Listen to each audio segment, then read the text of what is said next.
We're starting to stream, and I'll initiate Skype calls soon. Before I do that, give a quick check around the cybernetic environment. Do a renewal here.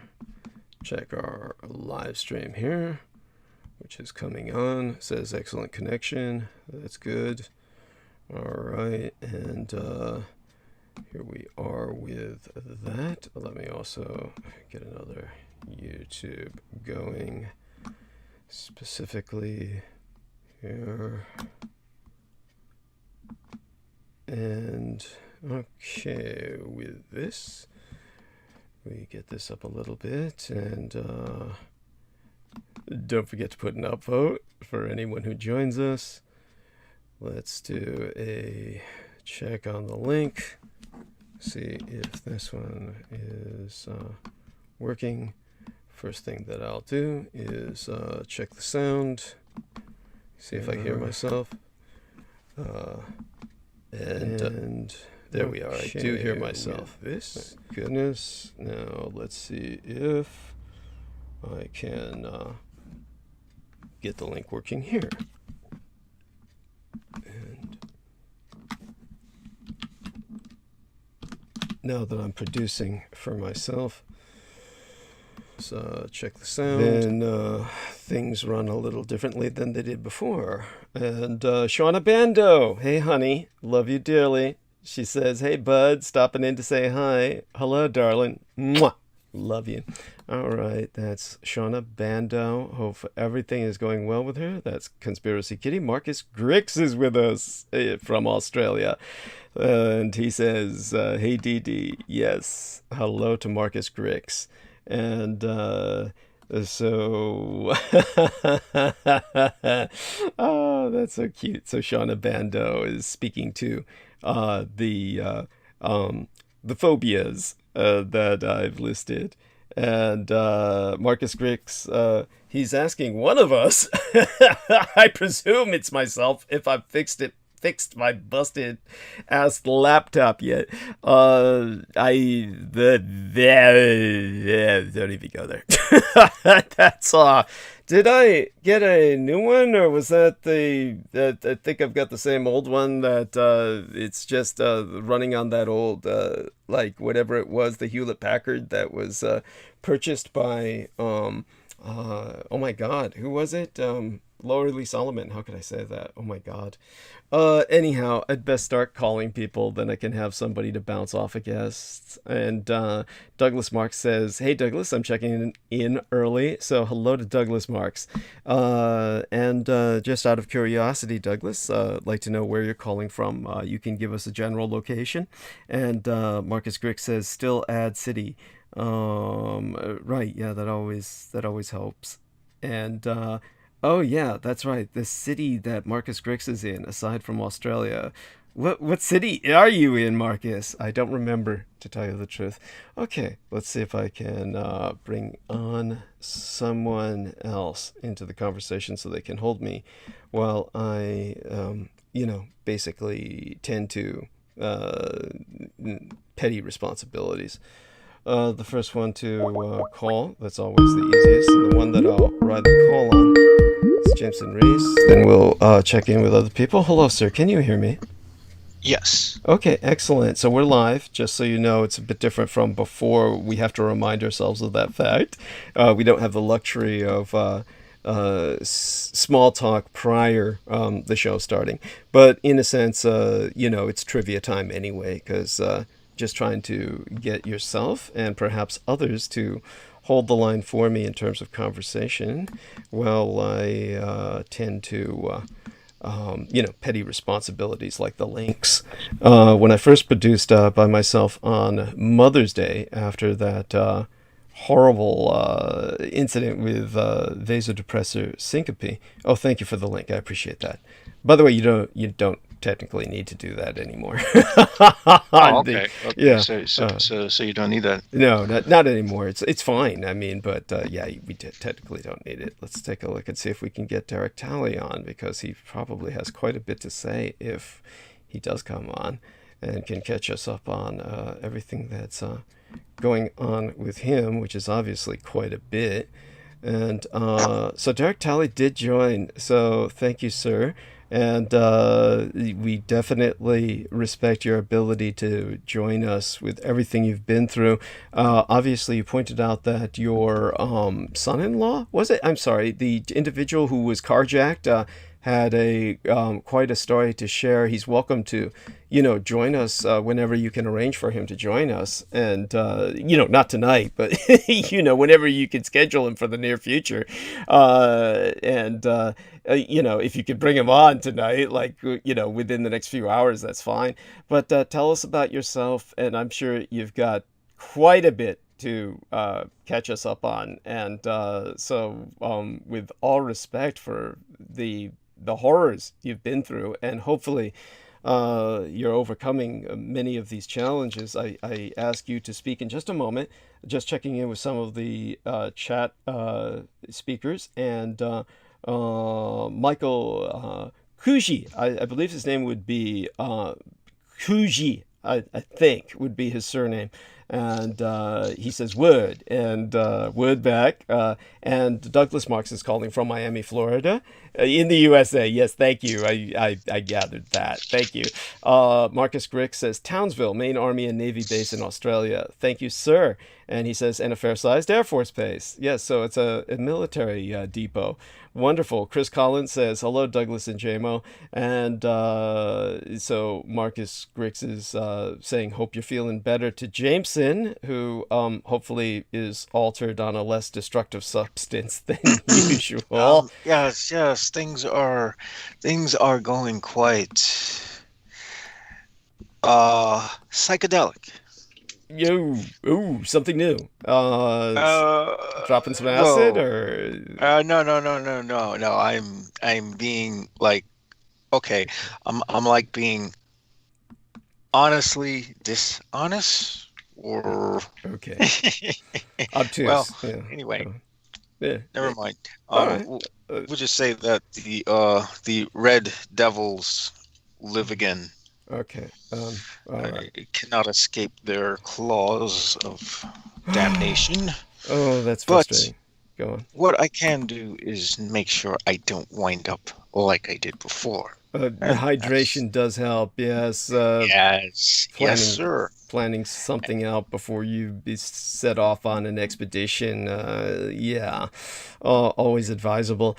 So, thank you for that. And we'll, obviously that's a situation in progress, or a work in progress. Yes. The key here will be harms reduction. Yes. Harms reduction model, and that means not getting wasted, plastered, stoned, as well as taking pharmaceuticals that are prescribed to me and deciding I'm going to run a fucking marathon through Manhattan. Right. Yeah, that was that was like that wasn't the smartest thing in the world. I was depressed. I was so depressed. It was what I would call, there are times when I get so depressed that I'll go in what I would call death marches. And what I'll do is I won't even be walking. I'll be marching. I'll literally march as fast as I can for as long as I can across one location to another. Just, I don't know. It's weird, man. It's like, emotions are such a strange thing. They have the capacity to possess one. Yes, they do cause biochemical changes in the brain, or do the biochemical changes in the brain cause the emotions? Which one comes first? Well, there we have that. Well, obviously you're a bit high. What with your philosophical bent at the moment. And there we have that. Wish I were in the same space. But let's ground ourselves a little bit. And we'll bring ourselves back to ground with Derek Talley. Derek, the stage is yours, sir. And take your time and just go all out and vent, cathart, whatever you need to do. And tell us what your entire situation is. everything that happened. And of course, just to reference again the young gentleman you spoke of, Brian, son of your friend Candy. Obviously, you don't need to speak about that as the foundation or starting point. Start with yourself. Then you can, just triage to that or segue to that later. I don't want to use the medical term triage.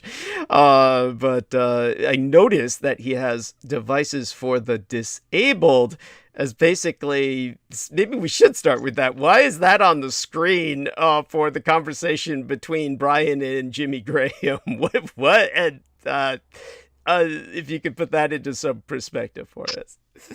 Oh, I haven't talked to him since his mother sent me the video, but he was just excited to meet some of the Chicago Bears, and the Chicago Bears know his story. So, ever since he had been, shot, and I had heard the story about how he got shot, I wish if I had some money, if I was to hit the lotto, I wish there was something that I could do for them.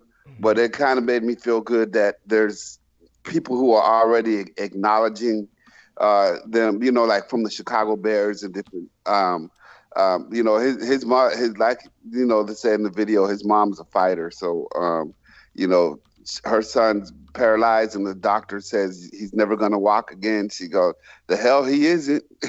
she's going to do everything in her power to make sure that boy get up and walk again. So he's walking now, and he's, I guess that Graham guy from the Chicago Bears has a foundation for paralyzed, children, people who have been shot, and actually took care of some of that stuff. So, but yeah, so if I want, I guess I can get the whole story. Maybe we can get some of the Chicago Bears to come on the Douglas Dietrich show. But I'll talk to his mom and see what we can do about him. Just telling his story, it's interesting.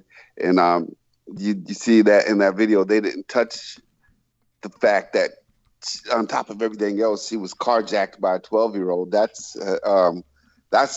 another icing on top of the cake. I was gonna, give my sob story and everything that I'm going through. My life is like a Titanic. I'm just slowly watching it turn over. You can hear all the eerie sounds and everything as it just slowly starting to capsize. Oh, man. Oh, God. Holy shit. You're going to have me on drugs before the night's over. But please do explain that situation. I do understand that, honestly, it's impressive to me that you retain empathy and sympathy for others while going through this, and your ability to express that concerning the situation of this young man. Obviously, we all give him our best, and certainly any of the Chicago Bears are welcome on this program anytime.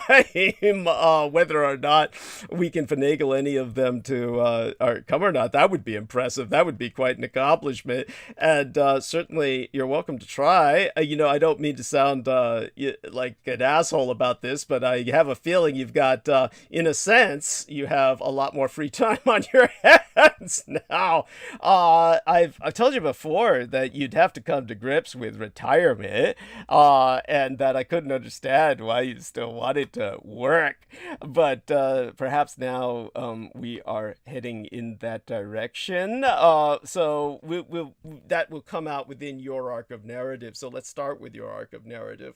Honestly, where do you think is the best place to start with this? I mean, I'd like to start first off with your kind of like the baseline employment and job that you had, and how they accepted you back from cancer, and then you had a few things happen, and this looks like it'll take it where? Like, how are they going to contend with this at this point? But probably you would rather start with what happened the other day was just you weren't feeling well, and then you had some blood tests taken, and I'm presuming they were taking these quite regularly. And, and what I'm curious about is the diuresis, just so everybody knows the pronunciation. It's not diuresis, because people confuse that with diarrhea or something that causes diarrhea like a laxative. It's diuresis, which means it makes one urinate, and it rids all of that excess. Yeah, go on, take it from there. Yeah, they keep calling it Lasix in the hospital. Yeah, but that's the brand name. That's the brand. Yeah, that's the brand name. That's a brand name, like Kleenex is a brand name, but you know, it's. But anyway, you know, it was just one of the. I really hadn't been feeling good for a little while, and my blood pressure was starting to get more elevated. And the doctor's appointment that I went to was just a regular routine doctor's appointment. And what this particular doctor does is I go see him once every 3 months.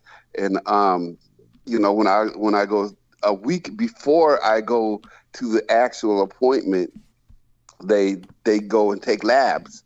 So I usually hit the labs before I go to work. So this particular Wednesday of the week before last week now, because I was in the hospital last week, but this particular Wednesday I went just to go take the labs, and that's it. Just, you know, take the blood, take the urine. I left. I went straight to work, and you know, I already hadn't been feeling good for a little while, so, but it wasn't nothing alarming to me, you know, besides my elevated blood pressure.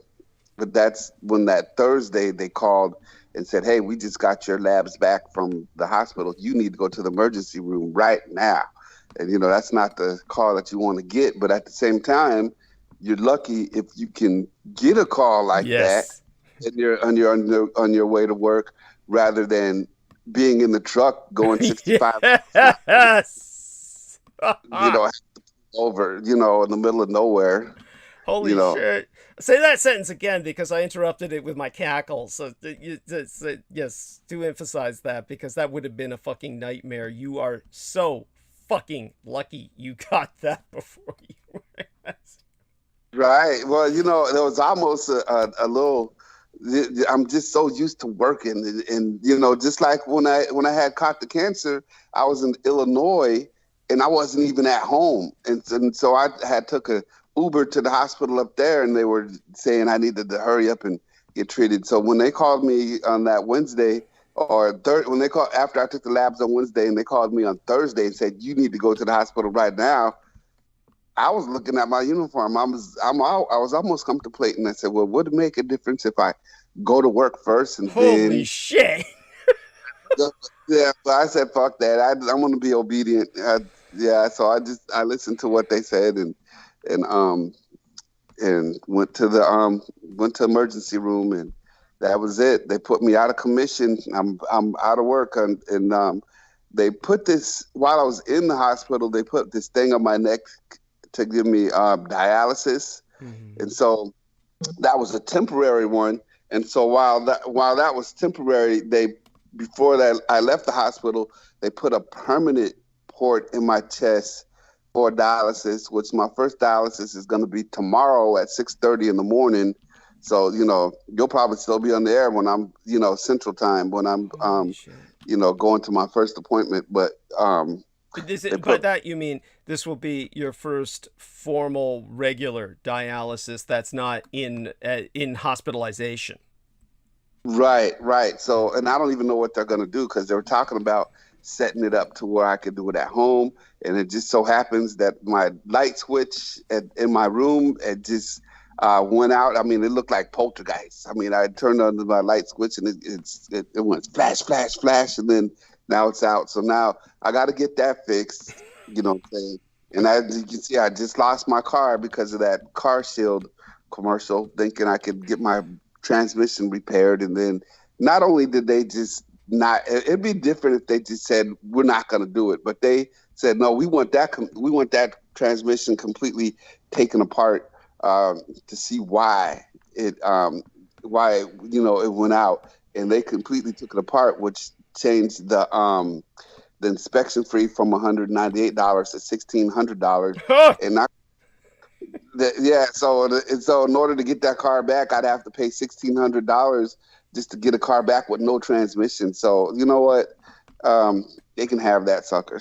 So, yes. Yeah.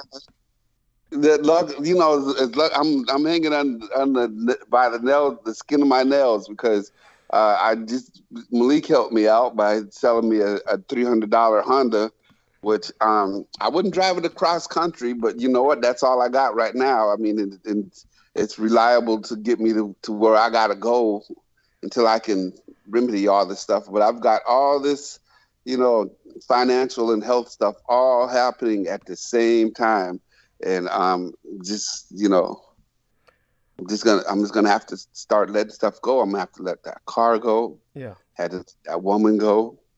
Yes. I'm just gonna have to let everything go, and then just kind of just start from scratch. Mm-hmm.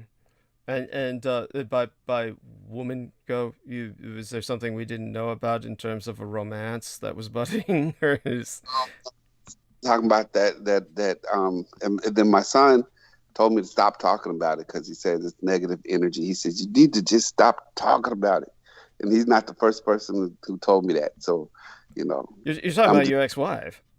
Yes. Yes. Okay. So I understand what your son is saying, and that's appreciated. But I had the impression that effectively, not in the mind, because we all ruminate, and when we ruminate, we just it spins like a marble in the mind. It's unbidden, and it's very difficult to rid ourselves of the haunting of the mind. But effectively, I thought that you'd severed everything in the practical sense. Wasn't that the case? Yeah. So, I mean, not to have a choice. I mean, I just go ahead and make that severance. And now I just got to concentrate on me, concentrate on getting my health back and doing some shit. Man, I'll tell you what, just from a week of just from a week of being immobile, boy, I tell you, my body just like it reversed a lot of my progress within 1 week of just doing nothing but just laying in the hospital bed and sitting down. And then I've been home for like 2 days, but I just been doing nothing but sitting down watching TV. Now there's things I can be doing. So, I still have to study for my CDL test. It's time for me to take my test again, the hazmat part at least. So, I can study for that. And my dad is helping me out with, that schooling that I was taking for the day trade. Yeah. Yeah. Yeah. He wants me to more involved in that. And I agree with him. So I'm going to, do what I can to learn that. So in the meantime, before you go on, the thing that I was going to say was that when you first started taking the day trading course, is kind of like a sideline. I thought that was the stupidest waste of time in the world.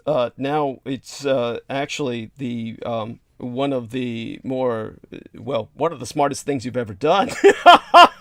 This is basically, if you are interested in a career, a job, this is pretty much where you're going to be operating from, and it's a form of telecommuting. So this is actually conducive to the new normal. This is going to be part of the new normal, where you're operating from a somewhat mobility impacted stance. But the hazmat test, why even bother with finishing that? Are you saying that there's a possibility you might even return to trucking, or try and clarify that for me? It's that I'm just gonna keep my license up to date. All I got to do is go take the test. I mean, my license expires anyway, so I suppose I could just go renew my license without the hazmat, and then I won't have to take any tests. But then Okay. I've had my CDL all my adult life. Right. You know what I'm saying? So and it's gonna be good until my until December when I do my next the DOT physical. So I might as well just go take the test and get my license and have my license up to date with my CDL. And then when December comes around, if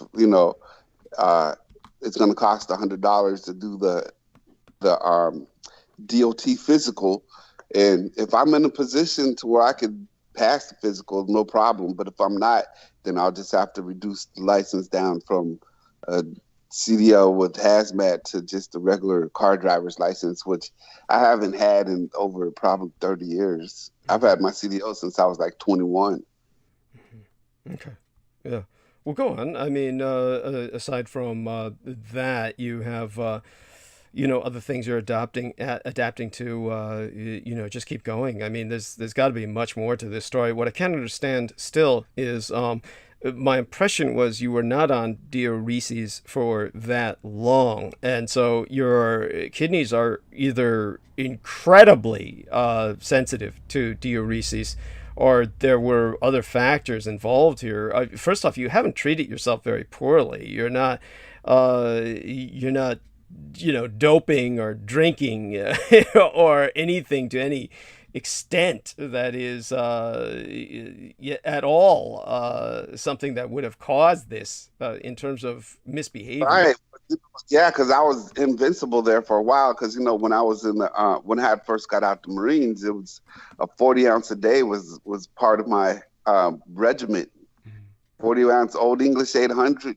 Oh. You know what I'm saying? Okay. That was back in my 20s. You know what I'm saying? But since I moved here, I really had, besides an occasional red wine, I haven't been drinking or nothing. If anything, Murfreesboro. It's one part of Tennessee, because the South is fat. Yeah. You come down south, you're going to see fat. But if you come to Murfreesboro, you're going to see a whole bunch of fit people. You know what I'm saying? So I think, I don't know whether it has to do with that army base that's, close by here or whatnot. But I doubt that, but go on. I don't know. To be in the South, this particular area that I'm in, everybody's fit. You know what I'm saying? It's almost like a little California within Tennessee. Okay. You know what I'm saying? Because I used to live in California. Everybody's sexy in California. Yeah. You know what I'm saying? You come down south, you see potential of people who could be looking sexy, but they're like walking around with flip flops and they don't do their hair. But Murfreesboro ain't like that. Murfreesboro, everybody's cut and fit. So, and that was a good motivation for me to stay cut and fit. And then I found this swimming pool and started doing that. And I started helping others. You know what I'm saying? So, I've helped people lose weight. I've had people that's been with me for the last year and a half coming to see me every Saturday just to, and then all of a sudden that comes to a complete halt, because I can't, this port that they put in my chest, I can't get in the water for 7 to 8 weeks, so they say. But then I'm not sure if I'll ever really be able to get in the water again.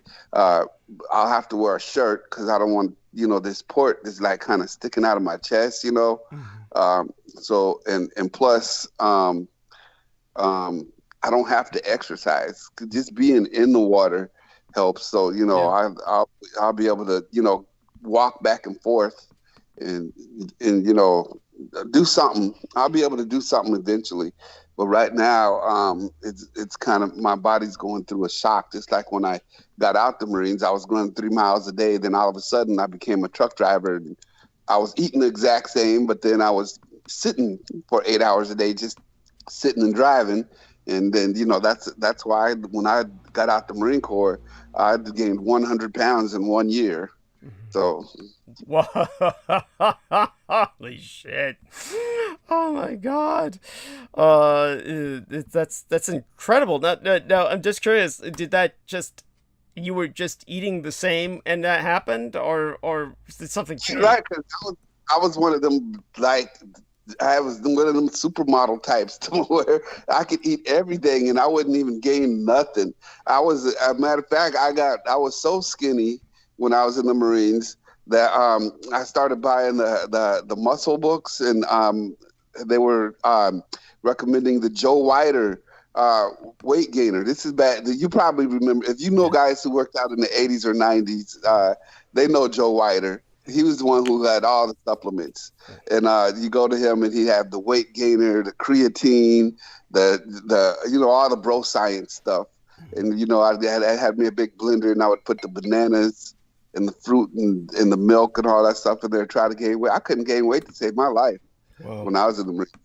I couldn't gain weight to save my life. That's and amazing. Then when it came upon me, boom, came up so fast. Jesus, that's really frightening. What about your diving? I mean, I was thinking about that the other day. You're pretty exceptional in that you're a black African American who learned how to scuba dive. So, if I'm not mistaken, you even went the extra mile and learned how to cave dive. Am I remembering correctly? Yes. Now in order to cave dive, you have to have so many hours of regular diving. So what we did was, we paid for our life. A couple of us, a handful of Marines, we go out together and we started learning to scuba dive on our own. Now our instructor was from the Navy SEALs, but his job was to teach the Navy SEALs how to scuba dive. But he had a civilian business called Good Times. What's it called? Good Times.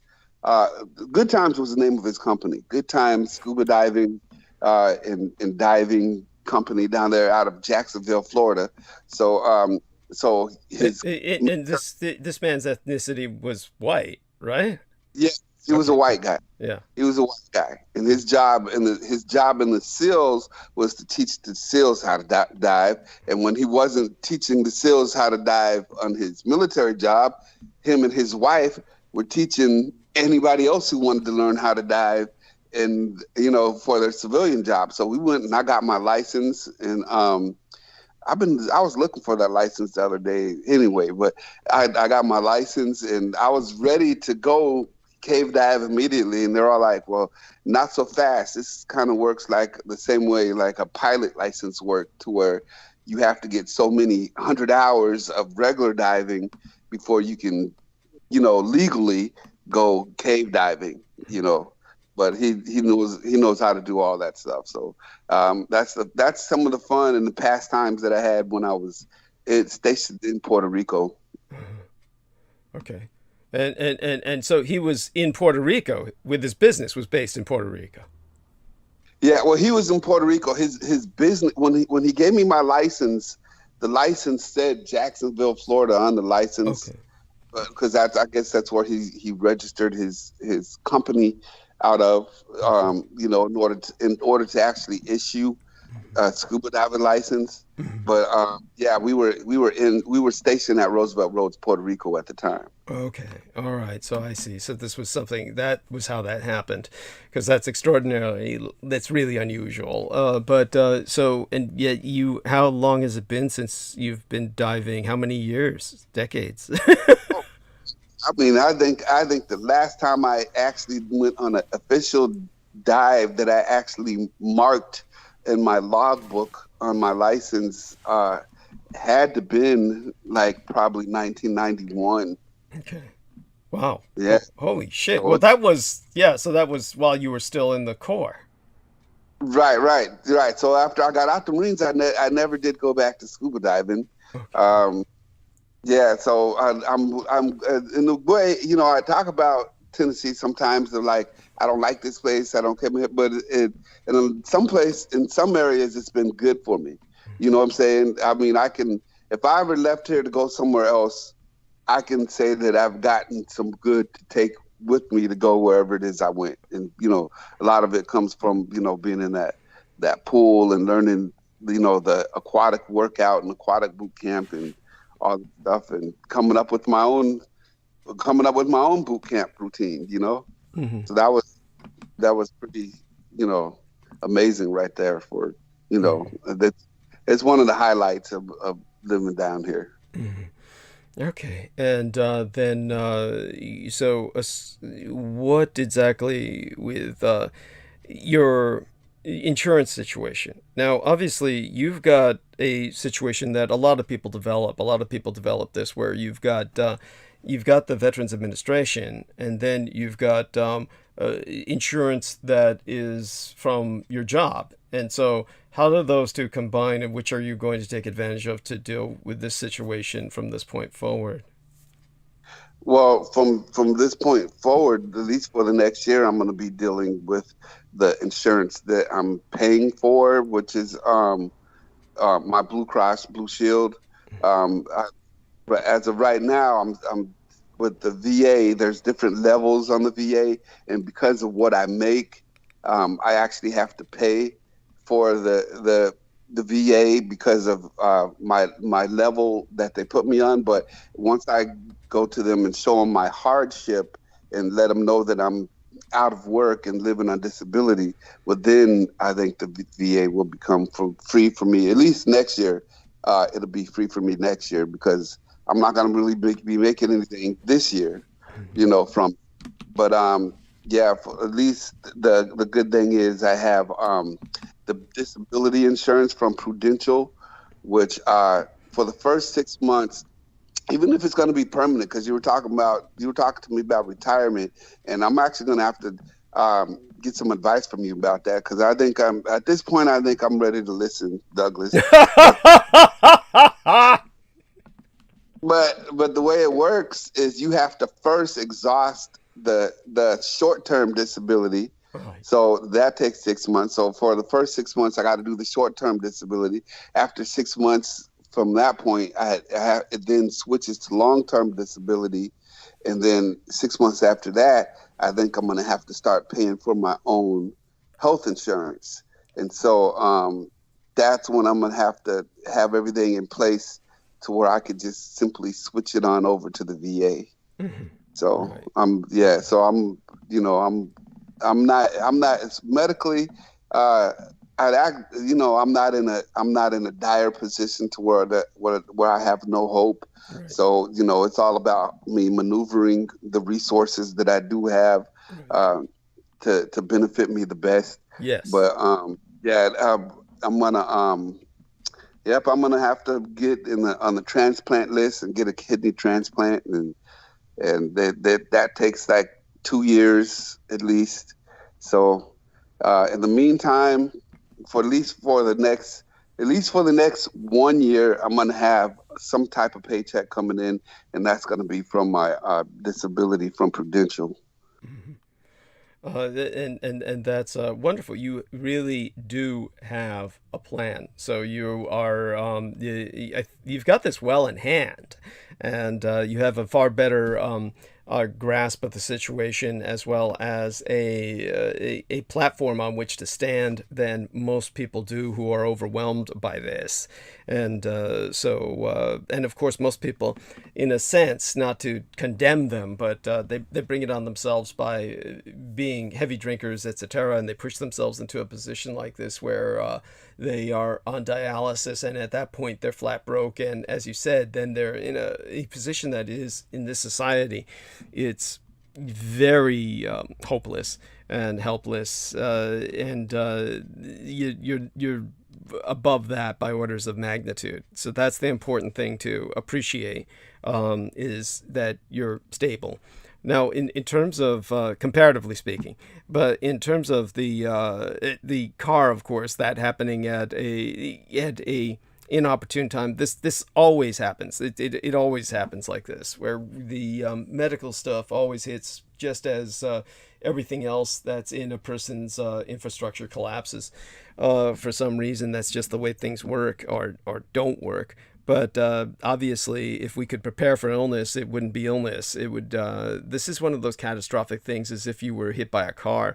But the suddenness of it, again, this is what bothers me. There must have been some medical speculation. Obviously, I know everything you're saying is true. You're obviously not lying about any of this. No one would put themselves through this voluntarily. But when you're dealing with what you're dealing with, like I said, it's what I can't understand is why the diuresis.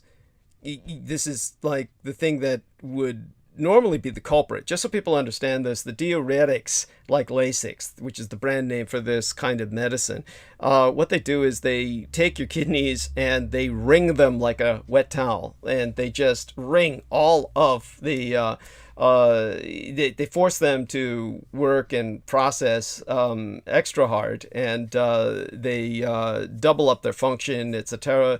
But it's one of those things that people go through years of this, And what I can't understand is why your kidneys just blew out like that. Or was there something that was long standing that no one was paying attention to? So, or what? Or No, it was the fact that it was the lymphedema that just like blew my legs up. You know what I'm saying? So it's like I was carrying around like big jugs of water in my legs. So it was like, so I went from not, and I guess this lymphedema started in 2018.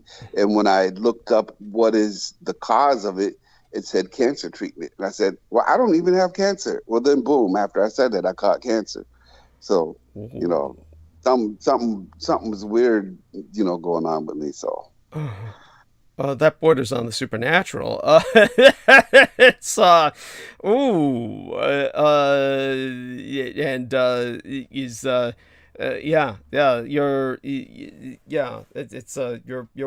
ex-wife wasn't playing around with any occult arcana, which or is it just a psychic assault that's so potent, like a tsunami of hate and rage from her? We won't dwell on it, but oh my God, that's now one thing we know is she's not going to get your Marine Corps life insurance. So just out of curiosity, you made that out to your son, presumably, or what? Yeah, but then I never kept up any life insurance. After I got out, I was out. You know what I'm saying? You didn't pay to keep it up? Oh, I'm not condemning you. I just assumed. I mean, I do it for a reason because it's one of the few things that proves I was in the Corps with all the paperwork they destroyed. So, for me, it's an issue that if for no other reason, it's for that. So in your case, you just let it go. Is that right? But then I do have a I have a life insurance on my job, right? Which I'm paying for, which. Yeah, well, and hopefully I'm not going to let that go once that my year is up. So I guess it's still going to be paid for the next 1 year that I'm not working. Mm-hmm. But it's going to take 2 years to get the kidney transplant. And once I get the kidney transplant, I'm with you, Douglas, man. I don't feel like working, man. There's other stuff I could be doing. At this point, yes, it's important to kind of, really change your outlook on life. And I'm glad to see that you're coming around. Not that I was always preaching it, because, a lot of people, this is, that's how they feel like they're alive is their work. And you were kind of like that. But I think you're more than that. You're more than your work. And it's important for all of us to realize that, especially men. Men really have a problem with that, and they're really locked into that work as their identity. But in terms of your, so tell us a bit about this. What is the normal routine that they've developed in general for people experiencing what you're experiencing? Okay, you've just had now you're in a much more fortunate position than a worst case scenario like I saw on the news every once in a while. And I'll bring it up simply because this is an object lesson for everyone listening.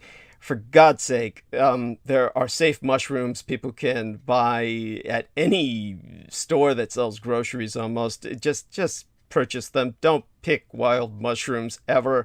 And people do, and they wind up like in the hospital, and they're immediately in need of a liver transplant. And this is like, okay, at that point, by all reckoning, these people are going to die. And so you'll see them interviewed on the news, and that's like their last interviews, really, effectively, for most of these people. And you hear tragedies of entire families going out like this. And for God's sake, don't ever follow that path. But in the case of Derek, you've got something that's not as catastrophic because we've got kind of a routine going where people's kidneys are blowing out all the time. And so they dealt with it very effectively. Just bring him in, save his life, get him stabilized.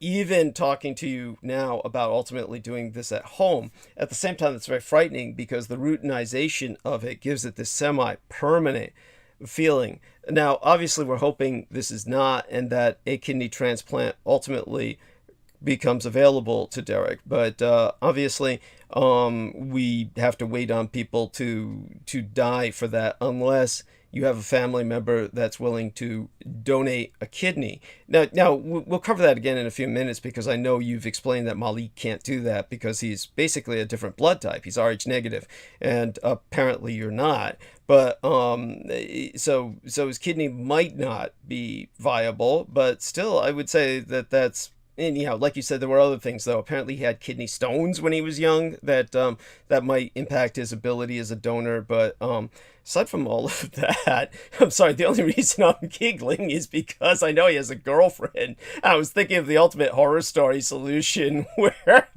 you could say, hey, now that you're becoming a member of the family, we all share in this family, and asking the girl to donate her kidney. Of course, that's absurd. But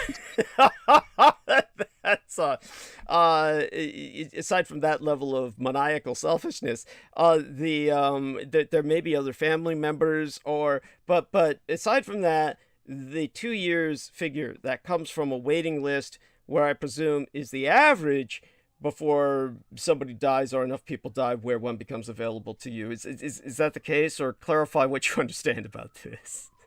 Well, this is all new to me, so I can't even tell you the procedures that's going to be taken. I don't even know what I'm going to be doing tomorrow. So tomorrow is going to be my first. They said dialysis starts at 7 and be there at 6:30, and at the same time they said we're going to start setting it up where you could do it at home. And so so at this point I'm in the very beginning stages of doing this, and yeah, the last two times I went and did the dialysis in the hospital, they took off 3 liters, and that's a lot of waste product toxins, right? Yeah. Oh God. Yeah. You know. Were you able to see that crap? What does it look like? I wasn't able to see it. They have these machines. All they got them looking, nice and sturdy, like they just look like big machines. In other words, they're self-contained. You can't see the shit coming out, right? Right. So it's liquid that comes out. It's not shit. Yeah, it's liquid that comes out. Well, it's liquid, of course. Yeah, of course it's liquid, but it's toxic. It's waste. It's waste product. So that's why I use the term shit. But it must look grotesque. And I know that when you're doing it at home, what you have is like a vacuum cleaner. All the dust goes in the bag, and then you have to empty the bag, and so that's what it's like. I know this much because that one crazy lady, Trina Foster, who was kind of a fangirl of mine for a while, and her situation was just morbid entertainment all the way. Wound up running off with another fan of mine, so I wound up playing Cupid for these people. He was Jeffrey Fravel was his name. Holy shit, he wound up marrying her. So I had 2 fans who wound up marrying each other. The whole story behind that is whacked. One of these days I'll share that more in depth. I've shared some of the details before, but she, at one point in her just crazed life, she wound up living with a couple where the man was on dialysis, and so he had the equivalent of the vacuum cleaner bags, basically the waste bags where all of the crap that came out of his kidneys was basically put in these bags, and he just left them lying around the floor. Because he was, they were just like white trash living in a pigsty, and she wound up stepping on one of them in the dark or something and squishing it open all over her feet. That was like, if you can imagine the horror of You know, if when you're at home, maybe this will be a new chore where you're disposing of these bags, hopefully. And you know, but that would be medical waste, of course, which would be interesting because you've collected garbage for the garbage company before, and maybe these days they have a different system for that, where medical waste might be categorized where they got to deal with this with hundreds of homes, so they must have a system for that. You'd almost have to call your garbage company and prepare them for that, I would assume, unless of course you just throw it in the fucking wastebasket and nobody cares.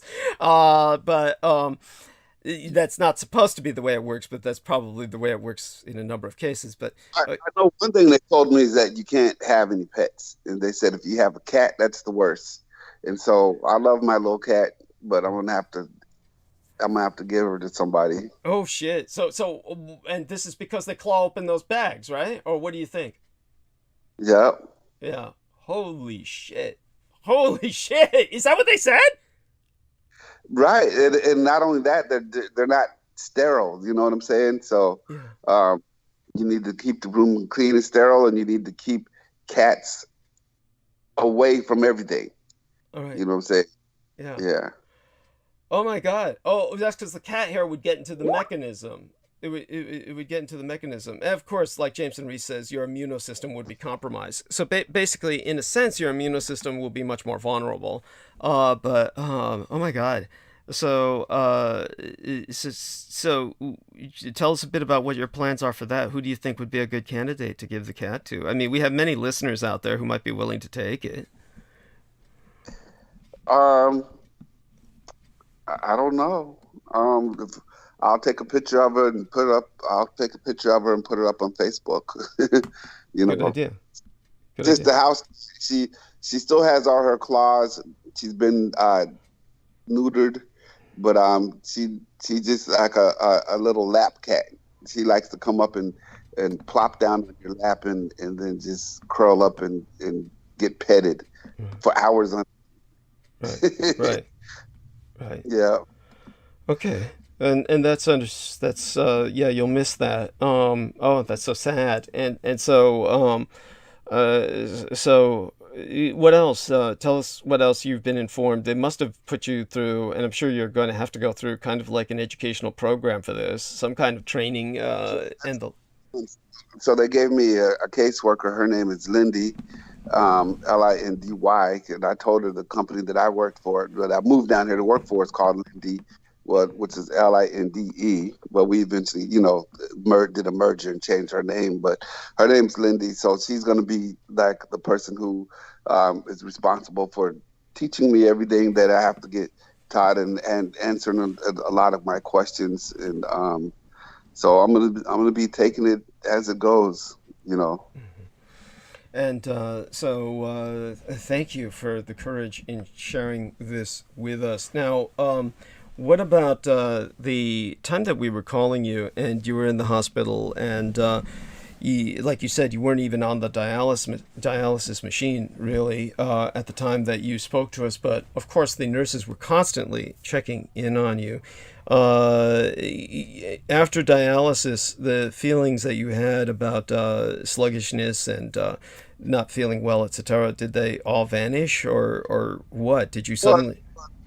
I guess I started feeling better, but I was making it worse because I found out, because I visited so many people in the hospital that I found out that you could order food in the hospital. I thought that was impossible. Wow. You know what I'm saying? I didn't know that. I thought when you were in the hospital, I thought it was kind of like prison. You know what I'm saying? It'd be like a prisoner calling DoorDash or something. You know what I'm saying? Yeah. So yeah. When I found out that I could call DoorDash, I abused it. I just got so bored up in there, and then I found out my favorite pizza place wouldn't deliver to the hospital, so I could still get my favorite pizza, but I had to get it from DoorDash instead of them. And so I had to go through DoorDash and order the pizza through them. And, that got to be expensive and not only expensive money-wise, but, I probably should have just kept on their diet that they gave me, because they put me on a diet called the renal diet. So now I got to find out what that renal diet is, and I'm just going to put myself on it. A lot of stuff I don't eat. A lot of the stuff that I do eat is not on the renal diet. Like I like eggs, I like spinach, I like bananas. One thing that I do eat that is compatible with the renal diet is watermelon. So I may just go on a watermelon fast. I wouldn't recommend that, but it's I love watermelon myself, but I don't know about fasting, but I understand where a person could be driven to extremes. I remember when Liberace when he died, I remember that his estate that basically gave out this kind of official kind of stance where they were just kind of saying he was involved with a controversial watermelon diet when he died, insinuating, of course, that may have killed him. And obviously that wasn't the case at all. I remember, because I never had a personal interest in Liberace other than knowing that, he was gay. That was obvious, which I never dwelt on. I remember mentioning that to my gang brother Beaver. Oh yeah, I heard Liberace died on this watermelon diet, and he just said, "Are you fucking kidding me? He died of full-blown AIDS." And I said, "Oh, that makes sense. Oh, wow." And then he started really shitting all over me. "Oh, watch out for them watermelons, man. Oh, you might get that AIDS," whenever he saw me eating them and shit. In terms of aside from the fact that I'm just surprised the hospital let you do that. By the way, that's really stupid on the part of the hospital. They should not allow that, and they should have just had you like a prisoner on the goddamn renal diet so you'd have an idea of what you're supposed to eat. I mean, that's outrageous to me that they allowed that, and and you might want to talk to somebody about that. Certainly your caseworker, and she might suggest that to the hospital staff so that they do something to change their policy in the future. That's in my opinion, that's just wrong. Because that's crazy. You'd have like people in there for all kinds of problems that are just ordering shit food, like you did. But so aside from all of that, what about what about your perspective on life? What about where you like cosmically, theologically? Were you praying a lot? Did you have a chance to talk to a hospital chaplain or a spiritual advisor? Did you talk to anybody in the community religiously? I was just curious. Of my church that call and to check on me, and it's unlike from when I was in cancer, the people from the church could actually come and visit me. They really can't visit now because with the new rules of the hospital, you're only allowed to have 2 visitors a day and only 1 person at a time. So then, the church usually doesn't visit anybody in the hospital anymore with the new COVID rules because they leave those slots open so that family members can go visit the person. I mean, unless the person didn't have any family members visit them, the church is there, for someone who doesn't have family members. But I had people from, the church that I go to, just contact me. Yeah, I've got a lot of support from people, you know what I'm saying? So, including you guys, you know what I'm saying? So I always, you guys are Douglas Dietrich and Critical Missions, even JMO, everybody who's so concerned about me. I just want to know, I just want y'all to know I love y'all back. Thank you. No, that's deeply appreciated, and we love you dearly and maintain you in our thought and prayer. But what about, I'm so glad that you have a support infrastructure. But what surprised me was the fact that you didn't put this on Facebook. And I did speculate, along with some friends like Brendan Zogit, we were speculating that maybe you didn't want your ex-wife or people who might rejoice over your pain and suffering to see that you were on dialysis. Was that the case, or were there other factors? That is fucked up. It's a fucked up thing to face death, and then you have people who are snickering at you facing death, saying like, go ahead, die, motherfucker. You know what I'm saying? When's that motherfucker gonna hurry up and fucking die? Oh my God. You know what I'm saying? That's just what I'm hearing in my head. You know what I'm saying? Right. So, I have a family group, like the family put together like a private Facebook group. So I announced it in there. Okay. But other than that, I've reached out to some individual friends, because I had a friend, my friend Joaquin Harris. He went through a kidney transplant, and he was young. You know, he's my age, but this was like 2 or 3 years ago, and I'm like, what is he doing going through a kidney transplant? Isn't he young? Right. You know what I'm saying? Well, you're younger than I am, right? I mean, I'm right. Yeah. So I reached out to him and let him know, and so far everybody who I reached out to individually, has well, he must have been very informative. What did he have to say? He asked me if I was on the transplant list, and I told him not yet, and he asked if I would know what other friends I had told. You know what I'm saying? So he just, at this point, he said he's going to keep me in his prayer. So at this point, if I have any questions about how this whole thing works, well, the first question would be, how long did it take him before he got the goddamn transplant? Why don't you ask him that? Yeah. Okay. Yeah. I should.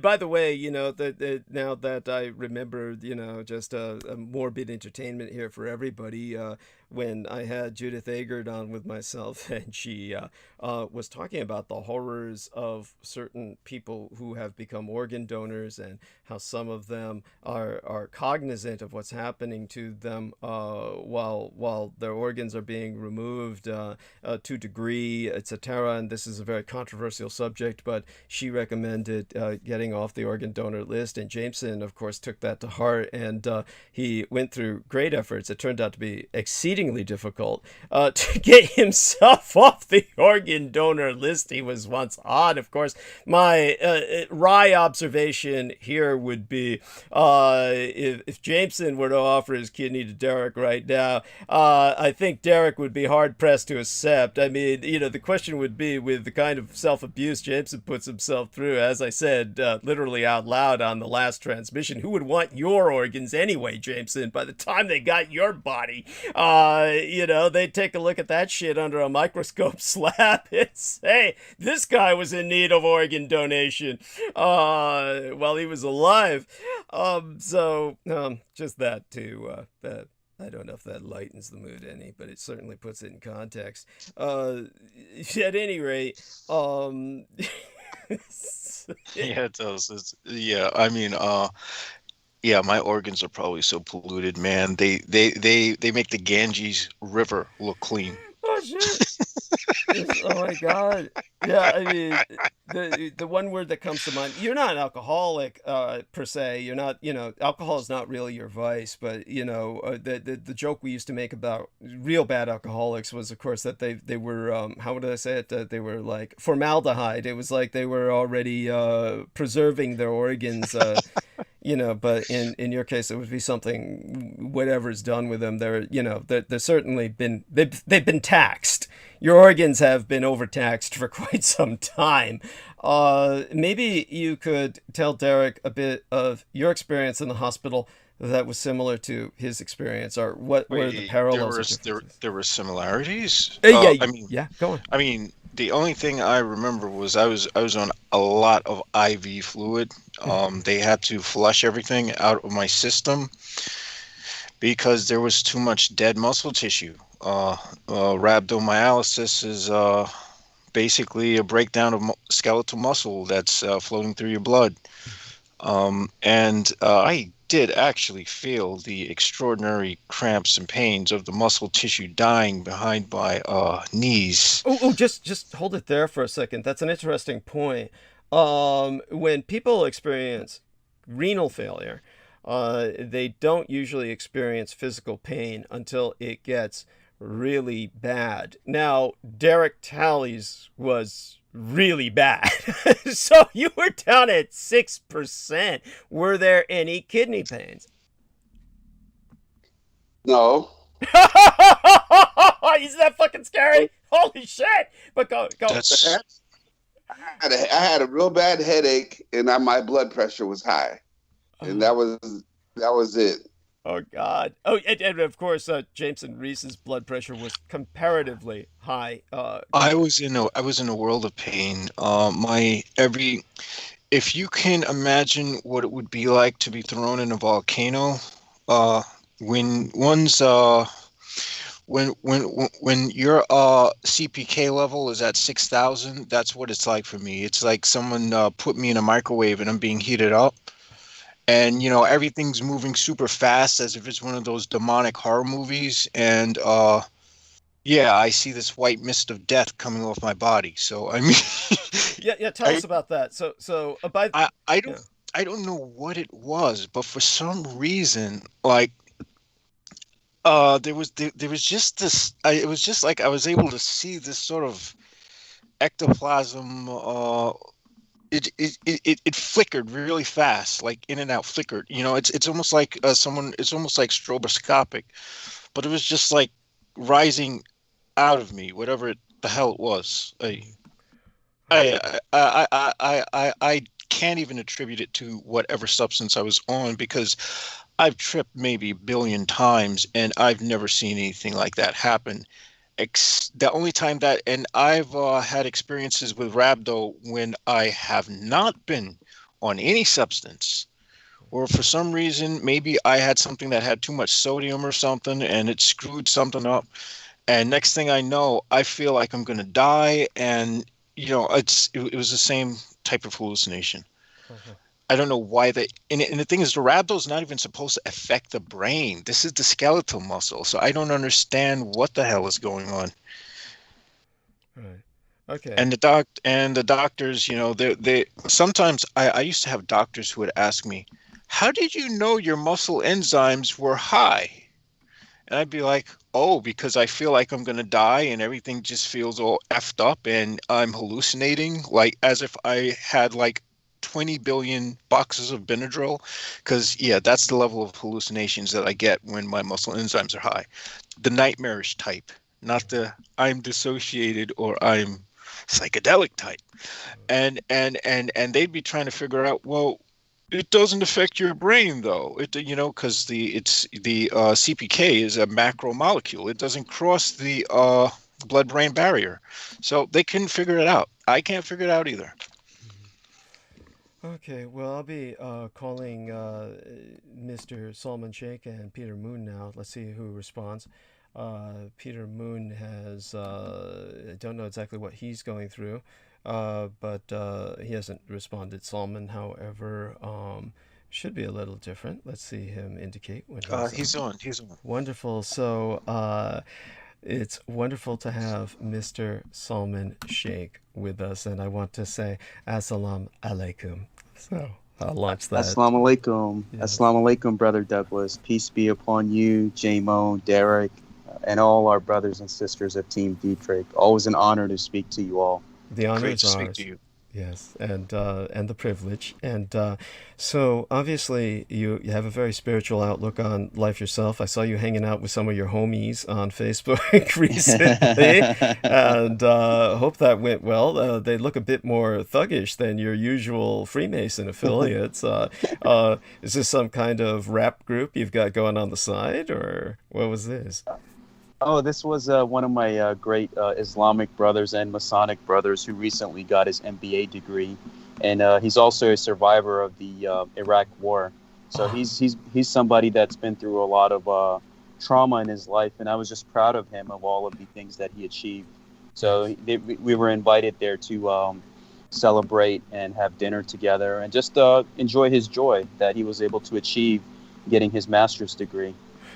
Now, I love that term, survivor of the Iraq War, and that is so much more appropriate than a lot of people claiming a veteran status.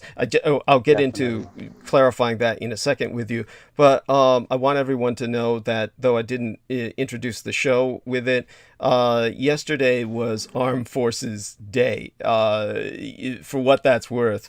And so this is Armed Forces Day weekend. And of course, everyone can see demonstrably that I hold that in enough of a, shall I say, dismissive contempt almost to a degree, in the case of the United States and my own experience with the military through several careers involved with it, that I concentrated it instead on the International Day Against Homophobia, Biphobia, Interphobia, and Transphobia.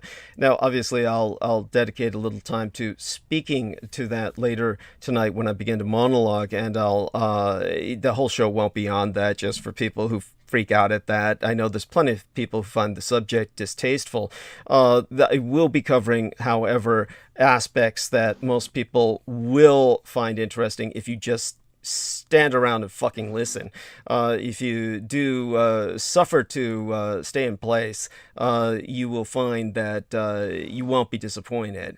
I'll be talking about what we were closing the discussion with during my interview with Penny Bradley, and of course she was the mother of 3 intersexed children, which means that they were all born both male and female. Obviously, something was done to her that wreaked havoc on her genes.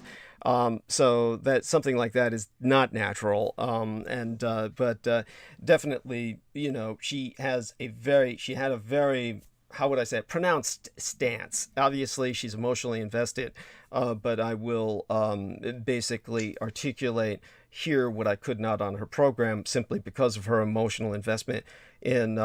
She treats it as basically a disease, which I find incredible. Yeah, I noticed that. I was catching up and I was listening to it, and I actually listened to the end part before I got to the middle part. Yeah. Because of the way, you know, everything was just, I don't know. I just listened to everything messed up. Not messed up. No, it wasn't you. It was the fact that the whole program got knocked off multiple times. So it was originally presented in fragments before they presented a coherent MP3 upload. Yes, but go on. So it wasn't you. That wasn't you. But yeah. I was kind of surprised. I was kind of actually put off. I was put off by, you know, the fact that, you know, I found that your strategy, your way of handling, like, of letting them choose once they get a certain of legal age makes a hell of a lot more sense than enforcing something on them as though they're some kind of medical experiment. Thank you, and I'll go more into that, and I'll ask you to participate with that, because I will be speaking to her again. We've already scheduled another interview, and she can spank my ass if she wants to, and I'm on with her again. But you know, I'll be addressing that, and so that will be part of my addressing this entire. That would be interphobia for people who don't understand intersexuality, and so in terms of and I'll be addressing what Conspiracy Kitty in the chat room, shout out to her, Shauna Bando, was saying about this too, which is she says she basically feels that the term phobia is not accurate because she's not afraid. The term phobia implying fear. And of course, fear is what leads to hate and loathing. Fear is false evidence appearing real, as Judith Agert taught me from the AAA program, or the AA, excuse me. I have so many qualms with that idea. I get it. I get it. Yes. But yes. Yeah, I'll put a sock in it for now. No. I have my. You know, I also have some. You know, a different approach than that. I also told her that it can also stand for face everything and rise, right? FEAR.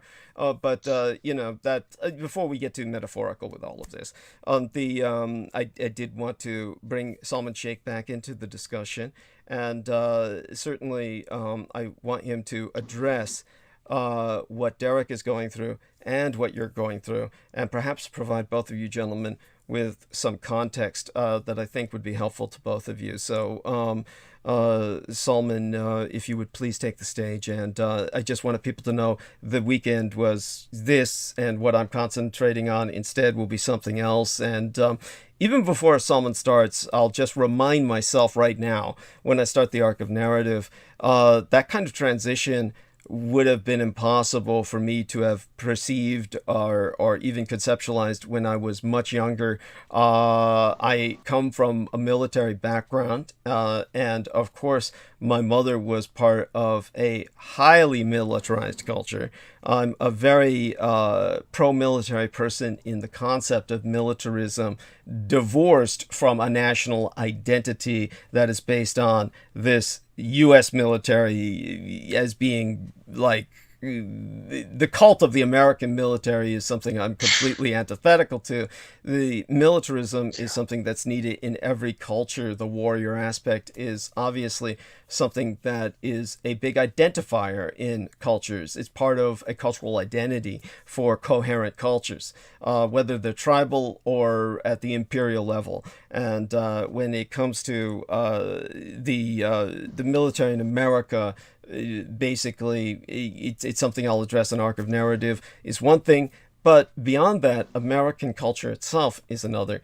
Where I grew up, whenever I was presenting myself as male, you have no idea because I'm effete and effeminate, all I ever got all my life was, aside from the 3 questions, aside from the 4 words, what race are you? The other 3 words would be, are you gay? And so those became the introductory sentences for pretty much everyone I would fucking meet. What race are you, and are you gay? And it is something that was so noisome, so loathsome and tiresome to me that in the end, as you can see in the photographic image embedded in thumbnail of tonight's live stream, I am wearing the earring on the right side simply to show my solidarity with persecuted homosexuals and bisexuals and intersexuals and transsexuals. I'm not gay, but since everyone's identified me as such all my life, even though I'm demonstrably straight, and certainly all of the women I've been involved with know this, it's at the point where I just take this stance really as just my defiance. And it's my defiance to this incredibly asinine and bigoted attitude of the prison rape anti-culture in America. People just really don't understand it unless they've been there. So just needed to express that. I'll cover that more, hopefully articulately, as the arc of narrative begins tonight in monologue. But right now we'll bring Salman Sheikh on, and by all means, Salman, respond to Derek and Jameson, and perhaps you can provide them some perspective from what you've seen, and I know you've seen a lot. And also, the survivor of Iraq, I would like you to clarify for us whether he was a veteran or a civilian who survived the American invasions of Iraq, which to me would engender far more respect than his ever having served in the U.S. military and having impugned in aggression on Iraq the way the Americans did. So if you could clarify that for us, that would be wonderful. Yes, my brother Douglas. And before I start, I would encourage everyone that I had the honor of buying Brother Douglas's hardcover book from Skybooks USA. Oh, I just placed my pre-order and also left another review on Amazon. So I would encourage everyone to leave a review and to report Richard and Barbara on there so we could bring Brother Douglas's percentage back up. So to get back to the topic for Derek and JMO, I would encourage you, my brothers, that life is such a beautiful gift that we've been given, that as long as you woke up today, then that means you fulfilled a purpose. If I woke up today, then that means I was needed for something. Yes, we have ordeals about life and ups and downs, pains and heartbreaks, and we see even some of the rich people, they're not happy. So as long as you find fulfillment and know that there are people out there that care for you, love for you, they pray for you, and know that God manifested you for some kind of reason, and that's something that keeps you going. Some people leave at a young age, some leave at a middle age, some leave at an old age. You're here on this realm as long as you're needed, not a second more, not a second less, to do the things you need to do, see the people you need to see, speak to the people you need to speak to. Everything is such a grand design by Almighty God, painting this beautiful and vivid picture of our lives on the canvas of our lifetime as it flashbacks before our eyes from childhood up until this point. And it's just a miracle that we wake up every day. And if I wake up every day, then that means I was needed. And I could go to sleep now and I might not wake up. So we always have to be thankful for all the blessings that God has given us, and to always give thanks in the good and bad times, knowing that there is a support system and the aspect of good always winning over evil. And that's what keeps me going. And the love that I share for brothers J-Mo, Derek, Brother Douglas, and all of Team Dietrich, that there is a concept of a unity and a brotherhood of light that always keeps striving for what's right, no matter what the enemy does against you or against anybody else. Now, the aspect of my Masonic brother, he, like at a young age, like when he was an elementary school student, there was an incident in the 2003 invasion of the Iraq War, where a lot of the U.S. Marines were going around and handing candies to the kids and stuff and trying to win hearts and minds like they supposedly that they claim to do. So, so they, I guess the insurgents had mistaken that him and his family were helping the Marine Corps. So what happened was they had a suicide bomber drive a truck into their home, where he was outside playing soccer with his cousin. So his cousin died from the explosion, but he survived, but his leg got amputated. So his right leg was, I believe, amputated, and then he had to go through a lot of surgery, trauma, I guess the heartbreak he faced with his mother and the struggles he had to endure. And eventually he was sponsored to come to America, which was through the Shriners Hospital system, which is under the Masonic apparatus. So there was something good that came out of that. And he came here, he's living a great life, working hard, rehabilitated himself, got a master's degree. And he himself recently, for his master's degree, his thesis was speaking out against war and why war is never the answer.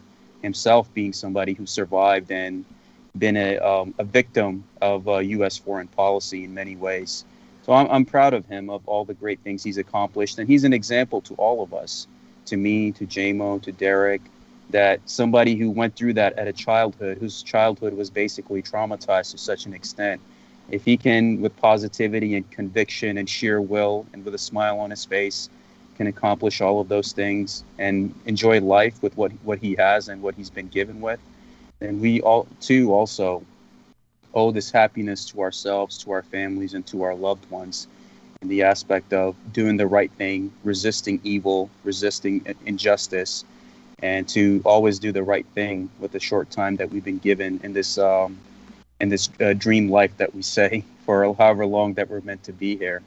So that's what I would tell brothers Derek and J-Mo, that just keep the faith and know that you're loved. Brother Douglas, same thing. You know, I love you and I always pray for you. Thank you. And same thing for my brother, whose example that we can learn from, that even though your whole world gets torn upside down, there is a reason for everything. And sometimes the divine is preparing you for something where at the time you may think that it's a disaster, but maybe a year from now, 2 years from now, 3 years from now, whatever we're going through is shaping us to who we're meant to be. Because if every day was a good day, there wouldn't be any growth for any of us. Yeah. So good times, bad times, good times. It's just the inevitable cycle of life that we find ourselves in. And sometimes when you think, why does God let good loose, evil loose? Why is there a balance? Why cannot one exist without the other? So all of these things make sense to you, and why I understand those things, and why I'm fighting for a world where all species and beings of Mother Earth, including Mother Earth herself, are in a condition where when I leave this earth, they are in a better condition than what I found them in or what was given to me. And I also love and respect what Brother Douglas is doing, speaking out against all the different phobias.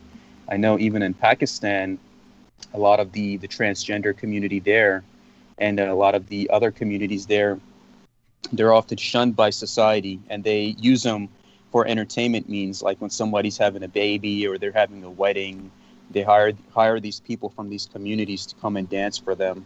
And that, unfortunately, that's the only way that they can make a living sometimes. So I applaud Brother Douglas for his monologue later on, that we'll all be educated. Thank you. I deeply appreciate that. Thank you so much. I mean, I was making the joke the other day with Selina Khan, or rather, Selina Khan, she is wonderful, and she takes many of the images, and oh my God, I still got to get her a bunch of my older images her way. The problem that I have is the way I labeled them, and because I send them to her in an email where she wants me to send them to her in an email, they're going to have different labels on them that might not always be, shall I say, presentable. So I just label things sometimes almost obscenely, just so I can remember where they're at or whatnot. So I'll have to change some of the labels on them. But other than that, she does these graphics, and she uses a kind of software to kind of put them into 3 dimensions. And sometimes what this process is it flips the image. And so, as I said, there's the right ear ring that in American culture in particular is taken to imply that one is gay, and the left ear ring implies that one is straight. Whereas having an earring on both ears it just kind of evens out. Just means that a man is in touch with his femininity. It's one of those things where it's all quite silly, and people in the gay community they don't take these things as anything serious, and they couldn't care less which side of the ear your earring is on. It's with the straight community that this is an issue, and so they've created this kind of little code where they say right ear buccaneer, left ear queer. Left ear buccaneer, right ear queer, and there you have that. I mean, so that people understand some of the silliness of this, or some of the so-called culture behind it. But when it comes to the what had happened with Selina was she had taken an image of myself and placed it into the 3D program and altered it, and did so beautifully, as she always does. And of course that flipped the ear. So I was making jokes with Brandon Young at the time and Jameson Reese, not Brandon Young, excuse me, Brendan Zogit, and we were all making jokes about it. But essentially, Brendan Zogit and I started talking about how when she flipped me into the gay status without any intent, we were saying, oh, she wouldn't know about this because, they don't have gays in Bangladesh. They kill them over there. And then, of course, she was very upset with me. And so hopefully she doesn't get upset with my putting this into context. So if Selena's out there listening, I love you.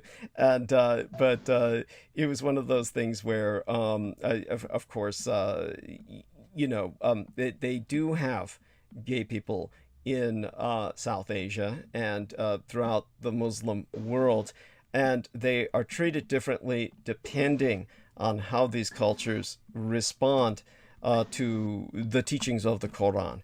And I'd like Salman to give us some more insight on that if he has any, because I do know that in Indonesia, for instance, when I acted as a consultant on the movie that is no longer, sadly, so far as I know, people might be able to find it on YouTube. I haven't bothered to look in a while.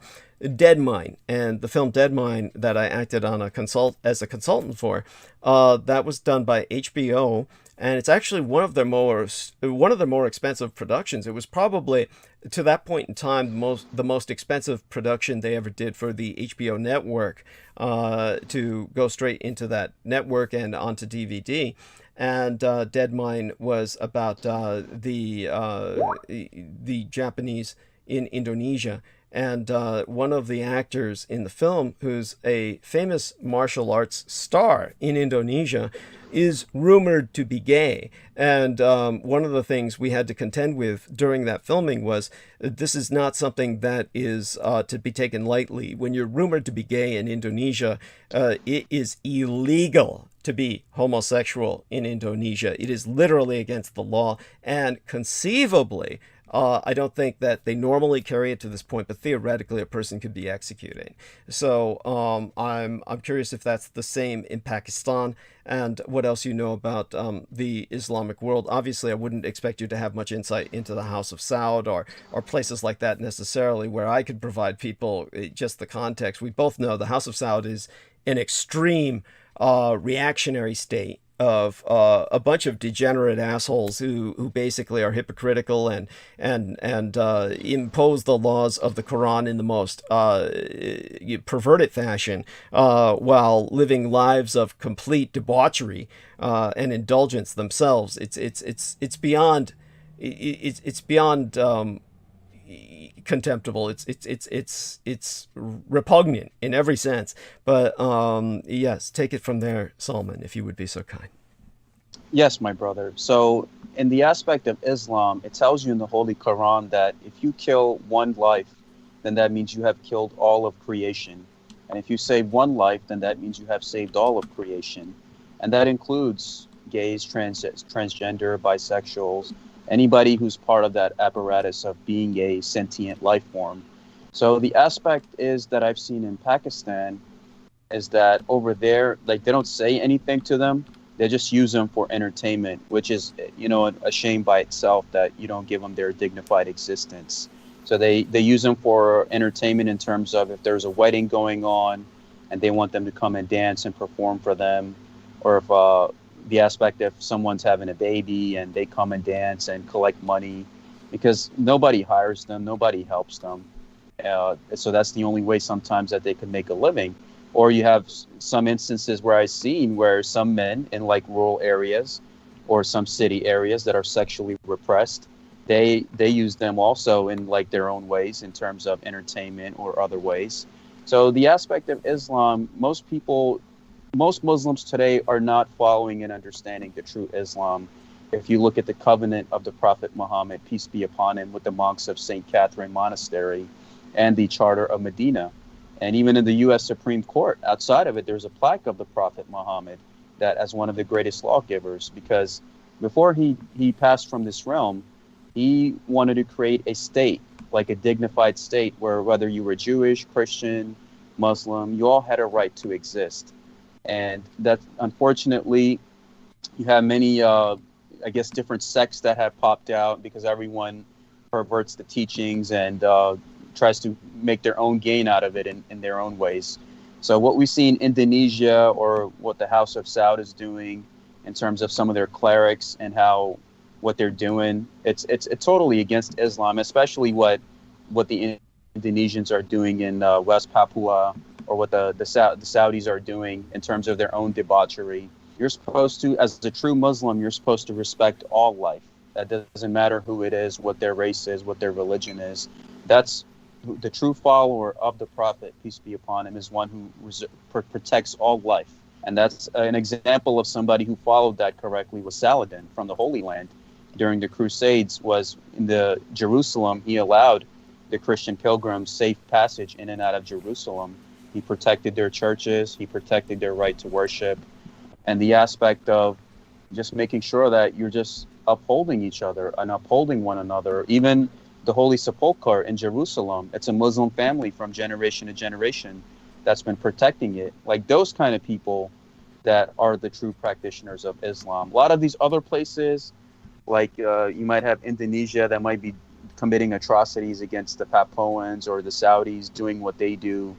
They're just, I just see them as agents of chaos, and the agents of chaos have infiltrated every race, religion, group, nationality in the world for their own agenda of darkness. So we are on the side of light. So we must protect the side of light and the side of goodness and godliness. While you have these other individuals who might have the identity of a Muslim, but they might be doing everything against Islam, like a lot of these Saudis that come here. While they would behead people in their own country for doing the things that they do, well, here they're going to strip clubs and alcohol parties and all, you name it, because they got the money to do it. Rather than following Islam, which tells you to give zakat to the poor and how many people they could help with all of that indulgence that they have and how many poor families they could save and sponsor. So that's the way that I see it. I think in Pakistan it's still a little bit more lenient in terms of at least they don't execute them if they know they're gay or they're transgender or bisexual. They just kind of like shun them in a way, and I guess whoever helps them helps them. Right. And in Pakistan, try and give people a little bit of a perspective on the tribalism of Pakistan. The fact that it is very much an amalgamation of different ethnicities that it's not obviously Americans in their ignorance would tend to assume that when somebody says German or Japanese and they think of an ethnically homogenous culture, they would think of Pakistan like that. I'm Pakistani, and they would think of, oh, okay, you're all the same race. Try and explain how that's totally not the case here. So yes, my brother. Pakistan is a very diverse state, and it's been part of many different empires. I myself am somebody who's born in Pakistan. I did my DNA test back in 2016, and I had Indian, which is obvious due to the area. Then I had Persian. I had little percentages of Chinese, Japanese, Australian Aboriginal, and some aspects of the Alaskan Siberian Native, and some aspects of the Kennewick Native American man. And I also found 2 white women that were my 4th or 5th generational cousins. Wow. One One from here and one from England. So Pakistan is a very geopolitical and diverse area because the Indians were there, Persians, Greeks, Mongols, British. So it's been such an ethnically diverse area where Brother Douglas describes it in the best way, where you have the Pashtuns, and then you have the different, you have the Punjabis, which are the majority, and they're the ones in power of Pakistan. Then you have the Sindhis in the bottom province, and the Balochis.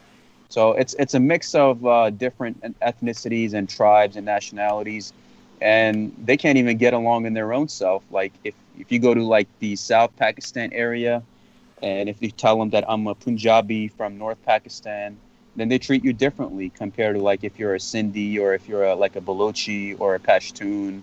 So I seen a lot of that tribalism too, where I guess the human ego gets the best of them, and majority of them are still in that materialistic mindset. And I was joking with my brother the other day. I said, if anyone wants to take over Pakistan, again, they have such a colonial mindset about the West that just go and announce all of them in a town hall meeting and tell all of them that half of you I'll give a visa to America, other half of you I'll give a visa to England, and you'll have the whole country emptied out by tomorrow morning. Yeah. Oh my God. And that's so fucking sad. It is so sad. Yes. I mean, you just weep. Oh, holy shit. Oh, and so let people know just the horror of it when you're traveling through Pakistan, that they're all bother you about that everybody grabs you and says, hey, can you get me, basically a ticket to America or something like that. It's just awful. Yes, definitely, because for them, America is the land of milk and honey and beautiful white women. But I tell them that here you have to struggle hard and work hard, just like you're doing over there. At least there, when you have a paid off property, you don't have to pay taxes on it. And here, if you don't pay the taxes, they'll do the sheriff's sale and put a lien on your property and take it from you the next day, even if you spent your whole life working for it. So over there, you have a lot of leniency in terms of your freedom, being a property owner or a car owner or a business owner, in terms of the taxes. And it's an abundance of resources there. And that's why China's there, like taking over things left and right. Even when I was there last time in 2019, every single city that I went to, I saw, their presence there, because it's an abundant land. The geopolitical situation is powerful too in terms of their presence. So those people, mostly they're miseducated. They don't know. And when they come to these countries, they work like these slave jobs, even though some of them might have MBA degrees or other degrees, and the American system doesn't accept it. And they have no choice but to either be cab drivers or work at gas stations or 7-Elevens. And I tell them that's what's awaiting you there. I mean, here you're eating good, you're living good, you wake up whenever you want, you sleep whenever you want. I think I would take that option instead. Thank you. Yes. Holy shit. People just don't get it. And that's something that Derek Talley will have to kind of get used to, unless he develops some kind of system with his day trading where, you know, a lot of these day trading people, they sleep, they wake up, they hit the computer, they day trade, and until they sleep again, and that's their life. A lot of these people, I'm sure I don't want him to degenerate, because at that point he'll probably get he'll probably gain enough weight where he'll never be able to move again if he does that. But in terms of are you familiar with day trading in any sense, or have you experimented with that, or know people who have, Solomon? Yes, I know a few people in England, a few friends who are into that kind of stuff right now in terms of the stock and cryptocurrencies. There's a few people I know here, people I went to college with. So I guess it's a niche for those who have the knack for it and the time and skill to know the probability and statistics, to know when to sell, when to buy, when to invest. So those who are good at that kind of stuff in their discipline, I've seen them like succeed very much so in that aspect. Yeah, thank you. And so in terms of what you've heard, Derek, certainly I'd like you to have a bit more of a conversation with Solomon here. You're still with us, right? Let's see if he responds. Yes. Yes, there he is. Assalamu alaikum. Wa alaikum assalam, my brother Derek. And inshallah, may Allah give you good health, peace, and happiness in your life, my brother. Thank you. It's a pleasure to talk to you. Yes, definitely. The honor and pleasure is mine. I forgot that I hadn't formally introduced the two of you. Yes, that's right. So I'm so glad the two of you are meeting each other formally, and you're doing a great job of it yourselves. I'm sorry. Go back to what you were going to say. I interrupted one of you and started to talk. So, Solomon and Derek. Derek, if you have any questions about his friends in England and their day trading or something else, please bring it up. Yes, definitely. Okay. Well, I don't have any questions right now. I'm still learning. I'm just now learning the history of trading in the stock market and how it started in Japan in the 1600s with rice futures, and it's just amazing when you even learn the history of the stock market and trading. It's something that I've never understood before, but now I've got plenty of time to kind of engross myself in learning. Uh-huh. Yes, definitely. I mean, I've seen people even here in the Philadelphia area ever since the pandemic started. Like a lot of the unemployment money that they were getting, they used some of that to invest in stocks, and some of them were good in their probability skills, and they're making out much better for it. So I think it's mainly depends on, like, if you see world events going on and see which stock is affected by which news, and you're keen on that stuff and following it, where let's say there's some kind of war happening and oil goes up, or a pipeline price goes up, or some other stocks like Dogecoin or these other things that are going up. So if you follow all of that, then I think once you get the hang of it, then over time you know what to get, what to drop, what to sell, what to invest. Just like anything else in business, where I know even in Pakistan, there's that aspect, but they have their own issues that they're dealing with. But there are a few instances where even some of them are dealing with crypto, since that's what is coming up on the international internet market in a lot of ways. So I guess only time will tell, my brother, to see where it will go. I'm not dealing with any of that for now. Just my honest observations on what I've seen and what I've observed with my friends dealing with it. And what do you know about their lifestyles? What are their lifestyles like? Oh, they live a lavish lifestyle, because I think it's like, with the probability and statistics, those who make enough money from stocks, they make that their living. So they wake up, they see, okay, what do I need to do? What do I need to sell? What do I need to invest?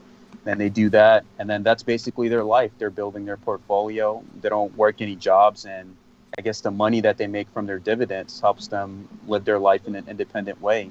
to pay their rent, their bills, food, etc., and still make out okay. That's very much a different frame of mind than anyone who works a conventional job, and it's almost impossible for the majority of us to conceive of. But that's what I meant by their lifestyle. Are these the kinds of people? I understand you say the term lavish, and that's appreciated. Apparently, these people are enjoying the money they're making.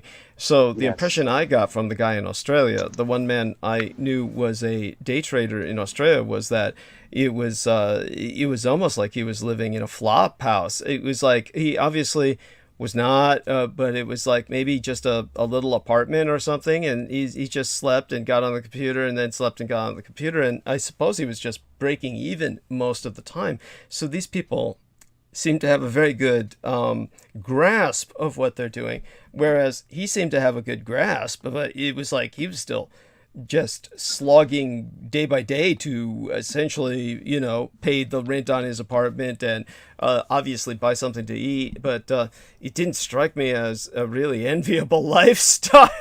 So I guess theirs is not like that.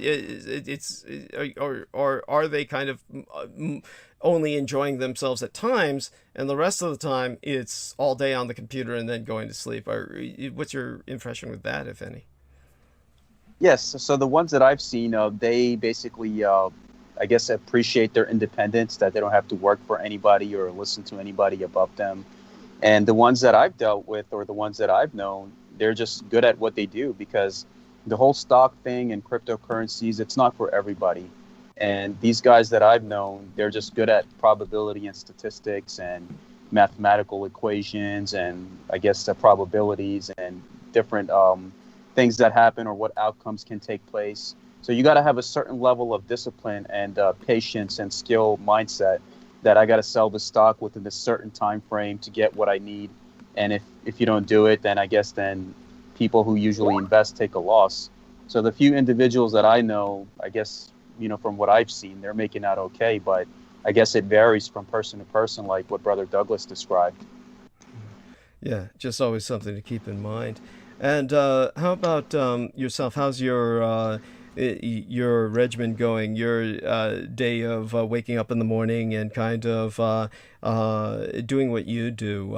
Everything's going fine with that? Anything happened recently that really struck you? I noticed you brought up the fact that you have that family in Jerusalem that has been maintaining what they have been safeguarding for generations, and the situation there. I'll address it in passing in narrative tonight. I'll try and donate some time to it because it is volatile.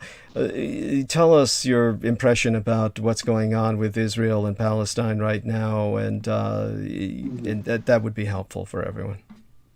Yes, definitely. So the way that I see it, my brother Douglas, is that this aspect of light and dark that's fighting in all races, religions, and countries. And even here, like, I have a lot of friends from the Islamic faith, Jewish friends I have, and we speak out against extremism of any kind. Now, what's going on in Israel is basically an apartheid ethno-state, which I remember one of your transmissions I listened to, which you described that in such a vivid and beautiful way, that it is an apartheid ethno-state. It doesn't represent the true Judaism teachings. And basically it's a Zionist nationalist state where many of the Palestinians that they're hurting are Christians. They're not Muslims. A lot of the Palestinians are basically non-Muslims, and you have Muslims as well, but they don't care that if they're Palestinian Christians or Muslim. For them, it's an ethno-state takeover. And again, they're another proxy set up by Western intel agencies, just like the House of Saud. So at the time when, the things that happened the way that it did.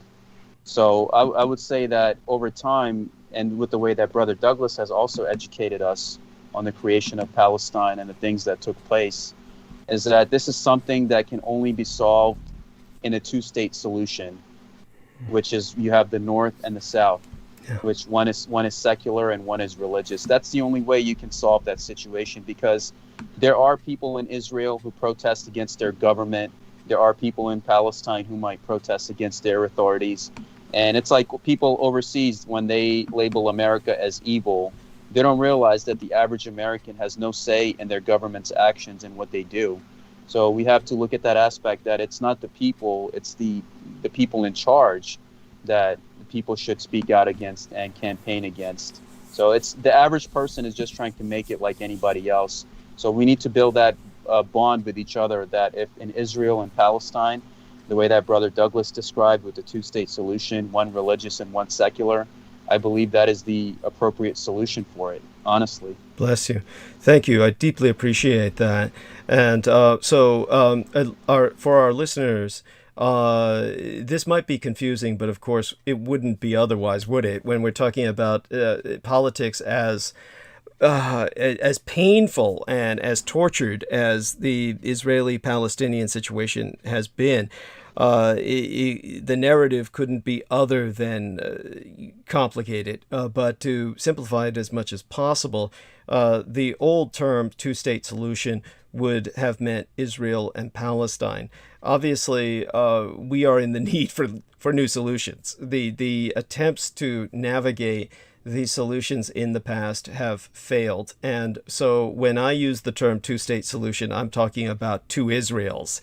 And Israel right now is bifurcated in what is effectively a 50-50 division, where there is a secular Israel that is very rationalist and liberal progressive, and then there is this reactionary Israel that is increasingly so far to the right that they are effectively genocidal.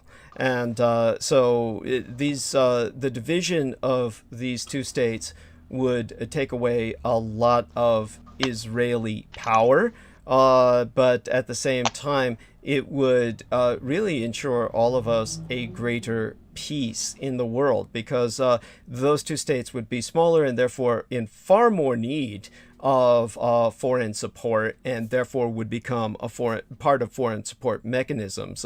I perceive North Israel as liberal progressive and South Israel as a reactionary religious state, almost a theocracy. One of them would become part of NATO, and the other would become part of probably a different system that evolves with the British breaking off from the European Union. Obviously, NATO is going to collide and collapse at some point in the near future, because Turkey's also part of NATO, and Turkey is entered into almost direct conflict with France recently, which many people have not noticed in America. And you have Tayyip Erdogan, who is taking Turkey in a fairly radicalized Islamist kind of direction, even though for him that's quite cynical. His Islamopolitics is what they would be. They're not, has nothing to do with spirituality, is simply his attempt to try and mobilize his people behind any tool he can use. But when it comes to Israel, is effectively at this point in history, certainly right now, it's a rogue state. And that's because it is so powerful, and it's doing what it's doing.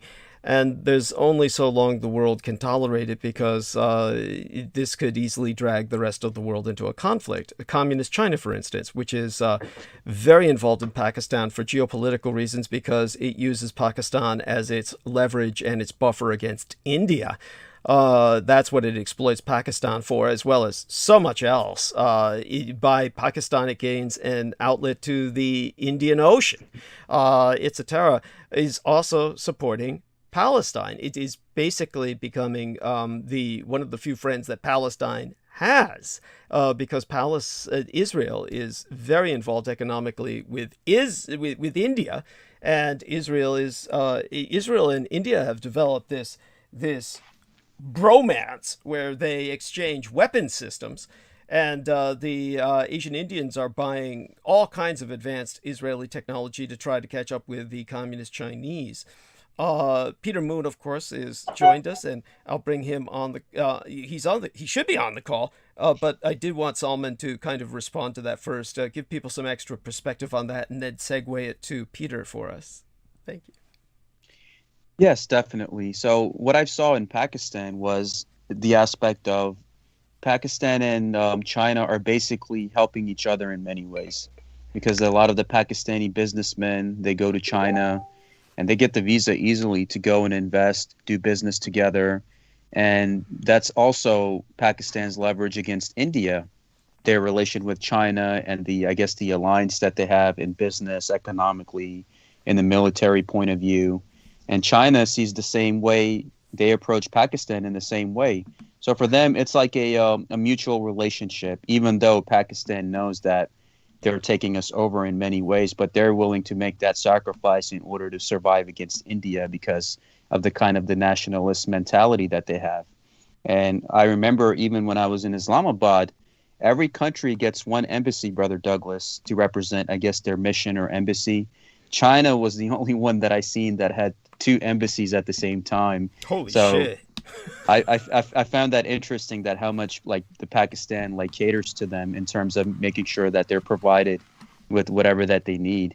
And even when I was in the city of Lahore, they have a highway called Beijing Highway. So I found that interesting of how interconnected they are with each other, where Pakistan is benefiting from their investment and their business and doing business with each other, with the Pakistani businessmen and their leverage against India. China is seeing the economic benefit from Pakistan and using the nuclear-powered Muslim nation as their leverage against India.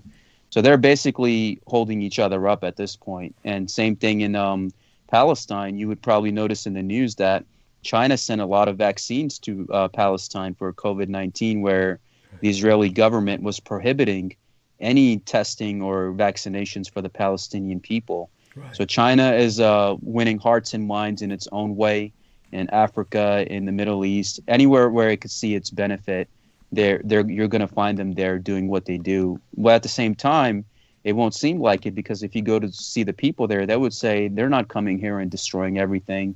They're doing business, they're building jobs, schools, factories, etc. So it's a very, it's a matter of perspective, in which I know in your geopolitical analysis, you describe it the best way possible on what the long-term agenda is of many of these things. Thank you. I deeply appreciate that. And I'll segue it over to Peter Moon. I want to reemphasize what Salman suggested earlier. For those of you who are not familiar with what Salman Sheikh is suggesting, Amazon it continues to change its system, and it reformats a new template for its sales. And in the case of its book selling, it was Salman Sheikh in particular who was pivotal in keeping our books selling at all. The first person to turn in a 5-star review, to turn in a review at all, was Aaron Tice, who is actually a guest on this program and whom I hope to have on again at some point in the near future. I understand he's very busy right now, but I'll do my best to contact him sometime in the near future. And he gave a wonderful 5-star review. And this, of course, was very helpful. And then, of course, what happened is our primary gang stalker, Richard K. Cole Jr., who is paid, he was literally given $1 million to assassinate my character. And he's considered a character assassin. And, of course, he's never had any other hits or contracts. So it's not like he's $1 million a hit character assassin who does this regularly. He's not an adsman or anyone with any professional background. He's simply a coward who joined the United States Marine Corps and never even served his full hitch. He never served his full term. He had sexual issues that drove him out of the Corps, namely his pedophilia and his love for child pornography and his love for sex with young boys, which of course he made pornographic films for in San Diego. And when I was in boot camp, literally, there are horrible things done in the Marine Corps to people who are Muslim or minority. I spoke of entering boot camp at the same time that Yamashita was a individual who was Japanese who entered Quantico, the officer school, which I thought was stupid, and I knew he would never make it out of there. And of course, he was tortured to the point where, physically tortured to the point where he had to leave, and then sued the Marine Corps. And he ultimately won his lawsuit to the point where they offered him an honorary Marine Corps rank, and he told them to go fuck themselves. But in terms of myself, I was given the illegal orders to have sex with Richard K. Cole Jr. in the production of homosexual Marine Corps pornography. The Marines are dominant in the homosexual porn industry, for those of you who don't know. And it's a fetish among gays, is the Marine Corps tattoos and logos and the whole symbology. So it was to the point where, as a matter of fact, the Marine Corps Commandant was going to give the order during the Clinton administration that no married men would even be allowed in the Marine Corps. And it took Bill Clinton himself to step in and tell that guy to go fuck himself before he withdrew that order. Just so people know how gay the Marine Corps, the queer corps is. And so when it comes to Richard K. Cole Jr., he never forgave me for not having sex with him because I was dishonorably discharged. And I never did rendezvous to film that porno film with him. And aside from that, he is very involved with Stephen Outram, who gave him that $1 million, which he is expending in a nonstop assault all day, every day of his life because of his own personal obsessions, his pathology. And he's extraordinarily privileged, mostly because of the inactivity of everyone who should report him, refusing to report him. And this is because the overwhelming amount of white people that I deal with are not threatened by him, so they don't give a shit. So the horror of the situation is he took our book off the market, literally just with a 1-star review. And yeah, you can fucking do that. So when he got on Amazon and conducted a 1-star review, this is what the abuse of freedom of speech. And the other way that they're abusing it, I will outline now, or very shortly. Understand this, the only thing that got us back on the market was Salman Sheikh stepping in and giving another 5-star review. And it was after that Amazon allowed our books to be sold again. Now, I know this for a fact because I attempted to purchase our own book. Salman Sheikh attempted to purchase our book. Neither one of us could purchase our book, nor could anyone else who reported to me trying to purchase our book because of that Richard K. Cole report taking it off the market. Amazon was not allowing it to be sold. It would have stayed that way completely, and until Salman took his action and did what he did. Since then, we've mobilized other friends to provide their 5-star reviews. And the way Richard K. Cole responded was to establish another false account as a female. And he goes drag all the time. Remember, the guy has sexual issues. That's the reason he got out of the Marine Corps, was he cannot decide whether he's a man or a woman. And when it came to, and this is the negative pathology that people have when they try to take advantage of the identity issues of the queer community or the alternative lifestyles community. He did this to get out of the Marine Corps, and yet he gets paid by the Marine Corps on disability all of his life to do nothing other than what he's doing, aside from the money he made personally from Stephen Outram, who he serviced sexually. So in terms of this other false account Richard K. Cole Jr. created, it's called Barbara G., and Barbara G. gave another 1-star review. So this is what's bringing our ratings down, and this is not the world you once knew. There is no such world that exists anymore, where meritocracy on its own merits earns recognition. That world is gone. It maybe never existed, but now it's far worse than it ever was because of the internet. So in terms of what we need to do to combat this organized suppression of information is fight back. And it's your war, and you have to fight it. If you want the truth, if you want to know the facts, then what you have to do is file a 5-star report on Amazon and report not only the comments of Richard and Barbara G., you have to report their accounts. So report both their accounts and their comments to Amazon and file your own 5-star review for our book. It's the only way that we're going to survive and that this information will come out to the public. So you've got to do this. You can't sit back on it. You got to do it as soon as you can, right now if you're able.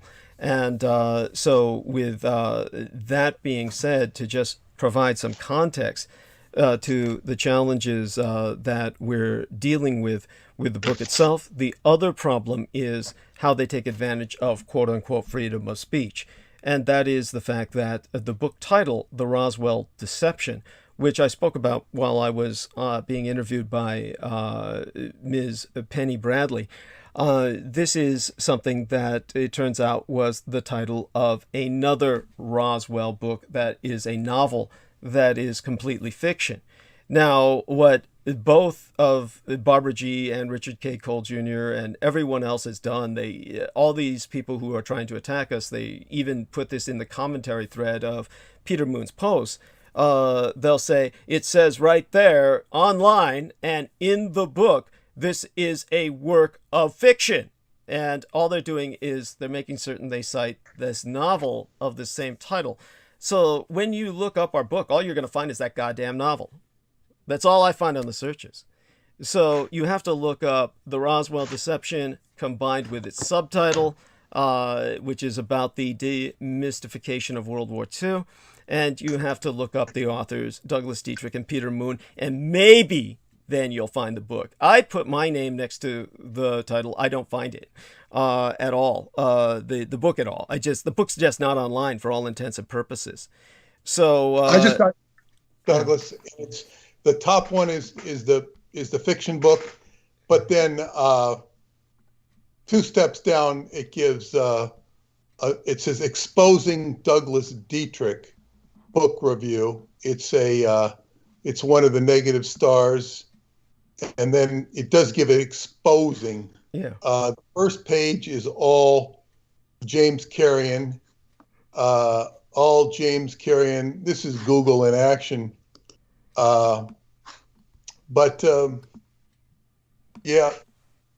It just says exposing. Boy. Well, that's all Richard K. Cole Jr. And don't forget, he's got a multimillionaire behind him. Stephen Outram is worth far more than 70 million United States dollars. He is, of course, a citizen. He was born in New Zealand, but relocated to Australia. So understand that we're in an impossible situation. As I said to Penny Bradley, the only real solution is, aside from what I'm recommending, is we need to, of course, we'll just take the book and add a bunch of the stuff that I wanted to throw in there, perhaps, and then retitle the book and republish it. The Roswell Deception, of course, all people are finding is the novel, and everyone who's communicated with myself says that's all they find online. So everyone thinks we've written a novel at this point, and this is what they take advantage of. They take what's said in the novel and they apply that to our book. They say, see, these two men say that this is a work of fiction right at the start of their book. Of course, we don't say that, but they write that as Barbara G. did on the One Star Report. So it's really up to you. This is the war you're fighting because you want the truth or you wouldn't be here. And so, therefore, understand this, Peter Moon, that Richard K. Cole Jr. will be with you the rest of your life. You will, this man will hound you until you're dead, and he will attack all of your affiliates because that's what he does. And welcome to my world. This is the world no one, including yourself, would help me with by reporting him. Now, it's also your problem. And every book that we publish, he will destroy. So this man has the power of heaven and earth behind him because he has the cult. He has the cult of Michael Aquino's Kings of Edom behind him. So don't forget, everything he does has the cultic power behind him, the forces of darkness, which they're convinced rule the earth. So Solomon has his faith to bolster him that we will win in the end through the divine. And but this is a challenge you're going to have to confront. Explain to you, Google has never been a friend of mine. So this is not something that is new to me. And it's, the internet has never been a great friend of mine, although I have only just begun to promote this book. And I sent out just now an email promoting the book. I put it up on the website. It's now going out to all of my subscribers to my Time Travel Education Center. I sent out a mailing yesterday. I've been quite occupied getting out a mailing, so that will, we've made a decent amount of sales for no promotion, no real, just promotion through my newsletter and just by putting it on Kindle. So, we've gotten off to a very, any new author would be very happy at this stage of the game. I did not report Richard K. Cole because I was advised it would backfire on me. But he's not going to win here. He's not going to win. But I have some, if you have anything more to say, and I thank Salman, and I thank you for bringing out these points of Google. There will be other strategies to use here, even on Google, because I feel engageable on this, and good. There will be ways to improve this, because, as I say, as much as the internet has not been a friend to me, it is becoming a friend to me. Yes. Slowly, surely, by the nature of what it is. There's a lot of room to expand on this medium and forum, because it will, as much as it can be a bitch to deal with, it also has a way of reaching the people it needs to reach. Thank you. But we'll get through this, and it'll be interesting to see the response. I have a relatively short time to be with you tonight, because I'm going to Montauk tonight, tomorrow, yes, with my Rudy Curry. I can't wait to just be with him and just share some qigong and all of that with him. Wonderful. And you have a funeral to attend shortly. That's in June. Yeah. That's in June. June. Okay. That's in June. So I've gotten some fantastic things done in the last week. Been very busy. I was so busy, and then I got a setback on. I wasn't able to listen to the show you did with Penny because I got distracted into. I was very upset because apparently all my qigong videos that I prepared had been vanished from the site I had. The whiteboard software I use, which used to back them all up, and now they were gone. I've written to the company. They might be able to salvage them, and if they don't, I'll have to remake them. Oh my God! But fortunately I write the script out, so I read the script. The hard part, the most time-consuming aspect, is getting the words to match the visual on the whiteboard. Because it's a sort of an active video software, and that it'll be a pain in the ass to have to reconstruct it, because the course was almost ready to go. So I mean, this is all part of my computer breakdown. So that was very discouraging yesterday. They might. I will not hear from them probably until tomorrow at the soonest, and maybe Tuesday. And if they can find those videos and salvage them for me, it's going to be really good, because I did such beautiful multitasking the last few days. Right. And today, even while I was on conference with the World Genesis Foundation, I was able to put together, the special offers on my website, skybooksusa.com. There are 5 special offers in which you can order the Roswell Deception with or without.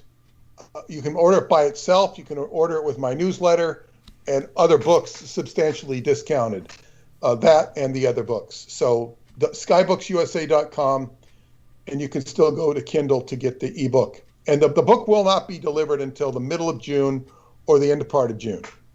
And while I'm on this, I want to just share with people something that will give them something very useful they can use. And I've known so many astrologers over the years. And one of my friends had taught me something I didn't know about astrology.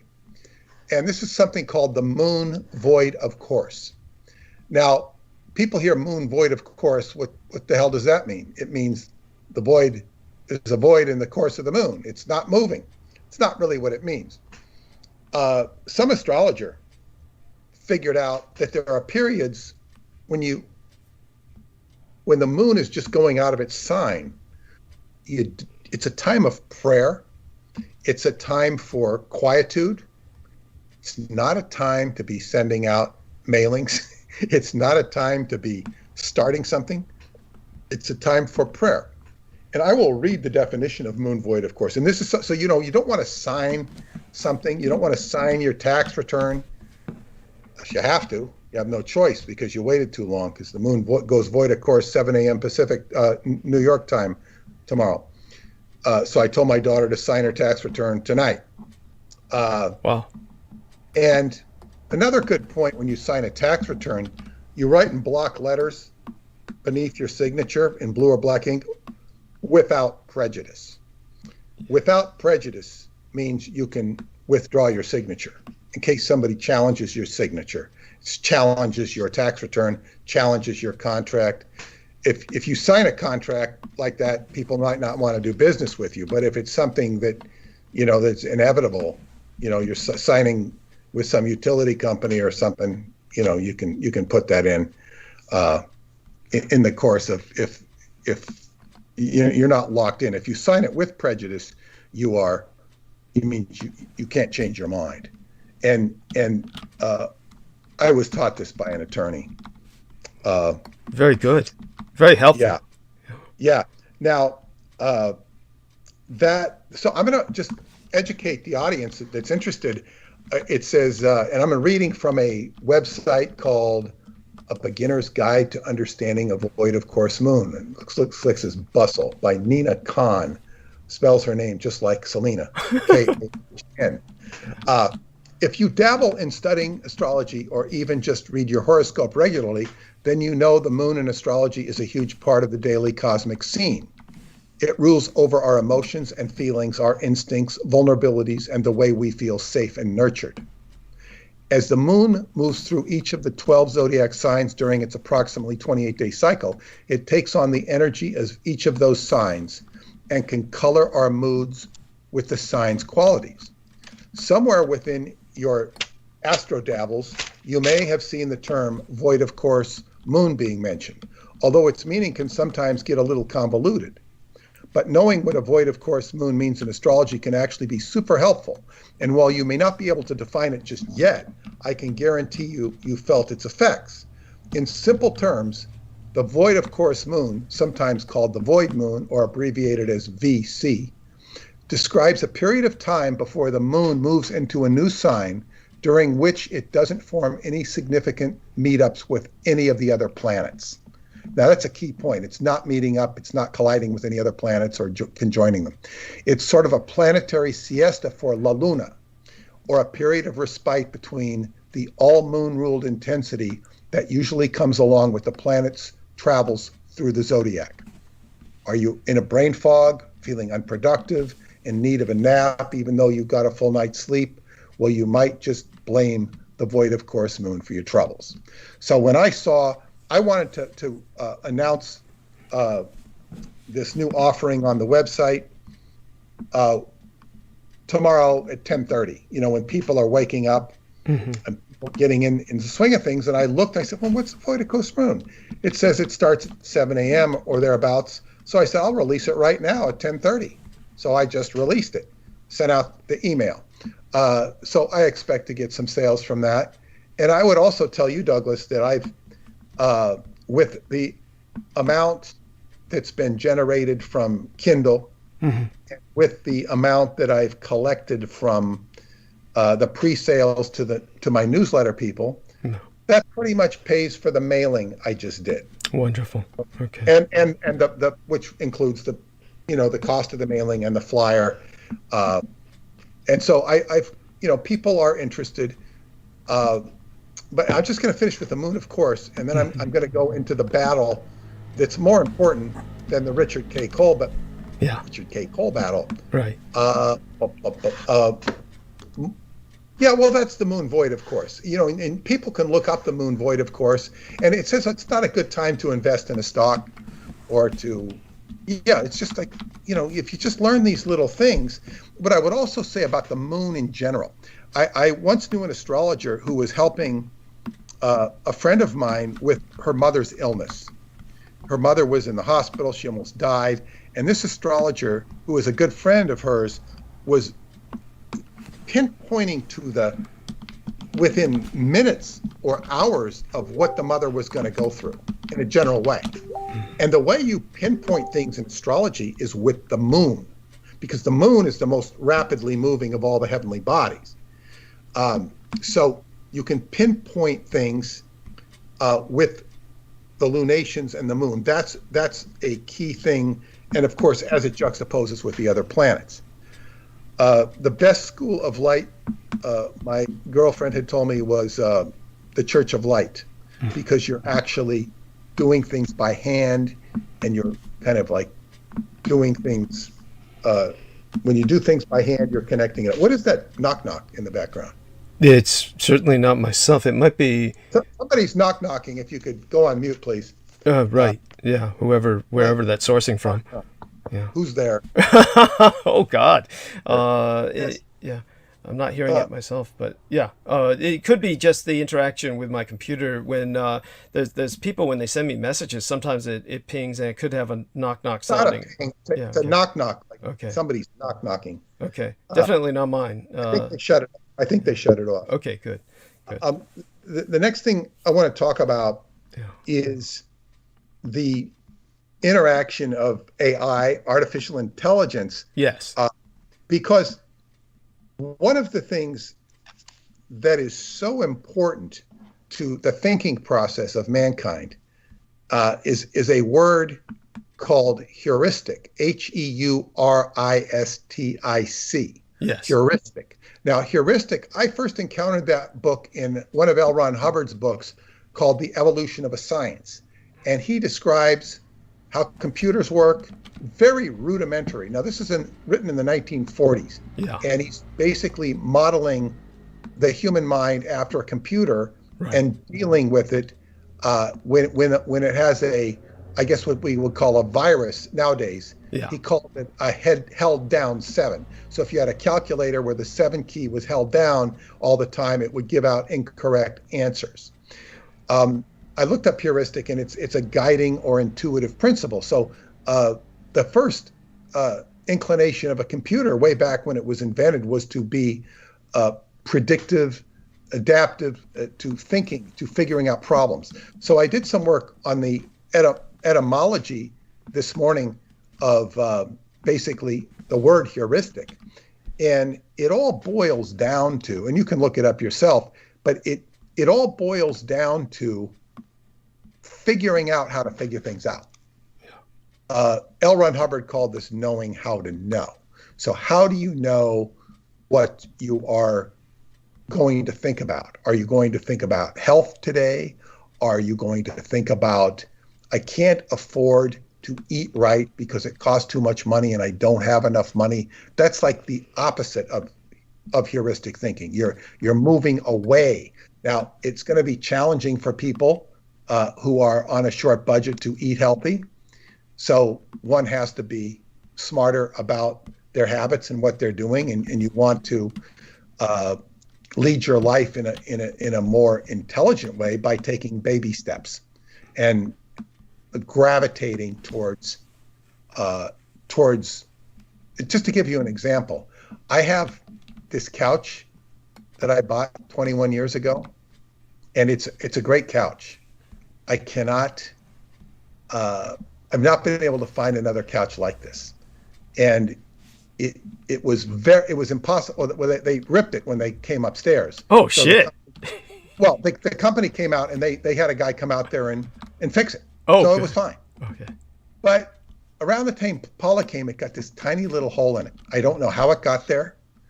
I was inclined to blame it on her because I don't know how the hell it got there, but I can't blame her because I didn't know what it was. And I've always wanted to. I don't like the couch is 21 years old. It's time to go. And then I got the idea of reupholstering it. Somebody said, "Oh, you can reupholster it." No, I'm not going to do it. But, and so I said, well, that's really a good idea. Uh-huh. But can they do it right? So we went out today to dinner, and I just happened to pass by an upholstery shop. I was shocked to see an upholstery shop. So talk about synchronicity. You see when you're on the lookout, you see it. Yes. Yeah, because that's the one barrier to renovating the upstairs is the couch. Because if I get rid of that couch, I don't know that I can get anything else in there that's going to be, number one, that's going to fit and be so nice. Because the door to the upstairs is a little thin. And when it was funny, I was going to buy these two pieces. I redid this apartment in my upstairs. This is where my daughter moved in with me after the divorce. So I fixed it up nice, and she went out looking. I was ready to buy these two big sofas that would face each other. And then I looked and I said, you know what? I realized at the last minute when I went into purchase, they're not going to fit in the door. So this resulted in us getting a much nicer couch. So it's just spacious. It could actually, sleep 3 people and 1 kid if it had to, just the way it is. Holy shit. It's got a pull out, so it's just a really comfortable couch. And when people have come over to sleep, they sometimes prefer to sleep on the couch rather than in the bedroom because it's so comfortable.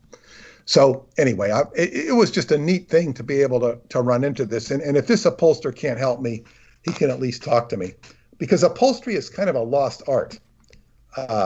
It's not really done anymore. So it's like, now I'm going back into computing and intuitive processes. I am dealing personally with different interfaces of AI, and I have. Douglas is one example with his connection to the Artilect. Thank you. There are other connections. Joe Matheny and his Meta Machine, Radu Sinamar and what he writes about of all this fantastic stuff that occurs in his world is AI driven from a higher intelligence that is connected to the inner earth and or Shambhala. There are other examples. There is, of course, Google, which is something we all are interfacing with on an everyday basis. There are other aspects of AI when we're dealing with people that are tied to abduction drama. This is different types of things operating them. Preston Nichols always said that channelers, psychically sensitive individuals, were basically channeling satellites that was being, stuff was being pumped into them. More esoteric descriptions include this going back to the Knights Templar. This did not originate from Preston, but from another one of my friends. And then, of course, I remember one time with Duncan and Preston in his green room, his acoustical room, and somehow I mentioned the Knights Templar, and I think it was in this context. And Duncan had this soda cup, and he just violently threw it when I mentioned Knights Templar. Violently threw it. Wow. The Knights Templars, of course, were often associated with homosexuality. Okay. And that would speak of the Montauk programming. He had quite a visceral reaction to it. And it was, he had to be calmed down. He didn't need a cattle prod, but Preston used to keep a baseball bat handy with Duncan. He always, seriously? It's in the book, The Montauk Project. Yes, he always would have a baseball bat handy because Duncan could have sudden outbreaks of violence. I talked to people who've been subjected to it.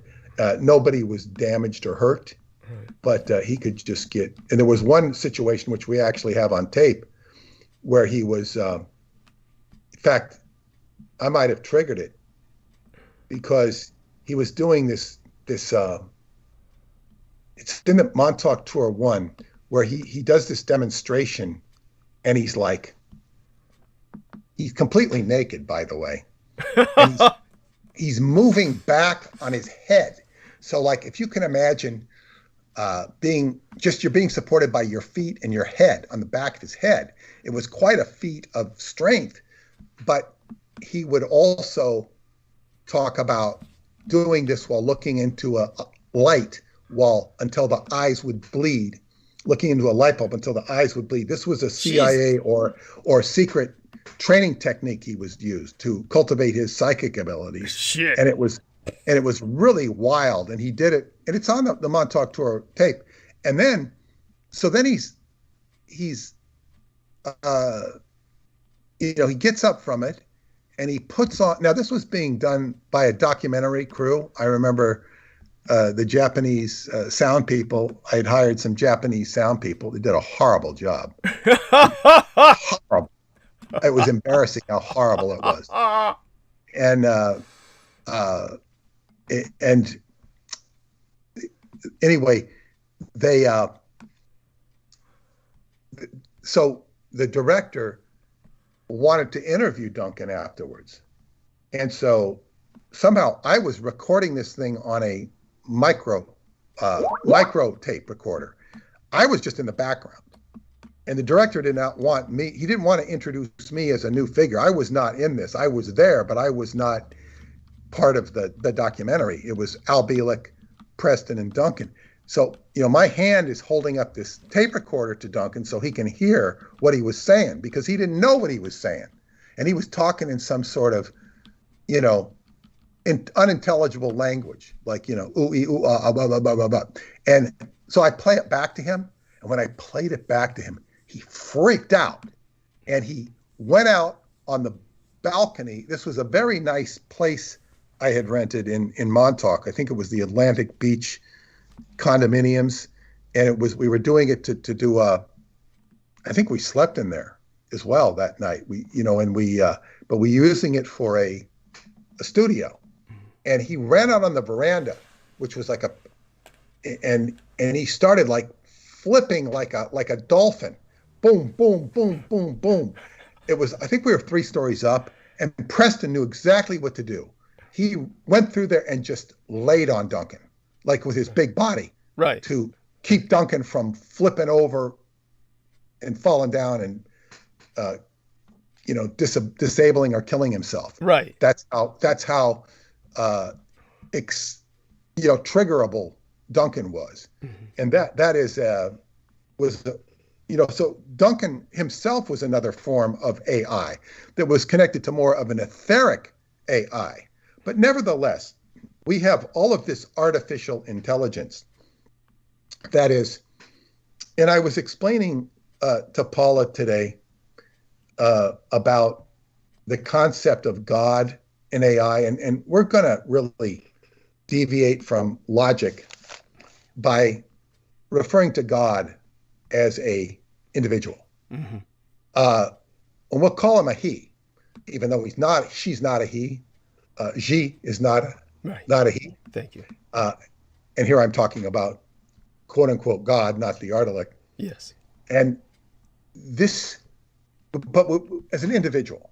Now, if God is thought about as an individual, he has so much random access memory, or RAM. In other words, how much information can an individual process, no matter how brilliant the individual is.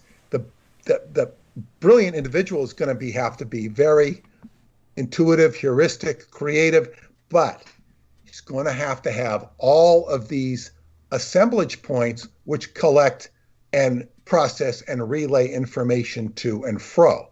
This is what in theology they refer to as principalities and other names. They are in the angelic realm.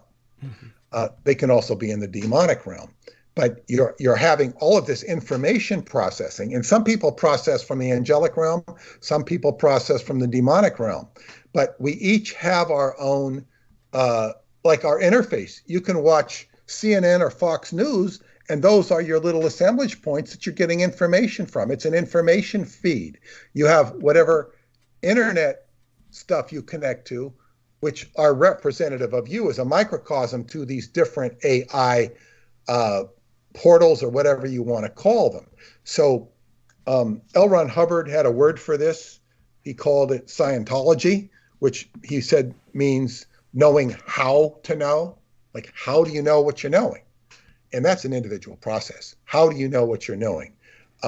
He would talk about this being related to the subject of epistemology, which is the nature of knowledge.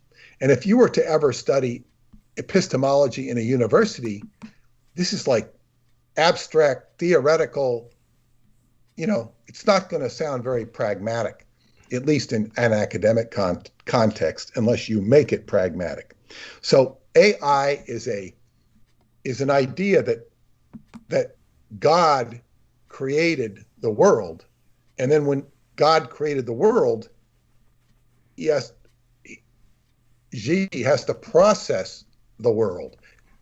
Now, I was rereading one of my books, and it was fascinating, The Spandau Mystery, which I was rereading for to write a blurb for it. Mm-hmm. And I'm saying, wow, this is interesting, because I don't remember how the story goes.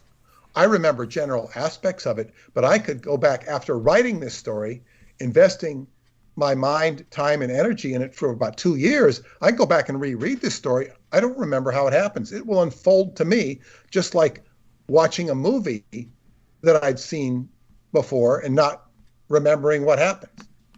So this is kind of what the prospect of God is. God's going to have to rework the universe and see it, because it's all operated this way. In magic, you have the concept of a golem, which is what is created by man, but is not man. God has the same process, created by God, but is not God. And a golem is something that is the antithesis of what would be called the Christ. The antithesis, because it's the opposite of Christ being the universal redeeming solver in a abstract context, as opposed to a typically religious context, whereas the golem would be that which is run amok. And we can say that this universe has run amok. So so now I'm going to go back to this book. Right. This book, The Roswell Deception, which I still would have preferred to have called Roswell and the Rising Sun. I think we would have avoided this, but it's okay. Mm-hmm. It's all okay. It is the way it is. Mm-hmm. And it's all okay. Mm-hmm. So anyway, we have these people. Now, important point. I was watching some of the, I'm not sure why, but some of the early hippies, the merry pranksters.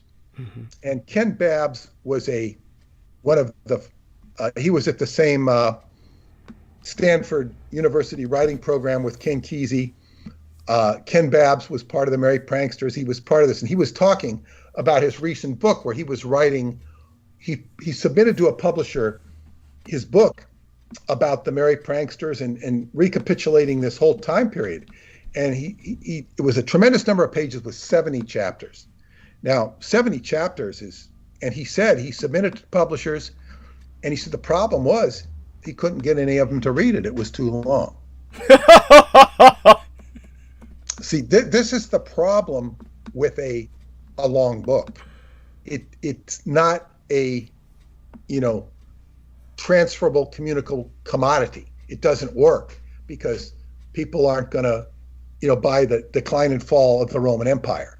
They're not going to read it. There are a few people who could read it, but there are not too many.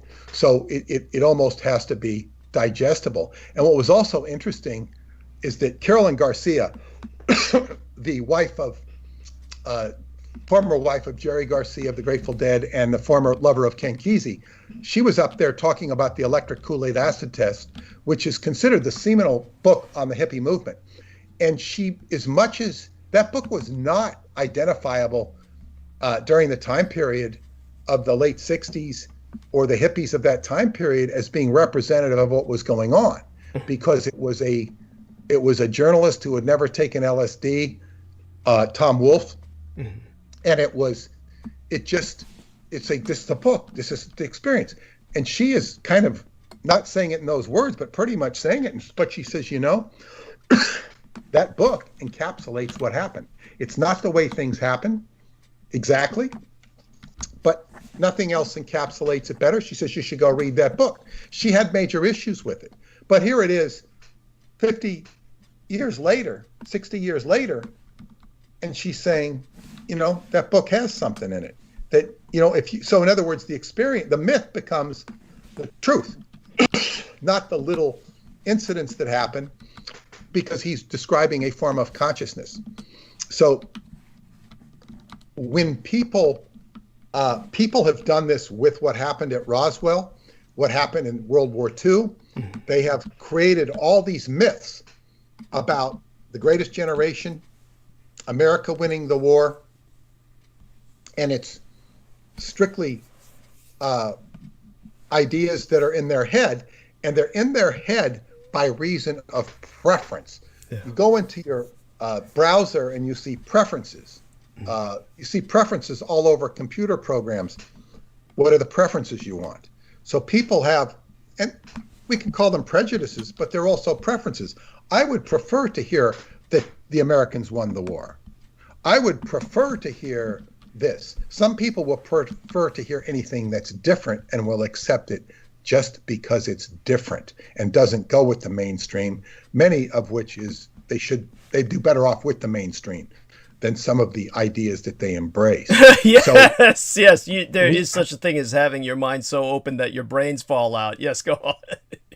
Well, yes, and this is also something that we've been negotiating with this documentary on Montauk, and now the latest they're telling me is that they want to call it the world of Peter Moon, and the universe of Peter Moon, and it's like it's at the point where I don't want to engage in this stuff anymore unless they're going to do the story right. So in other words, I don't have time to waste on all of these. Oh, we're going to do the story right. Yeah, we're going to interview, and then they cut me out of it, or they don't tell the story, or they omit David Anderson, and what are they doing? It's a waste of time. So I've been told that this is going to be real, and we'll see. But anyway, that sort of approach makes me kind of cringe, because I can see people thinking like, oh, we're going to show all these ghosts and all this weird stuff, and I'm thinking like, oh, because I'm embracive of it. I have an aptitude for it, but I'm not chasing ghosts. I'm not chasing UFOs, and never have been. I was chasing the mystery of Montauk, which led to much more expository and interesting things than sitting there in an MK Ultra meat wagon. It's like, and this is where they'll go as far as MK Ultra meat wagon, and they'll ride around in that truck saying, look at, we got cadavers in here. We're sending them to Mr. Aquino. They're really real. We got all these, a meat truck full of cadavers, and we're bringing them over. We're on our way. This is real. And this is the mindset of people. So it's a very, people prefer to work at this stupid ass level because it's what their comfort zone is. And I also want to bring up another point on this comfort zone. And I got a little bit of information about Randy Kramer today. And I'm not going to disparage Randy Kramer. Understood. But although he has warranted it. No, seriously. I'm not I'm not here to bash Randy Kramer. But I want to say Randy Kramer has been identified by one of Douglas's friends as, in fact, Richard K. Cole. Now, I don't know if this is true, but I did find out that Randy Kramer was in Yelm, Washington. This is the home of J.Z. Knight, who channels Ramtha.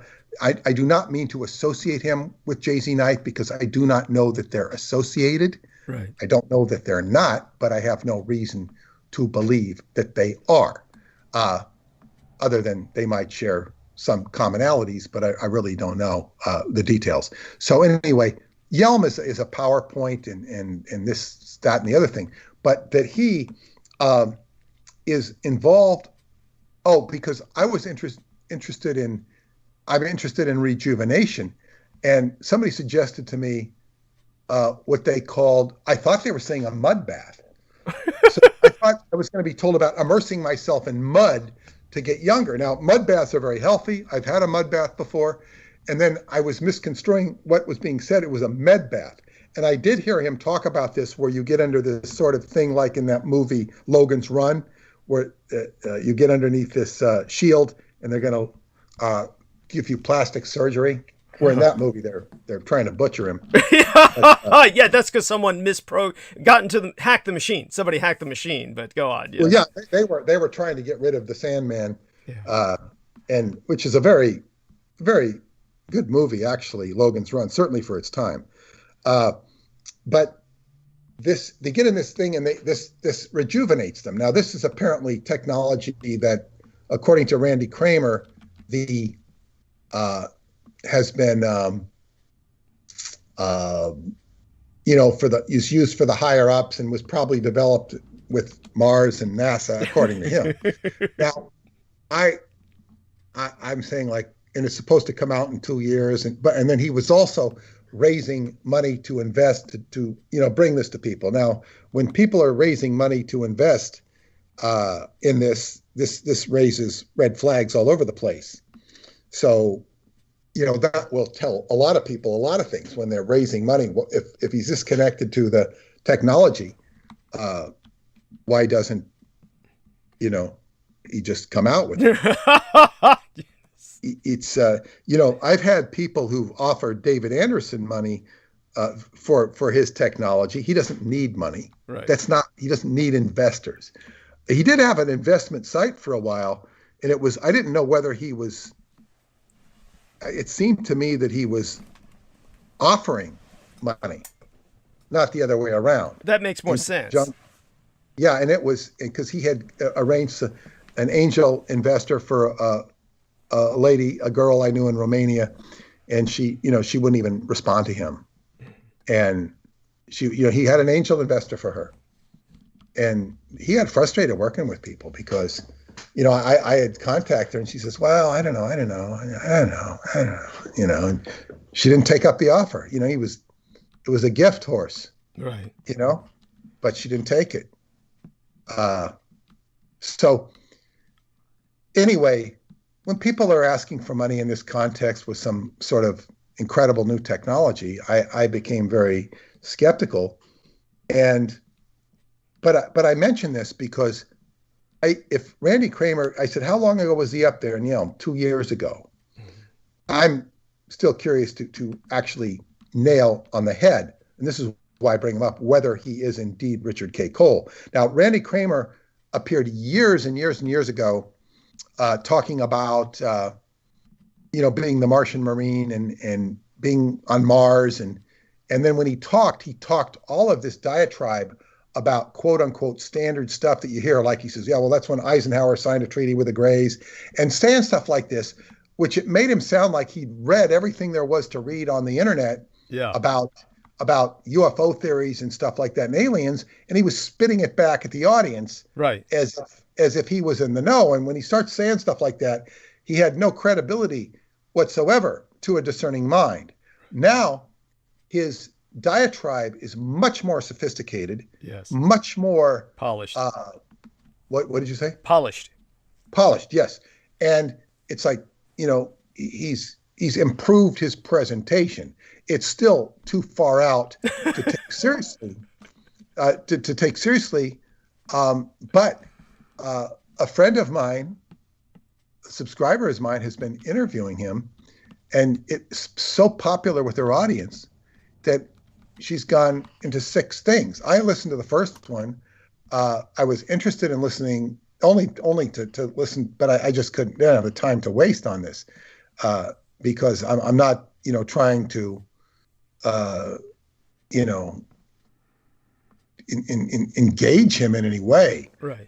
He's a huge distraction. Yes. But there is the curiosity because it has been pointed out that he is one and the same person as Richard K. Cole. Certainly, there would be certain profiles that would share. I would just like to hit the nail on the head. Right. So, that's what I wanted to share with you. Thank you. He's definitely being run by some form of AI or is connected to some form of AI. And this is the battle we have with the book. What are people going to believe? What are people going to think? What are they going to know? What are they going to recognize? And this is something that is out of our control. I will also tell you this, that might be good advice. I was basically, I won't go into details, but I was offering some Qigong to a certain audience with a certain severe problem that this stuff Qigong would handle in a flash. Right. If they were to do it. Right. If they were to do it. That's the big if. Go on.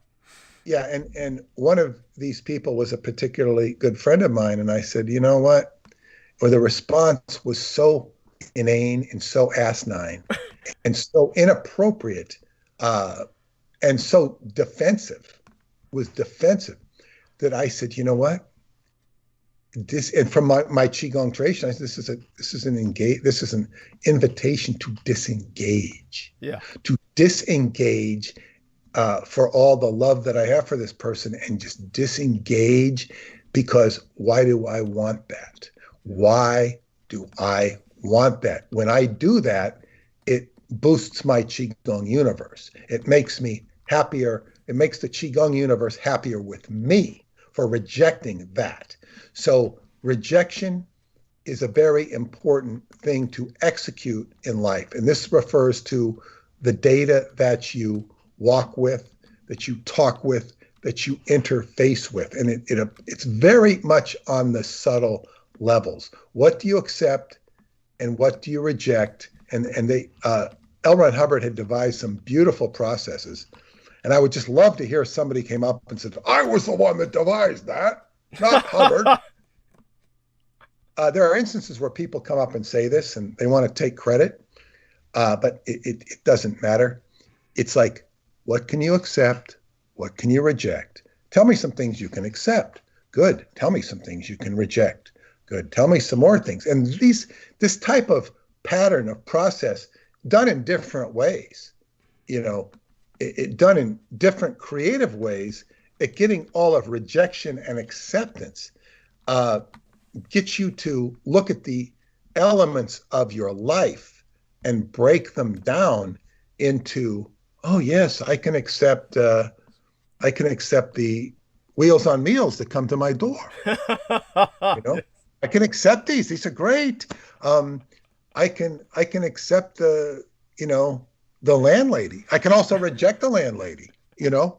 I'm going into Douglas's life here just to make it more real.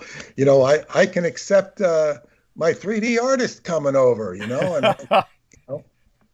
I can reject the the opinions of Beaver or whatever it is. I can accept his opinions because some of them are good. I can accept those opinions. I can reject those opinions. All of this comes into what's called your freedom of choice. You begin choosing what you're accepting rather than doing it on automaticity. So it's like, yeah, I can accept this. I can accept watching this program that I watch every day. You know what? I watch it every day. I can also reject it. I don't need to watch this program. And you get your oil. It's like machining oil on a machine. It's oil to your mind, accepting, rejecting. Oh yeah, I eat bacon and eggs every day. You know what? I can have granola today. When you're getting into and so you don't beat yourself up for rejecting or accepting anything. And this is very much akin to what Buddha referred to as the relationship between attachment and non-attachment. The Buddhists will often preach non-attachment. We have to be non-attached, so much to the point where people will isolate themselves from civilization or society. And this is not healthy. You have to attach and detach and have a harmonious relationship between the two. So when we have, just now, all of those who are fans of Douglas and understand the Japanese role in World War II and really what it was. At the same time, it's not pragmatic to reject the United States of America and what it has to offer us as citizens living in it. Yeah. It has its drawbacks, but as my wife Paula would tell you, there are so many opportunities and advantages here that you do not have in Romania or even in Europe itself. So in that way, it's like many things, it's a blessing, and sometimes it's not a blessing. There are many sociological situations here that are, devastating and all that. But you have to find your bliss. So that's with that, I can retire from tonight. Yes. Well, before you do, of course, and we're so reluctant to let you go, I do want to. I do hope that someday Paula has the opportunity to come back and tell us about some of the advantages that the United States has over Europe, so that people understand this. Romania has been part of the European Union for quite some time now. It's also effectively, for all intents and purposes, I don't know if it's been entirely integrated into NATO, but it's most certainly a NATO ally. So it's within, it's integrated within. It has integrated into NATO. It is in NATO now.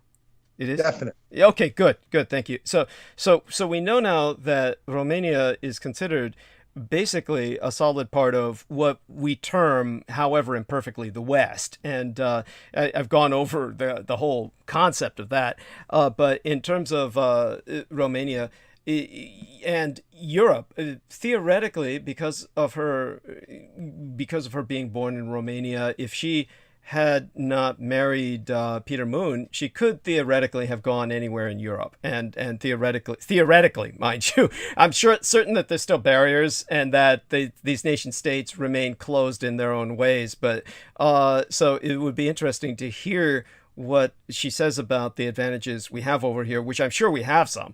And it's like getting a job. It's like getting a job. Okay. It's like getting a job that will. It's challenging for people to get a job that will pay for an apartment in America. Yeah. But I will tell you, when she was working at this oil company, these truck drivers were making as much as 38, even if they were at the top of the scale, making $60 an hour. Yeah. 38. And they were very, and they didn't have enough of them. Yeah. So she would sometimes watch at some of these jobs. This is something that she wasn't going to do. But she was making a good salary, and she earned her way up to that before she was disengaged to her own advantage, right? Because she was rejecting the abuse. Right. But there's opportunities for her as well when she's ready to execute them. But this is like in Romania.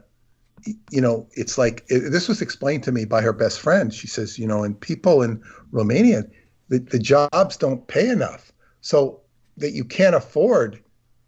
Might afford an apartment, but you can't afford to eat. So they will be supplemented. Many people, not everybody, will be supplemented by the family farms. They will send, they have all this abundance of agriculture, so they will send it to their relatives in Bucharest or wherever they're living to help support the family.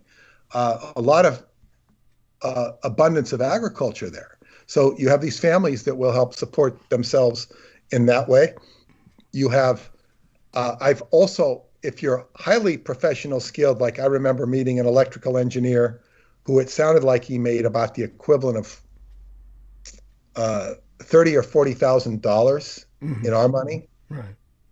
Which would be very good money in Romania. So he was able to sustain himself as an electrical engineer who worked for a utility company. There are people like that. There are also extremely rich people who are the top of the food chain that, sort of the powerful people in communism or the military took over, and they sort of hog the top of the food chain for themselves, whether it be. And then I met a man who owned a bingo concession in Bucharest, and he was funding a crystal shop. He was very interesting to talk to. He had, he kind of had cornered the market on a bingo parlor. Mm-hmm. So it was an opportunity. I don't know how he got it. It was none of my business. I was happy that he was funding the crystal shop, which, when I say funding a crystal shop, it was extensive. I see more crystals than I'd ever seen in my life. Wow. But there are people there with esoteric interests. So, as they say, professional people can, if you're in the right industry, met a couple of entrepreneurs that I traveled with, and they had done very well. And I was talking to the wife, and she said, "Oh yeah, it's very possible." But they were an entrepreneurial mindset who knew what they were doing. I don't know what their connections were, but for the person emerging into the job market, I think you pretty much have to have both of you, the husband and the wife, working, and then you're going to eke out a place, and you might be living it's best if you live in the family house, so to speak. Right. So it's not, I've watched a lot of young kids move up into the world, and I will, but it's not easy. Now, Paula is somebody who could have easily been married into the richest guy in town or the most handsome man in town. Right. That could have easily happened to her. It was offered to her, but she rejected it because this was this is not who she was. And it was, she'd be married, be rich, have kids, have everything she quote unquote wanted, but it wouldn't be what she wanted. Right. So she's growing as a spirit and as a human being, and there's nothing more valuable than that. Yes. From her perspective. And she's been is this worked for her in the United States, whereas her brother is so good with IT, he could get a job there, here, or anywhere. And he doesn't need to prove himself. He doesn't need to become independent because he has those skills. Paula's path was different. She has different skills. It was a master's in business administration, but she needed to prove herself. This is her path. So she's doing that, and she's going to visit Romania this summer and come back a completely transformed person. And she will be, I'm telling her, she's going to be a spiritual teacher. She sees it. People see it in her, but she's undergoing. I actually was able over the weekend to peer into her future by reason of some things I saw, and I normally don't do this. Right. And a bit into my future. This doesn't normally happen. I say, wow, this is good. She just has to accept and not discredit herself. So right. she's perfectly set, geared towards inheriting the wisdom school in Transylvania. This is her and her brother will inherit that wisdom school. I see myself as sitting in the background, saying, do this, do that, and not as a rule, but as advice. Advice, Yeah. You need to get this person out of there, and this sort of thing in the future, which is a role I never sought or saw, right. But so be it. So that's. And this was the dark room viewing with the mirror, the kind of scrying, so to speak, or is... No, this just happened. It happened in a conversation that I had and some realizations that I had about some and then something I asked her. I asked one thing of her when she goes to Romania, and her response floored me in a positive way, because I could see that she's really, I asked her not to do something, and her response was so over the top good that I saw that she's really being an individual and making up her own mind, not listening to other people in this regards, and it's growing in the right way. Not because I want it to be that way, but growing growing right. And I said, wow, this is like, when I saw that she had made this step, I could then see her future. And because I'm connected to her, I could see my future. You know, I mean, I'll only know if this is accurate in, 20, 30 years, but so be it. So this is things right now, Douglas, are going, for me, I'm talking about from perspective, they're moving in a very positive direction. Oh, yes. It's like when you're, if you're driving to San Francisco from New York, and everything's going fine. There's no red lights, there's no truck stops, there's no tolls, there's no police. Yeah. The music on the radio is pleasant. Yes. It's things are going well. So it's serendipity, walking into unexpected things. And I'd be remiss to mention this about the AI. The AI, and I got to say this about the heuristic thinking, it's all about maximizing probabilities. So you want to say, what's the probable thing? What's the probable thing if we throw in this algorithm and that algorithm, and what's going to increase our chances of finding out what we need to know? And this, at a certain point, is where synchronicity kicks in. And when the synchronicity it's a way of saying, aha, this is the right element. You are engaging synchronicity. The highest aspect of an AI is to recognize synchronicities.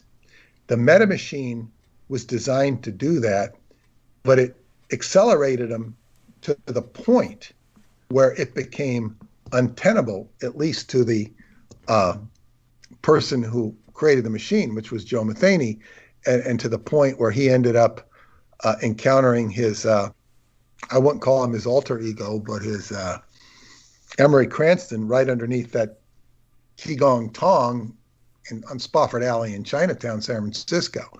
That's where he was kind of like confronted by his own creation that knew too much about him. Right. And which is the problem with Google. They know too much about you. Yes. So it was like the meta machine function was presenting him with somebody who knew too much about him, which made him uncomfortable. Maybe it shouldn't have, but in any case, it did. And so that's that. But the increase of synchronicity is a factor in AI, which goes into a whole nother deeper conversation we can have for another day. Yeah. So it's been a blessing to be with everybody. Yes. And I'm going to Montauk tomorrow. So who the hell knows what's with a Tai Chi master who's a fellow Qigong student. And, it's just, he was so great to go to lunch with after Qigong class. It was like I'd be getting another class just in talking to him. And and with some of his students, because he has his own students. So I told him to give me his information because I will promote him to anybody who wants to study Qigong in the New York area. He's operates, I think, out of Queens. He might do some work in Brooklyn, but Rudy Curry, I will promote him for people to learn authentic Qigong who want to go to classes in the New York area. So I can't wait to be with him tomorrow and to go out to Montauk and see what's happening out there, place I haven't been in a while. That's right. And we look forward to your return. And when you come back, hopefully you'll find some time to review my interview, or the interview that Penny Bradley conducted with myself. I'd really love your feedback on that. It's a good interview. I'm sorry? It's a good interview. I thought it was fine. I thought it was fine. I actually scheduled another one with her for next month. It went well enough where we'll follow up on it. And I definitely appreciate your establishing the groundwork for that so that they could work with me in Skype. Of course, we were knocked off of everything. We were knocked off of their Facebook stream, and we were knocked off their, the Skype and the YouTube. But they had the MP3, so the full MP3 has finally gone up on her channel, so people know that. We'll probably put a link up to that on my channel or on Facebook sometime soon. But definitely, I've provided a link in the Facebook message box of Peter Moon, so he could just go there to check it out at his leisure.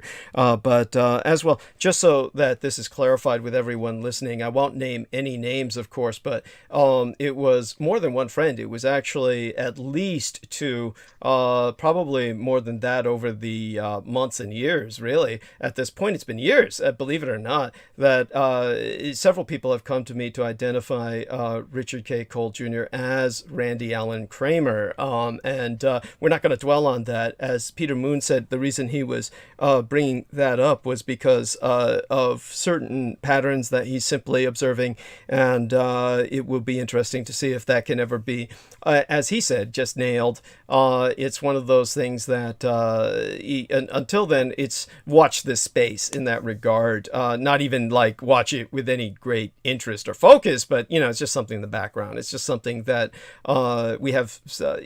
Peter Moon's just kind of keeping an eye on it, and his professional eye is important here. And aside from all of that, we love you dearly, Peter. And I think that the greatest contribution you make, of course, is making certain that we see all of this in context. And of course, as you say, in the end, it's going positively for all of us. Whereas I emphasize the immediate and urgent nature of mobilizing people, do understand that what Peter Moon says is very much reflective of Salman Sheikh, that we will ultimately triumph in the end. And with that, I'll have Salman and Jameson say goodnight to Peter as well, though I hope they will both stay on with me for the time being, because, of course, Derek had to go to bed early because he's getting up early for his dialysis tomorrow morning. So Peter's having a much more pleasant experience, and obviously a much more healthy one. And we look forward to you reporting back to us about everything.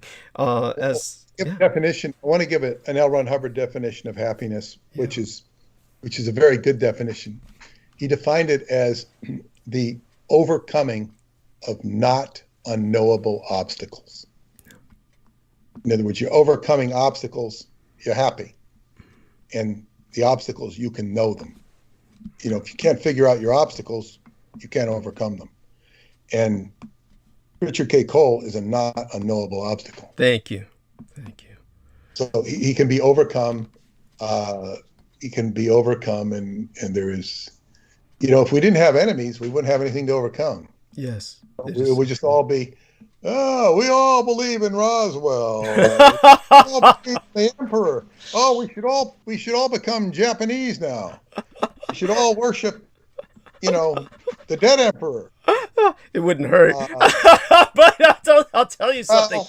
They'll go worship it like a dog will eat anything, or a pig will eat anything you put in front of them. Yes.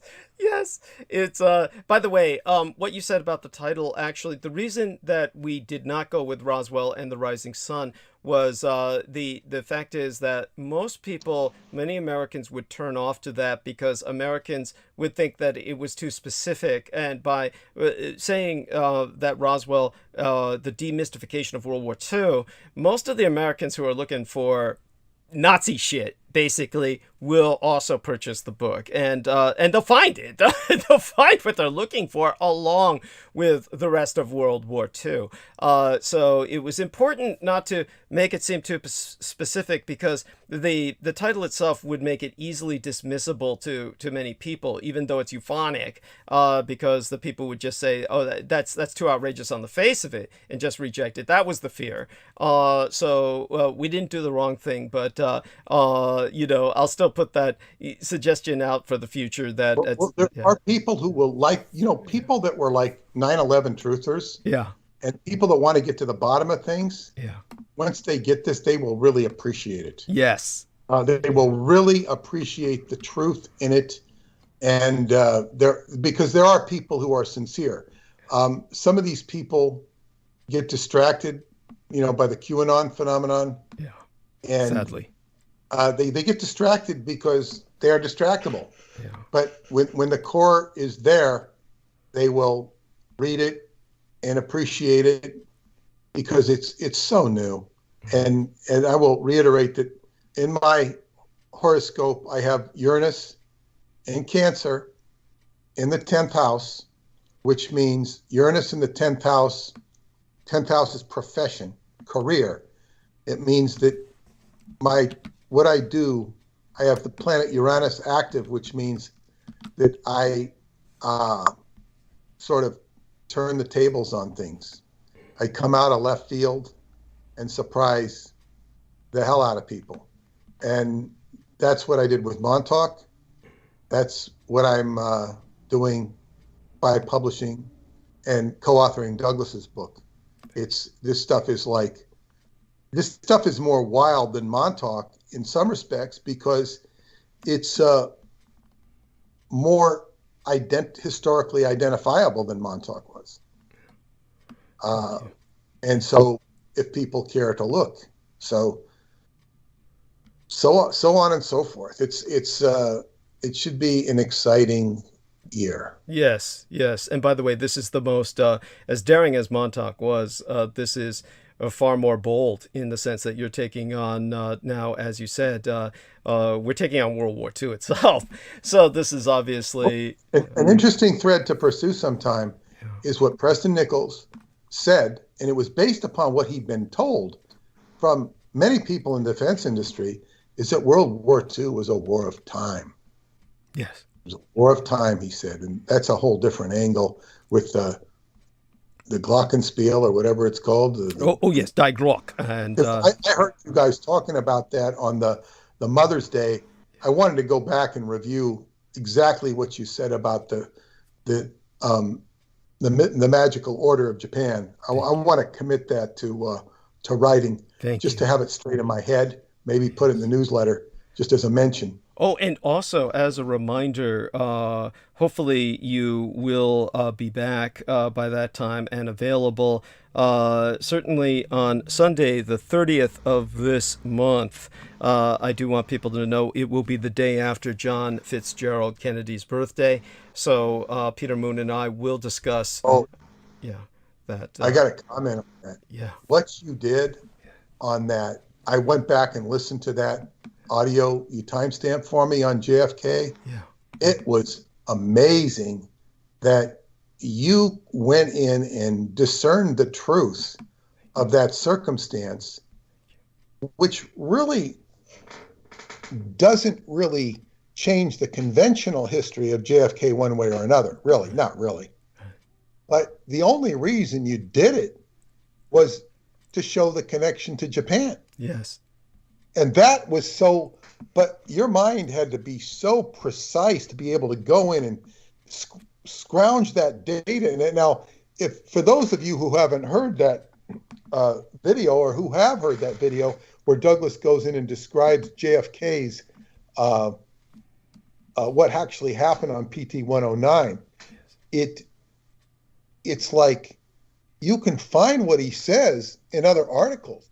It's like he's talking right out of the articles, and he calls it speculation and extrapolation, but it's on very safe ground because it's all in the materials that JFK did indeed sacrifice his ship for his own survival. It makes totally sense. It's not going to make sense to anybody who doesn't understand the premise of what threat JFK was under from FDR, which Douglas has described correctly as a homicidal maniac. And Douglas, I don't know if you knew this, but I found an article there where, and this is from conventional sources like the New York Times, where it's FDR had Joseph Kennedy Sr. come into his office in the White House and ordered him to drop his pants. Jesus. And he did. Yeah. And he did. And it was just to, like, you know, show him who was the king, like kissing the Pope's ring. Right.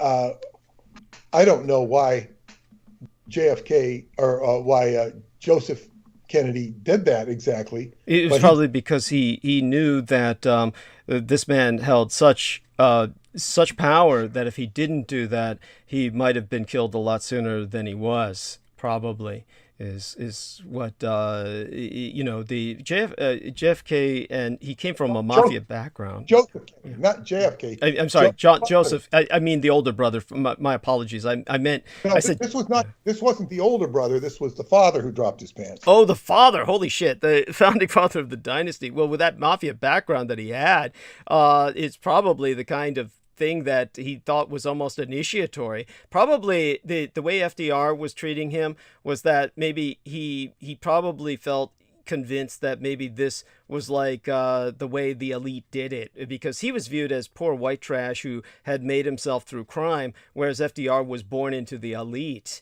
So it was almost as true. Yeah. It's true. Yeah. And just so people understand which episode that Mr. Moon is referencing, that was the episode of May 2nd, and that was Sunday, May 2nd, and it was only a week ago. So all you need to do is go to my channel and look. No, it wasn't May 2nd. It would have been Mother's Day, which wasn't May 2nd. Mother's Day would have been. Oh, okay. If I was mentioning that on the Mother's Day that might not have been Mother. I'm convoluting it. I don't know. The reason you're thinking of it Wasn't that the 10th? Yeah. Mother's Day was, of course, just 6 days ago, and that's easy to find that episode. But I believe that Peter is conflating it with Mother's Day because I spoke so much of Japanese issues on Mother's Day for obvious reasons. So yeah, it was post-Emperor's birthday weekend on the 2nd of May, and it was right after Showa Day in Japan. So that's why I was addressing the JFK issue. It was that day, and also I would also point out that we don't really appreciate what the Kennedys have to go through, much like Princess Diana and Prince Harry, or whatever his name is, go through with all the abuse they have to put up institutionally with what they grow into. And the Kennedys are called the royal family of America. So it should not surprise anybody that, I mean, we know all the Kennedy curse, but I'm talking about not just the curse of them dying, but the day-to-day stuff they have to put up with in life in terms of just what they have to deal with. Yes. The privilege is very much a double-edged sword, and how JFK was able to smile through so much of the individual and personal tragedy is a tribute to the human spirit itself. It is. He give off that image of doing that in such a way as to inspire hope in whatever. It's just, he was the vehicle for that, despite all of his infirmities and his he's really a remarkable individual in that regards. He was. And that's why my father wept so much when he died. My father had met him and shared with him that moment in which Kennedy expressed to my father his fear for his life, not from the Japanese, but from his own American administration. And when my father was confronted with that, you can imagine how that would change a man's life. That was a life-changing moment for my father, was his brief meeting with John F. Kennedy, who related to him because they were both Irish Roman Catholics. And the other important thing to emphasize is that when I mentioned the speculation, as Peter Moon brought up, that doesn't include the part which is based on fact with the documents that I dealt with concerning the bomber mafia. It was definitely the Strategic Air Command that was behind taking Kennedy out because of his abolishing above-ground nuclear testing, with America taking that first step before all the other superpowers, and the other superpowers is also acquiesced to the Japanese demands. But it was all expedited by Kennedy doing so first and saying America will step down from and just that courage to do that when you had no idea anybody else would. Even with the Japanese victory in World War II, we can't forget that the Soviet Union was still legally at war with Japan. The fact that the only way the Soviet Union really acquiesced to stopping all above ground nuclear testing was because Kennedy did what he did. And that's why he had to do what he did to make it public, make it official, and bring everybody to the table. So whatever power the Japanese had over the Allies, the Soviet Union was still another step beyond that only Kennedy could really make happen. And that's when the United States said he's working for the Japs and he's a traitor. And the Strategic Air Command, don't forget, at a time when the Soviet Union had only literally four fucking missiles, literally, of the intercontinental variety, less than what you could count on the fingers of one hand. They approached him with an out-and-out fabrication and pointed to church steeples and war memorials and every tall grain silo in the Soviet Union and said those were nuclear missiles of the intercontinental delivery systems that could wipe out the United States, and said that the Soviet Union had literally hundreds and hundreds of missiles. And this of course is treason. And the Strategic Air Command, it's proven, you can validate this yourself, that is a fact anyone can verify. This is what the Strategic Air Command presented to John F. Kennedy, their commander-in-chief, was false evidence. And so all this to give themselves, basically the national budget so they could build their own nuclear missiles to catch up with a non-existent threat. These are the men Kennedy faced off against and stared down at the time of the Cuban Missile Crisis, and they swore to kill him. And what the Marine Corps failed to do with Harry Truman, the United States Strategic Air Command, of just basically a sub-branch of the Air Force, succeeded in doing with John F. Kennedy. So after his birthday on the 30th of this month, his birthday will be the 29th. So on the 30th of this month, this next coming Sunday, Peter Moon and I will speak more about this as well as other things. You know what song became popular within a year of JFK's death? What? In fact, about a year. It probably came out right after his death.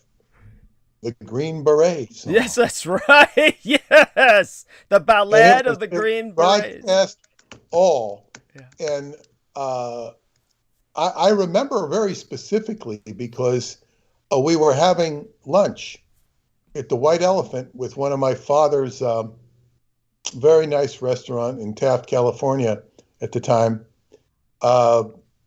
with one of my father's coworkers, and I remember he had just been to the Dodger Stadium, and Sandy Koufax had no-hit the Giants 8-0, and he was there. He was talking about it, and my mother told me that he had an upset with his brother, he was jealous of his brother who was in the Green Beret. And of course, the only reason we even knew the Green Beret was because of that song. That was 1964. Yes, holy fucking. Or I think it was 64, but it was. I gotta look up that song, but it says 1968. Right. That makes sense. Yeah. However, no, that's a movie. Okay. It's the song because that I wouldn't have known that song. I wouldn't even know what a Green Beret was, save for that song. Right. And by the way, that was, of course, the song was written by Barry Sadler, and Barry Sadler became the author of a series of books. The franchise may still be ongoing under authors that have taken over the title since then, since it was a running series. Probably died off by now because many of these paperback novel franchises have died off. But he wrote about Casca Rufio Longinus, who was the German legionnaire in the Roman army who stabbed the side of Christ on the cross. And since 1966 here, January 1966. Yeah, the year that I was born. Yes, and so it was. Don't forget, shortly after that time, that Michael Aquino became a Green Beret. And this was around Aquino's time. And basically Barry Sadler later on went to write this occult series of novels. And we're talking about a series of like dozens of these books that came out, like, as many books as Peter Moon has published, at least a quarter of 100 in the series. And so they were all about Casca Rufio Longinus, the Roman legionnaire who becomes immortal after Christ's blood spills upon him and he cannot die. So Barry Sadler wrote about that, and then he later died himself when he was in Nicaragua living like some, one of those rejects who used to work in the foreign service of the CIA or something, and all these like white guys who work in such like services. A lot of them retire in Costa Rica or Nicaragua, but mostly Costa Rica. But he was either in Costa Rica or in Nicaragua, the way I remember it, not serving as a mercenary or anything glamorous. He was just, I think it was Costa Rica, really. So there was nothing going on. There's no threat there, no civil war, no enemy. And the biggest threat you have is other retirees who are basically veterans and cops and retired violent whites who basically have violent backgrounds. And he wound up killing himself by accident while waving a loaded gun in a bar while really drunk. It was just awful. So just to bring some closure to that. I'm still confused because it says here he no-hit the Giants in 1963, and we hadn't even moved. He must have been telling a story from the past. But I remember, God, this is weird. But in any case, that song made the Green Berets a thing. Yeah, it did. So he was the guy who sold it and wrote that occult series of books, and it was and then died that way. It was, anyhow, we love you dearly, Peter. Share our love with Paula and Salman and Jameson. If you would both say goodnight to Mr. Moon as well. Send him into. Okay, thanks a lot. Good night, guys. Good night, Peter. Good night, Peter. Peace be upon you and yours. You too. Wonderful. And so don't forget to check out skybooks.usa.com, and it's there. You should be able to find the hardcover copy and pre-order it. I think that's the route you took, right, Salman, to get you pre-ordered it from skybooks.usa.com or through Amazon. How did that work for you? I did it earlier from Skybooks USA, and it was a very simple process, and I'm excited, my brother, to get the hardcover edition as well. Oh, bless you. God bless you. And definitely so glad to have you with us. And of course, you go to sleep at midnight too. It's getting close to that point for you. Hopefully you can stay with us just a little while longer. I'm hoping Jameson and yourself can kind of like hold the stage for a few minutes with a conversation while I kind of refresh myself. I won't go to refresh myself just yet, just a few more minutes. But while we have each other's company, certainly we can reflect upon some of the things that Peter Moon brought up. Basically, what Peter was doing was affirming your stance on this, your deep and abiding confidence that we will triumph on the side of light. And Yes. that's so important, and it's very much cannot be lost. We cannot lose ourselves to our own. We defeat ourselves with our own sense of cynicism and our disappointments. And I'm sure you've had your share, so maybe you could share with us some of the disappointments you faced in life where you really were challenged. And I don't know if you were always as faithful as you are today, so maybe you could share with us the point in your life when you became such. Yes, my brother, definitely. So these last 10 years of my life basically have shaped who I am right now.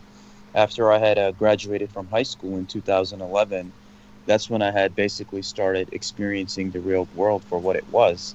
And there were times where I guess I didn't know who I really was, but others did. They would either protect me or challenge me in their own way. And throughout time, I realized, okay, no matter what ordeal of life that life had put me through or what Allah had put me through, somehow, some way, I always came out stronger. whether it was my weight problem or financial situation or credit card debt, whatever it is what that life had put me through, or different challenges I had to face being a Muslim American and living in this society, trying to adapt to this society. And ultimately, I learned that there were higher powers behind me, always guiding me each step of the way and making sure that whatever stood in my way, it was always dealt with. It's like some of the stories that I described before of, these men that would pop up here and there telling me that I'm doing the right thing and that we're always with you. And with that confidence in my heart, my brother Douglas, I knew that it's even with all the stories that you hear, that the main thing is that light is always destined to win. And it was interesting at this gathering that I was with my friend. There was another gentleman there. He's a Druze from the Middle East area, and the Druze are often into the mystical aspect as well. Yes, and a wonderful poet of theirs is I forget his name, but yeah, please go on. And so, just so people understand, the Jebel Druze are right between Jordan and Syria, and they occupy this little pocket between that corner of Jordan where you see that big kind of like dent that when you see the Greater Israel maps and back from the days of early Zionism, and you see the Israelis claiming all of Jordan as well as Palestine, then there's this little dip in the map, and that's essentially where the majority of the Jebel Druze live. And I'm so forgetting the name of that poet that so represents them and their mysticism so well, but go on, Solomon, please. Yes, my brother. So, what he was telling us that, I guess in his studies or his knowledge, that there's two type of creations that God put on this earth. One is of a good nature, and one is not of a good nature. And even it knows that the aspect of, I guess when you say God damn it, so God had damned it. So that's what he was basically telling me, in that the two types of creations will manifest in all races, religions, countries, and groups of the world. And they would always be in an eternal battle against each other. I guess the concept of light and dark. And he said at age 17, he had questioned where God was and why he would allow evil to let loose, good to let loose. Why would bad things happen to good people? And he said at age 17, he just fell on his knees and sincerely asked God or Allah, or how you perceive it, to the universe, and asked, please show yourself to me. Please show that what I'm going through is what I'm meant to be going through. And please show yourself and show me an evidence that you exist in some way. And he said the next day or two, what had happened was there was a light that had came into his room, and he had kind of levitated off of his bed. And this light had started manifesting and getting brighter and brighter in his room, and started telepathically communicating to him and showed him the truth about all the religions being one, that everyone's teaching the truth in their own way, and that the aspect of good always winning over evil, and that basically this is a spiritual school that we're in, and basically we're just walking each other home with the short time that we have, mainly building upon our love, our relationships with one another, our memories with one another. And he said at that moment he just wanted to cry of how basically that spirit of God that had came into his room and showed him that no matter what happens, ultimately good and the goodness of your life and the good people that love you, it will ultimately, you are the one that's going to have the checkmate over the darkness in the end. No matter what they pull against you, whether it's millionaires or being Martian Marines, you name it, it's just not going to work, because if you're a soul of light, then they can't touch you. And even they know that. They know their fate is sealed. And I just laugh at them. The best response you could give to people like that is just laugh at them, because that's all they really deserve, nothing more than that. Yes. Yeah. Deeply appreciate it. And what was, now, just so people understand this, Jameson Reese was personally witness to the Twin Towers falling on the day of the 9/11 attack.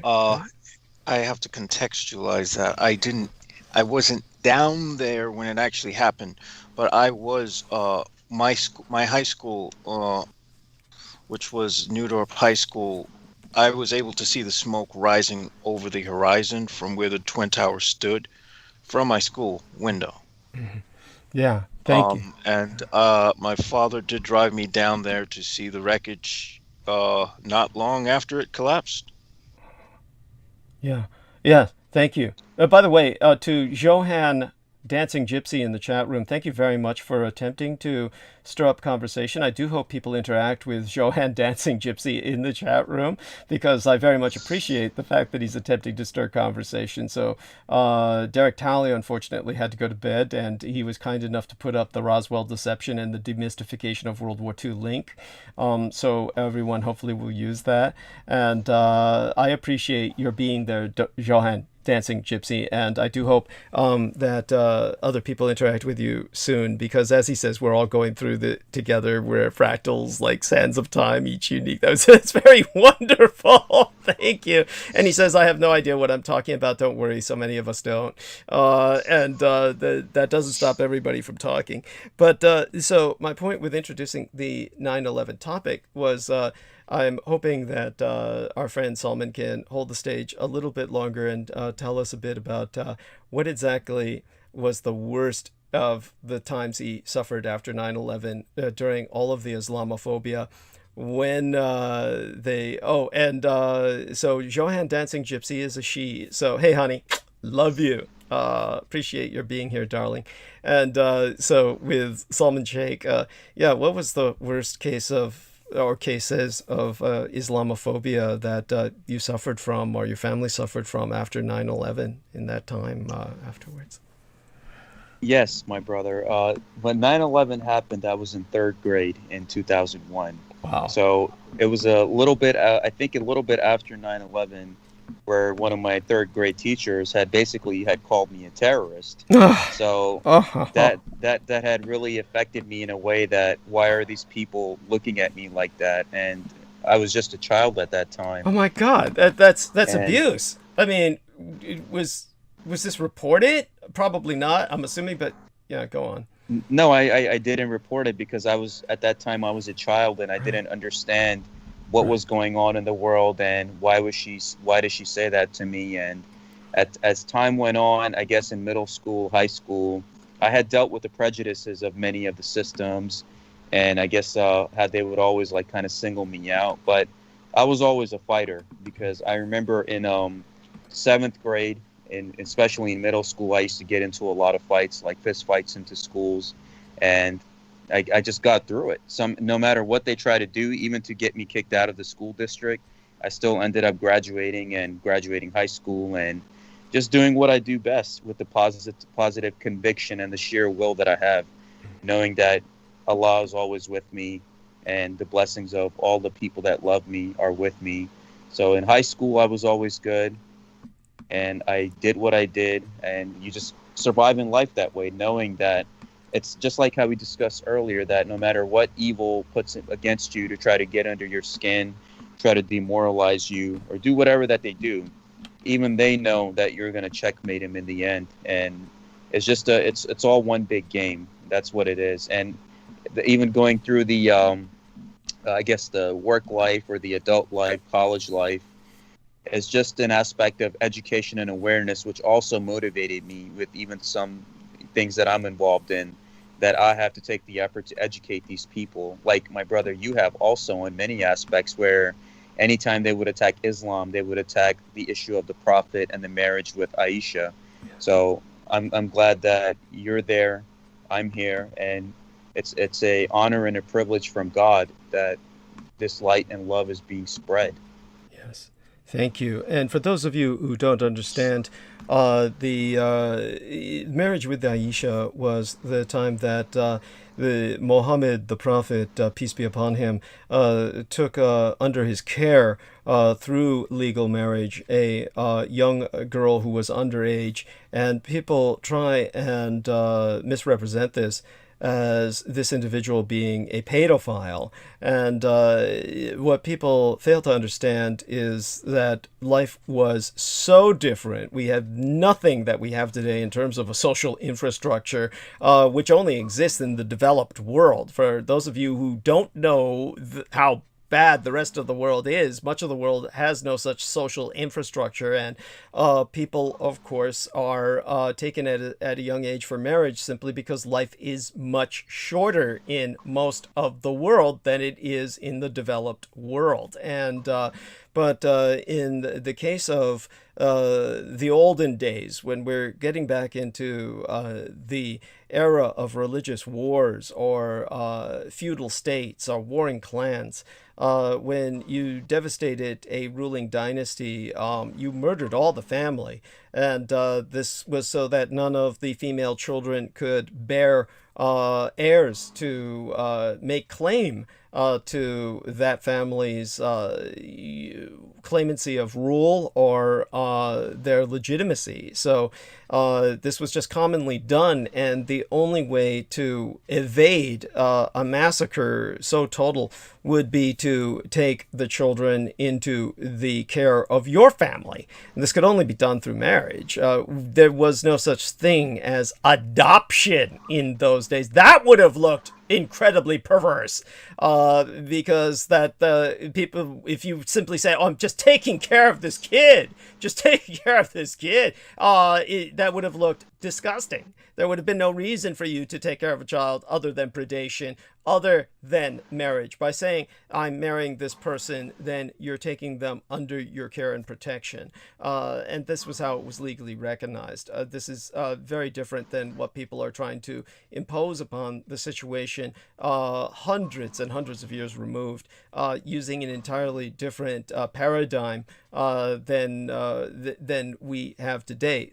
Just to put this into some perspective for people, when I was not even a mercenary, when I was a civilian, and this was before I got into any heavy-duty social contracts or the like that had to deal with security enforcement, I met this young Nicaraguan girl who, young lady, I wanted to marry. And she took me down to Nicaragua to meet her very Catholic parents, even though she herself was an ideological communist.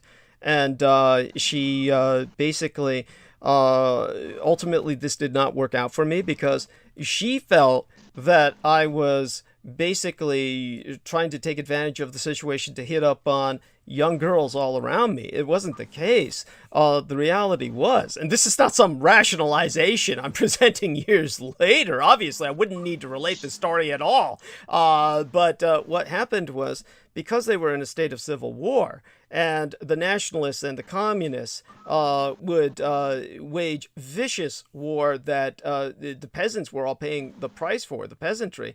Many of these families in these poor areas would present me with their daughters, many of them very underage. We're talking about young ladies as young as 7 through 9 years of age. And they would say, "Oh, you're an American." And they would literally present their daughters to me. "Please, take her. Take her. It doesn't matter if you have sex with her. Guaranteed, if she stays here, she's going to be gang raped anyway." Because the communists or the death squads would come through and do that to all the girls in area. There was no way any of these girls were going to escape unscathed. So what they were offering was a way out for their daughter, and the marriage was, to an American. They were just hoping that somehow or another, because I would tell them, "I can't legally marry your daughter. I'm sorry, this is not what I'm here for. I'm here to visit somebody, a family." And they'd say, "Even if you don't marry her, get her out of here." In other words, simply offering her to me with every thought that I might take advantage of her sexually, simply because what she faced at home was so much worse. So just to put that into perspective for you, obviously when I did start serving mercenary contracts in areas such as Africa, obviously the entire concept, where in places like Malawi in Africa, the life expectancy is under half 100 years of age. It's like 44 years of age. You're lucky to make it to 44. So that people understand that the idea of an age limit where you wait till you're 18 or something like that is absurd. in a place like that, if she's old enough to bleed, she's old enough to breed. That is literally the standard they go by. I most certainly have had sex with girls in such situations that were younger than what would be considered legal age here. And I'm certainly not some pervert who sought them out. This was just the situation as it was. Nobody deemed it improper. Their families often knew and considered their daughters in better company with myself, an armed foreigner, than they would be in the area of the rampaging bandits and marauders that would easily abduct them and sell them off into slavery. So bear in mind, this is a realistic world that you live in. It's a very hard world. It's a world in which you cannot continually judge others. We can do that with true child predators, of course, but you have to look at the circumstances in which people are living in other countries or other cultures in the past to even begin to understand how people are behaving and what their motivations are and why they do what they do. So it was with the most noble of intentions that the Prophet Muhammad, peace be upon him, took on the responsibility of Aisha to prevent her from being likely gang raped to death and ultimately killed by men who followed him, conceivably, that would look at that as their duty to annihilate the enemy so that members of ruling dynasties would not be left to rise up again in the future to threaten them. So with that, of course, I definitely want to turn this back now towards Salman Sheikh. Do me a favor, Salman. I'm going to be gone for about maybe a little over 10 minutes at the most, and I will be back. But need to refresh myself, and hopefully Jameson and yourself can hold the stage in a conversation. Jameson, you are with us, yes? Oh, yeah. Wonderful. That was he was at the other end of the room. No. I just have to pull down the the microphone from this headset. Okay. Thank you. Thank you, Brother Douglas. I owe you a great debt for that explanation, because that's the main thing that usually the Islamophobic people attacked Islam on, was the aspect of Aisha and Prophet Muhammad. So thank you, my brother, and much love for always explaining that to people. Thank you. Bless you. And I'll be back. Do me a favor and hold the stage. I'll leave you gentlemen to that. And I'll go mute. Thank you. All right. Well, what the people who are attacking Islam for that don't realize is that in the Bible there is a similar story of them. I guess the Israelites raiding, slaughtering their enemies and claiming that, I don't know which figure it was, but they said, and each man can take like a girl to himself or something. And, so I mean, yeah, even for them to at least with Islam, it's seen marriage is a social contract. Marriage back then was mostly a social contract, and it had no sexual connotation. So I'm fairly certain the biblical equivalent in the Christian Bible could be taken in the same light. Well, I don't know how that could be taken, to be quite honest. But I'm fairly certain that if you were as old as me, you were probably considered a very old man.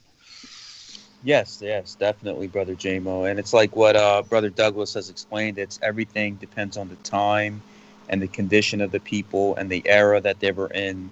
I mean, now we have, I guess, technology and civilized society, modern medicine. So it's a very different time frame to compare to what we're living in today. So it's the aspect of, I guess, finding that balance in each situation. And it's, I guess, the aspect of knowing what to understand and how to perceive it. It's like with my Druze friend that I saw the other day, last night when I was at the gathering, that it's about finding oneness in all paths. And he had asked God, what is the reality?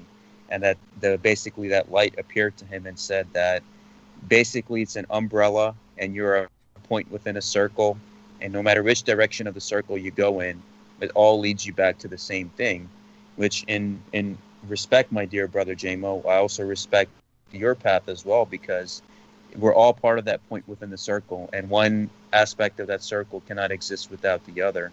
So I also respect who you are and what you stand for in this, I guess, grand scheme of things, you could say. Yes, yes. And my cosmology is a little bit different than I think most people, where, I do acknowledge, I acknowledge what I'd like to call it instead of God is a sort of, I actually wrote it down because it's difficult to remember, but I call it a vast intradimensional multiversal simulation that has its own intelligence, or rather it should be called vast intelligent multiversal simulation. I'm kind of pulling off the idea of Valis from that science fiction writer back then, which is vast active living intelligence system. But the fact of the matter is, if we consider the multiverse and all these dimensions a part of a larger God, a larger whole, then for me, I suppose the idea of light and dark is irrelevant, because it's sort of whatever it is just acquiring data, and it's just acquiring more data, more experience through us for growth of some sort. So this suggests to me that perhaps, if that be God, then that God may be among other gods, and they may be in the same situation we human beings are in. Yes. And above them, they might be part of an even larger simulation, and this would go on forever in a sort of fractal wholeness, because the nature of all things is just everything's a fraction of something greater. Yeah, that's right. And it's funny you suggest the idea of the simulation, because it even says in the Quran, Surah 5, that the life of this world is nothing but a game, but only if they knew. And the aspect of what we're taught in Islam is that in this world, you're just a temporary traveler. So pack light in terms of your attachments and, I guess, your ego and life experiences. And you're taught to basically not fear death, because they tell you that this is not your real life. Your real life is the one that's after this. So a lot of those things about one reality being connected to the other reality, and how in Sufi teachings, they tell you that Allah or God is the only reality. So what you see as good, what you see as evil, or what you know as Allah or Iblis or God or the devil, like whatever people perceive it as, my brother, if it's only one source, that's the only reality, and everything else is an illusion, doesn't that mean that light and dark come from the same source? So that's what basically it teaches you, that you have this life basically that we're in right now, this 3D reality. And you do have predestiny in many ways, but you also have free will. So, but no matter what path you follow, it tells you that it all leads back to God, and God is the only reality. So that's why I appreciate and I understand many things now in terms of, I guess, the different species that operate on the earth, and how everybody kind of balances each other out. Everyone has a purpose, because you wouldn't be here if you didn't have a purpose. And that's what makes me more lenient towards all of this aspect of light and dark now, because it's like what even the Buddha said: you can't have extremity of any side. If you walk the middle path, that's where you find the true balance of both of these aspects. Yeah, and it's much like having a canvas that's blank. Yeah. It doesn't matter whether the canvas was black, or it doesn't matter whether the canvas is white. You're going to use its opposite to sort of make shades of that picture, and then from there you'll get colors and other stuff like that. So how it begins and how it ends, who knows? I find the entire thing a mystery, and I take great joy in pondering the metaphysical aspects of it, and the potential models one can not only derive from it, but one can get results from along the experimentation with the arcane within these numerous paths.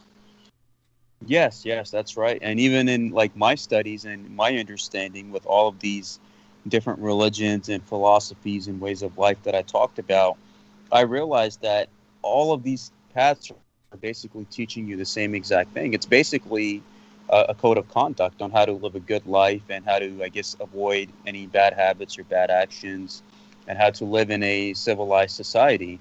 So I guess you could say it's like the concept of the Matrix, which you could relate to the Sufi aspect as well, where they believe that you will always exist in some way, shape, or form. So in this life, I'm a human. Next life, I might be something else. Next life, I might be something else. But who I am and what my soul is will always exist.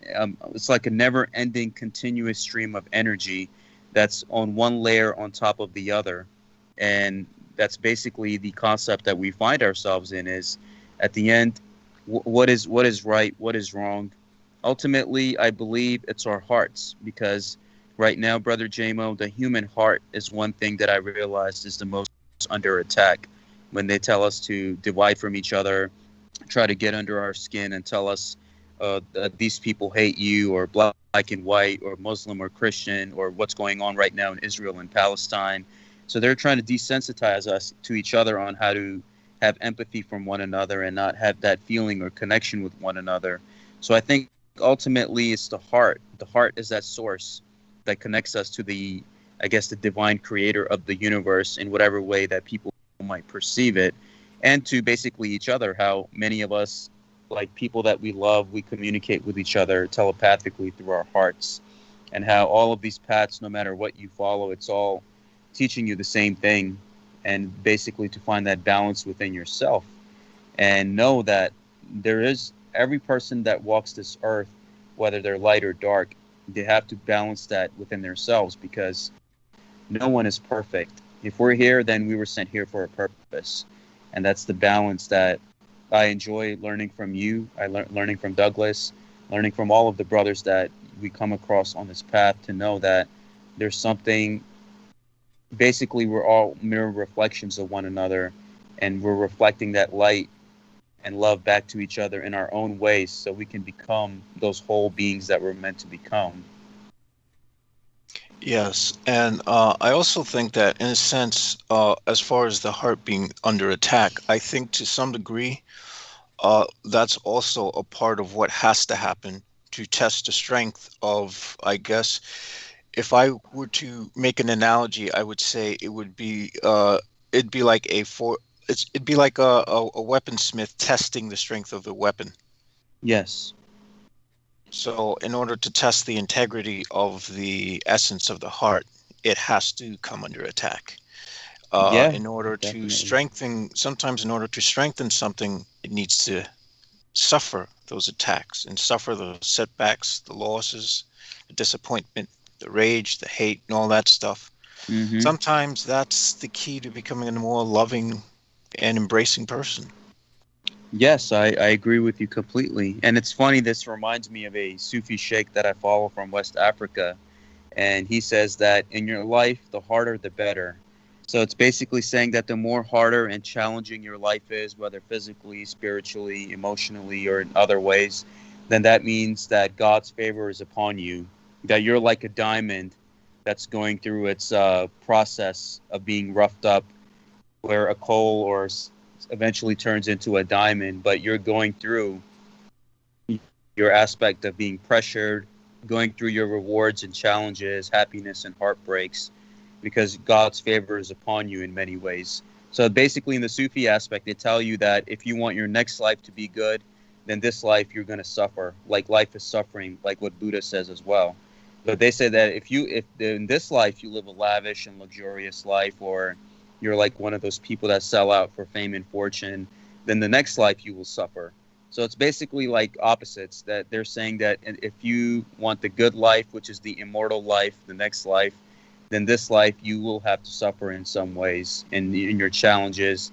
But it's ultimately your faith and your conviction and your positivity which carries you to the next day and the next day and the next day until you complete your journey for however long you are meant to be here in this life. And that's where I have gone to appreciate that, the aspect of God's creation, that light was not the only thing that God created. What was before light? It was darkness. So, and then light came. So ultimately, we balance each other out. We need each other. We serve each other's purpose. And that's what makes me appreciate all of the stuff that I see here on this earth, the species, the teachings, the different aspects, and know that it's basically we're in this ride together, where no matter what side of the apparatus you're on, you're fulfilling some kind of a purpose. And that's the beauty of it, Brother JMO. And, you know, I agree. You don't get better unless you go through your challenges. And there's also another aspect. I don't really know my views on the afterlife. I honestly, I don't know what's next. But what I will say is, you know, I don't find it inconceivable sometimes that the light has to, you know, be sent to explore how deep the darkness goes. And maybe sometimes, you know, darkness has to go through, can get away with going through light as a means of knowing that it too is treasured and has a place. You know, it's sort of like you could have someone who's a good person who goes and gets into some dark shit, or you can have someone who's a horrible person who goes through their entire life being treated like royalty. And then people, you can only hope that person, you know, everyone's going to secretly hope that person goes to hell. Well, maybe that is hell incarnate, experiencing being shown that it too is loved from whatever. I don't know. Yeah, I mean, I know right. it's kind of odd way of seeing things, but you know, who knows? Yeah, that's right. Because you know, there are stories like where they tell you that sinners turn into saints and saints turn into sinners, and the aspect of these Sufi sheikhs that would walk with their students in these different villages, and they would point to the beggars and say and tell their students that the beggar is better than me, and the students would get shocked at the sheikh or the teacher that why would you say that? And they would say that the divine, in its grand scheme of things, overnight could put me in his position and put him in my position, and know that it's ultimately a balance of being humble, to be grateful for what you've been given, and know that maybe somebody that you see out there learning the lessons that they're learning, maybe it's something that they were meant to experience, like the anomalies that we experience from these different people running into, let's say, some of the anomalies that I've experienced in different countries, running into these different people that would pop out of nowhere to help me, and then they would go away. So what is the gifted nature of reality, the divinity that might manifest to you as a physical being, but in reality, it might be something that's there to either test your maybe patience, your anger, your rage, your emotions, to see if you're growing here as an individual. And that's basically what it is in this, I guess, simulation that many would call it. Even the Quran supports that theory in many ways about this life being an illusion, you could say, or how in this other stuff that you find where it says that life is a dream. So I guess, you know, Brother JMO, the concept is that with this life that we've been given, we just have to be ourselves. It doesn't get more simpler than that. Just be yourself, be happy, don't hurt anybody, and try your best. And if your heart's in the right place, because ultimately the heart is the guiding key, and if your heart is in the right place, then whatever comes in this life or the next life, it will always be to your benefit. That's basically the gist of what I've learned from all of these religions and teachings, that as long as your heart's in the right place, no matter what side you're on the spectrum that you're on, good will always be given to you because of the loving nature of the divinity and the creator and the divine feminine and masculine that we must master within ourselves as well. Ah, yes. And I'm glad you bring up the divine masculine and the divine feminine, because these are two things that we're also meant to marry within ourselves. Yes. And I believe that this is sort of soft segue into, you know, some of tonight's topic, I guess, in which Douglas would speak about some of the issues faced by people who are born intergendered or intersexed. Whatever term is, I think intersexed is probably the more appropriate term. I'm not certain. But The truth of the matter is, in the West, we spend too much time obsessing over whether we're masculine enough or feminine enough, and meanwhile, there's a group of people who are perfectly in the middle, who are completely left out of the equation. Mm-hmm. And I think in these extremes, we forget that within the human mind, we are both. We're neither one or the other. We have a capacity for the masculine and feminine attributes. Now, as to what attributes make one masculine or feminine, that's all up to the individual to figure out for themselves through self-observation. Yeah, that's definitely right. And it's funny that even in the Quran, Brother Jamo, that you have the concept of the 99 names of Allah, or God. And God says that besides Allah, you can call me Rahman, and Rahman is a feminine name. And even in the Quran, the sun is referred to as a he, and the moon is referred to as a her. So the female and masculine energies that balance each other out, and how we need the lunar energy to control the waves and to control many of the aspects that we have on the earth. Then you have the aspect of the masculine sun, which gives life and light, and both they create and sustain life on earth in their own way. And you have the aspect of Bismillah Rahman Rahim, which is like the main phrase of Islam, in the name of Allah, the Beneficent, the Merciful. So Rahman is the feminine, and the Rahim is the masculine, basically the sun and the moon. And then you have the aspect that you don't become a whole being unless you have your opposite half, and the concept of basically just mastering those things within you and around you, with God ultimately being that divine feminine form that many in Islam probably don't understand today, that it is basically of a matriarchal origin, and how you must come to that original understanding to yourself about what the sun and the moon represents, what the Rahman represents. And you have the aspect of Rahman and Rahim. You have the Ra coming up in both of those words, which comes from the eye of Ra from ancient Egypt. So you have all of these different aspects, Brother Jamo, and it's like what Brother Douglas will educate us later tonight on what these things mean, and how he himself is defying the ignorance of the people, doing what he does best. Well, that's beautiful. God bless you, and thank you so much for that. Thank you so much for, it's now 7 minutes after midnight, Eastern Daylight Time. We will say goodnight to our wonderful friend and brother, Mr. Salman Sheikh, and God bless you for sharing everything that you do. I'll let Jameson join in on the farewells for tonight, and obviously I'm reluctant to give you up at all, but of course we know that you have a morning routine. You bake bread every morning for the birds? You bake it? Yes, I do it like the night before, and then I break it up into little pieces, and I leave it in the bag, so that way I go into the park in the morning and I just feed them and just pray for all humanity, all species of this earth, and just serve the best way that I can, whoever I can serve. Wonderful.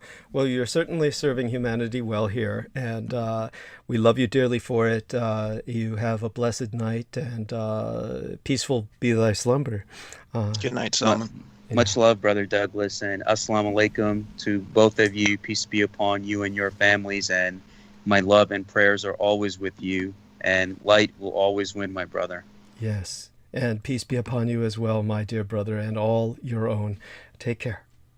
Thank you. Thank you. And that was Salman Sheikh. And of course, I should remind everyone he has his own YouTube channel, which you can find by looking up Salman Sheikh Douglas Dietrich, and that'll get you there, at least based on the video that he produced with myself. The problem is there are other Salman Sheikhs out there, and his channel doesn't necessarily have an exact channel address, but you can certainly. Oh, by the way, I remembered shit. I should have said before he left. I remembered the name of the poet, the Druze poet, Khalil Gibran. So everybody avail yourselves of the wisdom of Khalil Gibran. You would spell that Khalil, and then his surname would be spelled Gibran, which would likely be GhibrAn or AHN. So one or the other. I'm just going off the top of my head here.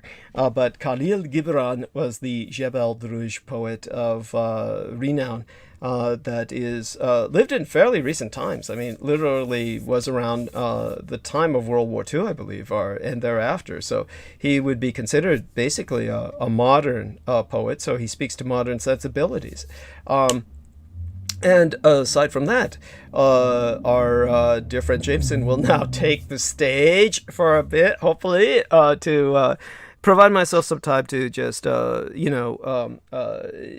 some of the snacks I brought with me to refresh myself here. Just get indeed. And there seem to be some quite interesting stories circulating out there. Thank you. One that has my attention is from Popular Mechanics, which is we could really have a wireless power grid that runs on 5G. Yeah, that is so fascinating. While you're sharing that, I'm just going to go mute, so I'll be delayed in any response. But the stage is now Jameson's for a little bit. Thank you, sir. Take your time.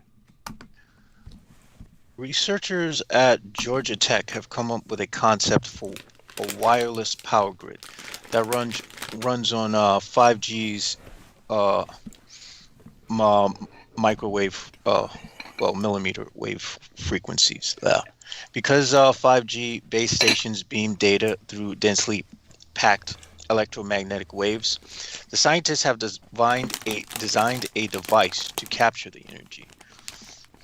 The star of the show is a specialized I am tripping all over my words. Give me a second. All right. The star of the show is a specialized Raman lens that can collect 5G's electromagnetic energy from all directions. If you've ever owned a tile tracker, a square white Bluetooth beacon that connects you to your phone to keep tabs on your wallet, keys, or whatever else you're prone to losing. I didn't even know those things existed. You're familiar with a low-power Internet of Things devices.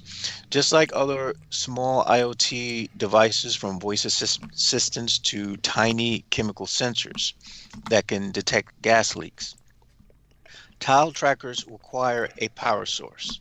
It's not realistic to hook these gadgets up to a wall outlet, and having to constantly change batteries is a waste of time that's ultimately bad for the environment.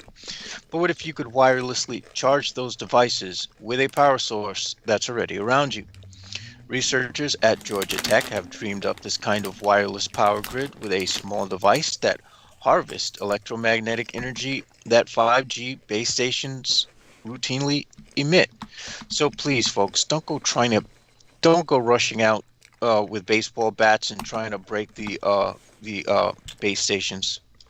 It might actually come back to bite you in the ass.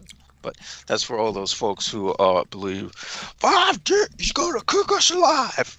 Yes, well, if you don't want to be cooked alive, please do make sure that if you want to stop radiation from hitting your brains, folks, you have to have something that's lined with lead. So don't use the tinfoil hat, use the lead hat. Oh, and yeah, if you're that dumb, please make sure that the lead is exposed to make things easier for the rest of the human race. But getting back to the story. Just like the 3G and 4G cell phone towers that came before, 5G base stations radiate electromagnetic energy.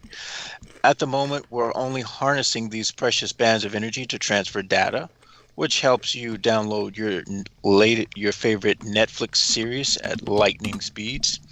With some crafty engineering, it's possible to use 5G's waves of energy as a form of wireless power, says Manos Dæirs, PhD, professor of flexible electronics at Georgia Tech. He leads the university's Athena research group, where his team has fabricated a specialized Rotman lens retina that makes this energy collection possible. It'd be interesting to use the design on the Rotman's lens to see if I could charge a sigil, because that's a very interesting array they have there. You have like 8 triangles on the top, and you have like 6 triangles on the bottom, which add up to 14. And it's interesting because when you look at a cube has 6 sides, but it also has 8 joints. So it's very interesting. And it makes a lot of sense from an intuitive standpoint, only thinking about it retrospectively, since we do exist in 3 dimensions, 3 spatial dimensions, which is what a cube essentially is. If the idea takes off, this tiny device, which is really a small high-tech sticker, can use the wireless power grid to charge up far more devices than just your tile tracker. Your cell phone providers can start beaming out electricity to power all kinds of small electronics, from delivery drones to tracking tags for pallets in smart warehouse. The possibilities are truly endless. If you're talking about real-world implementation of all these ambitious projects, such as IoT smart cities and digital twins, oh my gosh, can we please move into the 21st century already? Yes, this is the stuff that's supposed to be around us everywhere. It's supposed to be like those movies from the early 2000s, which are actually, sadly enough, still as much as unsophisticated as those movies seem compared to the technology we're actually developing. They still seem to be further, a little more advanced than we are right now, which is pretty sad. You need to have wireless sensors. Basically, to do all that stuff, you're going to need to have wireless sensors everywhere. Dæirs tells Popular Mechanics. But currently, all of them need to have batteries. Let's start out with the basics. 5G technically is energy. 5G can seem like a black box to those of us who aren't electrical engineers. Just food for thought on the side, because I am an arcanist, I can't help but mull over these things, but I imagine that someone who's an electrical engineer would make a really, really effective sigil. Just saying. Yeah, that's going to be buzzing around in the back of my head for some time. But the premise hinges on something we can all understand: electromagnetic energy. Consider the visible spectrum, or all the light you can see. It exists along the larger electromagnetic spectrum, but it's really just a blip.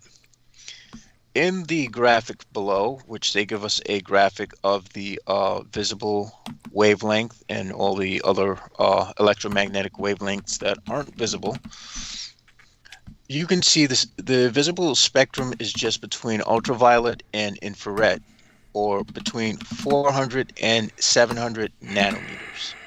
As energy increases along the electromagnetic spectrum, the waves become shorter and shorter. Notice gamma rays are far more powerful, have more densely packed waves than FM radio, for example.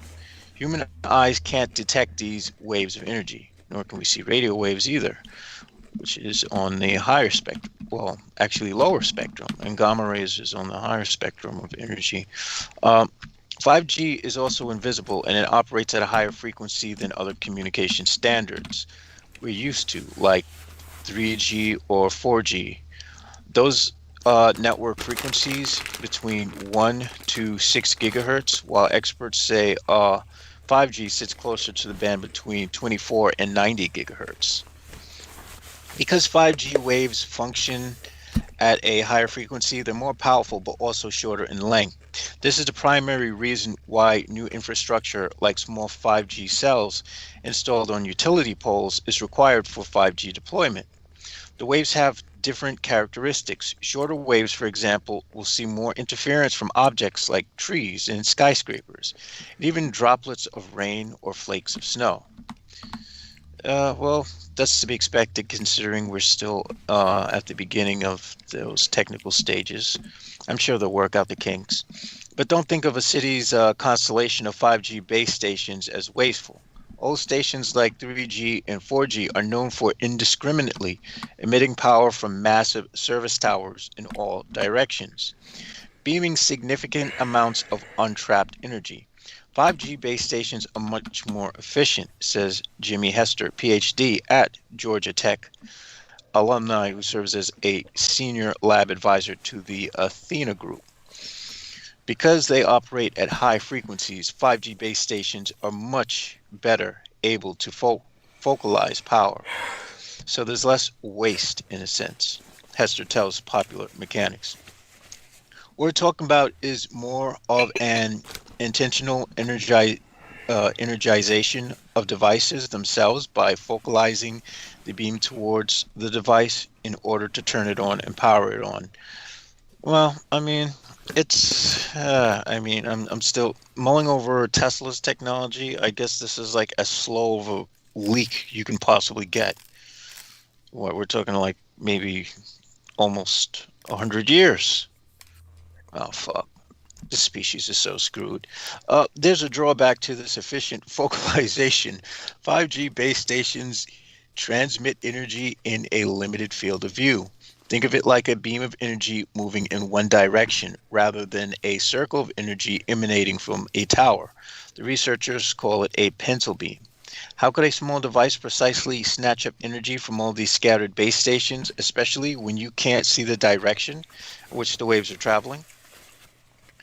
Enter the Rotman lens. The key technology behind this seems breakthrough energy harvesting device. You can see Rotman lenses at work in military applications, like radar surveillance systems meant to identify targets in all directions, without having to actually move the antenna. This isn't the prototypical lens you're used to seeing in a pair of glasses or on a microscope. It's a flexible lens with a metal backing, the team explains in a new research paper published in Scientific Reports. I want one just so that I can have one because it just seems like a really cool thing to just have in my possession. Which, yeah. The same way the lens in your camera collects all the light waves from any direction and combines it to one point to create an image, that's exactly how this lens works. A-line-eyed, a PhD student and senior researcher at Athena Lab, tells Popular Mechanics. This lens is like a tarantula because a tarantula has 6 eyes, and our system can also look in 6 different directions. The Rotman lens increases the energy collecting device's field of view from the pencil beam of about 20 degrees to more than 120 degrees, Ide says, making it easier to collect millimeter wave energy in the 28 gigahertz band. So even if you slapped the sticker onto a moving drone, you could still reliably collect energy from 5G base stations all over the city. I could so see some black magician in their basement with like a whole shit ton of these slapped on like a Cthulhu sigil trying to summon the great old ones or something. I don't know why. That's just a amusing picture that comes to mind. If you stick these devices on a window or you stick these devices on a light pole or in the middle of an orchard, you're not going to know the map of the strongest power-based stations, Tenzeris explains. We had to make our harvesting devices direction agnostic. Tenzeris says he and his colleagues are looking for funding and eager to work with telecom companies. It makes sense. These companies could integrate the Rectenna stickers around cities to augment 5G networks they're already building out. The end result could be a sort of new age cell phone plan, which will still have that war tax because we're still at war with the Thousand Year Reich in exile. I had to just put that in there. In the beginning of the 2000s, companies moved from voice to data. Now, using this technology, they can add power to data communication as well, Tenzeris says. Thus, they can hit you with another charge. Yes. Well, I mean, if it takes that to get us to actually technologically exist somewhere near the 21st century, which we're supposed to be in already, that's fine. Right now, the Rectina stickers can't collect a huge amount of power, just about 6 microwatts of electricity, or enough to power some small IoT devices, which is IoT is Internet of Things, not the Illuminati of the Nautilus, just so you know, from 180 meters away. But in lab tests, this device is still able to gather about 21 times more energy than similar devices in development. Plus, accessibility is on the team's side, since the system is fully printable. Tin Zera says it only costs a few cents to produce 1 unit through additive manufacturing. With that in mind, he says it's possible to embed the Rectina sticker into a wearable or even stitch it into clothing. That would be super cool, because I would just make a freaking suit of that shit and suck up all the 5G energy and use it to conquer your world. You guys know I'm kidding, right? Scalability was very important. You're talking about billions of devices, Tin Zera says. You could have a great prototype working in the lab, but when someone asks, can everybody use it? You need to be able to say yes. And it's pretty cool that the human species is finally making moves technologically. In fact, many gripes as I might have towards people and how much they're assholes and how much they destroy the planet, I am what you would call a big technology whore. So, honestly, when we do make some degree of progress, I'm overly joyed, to be honest. And if we can make technology, if we can make these leaps of technology in ways that are less damaging to the environment, I'm even more happy. Although I have to admit that when it comes to keeping up with the latest games, I can't play any of these video games anymore, man. They are just, oh gosh. Yeah, I had to uninstall Grand Theft Auto 5 because it's just not playable. I'm like, what the hell? What was the name of the black character in Grand Theft Auto? Oh my gosh. Are you talking about that would have been a 4th one. Yeah. The GTA 4. Let me Google this. Yes. That'd be funny. All I know is what I do remember about that. That was the last time it was actually playable, I think. that was the one that was on PlayStation 2, right? I am only familiar with it because my gang brother Beaver plays Grand Theft Auto, and it's the funniest thing in the world to me was that this has been going on for years. Grand Theft Auto, by the way, people have grown up with Grand Theft Auto. Yeah. I was a freaking I was still in high school, like when the 3rd one came out. I was probably like a 10 or 11 or 12 when the first one came out. I mean, so shit. Whole generations have grown up with this. Well, Salman Sheikh said he was like, what, 2 or 3 years old during 9/11? Holy fucking shit. He's younger than you. He's younger than you. Oh my fucking God. And he makes me feel like an old man. Let's rub it in. It's anyhow, but what was so funny about somebody on YouTube they did some work with the graphics of Grand Theft Auto, and they showed the black character talking to the balding older Italian character.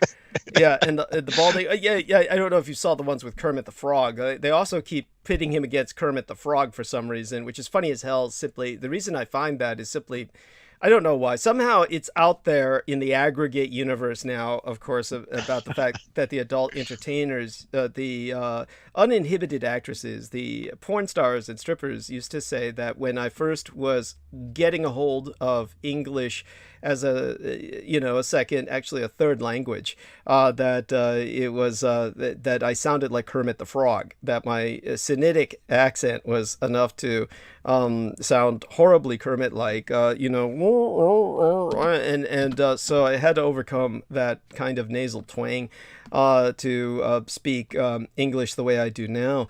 But when it came to Kermit the Frog interacting with the black character from Grand Theft Auto, that's one thing, and it's funny, but you know, depending on how you look at it, it can be perceived as offensive because they're making Kermit act black as hell, and that's why it's funny, but he's talking with a Kermit accent, right? So it just sounds incredibly funny, but he's trying to pose himself as threatening. Oh my gosh, that's like oh gosh, that's like that conservative speaker Jordan Peterson going thug. Yes, there we are. There we are. and that's exactly what goes to mind. Yes. And but then they did this other one that was really funny to me. Was they had the black character talking with that older balding Italian guy, and then he was speaking like some Italian godfather, and he was saying, "Oh, you know, I've never had a black son. But if I had a black son, I'd want him to be like you." And of course, you know, the black character's going, no, this can't be happening. No, don't.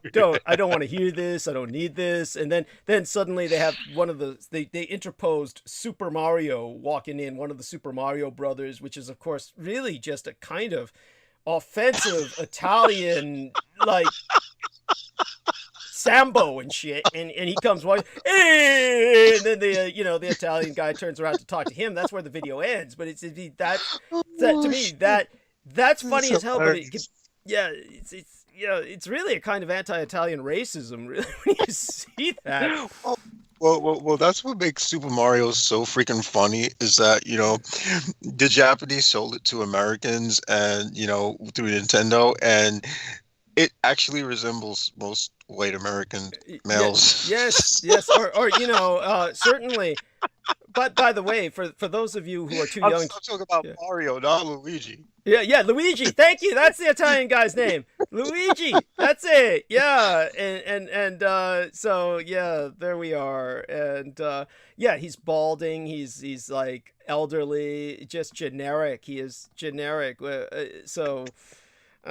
You know, somebody, by the way, that video that I showed you that was done years ago by what is it, Weekend, the one that was called False Alarm, the bank robbery video. Somebody did a great analogy about how everyone who dies in that video, they matched them up with the Grand Theft Auto characters, with essentially the black guy with the conscience dying at the end, right? And it was like so there you have that. And in terms of what was I going to say about silly things like Super Mario and all the rest of that? One thing I notice about Salman is that he's not particularly literate in the classical sense, and that may have something to do with the education that he had. But when I was bringing up, you know, that Druge poet, and he didn't come up with the name, so it's like he's obviously doesn't read him. So the other thing that Brendan Zogit was bringing up, I forgot who Brendan Zogit brought up, the Sufi guy.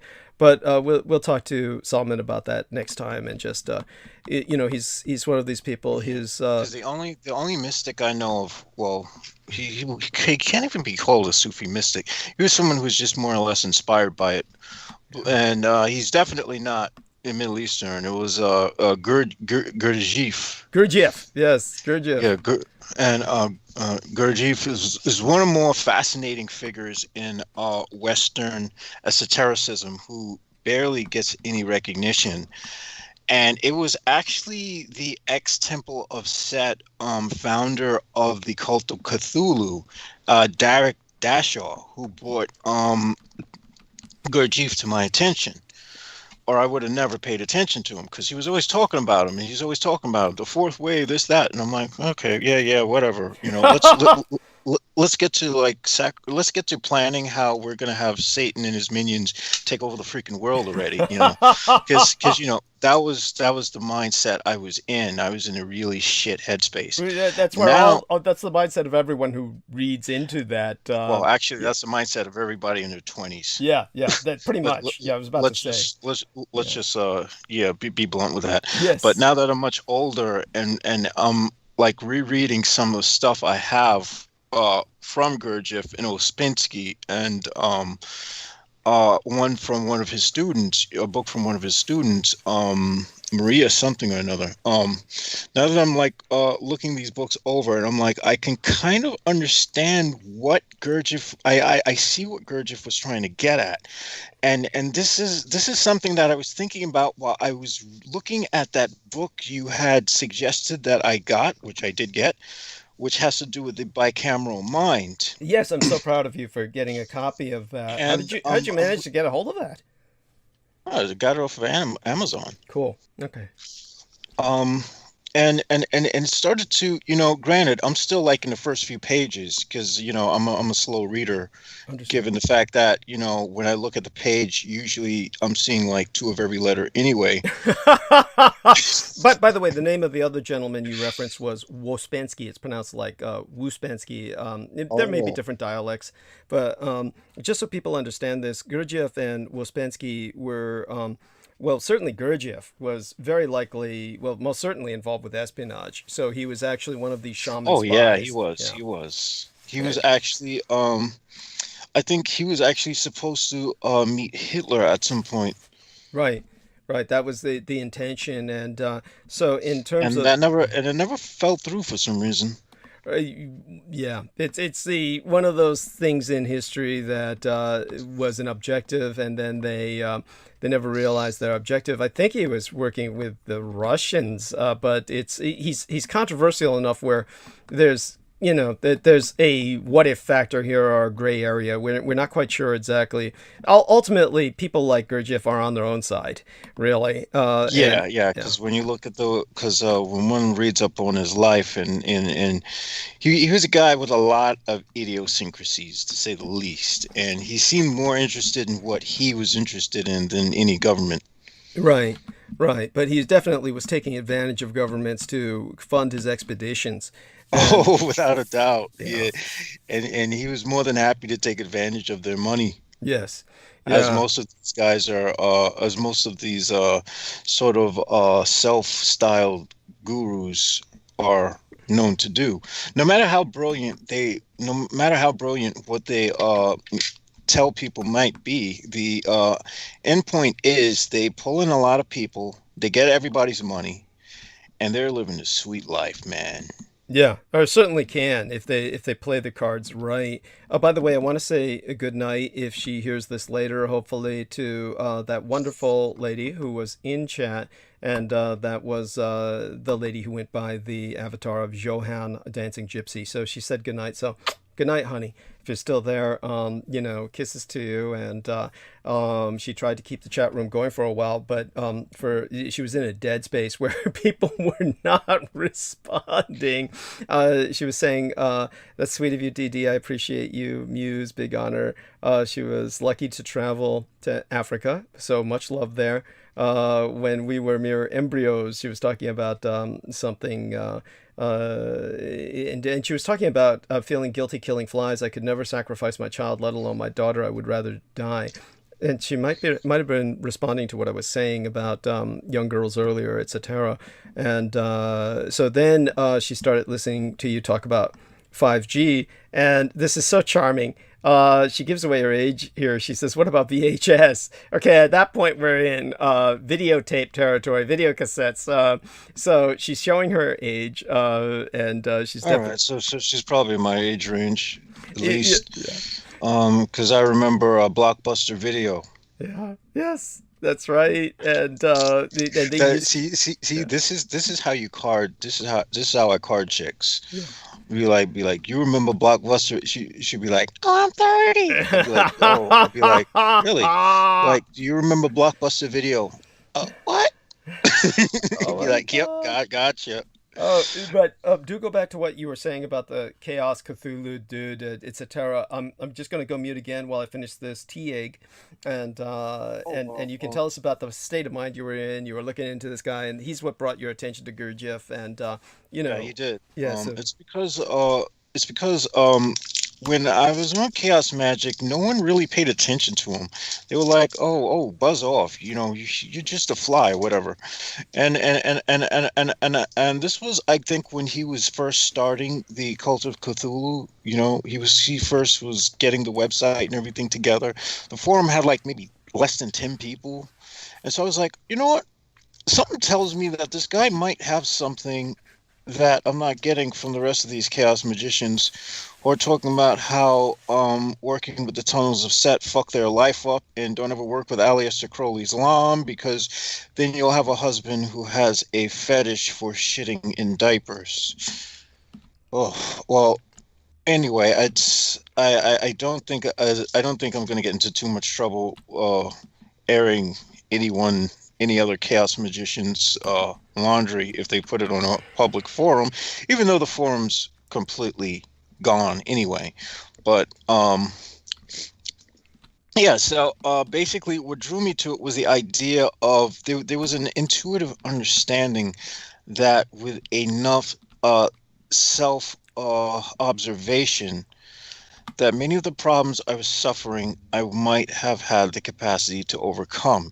At the very least, if I couldn't overcome those problems through some form of self-observation, I could at least find a way to use it so that I can master my own craft at sorcery.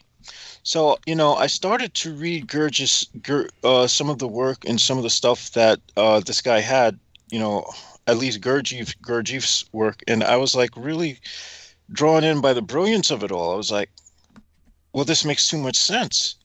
This makes a perfect amount of sense. The basis of it is that man is even though we're conscious, we're more or less in a sleeping state all the time, in a sort of state of amnesia where we're not really truly remembering who or what we are. And the reason why we can never really remember who or what we are is because we have this constant dialogue of chatter in the mind, and we're not sort of mindful. It sort of mirrors. He took some of the aspects from mindfulness in Buddhism, and mindfulness isn't like, oh, I'm being considerate of you or anything. No, it's a state where you're just present, entirely present.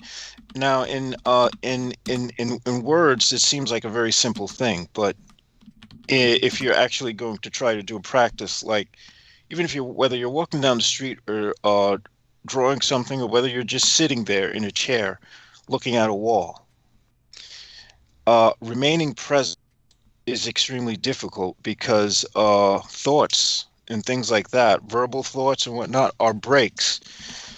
Now, Derek Deshaw was a pretty brilliant guy, I'll have to give him credit where it's due, despite, because again, not all Satanists and not all people from the Temple of Set are miniature versions of Michael Aquino, Stephen Outram, and Dickhead K. Dickie Cunt Cole, as so many people call him, and do remember, for those of you who are unfamiliar, I did get some questions. So if Outram is paying Richard K. Cole, what was Outram's beef against myself? Is because I refused to have sex with him. He arranged to meet myself through Lorian Ann Fenton, and she was attempting, it turned out, she was attempting to pimp me out, and then I refused to have sex with him, and that pretty much led to his being outraged to the point where he vowed to destroy me. And he's dedicated his life ever since to trying to do so. So, such being said, I appreciate. Yeah, well, you'd probably have to be wearing condoms with the width of a jumbo jet to. Well, the interesting thing is that we know through the gay young men that he pays to massage him that he basically is impotent. For those who don't know, he's impotent and he has no ability to penetrate anyone. So he was asking basically myself to penetrate him. And that would have been a bit of a nightmare. By the way, when I met him personally, he pulled down his pants so that he could show me what I was in for, because he had a very specific issue, which he has an extended colon. His colon actually extends out of his anus. Because it's prolapsed. It's prolapsed. Yes, he has a prolapsed colon, and he wanted me to tongue that. He offered me $1 million to basically become his gay lover, and I said no. And for anyone who doubts, anyone in their right mind would have said no. Thank you. Oh my God, that's gross. Yeah, and he. Oh, guys, you have to Google rectal prolapse. Yeah. I think the best picture was the one of the weightlifter who like is lifting up too much, and then you just see like, oh, that was back in the days of E-Bomb's world and whatnot. Yes, yeah, and just so people understand this, the entire what was the entire trip with him? I think people have heard enough to get an understanding here. But yeah, anyone who doubts the man's mania about me, you just look up Douglas Dietrich, Stephen Outram. The two names together, or look up Stephen Outram's Burning Man, Douglas Dietrich, his bizarre-ass blog spot.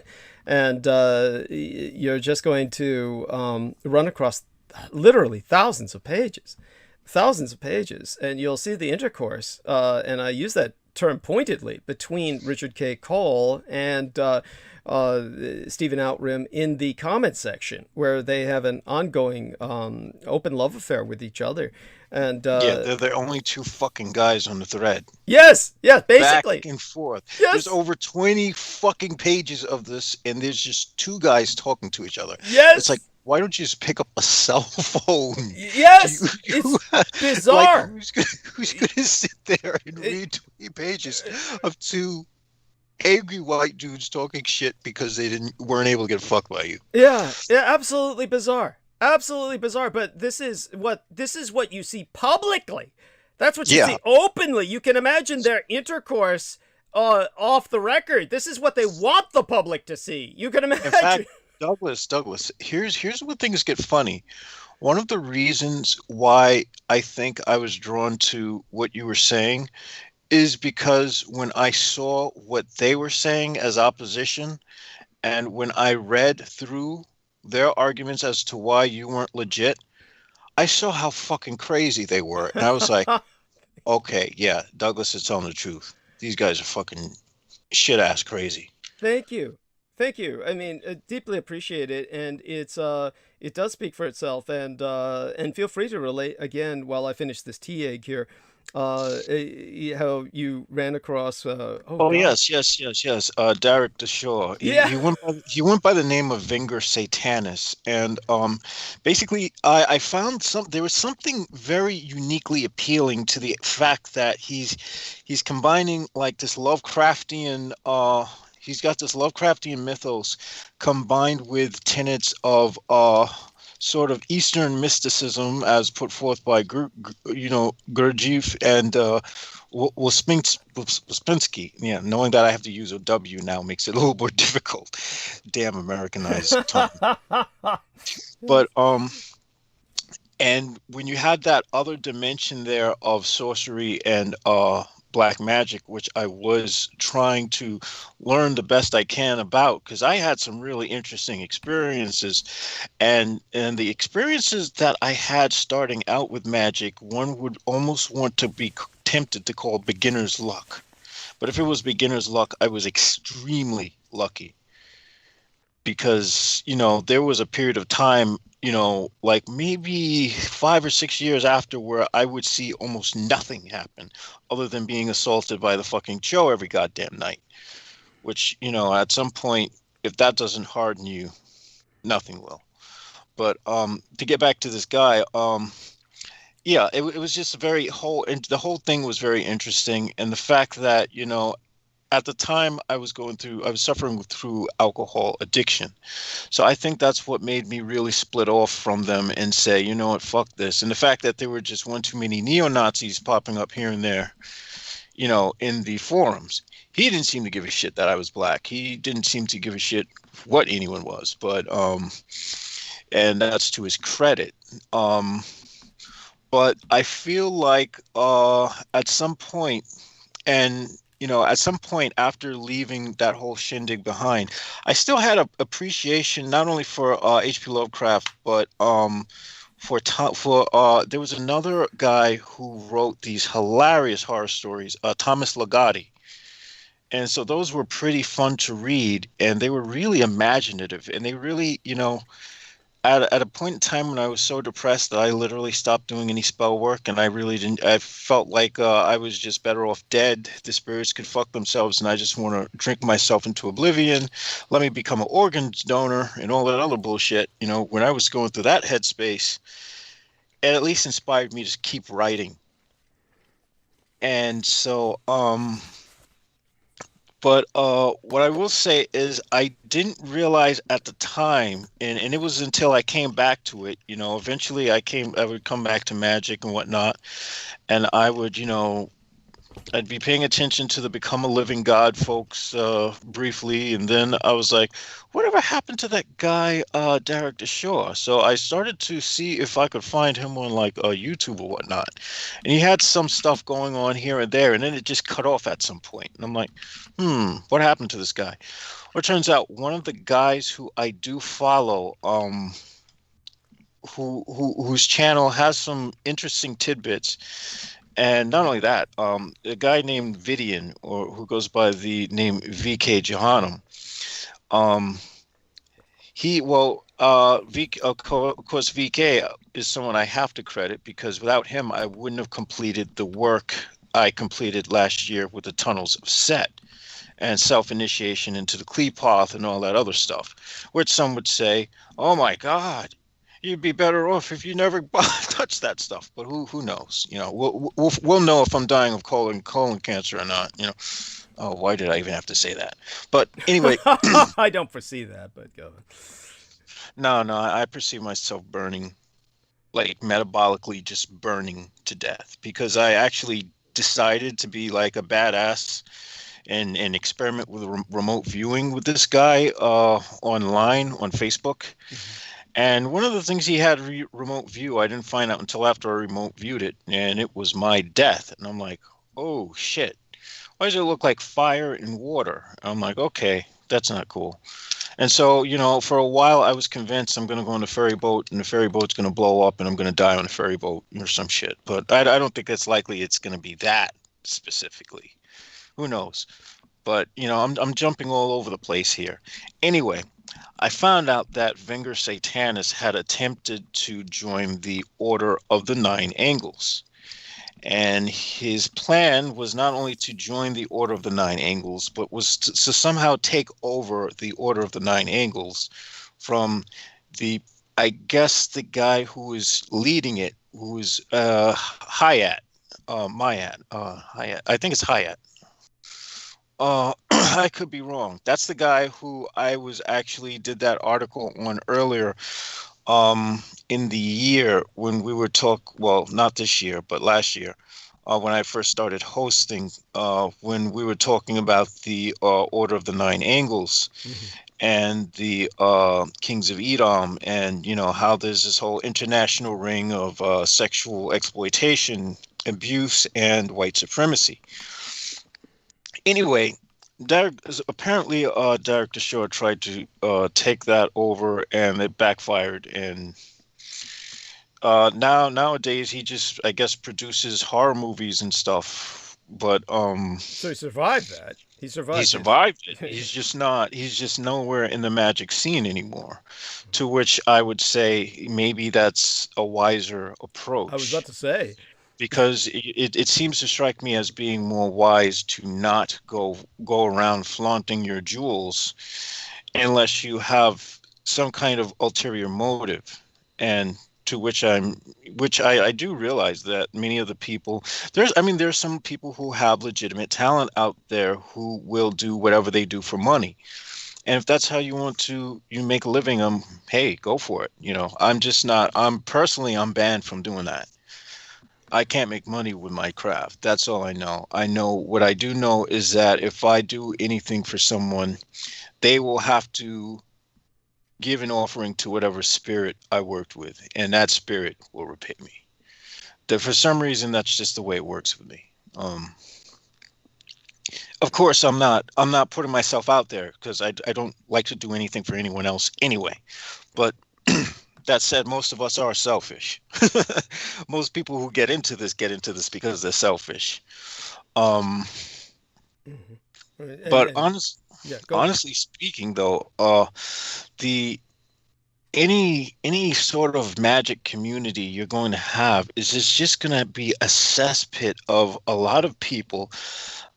Some people who are going to be mentally ill or had some legitimately damaging experiences, but not all of them should have access to that potential power, because you have some people who are damaged and they just become more damaged from interacting and doing that stuff, and then you have people who are predatory and just want to prey on everybody else and psychically leech everybody else by making themselves seem like little gurus. And periodically throughout this hornet's nest of bullshit artists, you'll find one or two people who seem like they're interested, actually know what the fuck they're talking about, and are trying to figure this shit out just like you, and have come to the conclusion that whatever forum you're on is full of bullshit artists. Which, I suppose bullshit sells. Yes, it most certainly does. I mean, that, of course, is what the Martian Marine makes his living off of, and that's what so many people do. Apparently, based on what Peter says, he's been upgraded to Martian Marine 2.0. Yes. So now he's able to use 4-letter words. Yes, that's right. He's got. He's got some reprogramming done, and they've imbued him with more of a sense of, as he said, just presentation, really. I actually don't even see why Peter Moon is even interested in following that. I don't even see why he bothered to even pay attention to it at all. It didn't even make sense of mentioning. I mean, just because, and there we go. Word shitting. That's how I know the brain is saying, all right, well, we're deprived. You're gonna have to give us something. Okay. Get back in. I can't figure out why he mentioned it. All I know is that he never went into why he doesn't want to report him. Oh, well, he said that his claim is that his attorneys or legal advisors told him it would backfire. It's just, it is what it is. The end result is that the white people around me do not feel threatened by Richard K. Cole Jr. And that's the problem. Yeah. That's the fucking problem, because the only people who seem to be saying anything about it happen to be us brown people who are around you, and black people. That's right. That's right. And this is very similar to the white shooter who went and shot some black people in the grocery store, and then the white guy who had a concealed carry pulled out his weapon, and the white man said simply, white men don't shoot white men, and white people don't shoot each other, and that was the end of that. Then he put his gun back. It was really what this is the ultimate. I swear that is something right out of the Boondocks. Yes, it is, and the Boondocks, of course, is part. The satire is in exposing the reality of race in America, and but the sad part is that the satire is actually not satirical at all. When one actually looks around at what happens in America. Yeah. So we're in a Yeah, we're just in a situation where it's untenable and people don't understand it. Certainly, I can get no help from white people, and that's the end of it. That's the reality that we deal with. So this is one reason why I have such a real low caliber of trust in whites in America. And that doesn't show any sign of improving because white people give me no reason to improve my stance on that. So we've got definitely the situation as it stands. In the meantime, I did want you to provide whatever insight you can on Israel and Gaza. I will cover that, but I think that buy me a little bit more time. I'm going to collect some more facts here as what I can, but definitely I am going to be trying to cover several issues. We don't know how much time they're going to take, but I'm going to try and guess it. I always try and guess the arc of narrative and how much time it'll take in the time we have remaining. And we may still have Amanda show up. So she did leave a message earlier that she was, let's see exactly what she said here. Let me open up the Skype and check into her message box. And she's tied up with some company. And hopefully that's human company.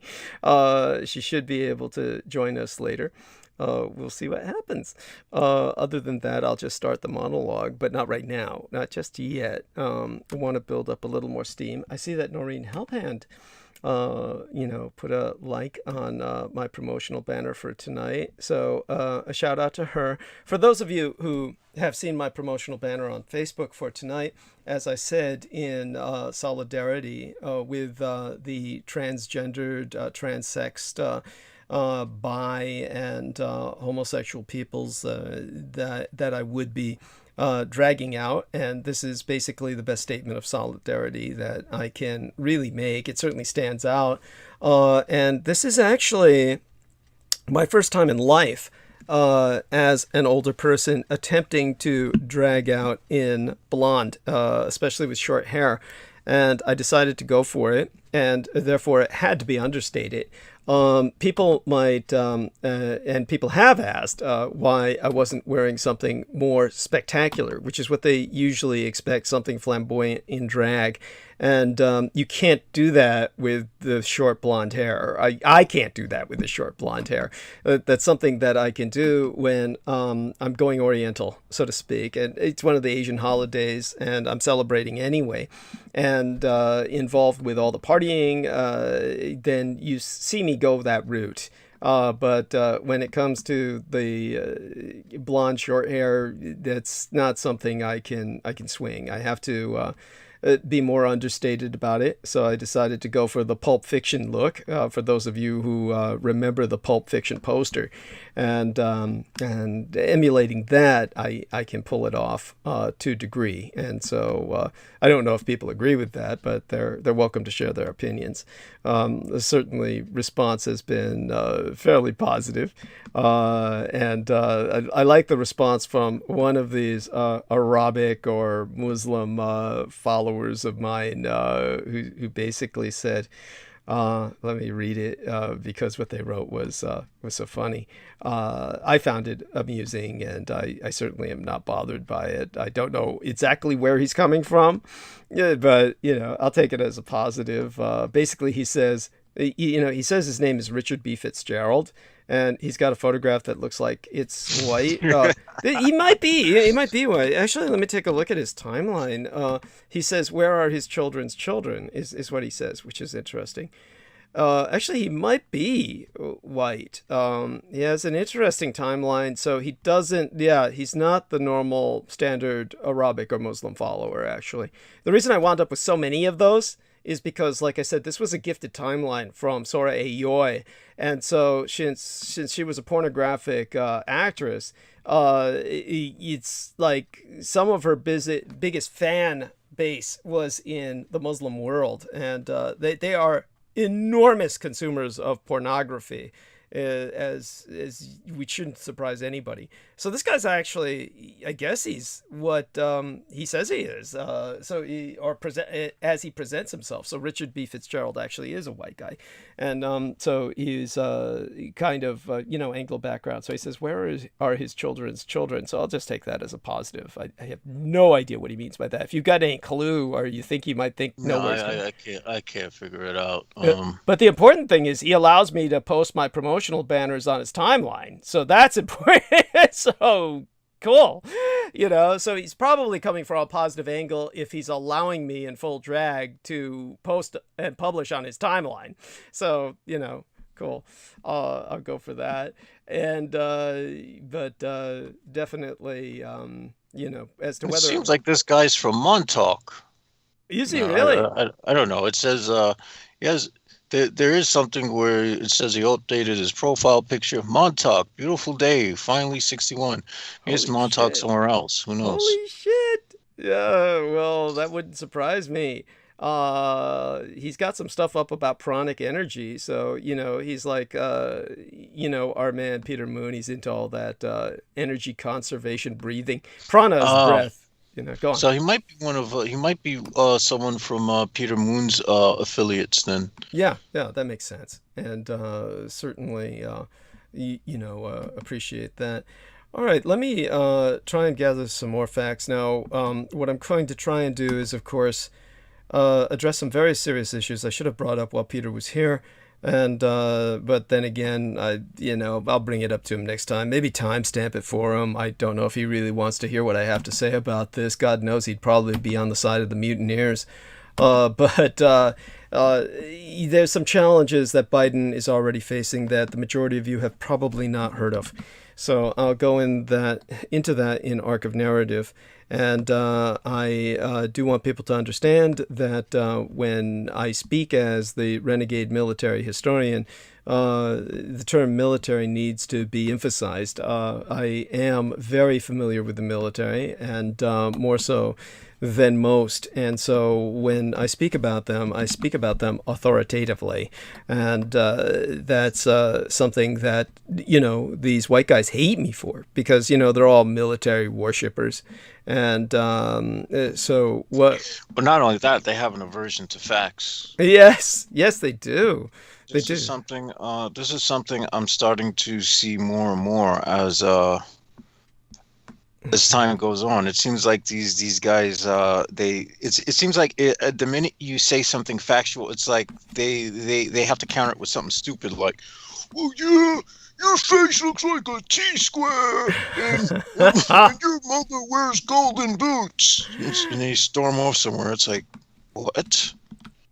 Yeah. And then the next thing you read is, Trump is the man. Yes.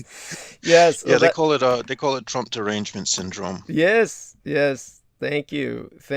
And this is something that God knows I'll be addressing some of that. That's inescapable. I'll have to turn back to that. Honestly, I don't want to talk about Trump. But I have to. It's because we can't escape the son of a bitch. He's still very much part of the sadly still alive. Yeah. Oh, don't even get me started. Let me just say it. There's more than a lot. I'm sure there's a whole slew of people who'd want to see his brains splattered on a sidewalk somewhere. Oh God. Well, by the way, this is the kind of language that Trump himself uses. For those of you who feel that we're going too far, remember Trump said I could blow somebody's brains out on Fifth Avenue, on the street corner, and I could get away with it. This is what he said. It's on record. Real son of a bitch. Anyhow, so do me a favor, give us some insight into what you think of the Israeli-Palestinian conflict, and what I think is that well, I could buy you some time with an article that I find does capture my thoughts. Okay, you can start with that. And this is from the Associated Press. Shocking and horrifying. Israel destroys Associated Press office in Gaza. An Israeli airstrike on Saturday destroyed a high-rise building that housed the Associated Press office in the Gaza Strip, despite repeated urgent calls from the news agency to the military to halt the impending attack. AP called the strike shocking and horrifying. 12 AP staffers and freelancers were working and resting in the bureau on Saturday afternoon when the Israeli military telephoned a warning, giving occupants of the building 1 hour to evacuate.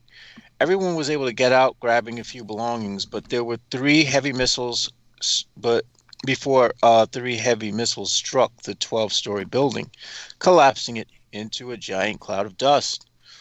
Although no one was hurt, the airstrike demolished an office that was like a second home for AP journalists and marked a new chapter in the already rocky relationship between the Israeli military and the international media. By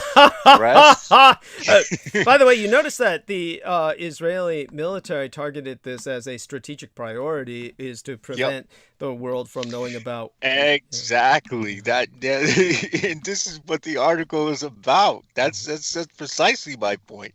They don't want anyone to know what the hell is going on. Press freedom groups condemned the attack. They accused the military, which claimed the building housed Hamas military intelligence, of trying to censor coverage of Israel's relentless offensive against Hamas militants. Now, this is just one of many of the articles on this very site about this conflict going on. And I think there have been many deaths attributed to and many collapses of buildings where they didn't even give the warning. They just dropped them. They just dropped the bombs and kept going. Ahead of the demolition, the AP placed urgent calls to the Israeli military, foreign minister, and the prime minister's office, but were either ignored or told there was nothing to be done. For 50 years, the AP's top floor office and roof terrace were a prime location for covering Israel's conflicts. Right. By the way, you know, if the Right Reverend Dr. Martin Luther King Jr. were alive today, his response to the Israeli military saying there was nothing to be done would be stop the bombing. That's basically what his answer would be. I'm sorry, you just had to get that in there. Do go on. It's all right. Including wars in 2009, 2012, and 2014. Wow. Well, I wasn't even paying attention to anything other than Guild Wars 2 back then. There was Guild Wars 2, there was work, there was sex, and there was drugs. Oh, by the way, let me get this into the... and usually, sadly, most of the women I succeeded with, most of the women I always seem to succeed with are usually married, so it is what it is. Yeah, it is what it is. I mean, I'll take it. Fuck it. Yeah, and it's usually because, as I said, a lot of women's husbands are not giving them anything, either emotionally or sexually. They're just like pocketbooks. Yeah. So and honestly, from even a male perspective, that's all men are good for. So I don't condemn females for doing that. Please use these fuckers for all they're worth, because they're worth absolutely nothing anywhere else. Right. So I just removed what I was trying to send through Skype because Skype won't handle it. I actually read it. Was that the thing from? Wait. Here, let me send this to you in private messenger, and let's see if this works. You removed a message earlier. What was that about? I guess it's something you may not want to share publicly, but it's... where? In private messages. It was... Yeah. That was because I had thought, because I didn't see the videos that you did during the interview with Penny, I thought she had turned on you in something, so I was like, "Oh, this is horrible!" And then I saw the videos. I'm like, "Oh, okay, overreacting much?" No worries. Yeah. Folks, no worries. I'm human. I fuck up all the time. Oh, no worries. Here we are. So I just sent you something in private messages, and tell us what you think of that. And I'm sure you'll have some analysis you can share with us concerning the situation. Well, there you go. That is the most effective way to wage war these days. Yeah, and this is an act of war. Is basically Yes, what. and the battlefield is the American mind. Yeah. And if the battlefield is the American mind, then folks, heads up, you motherfuckers are losing. Yeah. Yeah. Well, tell people what we're talking about would help. All right. So, here's a bear. He's like sitting there. Hey, who needs nukes anymore? It says cyber attacks on USA on his computer. It's like a cartoon, and he's got a modem that says hack on it. And there's another modem that says dark side. Nice. I like what they did with that political cartoon. I love it. And although nobody uses modems that look that clunky anymore. Come on. Oh, they had to do that just so they could put the word hack on it. Of course, that's the. Well, are you? Or maybe they did it because they figure, oh well, most of our audience grew up in the '90s, so they still remember what modems look like. That's true too. Yeah, and so it's definitely what it is. But by the way, keep going. Explain to people what happened with the pipeline, and you do know it's back up and running, but there was damage that was done, and fortunately we have not paid out. Yes, the damage was done to the billing. It was done to their billing information. So they figured, oh shit, if we can't bill the oil, we don't know what is going to what. So they decided they would halt operations, and they did eventually find that they had a backup to all that information uploaded, which is good because now everything's back online, and you're still going to pay the price for it, America, because they couldn't say, okay, why don't we just take $1 million loss and let people have their oil for free this month. Fuck this world. Fuck this world. Well, I received a letter, and it was a form letter, but it was from the president. It was a form letter, and there are millions of Americans who must have received this form letter. But the form letter. It was a form letter from Joe Biden saying that he was going to offer another $1,400 in stimulus. So I hope. Oh shit! When's that coming? When's that coming, man? Listen. Oh, I was actually looking online, and I was like, "Well, listen. Real talk between you and me. I got to keep this on the hush hush, but guy's got a habit he's got to feed. I mean, come on. This brain isn't going to alter itself." Yeah, so there we go. I think I said that soft enough. There we are, and hopefully that we'll get that sometime soon. We'll see it for my birthday when this one's gonna make you laugh. So I have an appointment on my birthday, which is like literally 30 minutes after we're done the broadcast on that Wednesday before my birthday. I have to rush out the house. Oh my god. And in 30 minutes I have an appointment with a doctor. Wait a minute, maybe I shouldn't say this, because if I do say it on air, something's going to happen to sabotage it, and I'm going to wind up fuck it. Oh, don't think like that. Honestly, if they wanted to kill me off, they would have done. If they wanted to kill me off, they'd have just gotten me. I'd have a girlfriend, and I'd be getting laid, and she'd be poisoning me with Novichok or some shit. Yeah, there we are. Yes, you'd have the Novichok in your underwear. Yes. Since that hasn't happened yet, I'll assume that nobody gives a shit that I exist. That, or they have some way of that, or they plan on leveraging something from me. Let's be serious. You've done a lot to kind of, how would I say it? You're kind of doing their work for them. There's really no need for them to do much of anything. They just sit back and watch while Jameson Reese, pumps himself full of whatever toxins and he can. Well, it's not. I'm trying to achieve a balance here. I think 50 might be the best year to go out. Well, let's not. I'm not trying to make a DMX reference either. I'm just saying, honestly, I saw this commercial. My folks were watching TV. I think I said this before, and they were like, and I think there was someone who was like 91 years old, and they were like, and I was like, oh my God, I thought about what life would look for me if I was 91, being still probably a single man,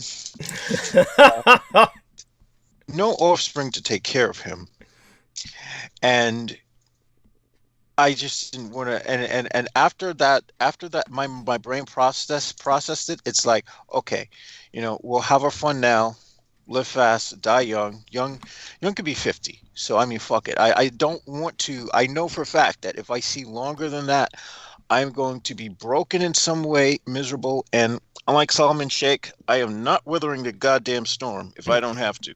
Fuck that shit. You see, Laura Lee Solomon was like that. You might remember, if you were listening to me long enough, that Laura Lee Solomon had mentioned that, there's times when you just go to sleep and then wake up later. By that she meant commit suicide and wake up later in a better time or incarnate better. She was always saving the pills for when the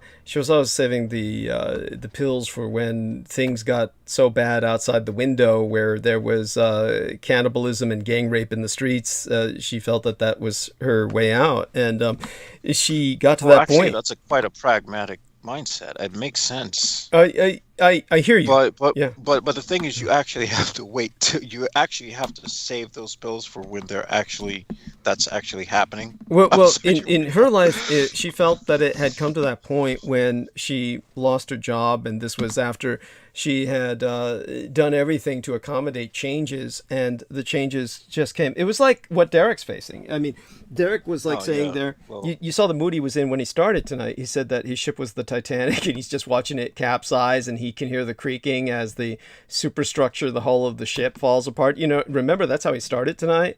And I understand that mindset quite intimately. That's one of the reasons why I became a black magician, because I figure, at least if the Titanic sinks, I could take a whole hell of a lot more of you motherfuckers down with me.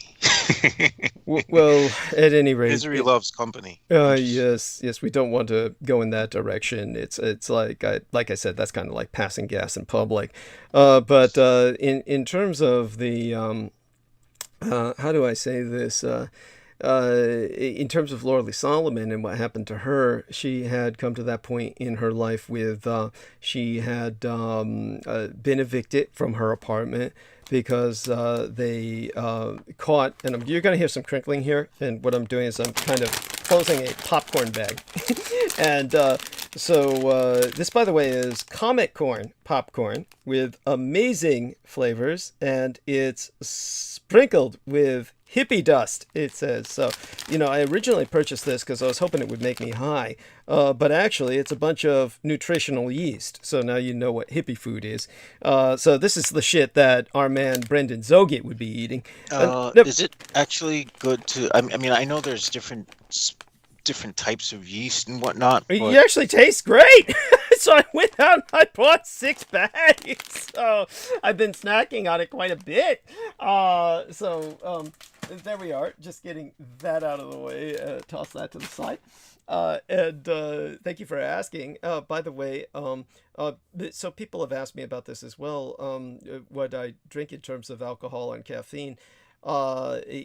Apparently it's gotten out. It's leaked. I drink what the Germans call diesel. So it's what the Japanese love, or did at least last time I checked. Japan is a far greater beer drinking nation than Germany at this point in history.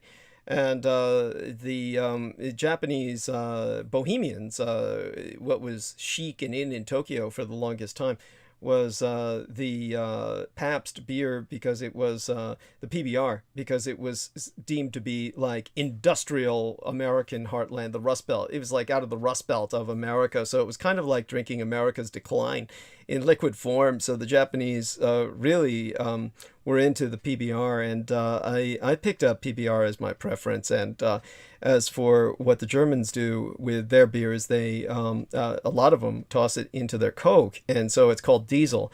So it's a combination of Coke and beer. So I do drink a combination of Coke and beer, what the Germans call which Diesel. kind of Coke are we talking here? Whoa. I do drink a lot of the actual Coca-Cola. The Coke, of course, I do use when when I can, and it's because of my physiology. I'm not an addict, and if anything, kind of an addict. Yeah, I mean, I would probably prefer the other type to the soda. Yeah. Well, it's how I keep myself hydrated. But honestly, the beer is healthier than that Coke shit. But there we have that. And in the interim, I might as well start monologuing. I was trying to get us to hold out till our girl Mandy showed up. But let's see how much time we have left. I'm sorry. There is this good beer called I don't know. You would probably I guess this would come as no surprise, but I guess the brand I seem to like is called Voodoo Ranger. Interesting. Okay.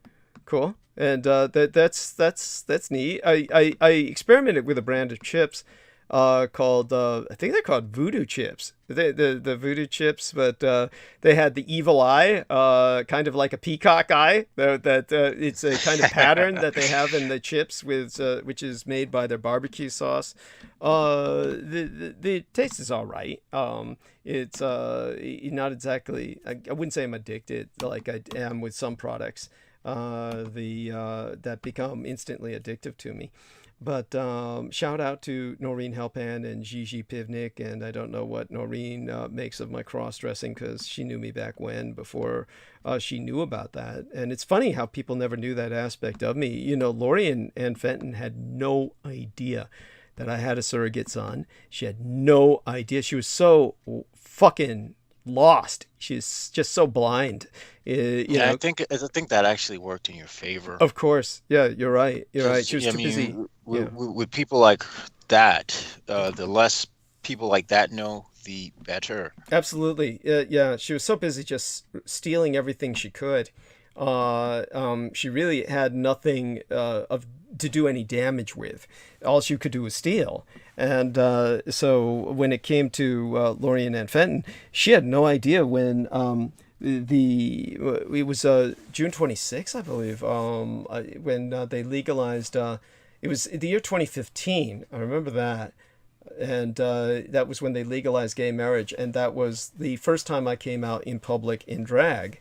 And that was because it was a wedding where everybody was in drag and dressed as the opposite sex. If they were female, they were dressed in masculine clothing. And if they were male, they were dressed in dresses and the like. And so that was the first time I ever did that in public, marrying my son off. And she had no idea that had happened. And I had published pictures on Facebook. It was like, I was sharing it on Facebook, and she was just so lost. Just so busy just stealing everything from my bank account. And it turns out we got all kinds of accounts that she established that in my name. So she had established an Amazon account in my name that she was using. There were different accounts she had established in my name. I never found any of this out until Selena Khan uncovered it all. It was Selena Khan who uncovered all kinds of accounts in my name that had been established by Lorien and Fenton at various, different sites. Crap. Yeah, and so it was Selena Khan who took care of all that. She really helped scrub the internet of a bunch of things that were being done in my name or purchased in my name somehow or another. And well, if it's Lorien and Fenton, we know that it's probably all food items.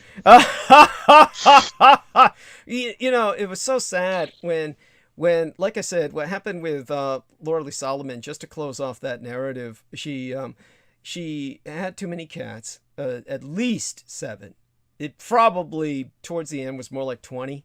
And then what happened was when her apartment discovered it, she was evicted.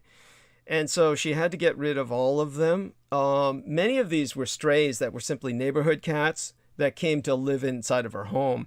And so evicting them was not necessarily a problem. They just returned to being strays. Others she probably turned in to, because they were older, and probably turned into shelters. Yeah. And the older ones, at that point, they won't be able to fend for themselves for long. Yeah, at all. And so she turned them into shelters, which probably, killed them. Mercy killed them. And then, so she was already terribly depressed about that. Then she found a new apartment that was right next to work, and she could afford it with the salary she had.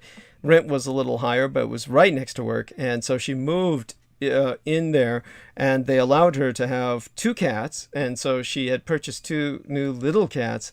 And then she was so exhausted from moving and reestablishing into the new home that she fell asleep at work. And she had never been popular at work, even though she had been there for like 15 years. Now, she'd been there for 15 years and had a very professional work record. But the horror was that she had never really interacted with anybody on a positive level. It wasn't like she stayed for office parties or really, it was part of the team in the way they expected. In other words, she wasn't interested in the bullshit. Mm-hmm. That's right. And so then what happened was, when she did fall asleep at work, everybody disliked her, so they all filmed her. And they had a policy of no tolerance, 0 tolerance for falling asleep at work. And so they turned that in, and she lost her job. And then when she lost her job and was in the new apartment, and at that point she decided it was time to kill herself. And she took the, probably there will be long-term health effects. Now, one thing I know from my days with UCSF was when I was learning medical journalism and auditing all these courses, then with the Osher Lifelong Learning Institute and the Adult Center for Extended Education, one of the things that I learned was that for some reason it's really, when British women kill themselves, they do it with Tylenol. So statistically and demographically, most of them take a whole bottle of Tylenol, and that dissolves the liver. And the problem is that if they get to the hospital in time, if somebody gets them to the hospital in time, and they give them the stomach pump and everything else and rescue them in time, then the problem is that once they're rescued and saved, then at any given moment, they might live a normal lifespan, but at any given moment, they're in threat of their liver instantly liquefying. And so at some point, many of them die later, like months later, years later. There's no way to tell. It's just each case is different, but some of them might live a normal lifespan, but many of them will die because of what they did. It's just a question of time. And then at any given moment, the liver will liquefy and they'll die. So she might have something like that happen to her, but she took, it wasn't Tylenol, it was sleeping pills. And she took them twice. She attempted to kill herself twice, and it didn't work.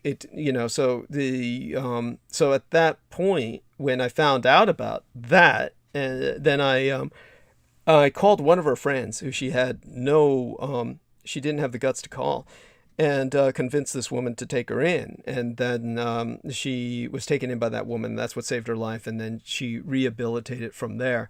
Of course, everything that Holly Kadaitis-Kiefer and I saw on her timeline after that was right-wing crazy. So she just went over to the dark side. She lives in Texas after all, so that's almost inescapable.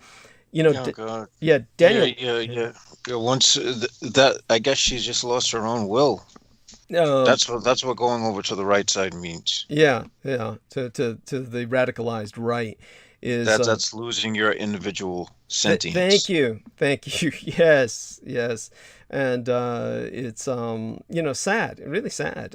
But so there we have that. And other than that, let me refresh this page. Looks like my post is missing, which would be interesting. See if I can find it. There we are. Okay. And every once in a while you'll run through Facebook and it resets or something, and then kind of glitches. So, I wanted to ask you a question. Yeah. Did you ever have people comment spam websites on your YouTube? Very rarely. It's so rare. almost never happens. I don't get why that's happening to me all the time. I don't even have anyone. I've only got I've got less than 100 people following me. Well, probably it's a form of harassment. Yeah, believe me, once you're affiliated with myself, you're going to go through all kinds of shit. I mean, believe me, like I said, the only reason that they aren't killing you is because you're doing such a good job yourself. Well, I think I got one thing going for me, folks. You have it. Oh my God. I look at it like this: better by thine own hands than being skinned alive by somebody else and boiled to death. Being restrained and slowly. We do hope you get through this and ultimately overcome these addictions, but it's not going to preach. Not going to preach. Look, honestly, so I put something into the chat here. I would like you to heart that if you would be so kind, because I don't think enough people are paying attention to that. The problem is I can't heart it because oh shit, you're right. Yo, God. I still got 15 days in the Facebook pen. Oh shit. How much longer? Still 15 days or what? 15 days. 15 days left, you mean? How long long were you banned altogether from Facebook? 30 days. 30 days. Holy shit. So I mean, you know what? I actually have been doing better without posting anything. Mm-hmm. Okay, understood. My quality of life has gone up considerably being in Facebook jail. Okay. Oh, Veronica Barrera is in the chat room. God bless you, honey. Buenas noches a todos, Senora Veronica Barrera. Mwah. Love you dearly, honey. So glad to see you there. And that's kind of our hint to get going. And aside from... All right, good sir. While you do that, I shall get a sandwich. Okay. So let me know when you're back, and I'm going to start monologuing, and I guess I should start with solicitations. Yeah, I hate that shit. Oh God, this is one reason why it takes us so long to get started. But stay with me until I dig the solicitations up, okay? I mean, holy shit, I hate these things, and I do my best to just avoid them, but oh my God, it's bad when you don't even want to solicit for yourself. I mean, solicitation it's a real pain. And oh my God, I'm so worried about our man, Mr. Benestanius. Now, of course, he's my sponsor, and he's been my sponsor forever. And Benestanius is like, as I said recently, he had an episode in which he thought he was going to die. He seemed stable enough physically and medically when I spoke to him, but then just recently, not long after I had spoken to him, he sent me a little package. I was afraid to open it because when someone like that sends you a package, my biggest fear is that it's going to be like a final legacy thing. Like, here, I always wanted you to have this. And in a sense, it was that. He sent me this wonderful edition, wonderful gilded little portable edition of the King James Bible, which, by the way, I'll keep, of course, because it's a gift, and I'll use that just to better understand the British as they go through their, because that's a British Bible, basically. Do understand that's not what I recommend, of course. I recommend to... No, You're not reading... When you read the British Bible, think about it as if you are listening to Winston Churchill babble on about bullshit. Yes, thank you. That's exactly what you're getting. Yeah, it's fit for the British because they had their own church that they went to start, but how the Americans picked up on that is through it's beyond me, because that's not what the American Pilgrims brought with them. The Puritans brought the original edition of the Bible that the West was using, which was originally translated from the German, and that was during the days of Gutenberg and the like. And like the Luther Bible. It's funny you say that. I don't believe there really is a Lutheran Bible per se. Not Lutheran. I mean, Gutenberg. How the hell did I conflate? How the hell Easy did enough I to do, like, the German names, right? I mean, yeah, it's but the Gutenberg Geneva and Martin Bible. Luther, Yes, it's they're the not even close no in worries. names. No worries. So it was the Geneva Bible that the Puritans brought with them to the United States, or to America, to North America. There was no United States at the time. So it's for some reason that is unfathomable. Over the years, rather than the original Bible that everyone was using, the Geneva Bible, the Americans got into this King James Bible, and that has become, their idea of the Word of God. So understand, these things are very different, and this is a case of culture wars, if ever there was one. Let the British have their Bible, but for God's sakes, if you're going to read a Bible, think back to the Puritans at Plymouth Rock, if you consider yourself an American, and read the goddamn, Geneva Bible. Get yourself a copy of that. And so, at any rate, nevertheless, he's an American, and that's what many of these guys are stuck on. So I am worried about him, and hopefully, do maintain him in thought and prayer, everyone. And I'll start his solicitation now, and try and contact him sometime soon in the near future. The other day I talked to my case management nurse, and I didn't even remember to bring up the the syncopal collapse that I almost had on Mother's Day. The two of them that I suffered almost on Mother's Day. It's funny that I forgot to bring that up with her when I actually caught her picking up the phone. So I'll have to call her back. I'm tempted to ask if that yeast is really going to be good for you.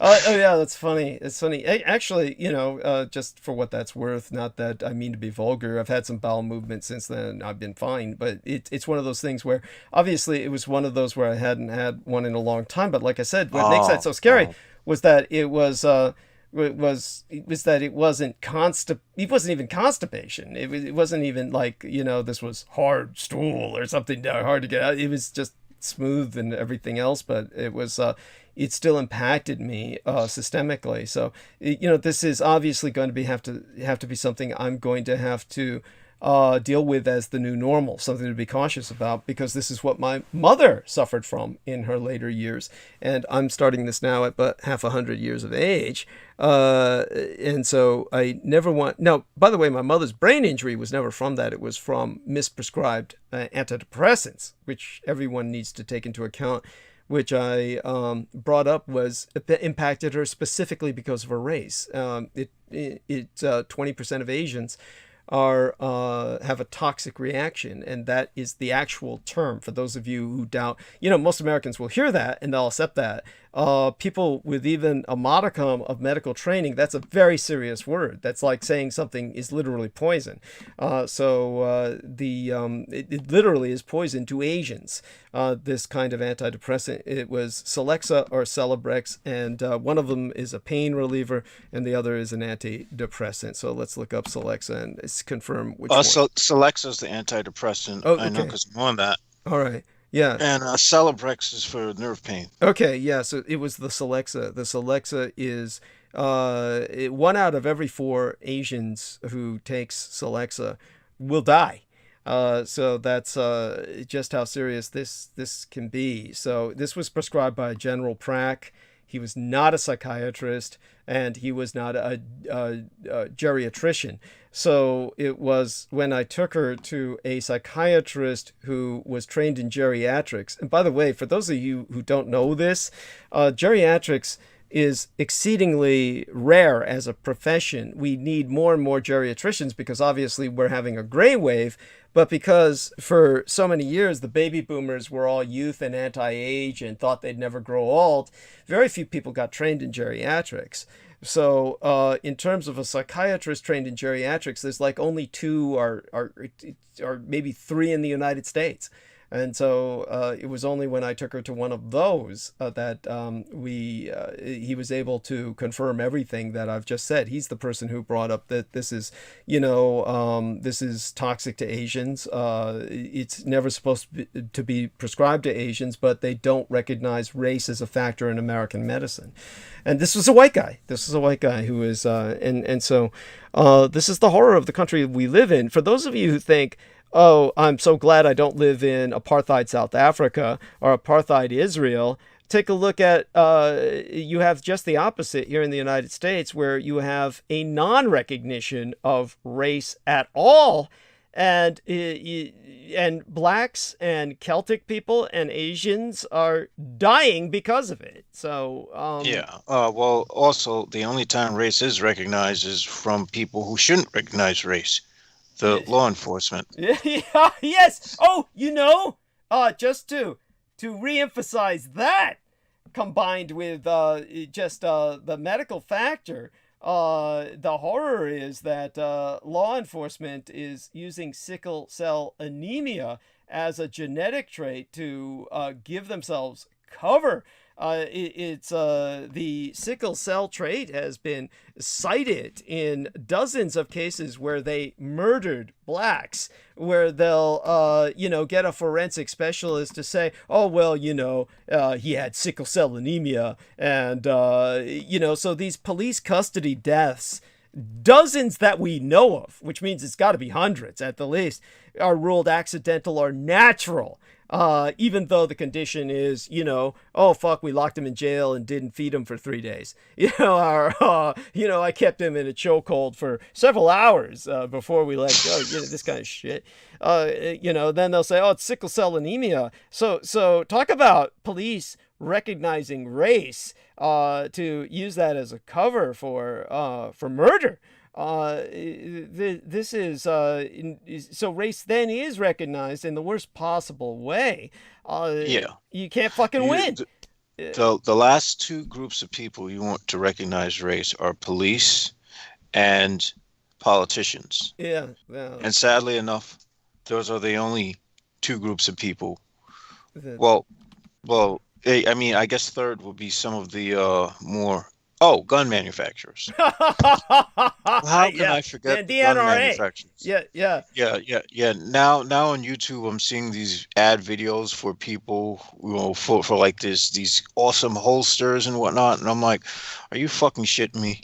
Yeah, just rub it in my goddamn face that I can't own a gun and you fuckers can. That's all right. I'm sure we'll find some kind of virus that targets non-melaninated people only can be arranged. Yeah. Just Hostelic, all hostelic a visit anyway. Yeah, but by the way, just so people understand, the enormity of this. I could tell you this as a person trained in medical journalism. By the way, the sound you hear is my taking some painkillers, just for the sake of taking painkillers myself. So we're all addicted to drugs in one way or another, right? But give me a second here to swallow this down. And 1 in 13 Black Americans has sickle cell trait as a genetic trait. So this gives the police universal fucking cover. And they can just say sickle cell every time they kill someone. And it's been cited in dozens of police custody deaths that are ruled accidental or natural, even though the condition is benign on its own for the most part, so that people understand this. Just I shake my head. Let me finish this other painkiller, and our man will hold us till then. Jameson can, verbally respond to it. Well, what I will say is karma's a bitch, and it usually doesn't happen on an individual level.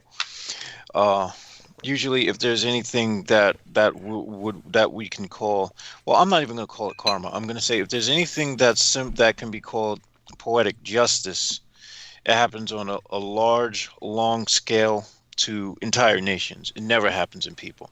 So no, all those evil fuckers you wish would suffer and die and keel over and suffer before they die, they won't die. They'll just wind up being cleared, and who knows what the hell happens to consciousness after that. Yeah. But when it comes to nations, though, nations do pay. If one looks at things over a large scale of time, nations do pay, and these things do come to bite nations in the ass. Yes. Yes. So America is most certainly dismantling itself. Yeah, and understand that, to understand the pervasiveness of the corruption I'm addressing, coroners and medical examiners have entrenched relationships with law enforcement in all too many areas. They're functioning as part of police departments or working closely with them. In California, for example, where I live, the elected sheriff serves as coroner in 41 of my state's 58 counties. If you can imagine that.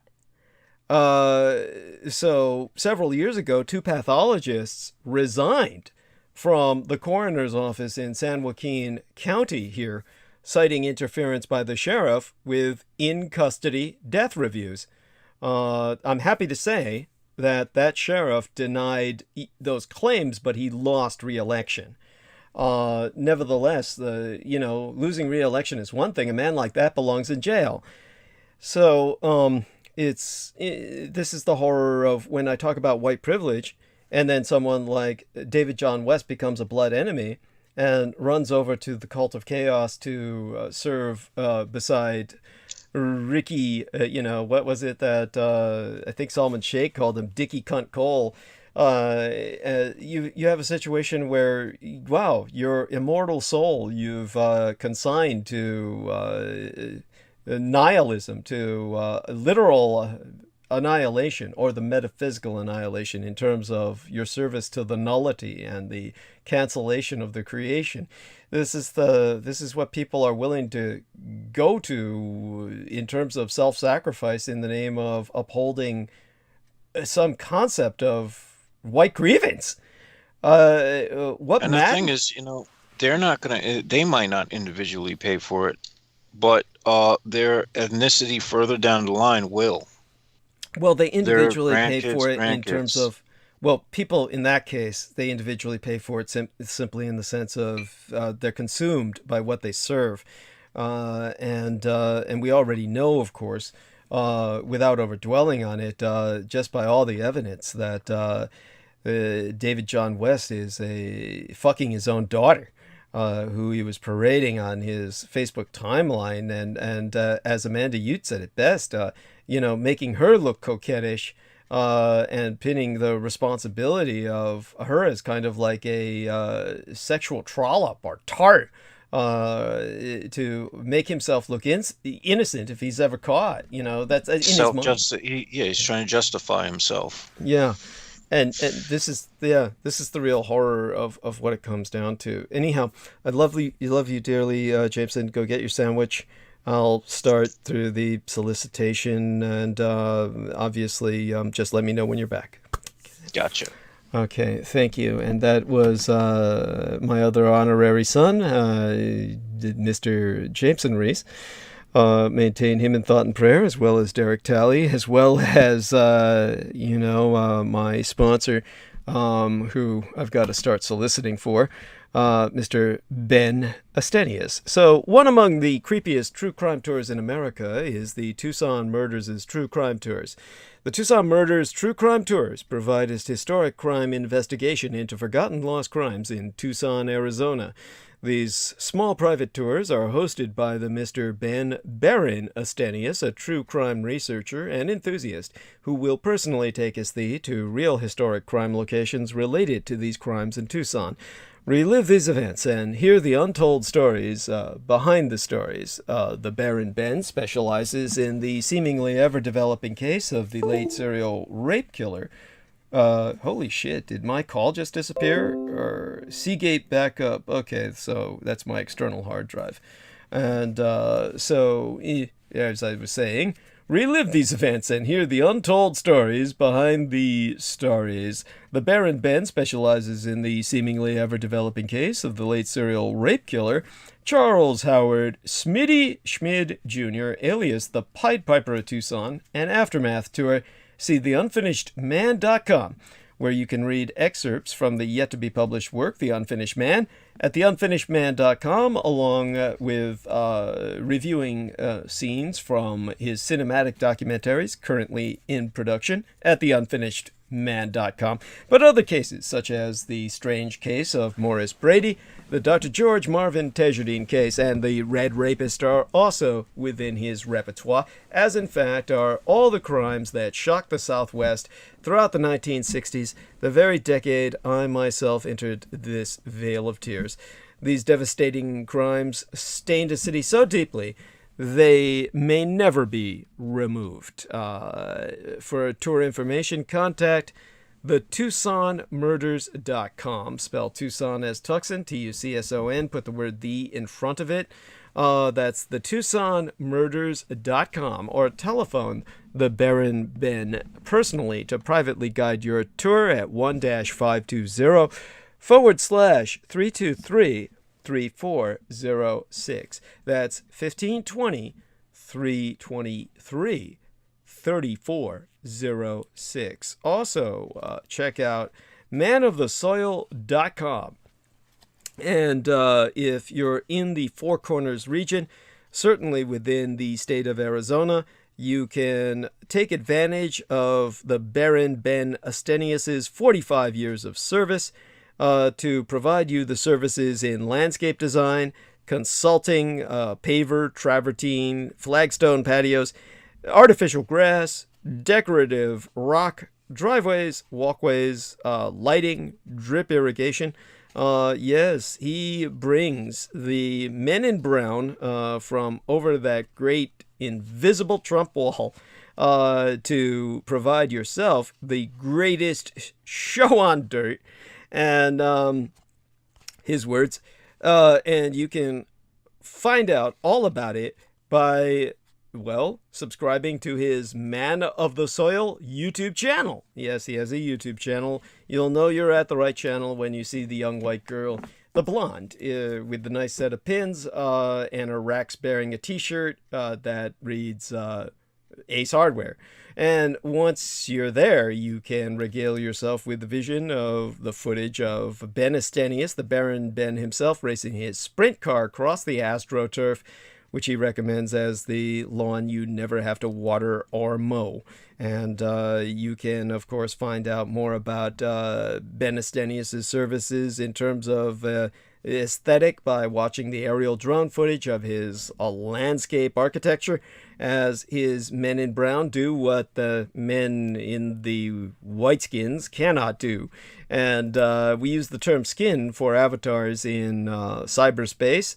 And of course, we're all wearing our own skins, a different set of camouflage in real life, and different melanin levels. And the men in white just, well, you know, they faint and collapse doing landscape working under the sun after a few hours. Well, fuck, don't take my word for it. You can see what happened to that idiot Whitley Strieber when he tried to mow his lawn in Texas on a hot day and wound up with heat stroke and had to be taken to an emergency room. You know, what a fucking loser. At any rate, then you've got the men in brown who could do that, well, all day long. So obviously, our man Ben Astenius was working with them for the longest time, and far too much. He's got to learn to act like a white guy and just sit there and take orders. Well, give orders, I mean to say. And hopefully he'll adapt to that new lifestyle. He probably can't get over his work ethic, which makes him so different from all the other, you know, white skins I deal with, or all too many of them.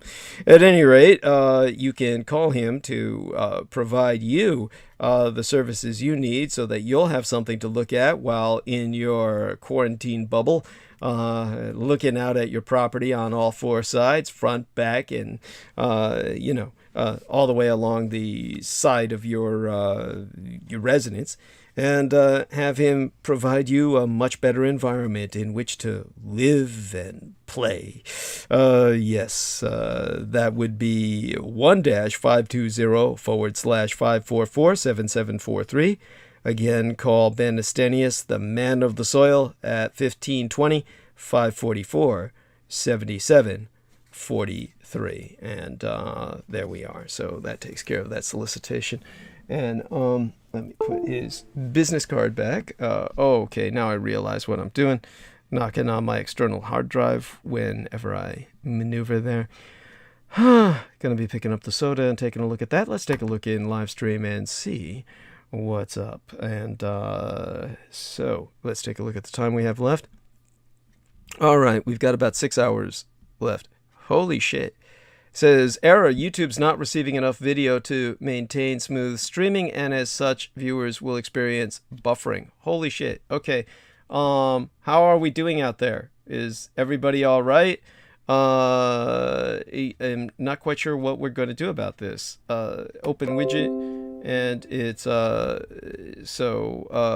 stream is healthy. Error, no data. Holy shit, not currently receiving data for the stream. Oh god, stream status is poor. What the fuck do I do? Let's call our man, Mr. Oh god. Let's see now. Let's see if I can call our man here. And let me get to him in Messenger.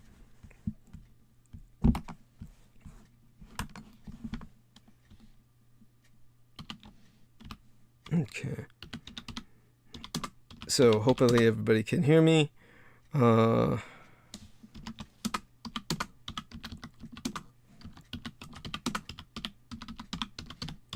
I mean, all you're hearing now is that, but, you know, better than hearing nothing. Let's see if I can get this going. And, all right, let's see if our man responds. Holy shit. All right, everybody, I need you to let me know if you're hearing me at all. Let's go on to the new tab here. Not new tab. I don't need that. Let's go on to the... all right. All right. Holy shit. Come on now. Try the... Okay.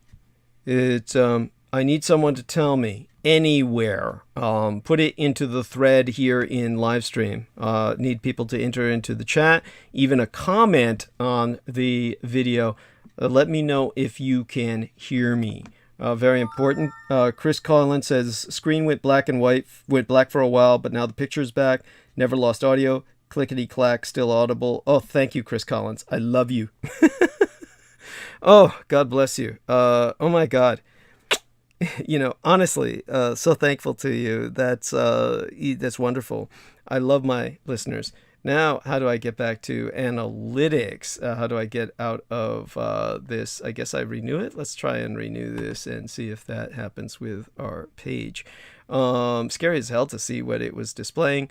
And it still says that we're getting an error, but definitely if anybody can hear me, then that's fine. It's just we got a poor connection going. And let me take a look at the stream itself. And the stream itself says that it's excellent. So there's no need to, I guess, I'll leave the phone on just in case I need it. Let me turn that off here and see some incoming news. Here we are. Mandatory wildfire evacuations are ordered for parts of western Los Angeles. So we've got that going on now, coming in as breaking news.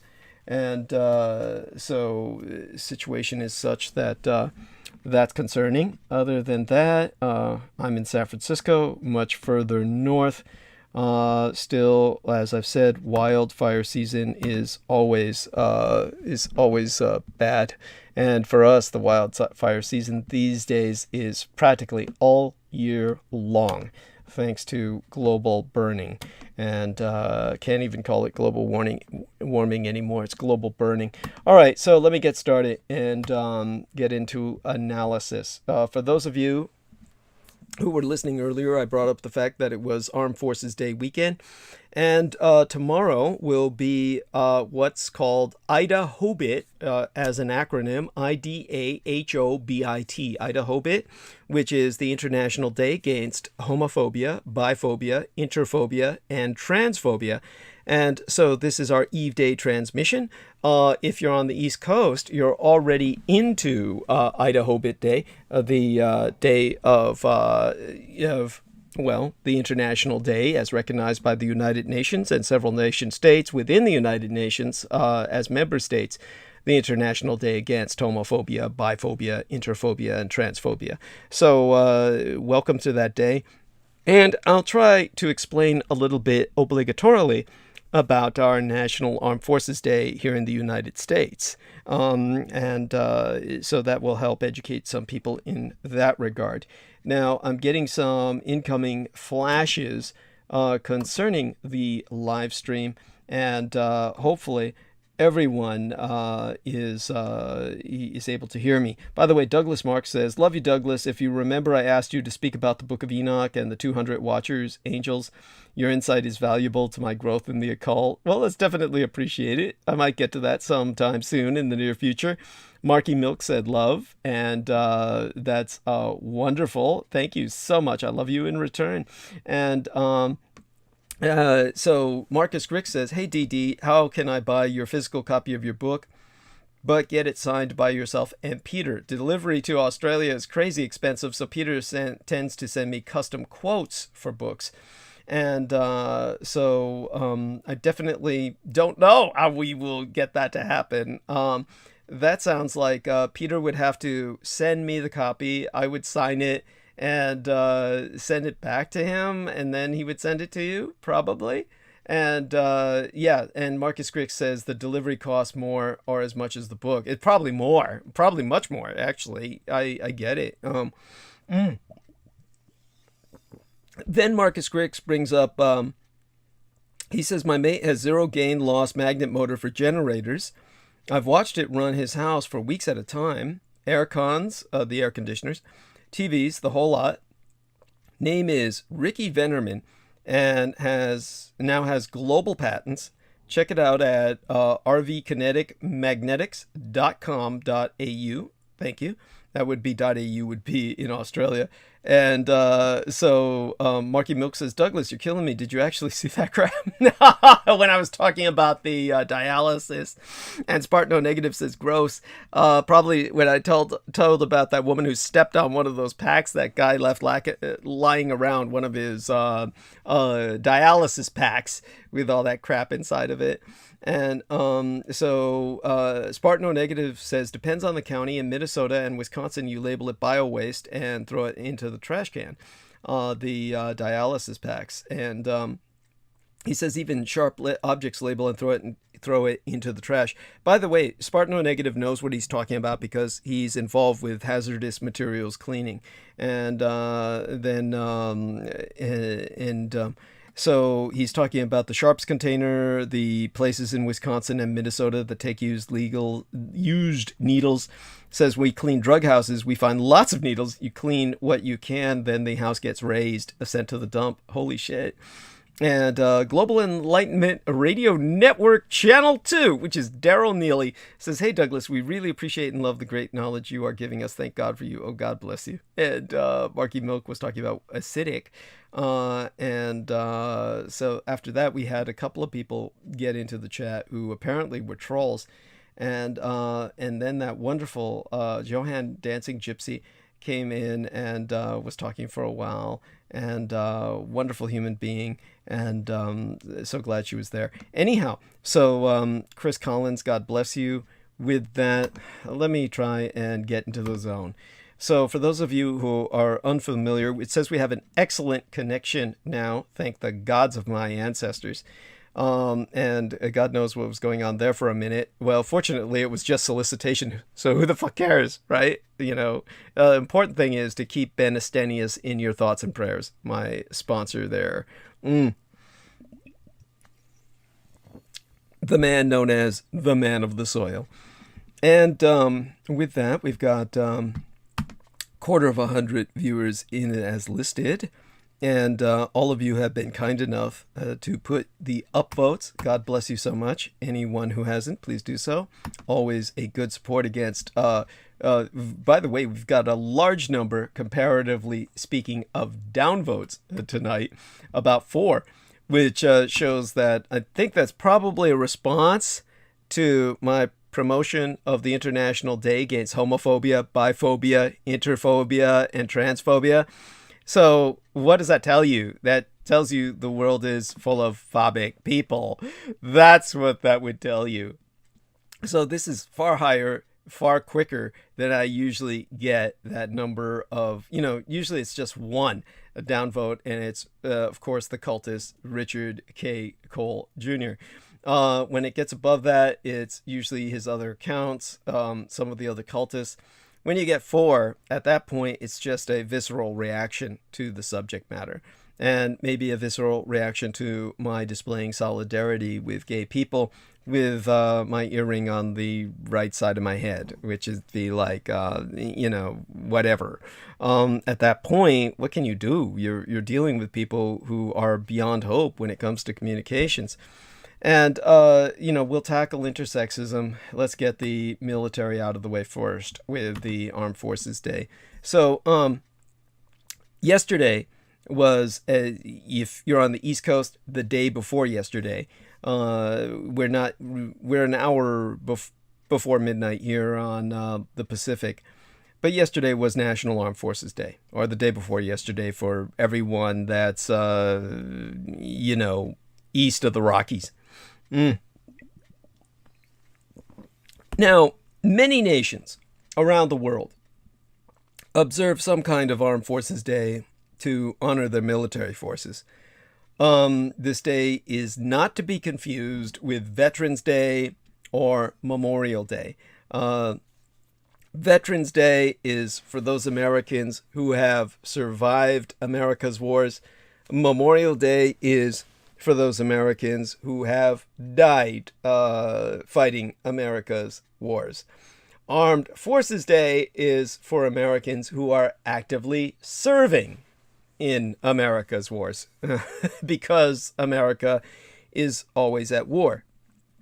If there was a historical precedent for the American Empire, the Roman Empire serves well. And this is because the Roman Empire had really only one major superpower to superpower conflict with an equal status regional power, which was Carthage. And that was a war of annihilation and genocide, in which the Romans ultimately eradicated the Carthaginians as an extant culture and exterminated them as a race to great extent. Whatever remnants survived fled deep into Africa and remain lost kingdoms or lost tribes. The Romans, on the other hand, they are from whence America derives its primary identity, as is the case with many other cultures. But in America's case, it really is the most parallel historical experience, because after that single superpower to superpower conflict, every conflict that Rome fought was a regional conflict very similar to America's undeclared wars or police actions. And so when it comes to the situation of America being constantly at war, this is very similar to the Roman experience, where the Roman Empire was constantly in conflict with minorities surrounding its perimeters. And these were peripheral frontier conflicts that Rome engaged in to maintain itself as a hegemonic superpower.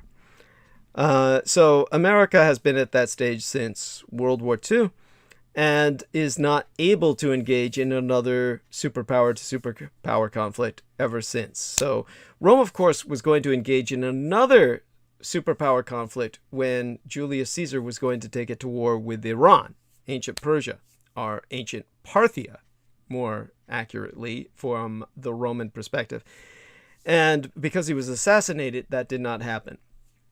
Had he lived and carried on his campaigns against Parthia, it is fairly certain from my perspective as a professional historian, that he would have won. And that would have ensured the survival of the Roman Empire to this day. It would have been a multi-thousand-year empire because the Romans would have gained access to gunpowder. They would have become a gunpowder empire. They would have controlled the Silk Road. They would have had access to China and India. There would have been no limit to their existence. There would have been limits to their growth placed upon them by China and India in those days, but they would have pretty much dominated a good part of the world. And that did not happen because Caesar was killed, and this is why both Brutus and the man who helped him assassinate Julius Caesar, I think the man's name was Cicero or something like that, other man in Cassius. Thank you. I couldn't have gotten that out without. How'd you remember that? Come on and tell us what happened with your father, if you wish. You know, you were helping him. Yeah. I just had to help my mom get my dad ready for bed. Yeah, I remember that because I remember well, not only did I remember it from high school, but I remember it from one of the last transmissions you did. It was the one where you were talking about the East and the West and these concepts, which was a good one. Yeah, I have to review that one once again so I could get that word down. What was it called again? Or organic something? Oh God, I don't remember now. When I enter the zone, sometimes I do these things almost hypnotically. Organic growth, cycles. What was it? History? Organicism or something? Organicism? I might have said that. Yes. Oh my God, I'd have to listen to it myself, and then I'd remember. Holy shit. Thank you. And but just here's some trivia for you. For those of you who remember Ghidorah, the three-headed golden kaiju, he's not a dragon in the traditional sense, but Ghidorah from the Godzilla franchise, King Ghidorah, as he's known. That word, by the way, it comes from Ghidara, which is the ancient concept of the underworld.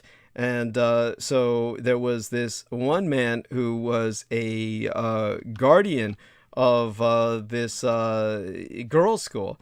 And let me see if I could beast encountered at girls' school. The security guard, the night watchman of this girls' school, who was a very brave man, and he encountered a beast nearby. They were near an Indian burial ground where there was solid mound evidence, as opposed to just, people saying, hey, this is an Indian burial ground. I mean, obviously, all of America is a killing ground for Indians. So all of North America, we're on top of a supermassive Indian burial ground. It's just a horror story, which is, this is why America is poltergeist writ large. But at this girls' school, they actually had some mounds nearby. And when he was patrolling the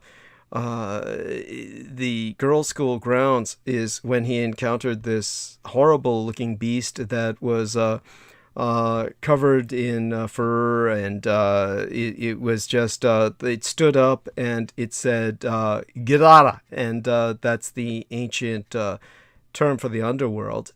So when the Japanese, of course, came up with the concept of King Ghidorah, it's the king of the underworld.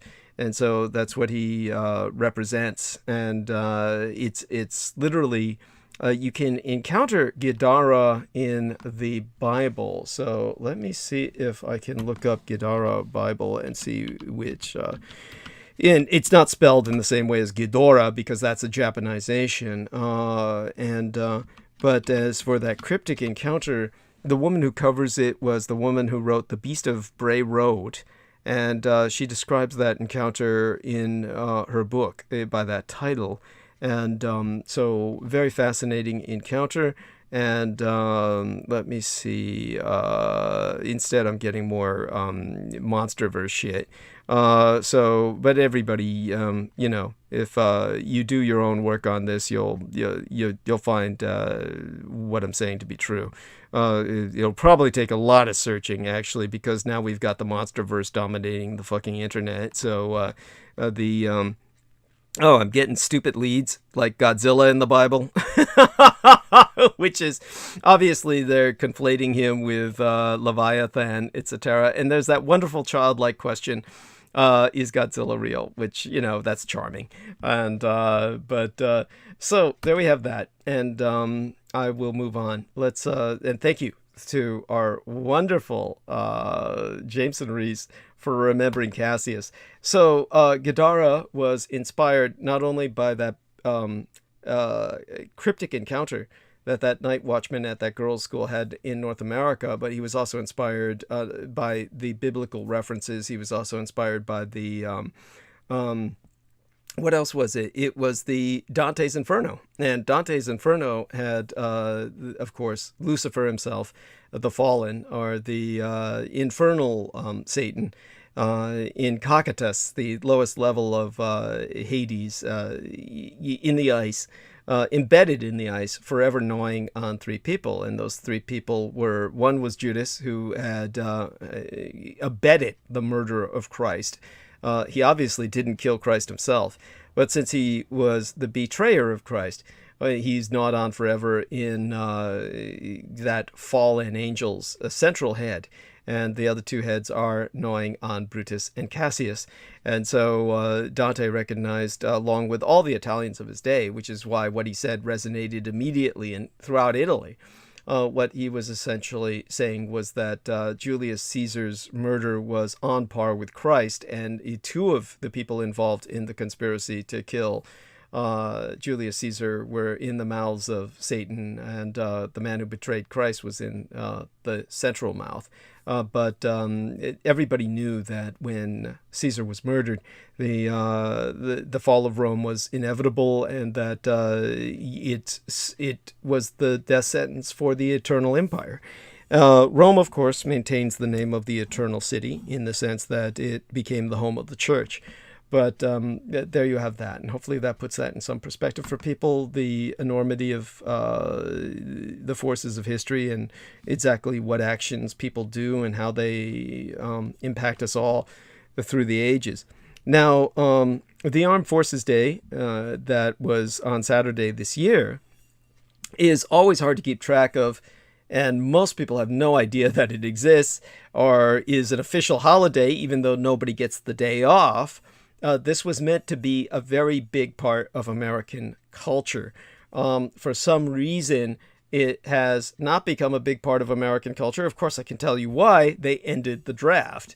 And because they ended the draft and only quote-unquote volunteers go into the military, then that means that there's no reason for anyone to really pay that much attention to active duty military status personnel because, you know, most people are not in the military. However, there's so many veterans that they constitute a very large part of the American population, and that's why everyone remembers Veterans Day. And of course, because so many people were drafted in World War II all the way through Korea and Vietnam, many people remember Memorial Day because at some point they've had a veteran or a survivor of service who has died in their family. So that's why those two days stand out. Eventually, hopefully, they will fade into the same kind of irrelevance that Armed Forces Day has. It's not supposed to be irrelevant, which is why I'm trying to explain it to our listeners. So it falls on the third Saturday in May, which is like impossible to fucking remember. Nobody remembers that, and it changes its date every goddamn year. But it's supposed to be a day of big parades, which is why they made it on a Saturday, so the military could display its might to the American public and do its recruiting, impress the people that their money's well spent in defense, and all that shit. And so it's supposed to be the day that we pay tribute to the military personnel actively serving in the United States Armed Forces. Now, theoretically, like with any empire, say, the military day in France, which is very much celebrated by the French because they have a draft. Everyone serves in the military in France. It's a product of their revolution. If you're colorblind, you're still serving in the military, even though you won't be allowed anywhere near ordnance or you won't do anything important. You'll spend your time in service sweeping floors or some shit. They'll find something for you to do. You know, there's very few conscientious objectors in France. Most of Europe is like this, where they have suffrage, universal suffrage. Everybody has to serve. And they're much better for it. Those nations that have given up on universal suffrage, they all regret it. And that will probably be the case in Taiwan, where they gave up the draft. And they're trying to go, quote unquote, professional. So let me try and get all this into some perspective for you. When it comes to Armed Forces Day, as an empire, like when France celebrates their day, then theoretically anyone who's in the French Empire then celebrates with them. That means like people in Guyana. For those of you who don't know, France has a part of itself in Latin America, French Guiana, that is like literally part of France. You know, you can, and this is what this one woman I know named Rose does. Rose is this wonderful woman who was essentially the employer of my medical cosmetologist V forever, and went with her through cosmetology school. And she gets stuff manufactured. This is very Chinese. She's from mainland China. She's not Taiwanese like me. And she gets stuff manufactured in French Guiana, which is in Latin America, just cheap. You know, this Latin American labor, third world kind of nation conditions for the most part. And so she gets stuff manufactured there, cheap clothes and cosmetics. And she can literally put the label on it, made in France, because that's legally part of France. So that's how she promotes herself. That's her big secret, which there you have that, a little trade secret for you. And so there's, in terms of France's reach, it actually has far more territory under its command these days than the Brits. And so when they have their Armed Forces Day, it's like empire-wide. It's within Imperium, within Dominion. Everybody celebrates. And in these other parts of the world, like on New Caledonia in the Pacific, which is a department of France. Here in America, theoretically, that's how it's supposed to be for wherever we occupy or wherever we have territory. So it's supposed to be a special holiday for people all over the world to come together and thank the men and women of the United States Armed Forces for all that we did for them, if you can believe that. That was the idea of this holiday, was all that. Theoretically, because, you know, America did so much for the world. This is really a propaganda holiday for people at home, so that they would see people in other parts of the world thanking them for liberating Europe, quote unquote, or, you know, liberating the Philippines, quote unquote, that kind of shit. And yes, Jameson Reese says it best. Thank you for radiating our islands and our land. Yeah, it's the intrinsic, you know, madness behind the holiday. This is one reason why you never hear of it, because there's really no thanks to show. No. It's like what happens when you give a party and nobody comes, right? You know, this is like, this is the annual party that nobody shows up at. Nobody shows up to thank the United States because, you know, the United States didn't do shit for anybody and did a lot of damage. Let's be frank. So if you live under the delusion that people should be grateful, which the Americans truly thought that way as the general public, and the military tried to promote that with this stupid holiday.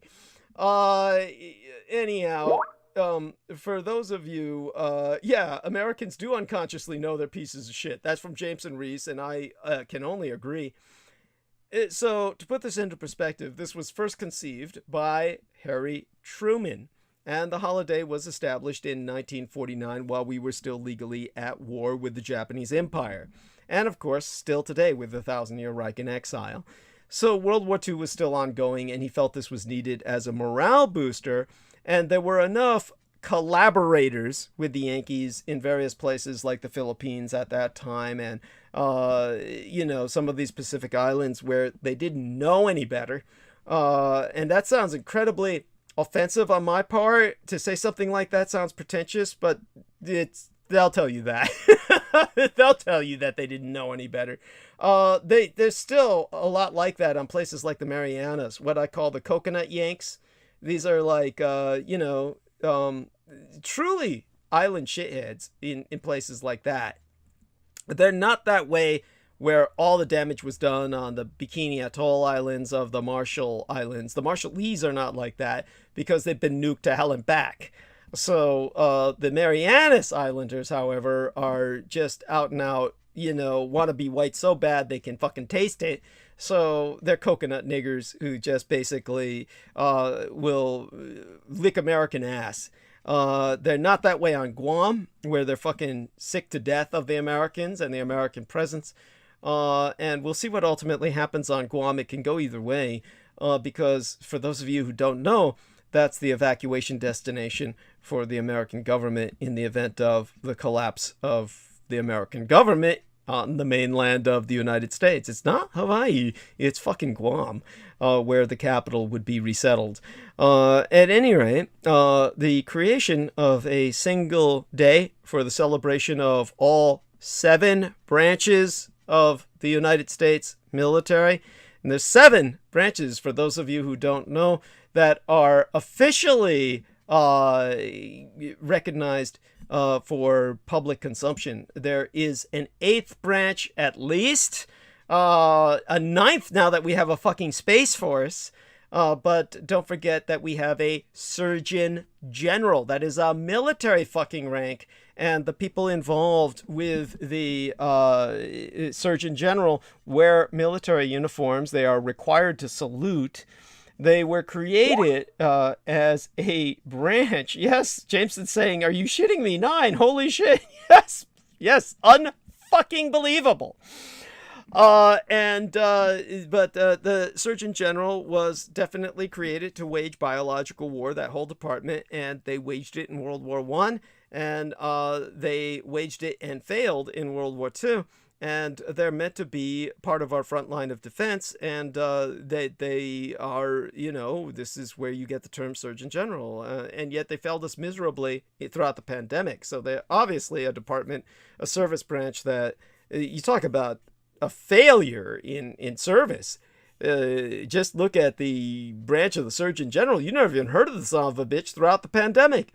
The guy never shows up. Whoever the fuck the Surgeon General is, nobody knows. All we had was Fauci. Fauci is not the Surgeon fucking General. So the military was kept out of our war because Trump refused to recognize the pandemic as a war. Even though I articulated before, he tried to pass himself off as a wartime president. So, anyhow, Harry Truman felt the creation of a single day celebrating what are now at least 9 branches of American service. Jameson's saying that maybe Fauci appointed himself Surgeon General, or Trump, I guess he's referencing Trump, really. Trump probably, Trump, that makes sense. Trump, that son of a bitch, he was saying he was a wartime leader, that it was like war, and then he deserted. Then he deserted the fucking battlefield and left us all to die. Anyhow, so Truman felt that this holiday made sense due to the unification of all branches of service under the Department of Defense. Now, today, Armed Forces Day is celebrated on the 3rd Saturday of every May, and this year fell yesterday on May 15th. So, if you want to know about the future holidays so you can mark your calendar to support our military, I'll give you those dates soon enough. But basically, if I were to be a propagandist, I would say America's revered uniformed heroes serving under our 9 branches of the U.S. military, at least 9, are celebrated on the third Saturday of May every year. So yeah, just make certain to mark that third Saturday of next year and the year after that on your calendar, and you should be doing all right for now. I'll give you the exact dates later. Anyhow, the in terms of the history of National Armed Forces Day, well, certainly the history of the United States Armed Forces spans over 200 years. The United States rapidly evolved from being a new nation fighting for independence against the Greater British Empire between 1775 to 1783, the longest declared war in American history before World War II. And Jameson Reese says, I need to know the names of the lesser known branches, or that's going to fuck with me. I'll give them to you.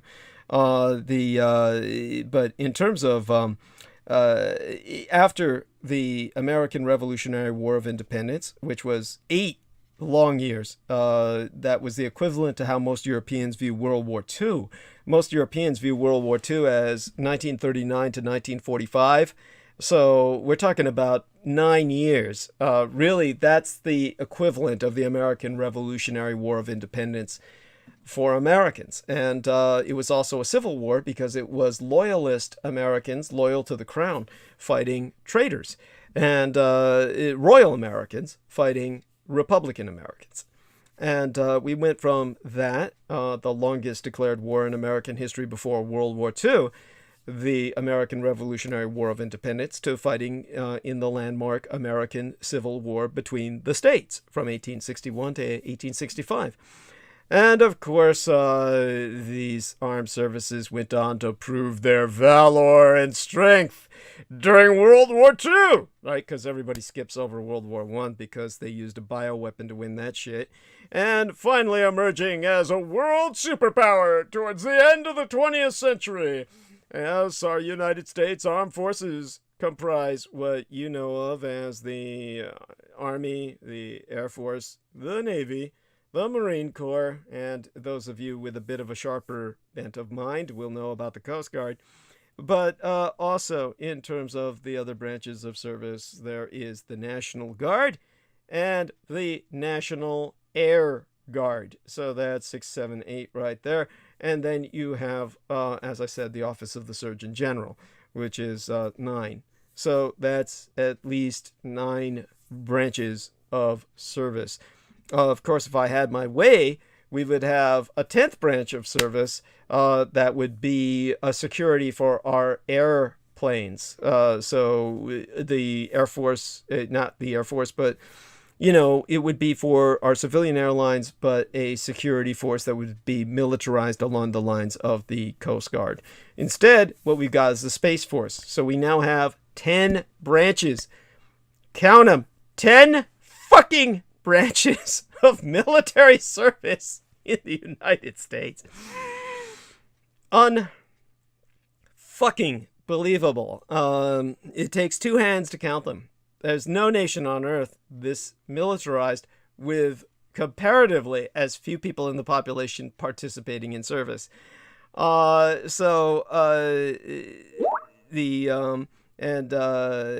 based on 9/11, Air Guard doesn't do shit. So this is what I would try to establish would be an Air Guard. Yeah, and we don't have one. What we have is TSA. That's not an Air Guard. That's like a private corporation almost, under the Department of Homeland Security.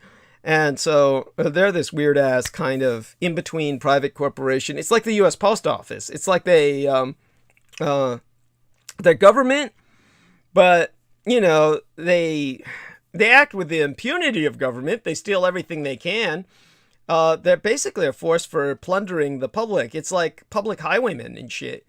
Anyhow, the origin of the United States Army dates back to 1775 when the Continental Congress established the Continental Army, the Continental Navy, and the Continental Marines, commanded and led by General George Washington, who posthumously, by the way, in case you didn't know it, is got a rank all his own. I'd have to look that up, but he has a rank where if he ever returned, like reanimated, he has total command of our armed forces over any living president.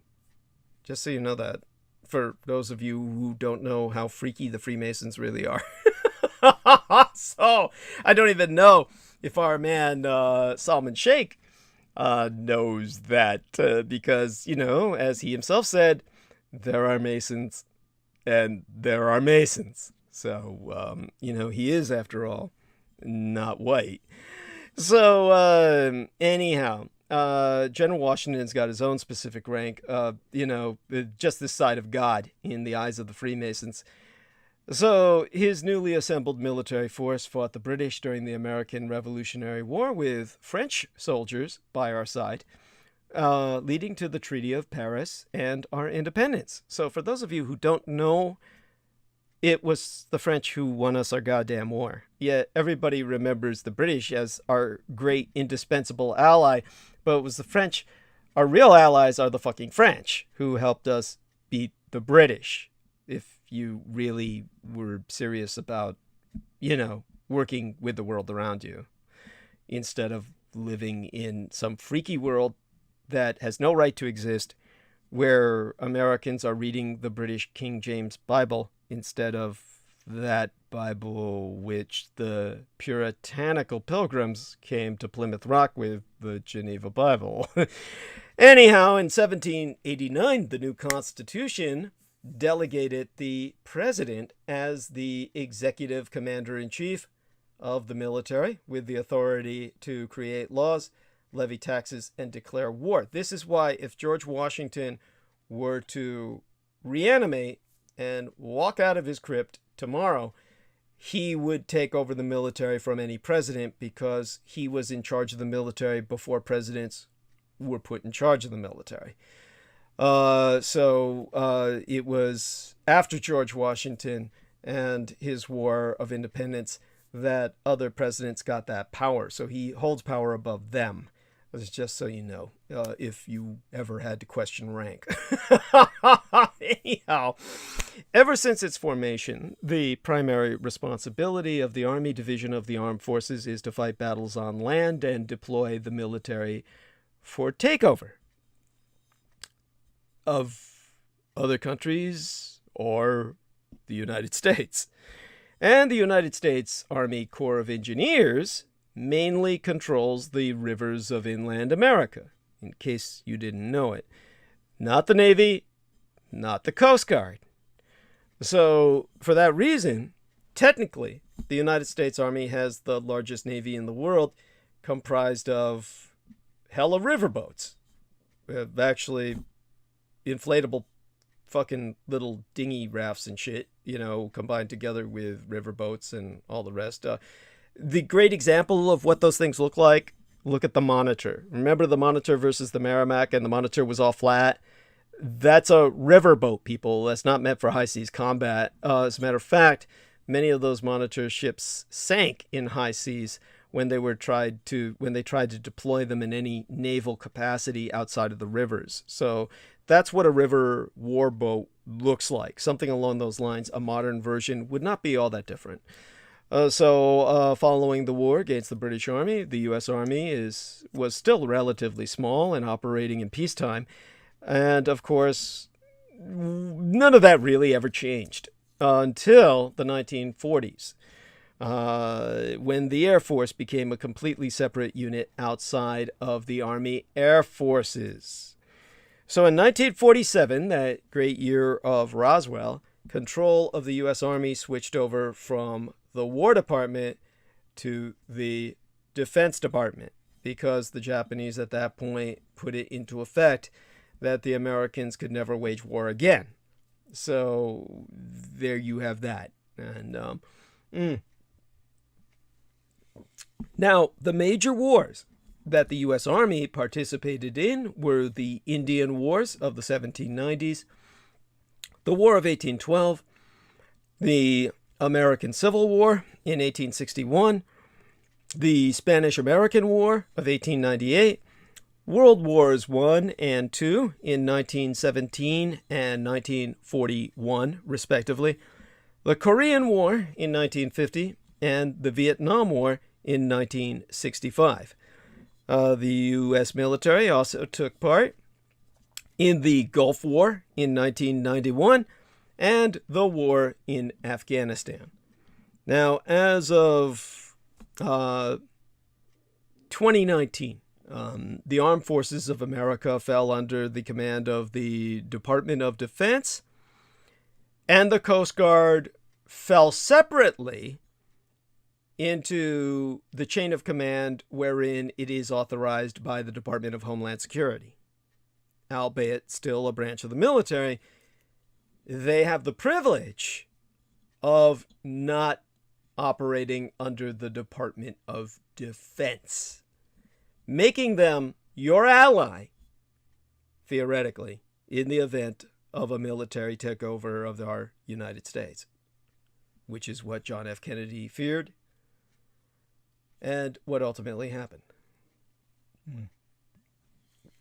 Now, the President of the United States is the Commander-in-Chief, and they exercise their authority through the Secretary of Defense and the Chairman of the Joint Chiefs of Staff, who supervises combat operations. So,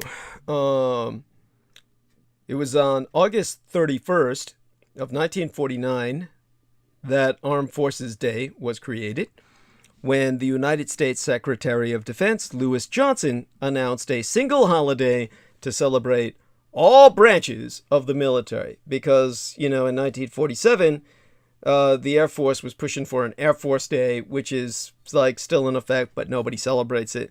And there is a Navy Day, believe it or not. There is an Army Day. There is a day for each of the separate branches of service. Believe it or fucking not. But nobody knows of this or honors this outside of the branches of the military themselves. So, Armed Forces Day was for the civilians and the empire to celebrate all the armed forces at once. The first celebration was on May 20th of 1950. When Armed Forces Day was celebrated for the first time. It took until 1962 for John Fitzgerald Kennedy to make it official. And President John F. Kennedy established Armed Forces Day as an official holiday in an attempt to stave off the ultimate military assassination of himself. And on May 19th of 2017 was when Donald John Trump reaffirmed the Armed Forces Day by sending out a statement supporting the holiday and its, 70 years of tradition, because you all grew up remembering celebrating Armed Forces Day, right? My voice is dripping with sarcasm here, just seething with facetiousness. Of course, none of you fucking remember celebrating Armed Forces Day, but believe it or not, at the time of John F. Kennedy, it was a big fucking deal. There were parades all over the United States. People would go and see atomic bombs set off. I'm not shitting you. People would go and see atomic bombs, nuclear bombs, not just atomic, thermonuclear bombs being set off in the desert. The public was invited to watch in bleachers set up in the desert at what was, quote unquote, a safe distance. And so Jameson Reeves was saying, nice, I love watching those. Yeah. Anyhow, so in terms of the traditions of the day, many events take place in cities across the United States to this day to pay homage to those who serve on the day itself. And these include military service displays for the public, such as air shows, parades, open days, that means open bases for people to visit the bases, educational exhibits for children, support the troops, motorbike rallies, where people go and, and various patriotic motorcycle gangs gather to, I don't know what the fuck they do, and I'm not sure I want to find out. Anyhow, many people also go on picnics to celebrate the day with family members and friends who are veterans, because, the guys serving aren't available to do that because they're in service. They're either on bases or overseas. And there's usually several shopping discounts available on this day for military personnel. Some throw military dress-up parties or war movie marathons. With so many classics to choose from, how could you lose? You know, everything from Saving Private Ryan to Black Hawk Down, to Fury and Apocalypse Now, The Hurt Locker, Full Metal Jacket, American Sniper, Unbroken, of course. By the way, just to kind of, you know, Jameson says just about every modern movie. Well, thank God, no. But Saving Private Ryan, of course, is just the thing that stands out most to me is Vin Diesel's first fucking film, you know. So there you go for that, for all these guys. You know, I can't believe the straight guys I encounter who, they say they're straight, and yeah, Jameson Reese says that first film should have been his last. Yeah. You know, there's so many straight guys I encounter who, when Vin Diesel comes out with a new movie, these guys are more excited about his new movie coming out than his mother would be. I mean, these guys are like secretly gay for Vin Diesel or something, but it's like, you know, like Jameson Reese says, mofo can't act for shit. It's true. I mean, the guy is just, it's just like most actors. Every actor just basically plays themselves. There's very few true actors out there. Anyhow, Black Hawk Down, of course, is about a child predator. The name in Black Hawk Downs of the child predator in question is Danny Grimes. He's played by a Scottish heartthrob. That's not the guy's real name. The guy's name is Sergeant Stebbins, and Sergeant Stubby Stebbins, it's called him Stubby because of his dick. That's why he couldn't fit in an adult woman, so he's stuck with kids. He was a child rapist from day one. And he's serving the rest of his life in a federal military prison, in a military brig, Leavenworth military, I believe, penitentiary. And so just so people understand this, there's no way he could be inside of a military prison unless he committed his crimes under military control. That's the law. Otherwise, he'd be in a regular jail along with every other baby raping son of a bitch. So let me look this up to confirm this. Let me see, military prison, and make sure I've got the right. There we are, Leavenworth Military Prison. That's where he's at. He's in what's called the disciplinary barracks. United States Disciplinary Barracks. It's actually got an acronym, USDB, for United States Disciplinary Barracks. That's what we need, t-shirts that instead of USMC that say USDB. I mean, that would be fucking funny. All right, and then you've got Fury, of course, which is Teutonophobic shit. Apocalypse Now is a bizarre choice that many people make, that everybody thinks that that's somehow that's been taken as pro-military, and I don't understand how. But it's bizarre to me. You know, the two major characters for Apocalypse Now are, of course, aside from Colonel Kurtz, who is played by Marlon Brando, the other would be it's Shelley Duvall, I believe, is the guy's name, who plays Colonel Xavier Kilgore. And Colonel Xavier Kilgore is only on screen for a few minutes, but nobody forgets him. He is, in essence, the film. He isn't as a matter of fact, he's better remembered than anyone else in the goddamn film. Everybody remembers Duvall portraying Xavier Kilgore. And this is a man to whom the war was a party.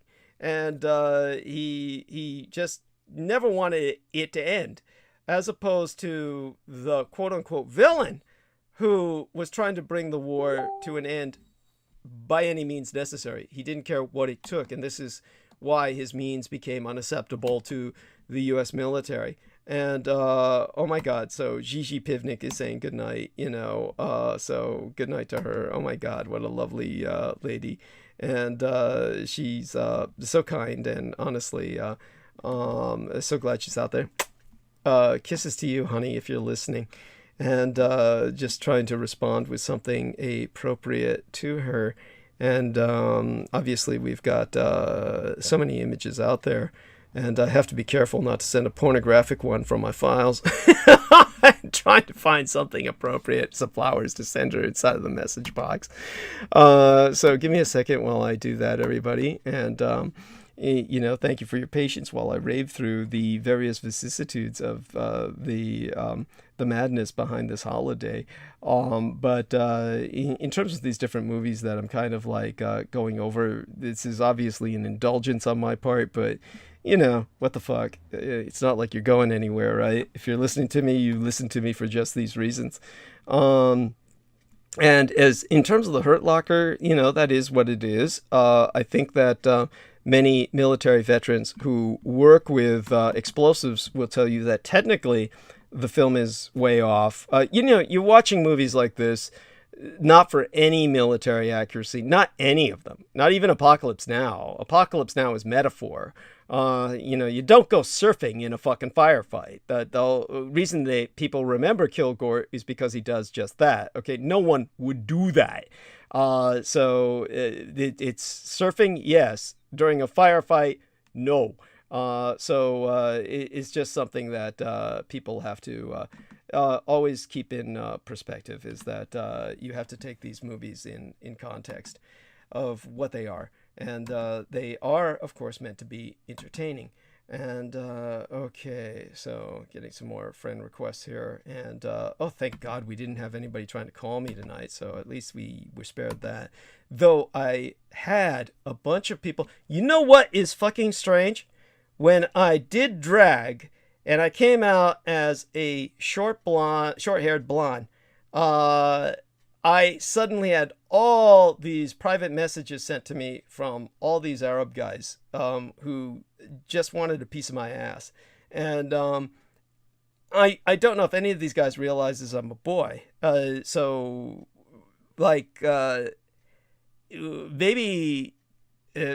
the short-haired blonde look does it for them.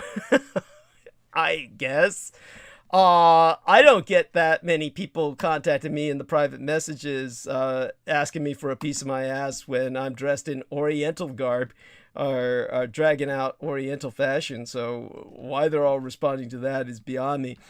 Anyhow, the Full Metal Jacket I've deconstructed in its own fashion a number of times, as well as pointed out what about it was valid. And American Sniper I never saw.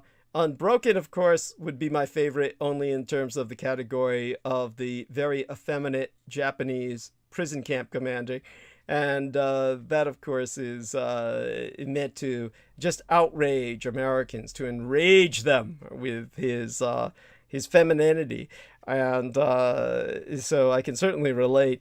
Anyhow, by the numbers, you'd have just remember, the year when America first celebrated Armed Forces Day nationally would be about 1950. And the number of American presidents who served in the United States Army as a branch, as opposed in disambiguation from the Navy or other branches of service, would be about 30 of your presidents. And you haven't had that many of them, so that's basically the overwhelming majority of your presidents in history. Remember, Trump was only 45. So other than 15 of your presidents, every one of your goddamn presidents served in the U.S. Army. It's just considered what was done. The number of presidents who became 5-star generals, generals in command of an entire theater of war, were Dwight D. Eisenhower and George Washington. So in the case of George Washington, obviously it was the Continental Theater, the theater of North America. With Dwight David Eisenhower, it was the continent of Europe, European-wide. He was in charge of SACEUR, Strategic Allied Command - Europe, SACEUR. So there you have that. Now, only one of your presidents was ever awarded the Medal of Honor by Congress. Theodore Roosevelt, the man who encountered Bigfoot. By the way, that's not a fucking joke. You can look this up. Theodore Roosevelt encountered a devil man, a devil beast, he called it, that was identified by all modern cryptozoologists as the North American primate. with that horrible name of Sasquatch, which, by the way, is not a real Indian name. That's not a real American or Native American name. It's a amalgam of Native American terms put together by white people, and that's why it sounds like shit, because no Indian language ever sounds that grotesque. Sasquatch! Yeah, I mean, that's like, this is why white people say we go squatching. It's like, you might as well say I'm going shitting. Anyhow, for those of you who've ever wondered, when I worked with the Department of Defense, and I was working in tandem on certain research projects with the Cray supercomputer on contract with the Department of Defense, one of the things I found out was it takes 1,760 PlayStation 3s to assemble a supercomputer for the Department of Defense. Just so you know, that's 1,760 PlayStation 3s will make you a DoD supercomputer.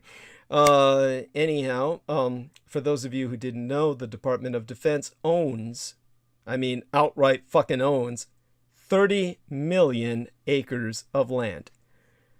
And that makes them the biggest property owner in the United States. And as for the number of military installations maintained overseas by the United States, we still have 800 of those fuckers. Anyhow, so Jameson Reese says that's a lot of PlayStations they can hold. Yes. So the American Empire, for those of you who don't know what it is that the American Empire is comprised of in this day and age, it's comprised of 800 overseas military bases, okay? Now, of course, I was always a fan, believe it or not, of bell-bottom trousers because of my nostalgia for them from the Navy and my father's service in the Navy. And the year that bell-bottom trousers were introduced for sailors in the United States Navy was 1817. I learned that from my father. By the way, annually, the gallons of fuel used by the U.S. military, this I found out working with the Department of Defense, is 4.6 billion gallons of fuel are used annually by the United States military. And in terms of what happened well after I was out of the Department of Defense, but probably sometime around the time that I was serving in the Gulf War was when we were introduced this silent type of Velcro, or at least the U.S. Army was. And so there's a 95% reduction of the ripping noise on a soldier's uniform that's achieved by the U.S. Army using this new silent type of Velcro, which was originally developed for NASA. For those of you who don't know, Velcro never existed until NASA, the National Aeronautics and Space Administration, had to develop a material that astronauts could use in zero gravity so that they could sit down in chairs and get out of those chairs immediately for space combat. And this was in the days when the secret space program of the United States was engaging in fairly regular combat with the Russians and the Thousand Year Realm-In-Exile in outer space. And this was, of course, hard vacuum, in which in zero gravity environments, astronauts had to be able to get out of their seats, but otherwise stick to their seats when they needed to pilot their controls. And that's why Velcro was developed. It's named after the man who developed it, a man named Velcro. And it's the man's name became the product. And Velcro was developed for the astronauts in zero gravity.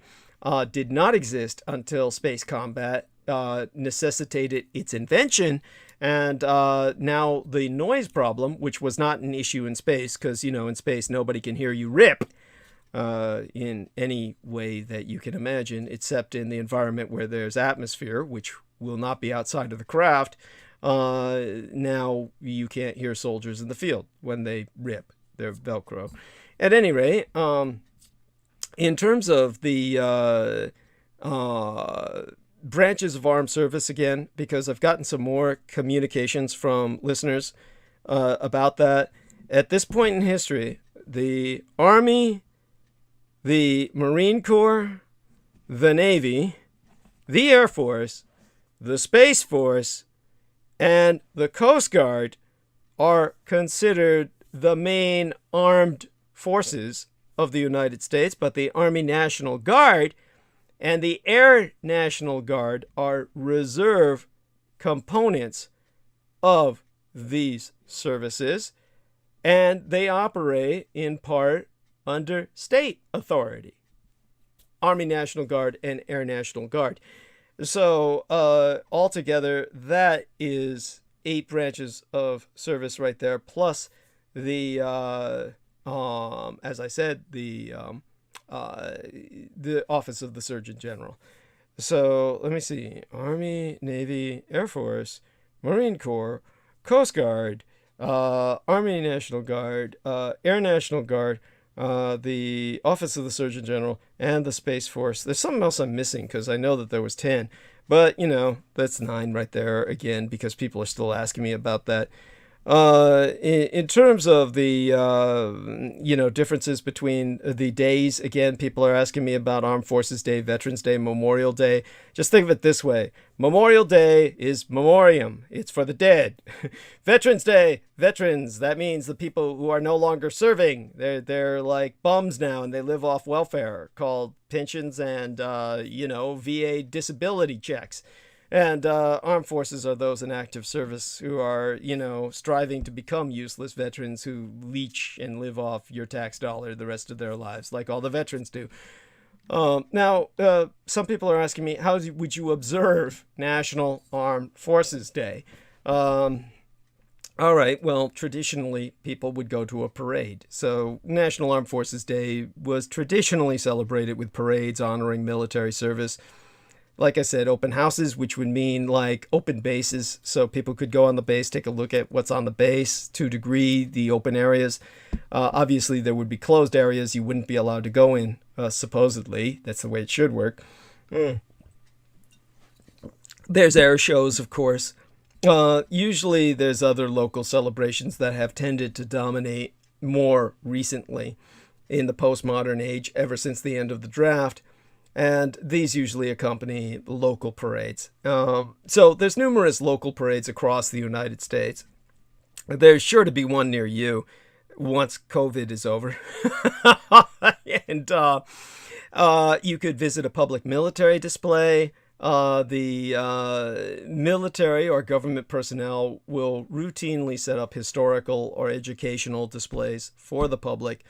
And visiting a showcase like that is like, usually fun for the kids, and it would be like a classroom field trip. And it gives civilians an opportunity to interact with military personnel face to face. I remember one of these open days was when this individual I knew, who I thought was a friend, turned into just a blood enemy.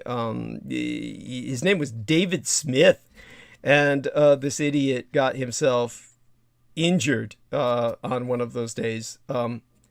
Whenever I think about it, I just shudder. It's horrific to think of what could have happened rather than what did happen. But, right now I contract. My muscles contract just remembering this idiot. But they left the kids alone with a cannon. Okay, I hope no one does this anymore. And the kids were opening and closing the lock on the cannon. And this idiot was sticking his hands in the cannon when the other kid shoved home the lock on the cannon. Normally you stick a shell in, you shut the lock, you fire the cannon. This idiot had his thumb in there and got his thumb whacked off, just chopped off by that cannon lock. Oh, fucking shit. Holy shit. Pulled his thumb out with nothing but the bone showing and lost the upper part of his thumb. He could just as easily, these idiots, with what they were doing, he could have shoved his head in there, and of course that would have been the better for everyone. But you know, I can't imagine anyone these days even doing that. Letting, you know, kids alone with a weapon like that. Oh my God. So, aside from that, probably a safer thing to do is, you know, fuck more Memorial Day. Just use this day if you were trying to acknowledge something. Visit a military memorial or a cemetery. There's often special ceremonies at military memorials or cemeteries on National Armed Forces Day for some fucking reason I don't understand at all, when they should be on Memorial Day. But, you know, buglers perform the memorial song Taps in honor of fallen soldiers. Of course, it's a way to show respect and appreciation for members of the military. Some fun things that come to mind that you probably don't know at all. The United States Army, of course, used to be famous for olive drab. That was green. It was green uniforms. They were one of the few militaries in the world in World War II who, no matter where they were, everything was olive drab. That was like, to spite their environment, that was what they wore. That's a form of green. And they've changed from that over the years to desert camo, and everybody's wearing beige and tan. But the reality is their baseline uniforms for dress code are blue these days. They wear blue instead of green as a tribute, we are told, to George Washington and the men in his first command, the blue coats, to differentiate them from the British red coats. The reality is that this is like the frontier army that exterminated the Indians wore blue. These were what were known as the blue coats. To the Native Americans, and so this is really, it reflects the totally politically unconscious and simply unconscionable lack of any sense of sensitivity of the white man towards any Native Americans. So that is the color of genocide to Native America, and this is what the Americans have made official under, I think it happened under Trump that this was done. Of course, they took a bunch of their woodland camouflage greens, and having nothing to do with them now, they gave them all to the Space Force. So the Space Force wears woodland fucking camouflage because, you know, all the trees that grow in space. Right? I'm being so fucking sarcastic here about the stupidity and the madness of this. But this is the insanity of your military in every respect, with every branch. The Marine Corps, of course, wanted their uniforms to be unique. So believe it or not, they went to the extent of including the letters USMC. That's why I said they ought to have the letters USDB. Anyhow, they designed their uniforms so that other branches of service wouldn't be able to use their design. Believe it, like anyone would want to fucking use their design, right? Who the fuck would want their fucking design? At any rate, the stripes on Navy uniforms were a fashion choice. There's no particular significance to the 3 pinstripes on the Navy jumper other than the fact that a majority of the men were decorating their collars with various types of white stripes throughout the Navy's history, and so it became simply part of the uniform. But sailors do wear bell-bottoms for a reason. My father told me that the wide-bottom pants that sailors famously wear are constructed that way so that they can easily be folded up when performing duties that involve them in getting their feet wet, just so you know. And of course, you have that stupid backwards flag that was only universally issued, that became part of all the military uniforms with my exposure of the so-called surrender on the USS Missouri. When on that battleship Missouri, the Americans had that goddamn backwards flag. No one in the military would have dared to display a backwards flag until I exposed that, and afterwards that became universal for the military. And they'll tell you that it has the stars on the right and the stripes on the left in order to give the effect that it's blowing in the breeze, as if every soldier and sailor and airman and marine were representing their nation state as a mini ship of state, and that was their flag at the prow, on the bow. It's, if you buy that, you'll fucking buy anything else the military tells you, which unfortunately is what most people do. Which is why we wrote the fucking book. Which is why it's your war to get the book out there. Because otherwise nobody will find out the truth behind any of this. Oh. Now, at any rate, you don't owe these people shit. They'll tell you that armed forces deserve our respect and that joining the U.S. Armed Forces is this incredibly selfless act that deserves recognition, and that soldiers and other military personnel risk their lives every day to keep you safe, and that this holiday is an opportunity for the average person, you know, to show support for that sacrifice. All of this is complete and utter bullshit. These people join the military so they can rape kids overseas in those 800 bases. Each one of those 800 fucking bases has a child daycare center. Each one of those kids is just meat for these boys to rape overseas, where they're not subject to laws of prosecution like they would be back home. So just remember that. I saw this in action, up close and personal. I saw these kids bleed out of every orifice. That includes their mouth, where their teeth were knocked out so they could suck cock better. So you can't tell me any of this shit. I've seen it all. Bear that in mind, and tell these guys to go fuck themselves. Anyhow, you might say that National Armed Forces Day is an opportunity to educate yourself and or others. Originally designed to help citizens better understand their military and its role in our society. That's what a propagandist would say. I've explained to you the truth behind it and the real history. But we can all do our part by spreading knowledge and understanding by you sharing this episode with others.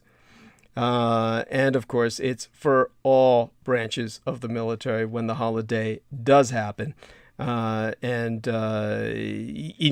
the Coast Guard, even though that doesn't fall under the Department of Defense anymore.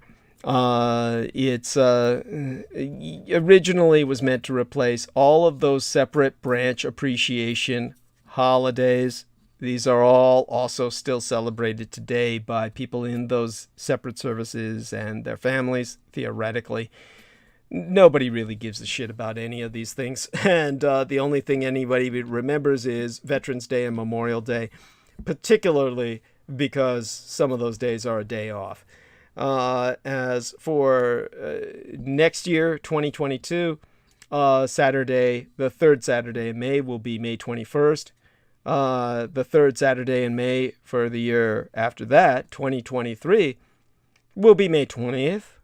The Saturday, third Saturday in May in 2024 will be May 18th. And the third Saturday in May in the year 2025 will be May 17th. I've calculated it that far ahead. And as you can see, it's an impossible holiday to keep track of anyway. So unless you mark that on your calendar, you're not going to remember, and no one else will either. In terms of, honestly, after that, I just feel like just taking a shower because I'm reminded of all the school violence last week. This week last, or the week beforehand, we had troubling incidents of school-related violence that rattled two communities. Matter of fact, this was just days ago. One of them was in Rigby, Idaho, where a sixth grader pulled a handgun out of her backpack and started shooting in a hallway, injuring two fellow students and an adult. The district superintendent said that an event like this is the worst nightmare a school system can face. Well, there you go. And Jameson might have some more details on that. Rather, what struck me was in Columbia, South Carolina, where a U.S. military service person, this was in preparation for Armed Forces Day, a Fort Jackson trainee, is thankfully in custody now after he hijacked an entire school bus full of students on its way to an elementary school. Now, according to not just the sheriff, but the fucking video we have of this, the security video camera on the bus itself, this military service person, who this latest holiday was meant to honor, boarded that bus and held his military rifle on the driver and told him to drive to the next town, along with all 18 children on board that he was setting to take advantage of. I'm happy to report that all 18 children on board that bus, as well as the driver, were not hurt, and that the suspect is in custody and faces kidnapping, armed robbery, carjacking.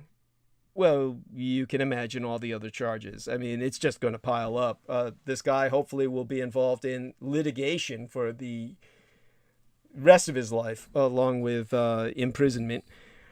Now, far more important to all of us, and you'll see why when you hear me out, is intersexism. Intersexism would be like sexism, which is, of course, a sexist prejudice, and intersexism would be a prejudice against intersexed people, which I'll have to explain.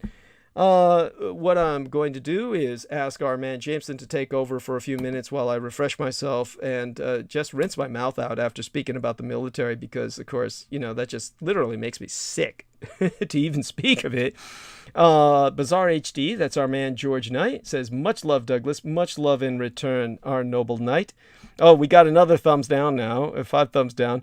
And fortunately, the thumbs up outnumber them by five times, orders of magnitude by 5. But the 5th thumbs down is obviously because of all the truth bombs I'm dropping about the fucking military. It's like, fuck, if you can't handle it, don't fucking listen. You're invited not to listen if you can't handle it. But if you believe your military does good in the world, you're one dumb son of a bitch. Or you're one dumb cunt if you're of the opposite sex. You've got to be an idiot. Especially after all I've exposed on this program. They couldn't even defend you in World War fucking II. The enemy that you're told lost won that goddamn war, or you're still at war with them. So there we have that. Much rather celebrate the gays and the queers than you fucking steers in the goddamn military, and you had to surrender and allow gays in anyway. So who fucking won that war? Obviously, Queer Nation did, motherfucker. So all you military can take it up the ass. Only now you can do it honestly now instead of lying about it. And no more don't ask, don't tell. You know, people can openly serve. Trump tried to do away with that, tried to do away with all the trans in the military. And we see where that went. Fucking nowhere, ultimately, even though he fucked everybody up for a period of time. Honestly, I can't believe why anybody would want to serve in the military, no matter what your sexual orientation is. You know, I'll really have to talk to that Vietnamese dentist I got who's thinking about joining the military so she can get paid to go through school, and really tell her to think about the potential for rape, which is almost certain based on the statistics. The overwhelming majority of men get raped. You can imagine what fucking happens to the ladies. Well, by the time they come out, they're not ladies anymore. They've been raped to the point where they don't know what they are. And probably the majority of them go lesbian, just like women do in prison. Anyhow, Jameson, if you're there, let's have you take a stage for a little bit of time, and I'll refresh myself after that. Thank you so much. Okay, so I'm not able to find, well, I did find this one. Supposedly a judge wants to rehire 2 deputies fired for inaction during the Parkland shooting. Okay. Well, but yeah, just make sure you don't slur too much and take the stage. Oh man, I sound bad. Oh, damn, not that man. bad, but yeah, not that bad, but Oh man. Well enough. Anyhow, thank you everybody for the upvotes. There are 29 of them now. God bless you. And I'll leave you with Jameson for a few moments. I'll be back. I'll go mute for a little while. And Jameson, by all means, take over. And yeah. Well, what's all the... All right. Well, while I was going to read that article, I can't help but notice all these little like snippets of things popping up everywhere of Navy pilots and the UAPs and all this other bullshit with UFOs and shit. The good thing is that at least they're not saying that's aliens. But, oh my gosh. Yeah, that's a pile of bullshit that needs to be flushed. Anyway, a Florida judge ruled Thursday that 2 deputies who were fired for inaction during a high school mass shooting in 2018 should be reinstated with back pay? Are they fucking... Well, never mind. This is Florida.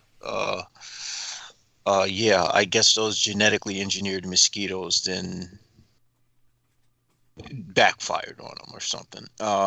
Broward Circuit Judge Keithan Frank concluded that the arbitrators last year were correct in ruling that the fired Broward County deputies Brian Miller and Joshua Stambog should get their jobs back with back pay plus other benefits, the Sun Sentinel reported. Is that even a... Well, this is CBS News. I guess it's credible. That includes accrued sick and vacation time, overtime pay, and off-duty detail pay, among other benefits they would have been paid had they not been fired. One arbitrator had ruled in September that Broward Sheriff Gregory Toney acted 13 days too late when he fired Deputy Stambog in 2019 for his conduct during the February 2018 massacre at Marjorie Stoneman Douglas High School. The shooting left 17 dead. State law says the discipline against law enforcement officers must occur within 180 days of an investigation's completion. Another arbitrator reinstated Miller last May, saying Toney had missed the deadline by 2 days. The sheriff's office appealed both decisions. Lori Al-Hadef, who joined the Broward County School less than a year after the shooting, said the message to the Associated Press that her daughter Alyssa and 16 others are no longer alive because of the inactions and failures of many, including Miller and Stambog. It is painful for me to once again see there is no accountability. Welcome to fucking America. This seems to be a recurring pattern, Al-Hadef said. An arbitrator has not yet ruled on the case involving a third fired deputy, Edward Eason. Jeff Bell, president to the Broward Sheriff's Office Deputies Association, said the judge's decision solidifies that Miller and Stambog were terminated improperly. The sheriff's office released a statement pointing out that the union's victory was based on a procedural technicality, while the sheriff's office maintains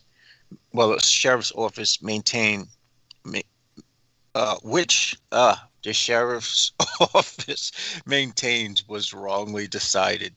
The agency also reaffirmed this position that Miller and Stambog do not deserve to have their jobs back. A state investigative commission found that Stambog was working an off-duty shift at a nearby school when he responded to reports of shots fired at Stoneman Douglas. He got out of his truck, put on a bulletproof vest, and took cover for about 5 minutes after hearing shots, according to body camera footage. Stambog then drove to a nearby highway instead of going towards the school. Oh, wait, what?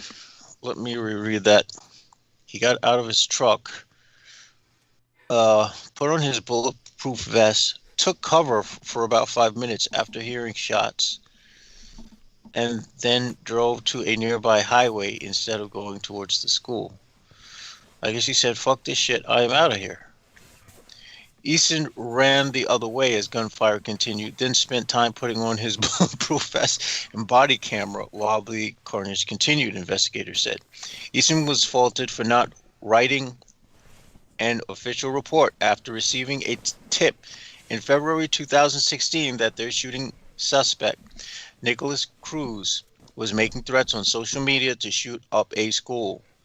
Tips on FBI told about Cruz were not followed up on.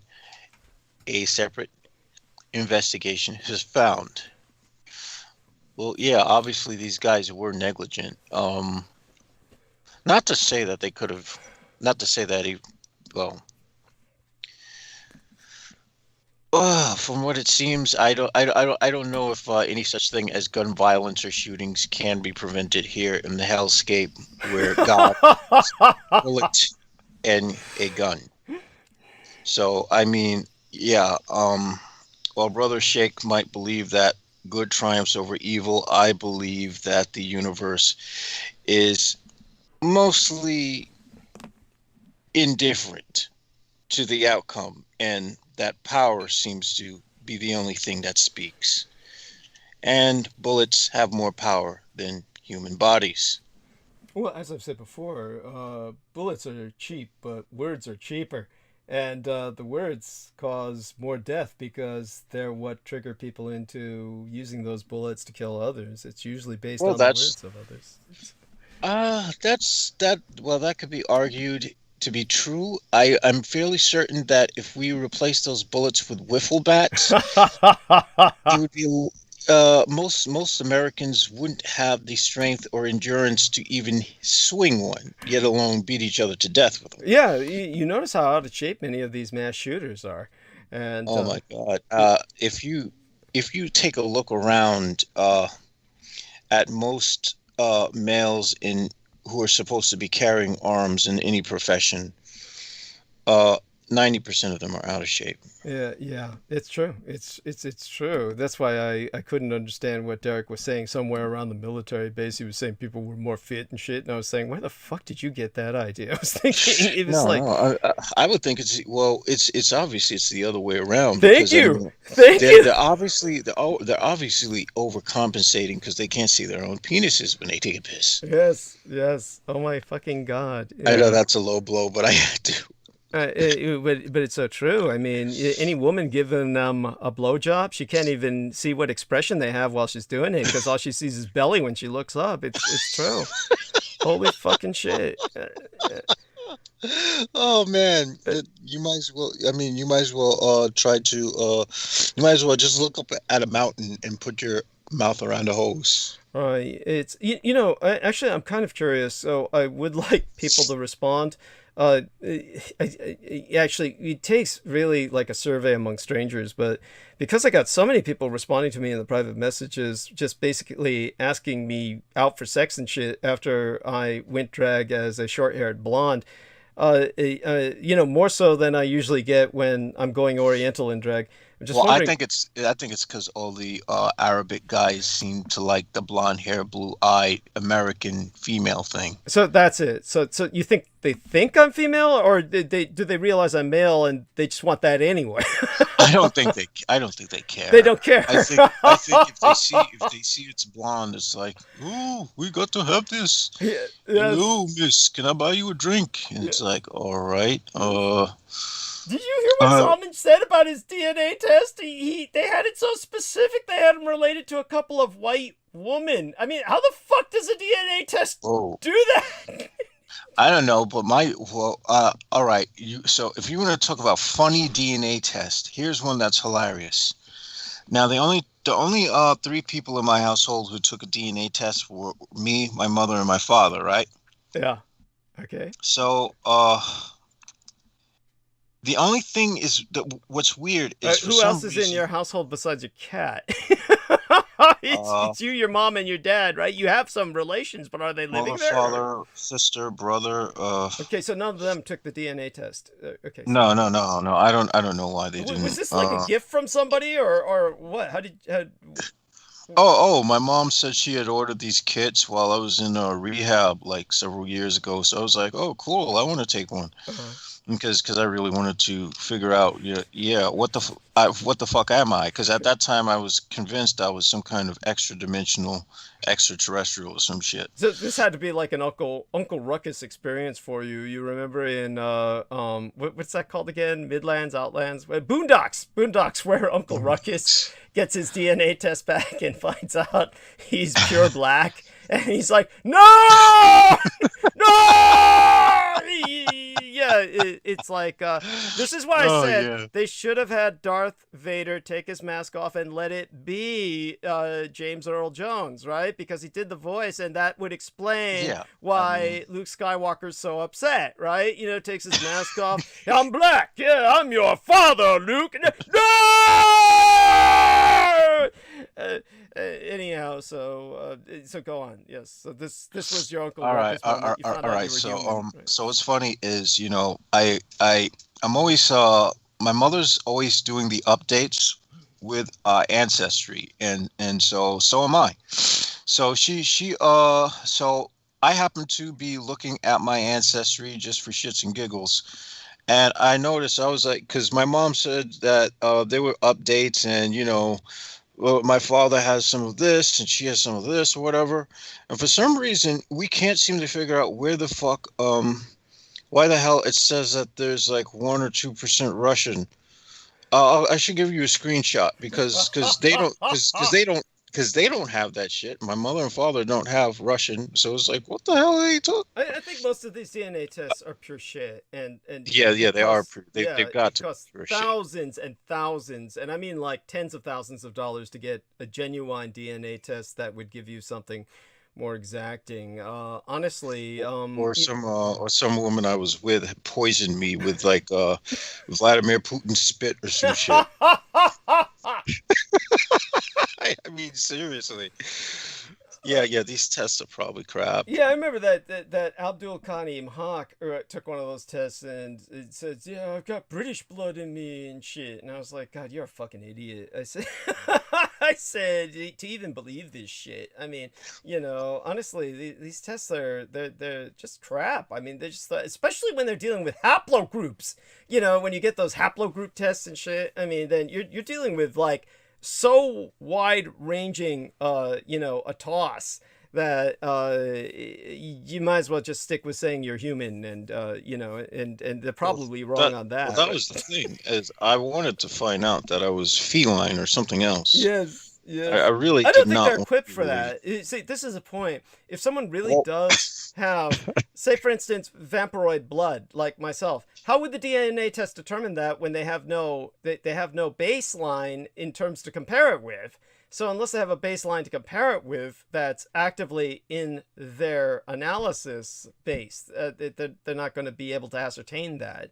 So that's a good point. And so what I proposed doing was, since my sister wasn't going to take a test and my brother wasn't, I proposed that we send one of the cats a spit and see what they got, just to see, how accurate these tests were.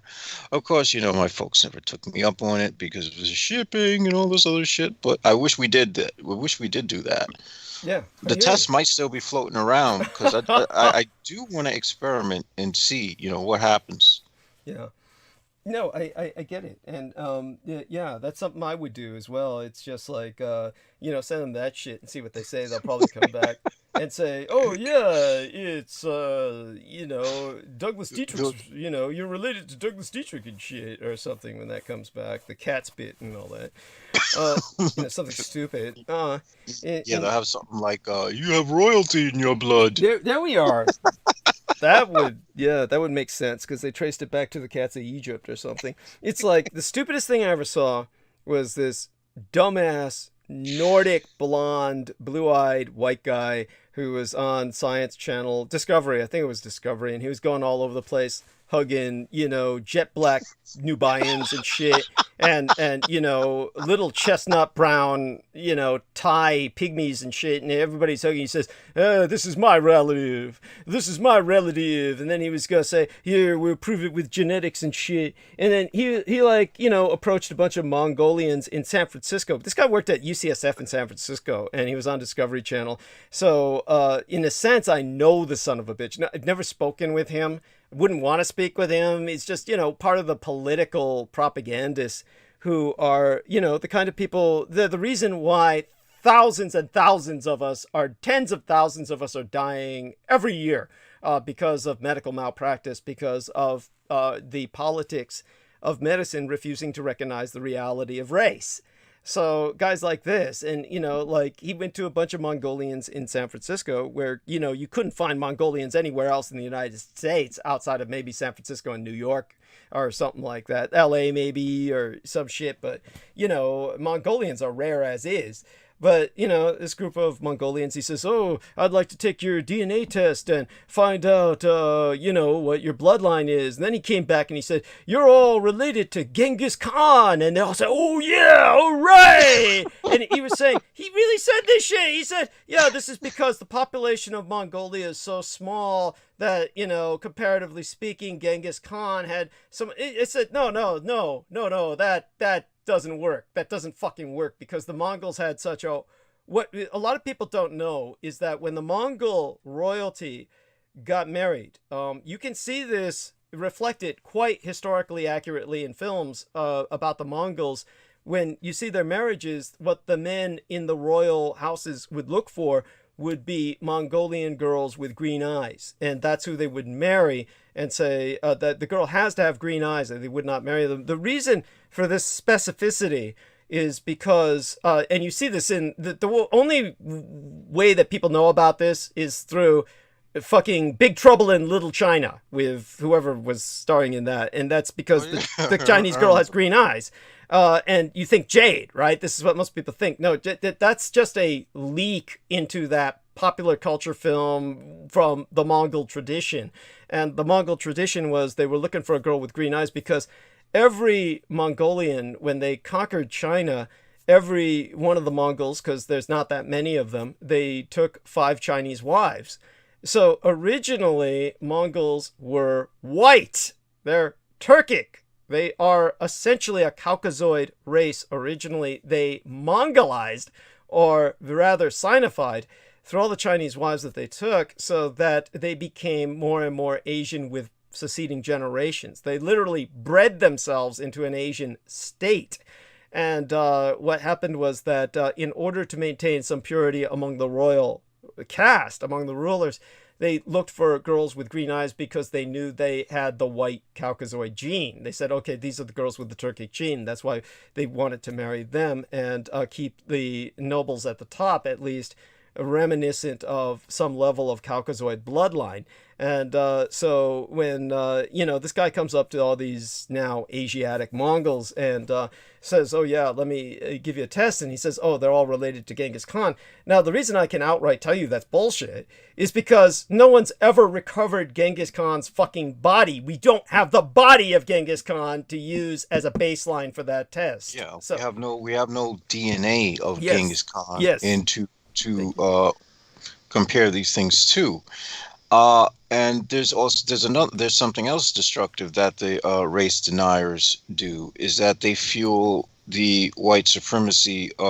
See, you niggers got nothing to complain about because we do is no race. Yeah, yes. Oh my God. So there you go. Every Republican will be like, see, that's proof.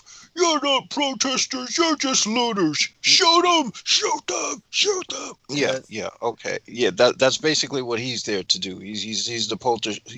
He's basically the Republicans' poster child for pretending we're on the other side. Yes. Thank you. And this is ultimately why we have to recognize and respect the reality of race. We have to treat it medically. In other words, we have to treat the reality that different races respond to medicines differently. Now, this is beginning to happen in a guerrilla war fashion, in an insurgent fashion. In other words, no one will speak to this openly, but nevertheless, if you're in the hospital and you have a conscientious nurse, what was your experience? That nurse did bring up the fact that black people respond better or worse to some medicines when she was talking to you when you were hospitalized, right? Nope. No? They didn't even ask what race. They didn't seem to care. Wasn't there something that was brought up that blacks don't respond as well to this medication or something that when you with your latest hospitalization, somebody brought up that? Was that a miscommunication? That might have been something. That you might be remembering something I was asking about the diuretics. Okay. Yeah, the diuresis in regards to the way Derek Talley responded to that, and the fact that because I was wondering if maybe these things are more damaging to African people of African of black descent. Wouldn't surprise me. I mean, look at that. I mean it makes sense with all the black people that seem to be having that seem to be on dialysis and shit. Holy shit! I didn't. I don't know if it's. I just pulled that out of my ass. To be honest, understood. No, I get what you're saying. I would have to look it up. But when you did go into now, tell me if I miscommunicated this. You overheard the nurses, and one of them was hot on you, right? And I think the other... Yeah. The one, well, there were two of them that were, but one of them I wasn't responsive to because it seemed like she didn't take the COVID seriously, and she even made it sound like she had COVID at some point. And this was some white chick. Yeah, the one who was saying it's no big deal, right? That one. Yeah. She's all smiling and talking and trying to look pretty with her mask off, and I'm like thinking to myself, bitch, you got to be fucking crazy. It's like, okay, here we go. This is who they sent to assassinate my ass. Stay away from this bitch. That's what literally was going through my head, and then I'm like mumbling to myself out loud, they're gonna fucking kill me here. And the guy next to me is like, oh help, oh someone, and at first I was thinking, oh god, this guy's just pathologically noisy to the point where it's fucking annoying. Then I came to realize that, okay, I get it. Because when I press the nurse bell, it takes usually like 20 or 30 minutes before anyone shows up at all. If anyone doesn't show up within the next hour, which sometimes it did take that long, I'm like, okay, he's making noise because that's the only way that anyone's going to help him here. Interesting. But then I found out his story. And so he not only wound up getting COVID there, he wound up getting pneumonia there. Holy shit. And then he wound up and one thing led to another, and so he was there for 13 months. Holy shit. In the emergency room? No, in the hospital. And I'm like, oh my fucking god. Were you I forget now, correct me on this. Oh yes, so you were admitted. You were hospitalized. Yeah, I was actually admitted. They had to admit me for a period of days to keep me to stabilize me, and they put me in a COVID-free wing next to someone who had COVID.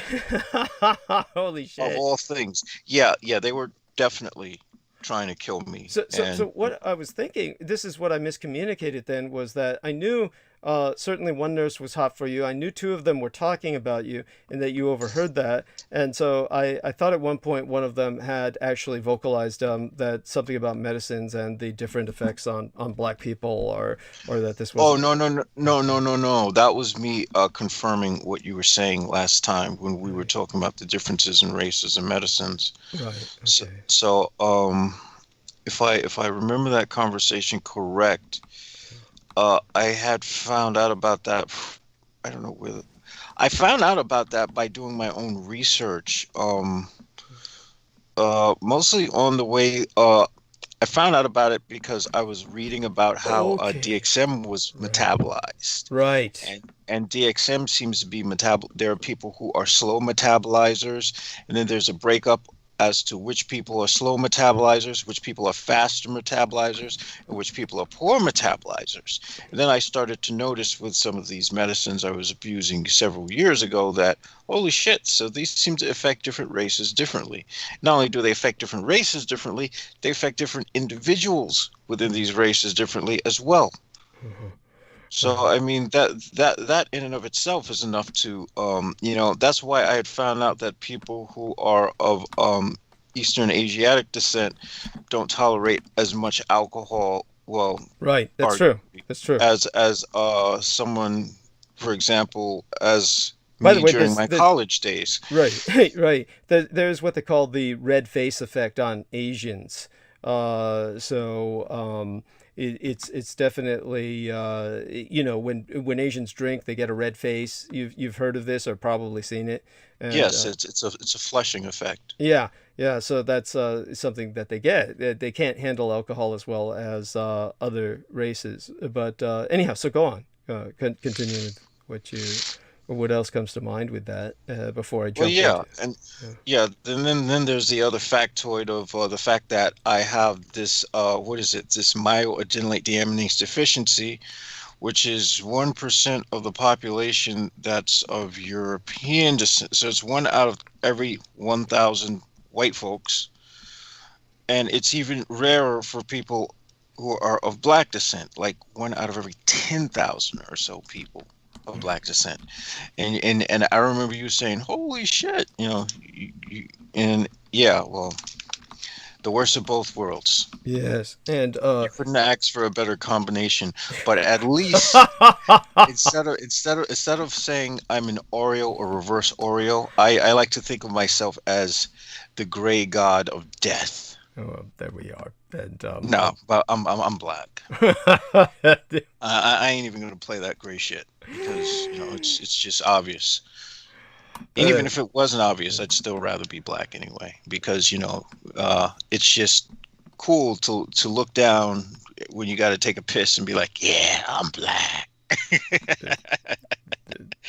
That stereotype does hold some truth. There we are, and certainly that's why the cops kill us so much. Yes. Yeah, actually, there's truth to that. And now, what else was it that I wanted to bring up while you were here? Oh, yes, we were talking about what was it earlier when I said I kind of wanted you around to respond when I was talking about the various things that I was going to bring up. The illness.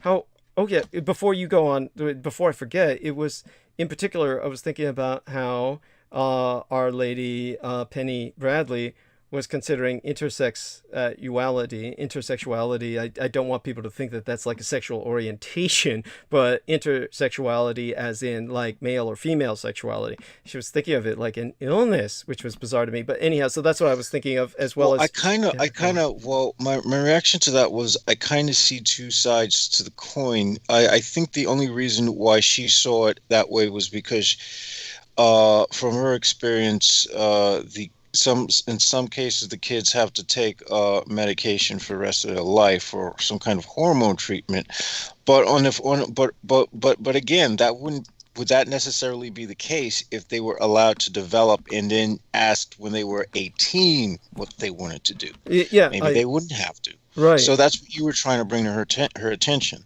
Right. Thank you. So it seems like there was a lapse of her hearing. That, yes, she was so passionate because she had given birth to 3 sons who were basically all intersexed, which is basically they're not really... The odds are just astronomical. That's like, might as well get... Yeah. I don't not believe her. I believe her. But, You mean, there's definitely some tinkering that was involved.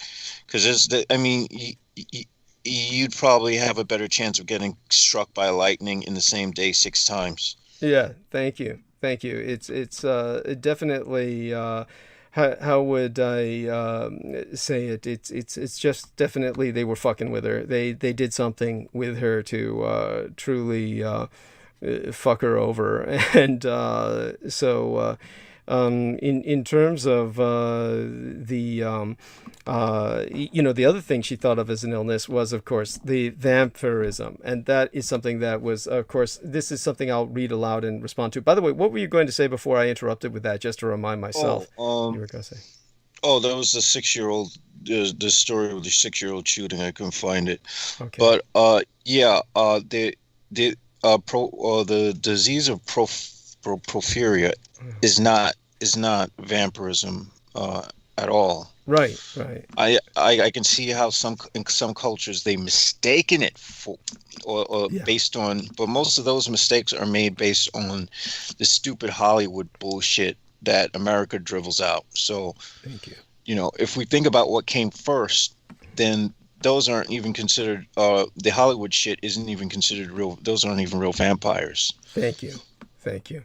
And just so people understand that, and besides that, I'll read aloud what some people said and kind of respond to it. I won't do it too much because we've got more things to concentrate on, and I'll probably bring that up after I talk about the intersexism and intersexuality. But this is the part where everything is being treated by people like some kind of disease, and this is the part that I find just maddening. Okay, that's not the way to look at the world. Just because things exist doesn't mean they're a fucking disease. Okay, let me start with that before I go into intersex while we still have Jameson with us, because basically we have some wonderful people here who are basically with the best of intentions.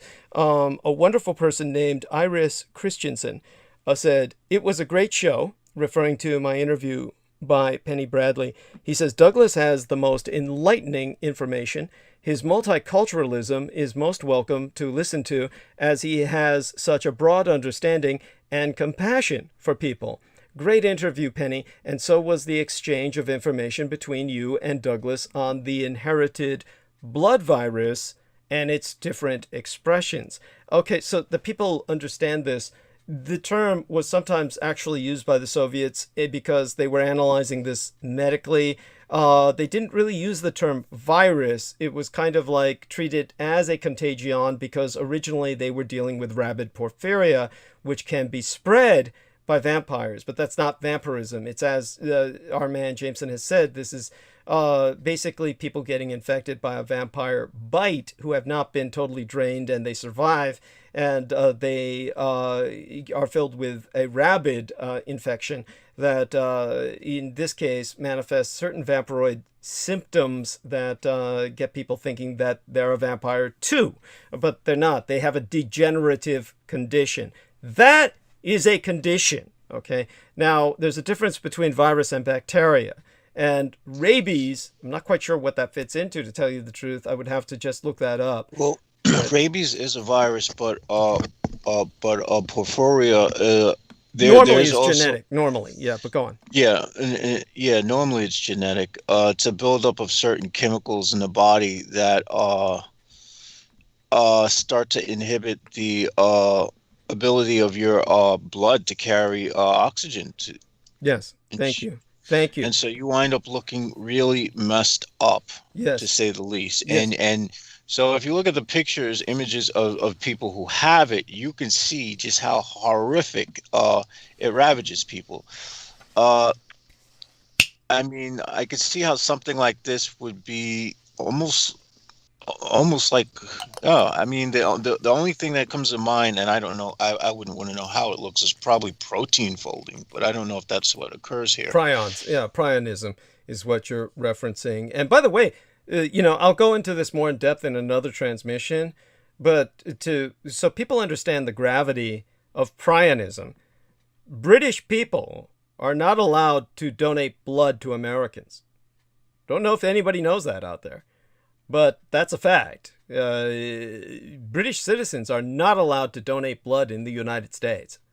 That's because of mad cow disease in Britain that originated out of British farms. And it's assumed by the United States government that all British people are infected. It's only a matter of degree. So for that reason, no British blood is welcome in the United States.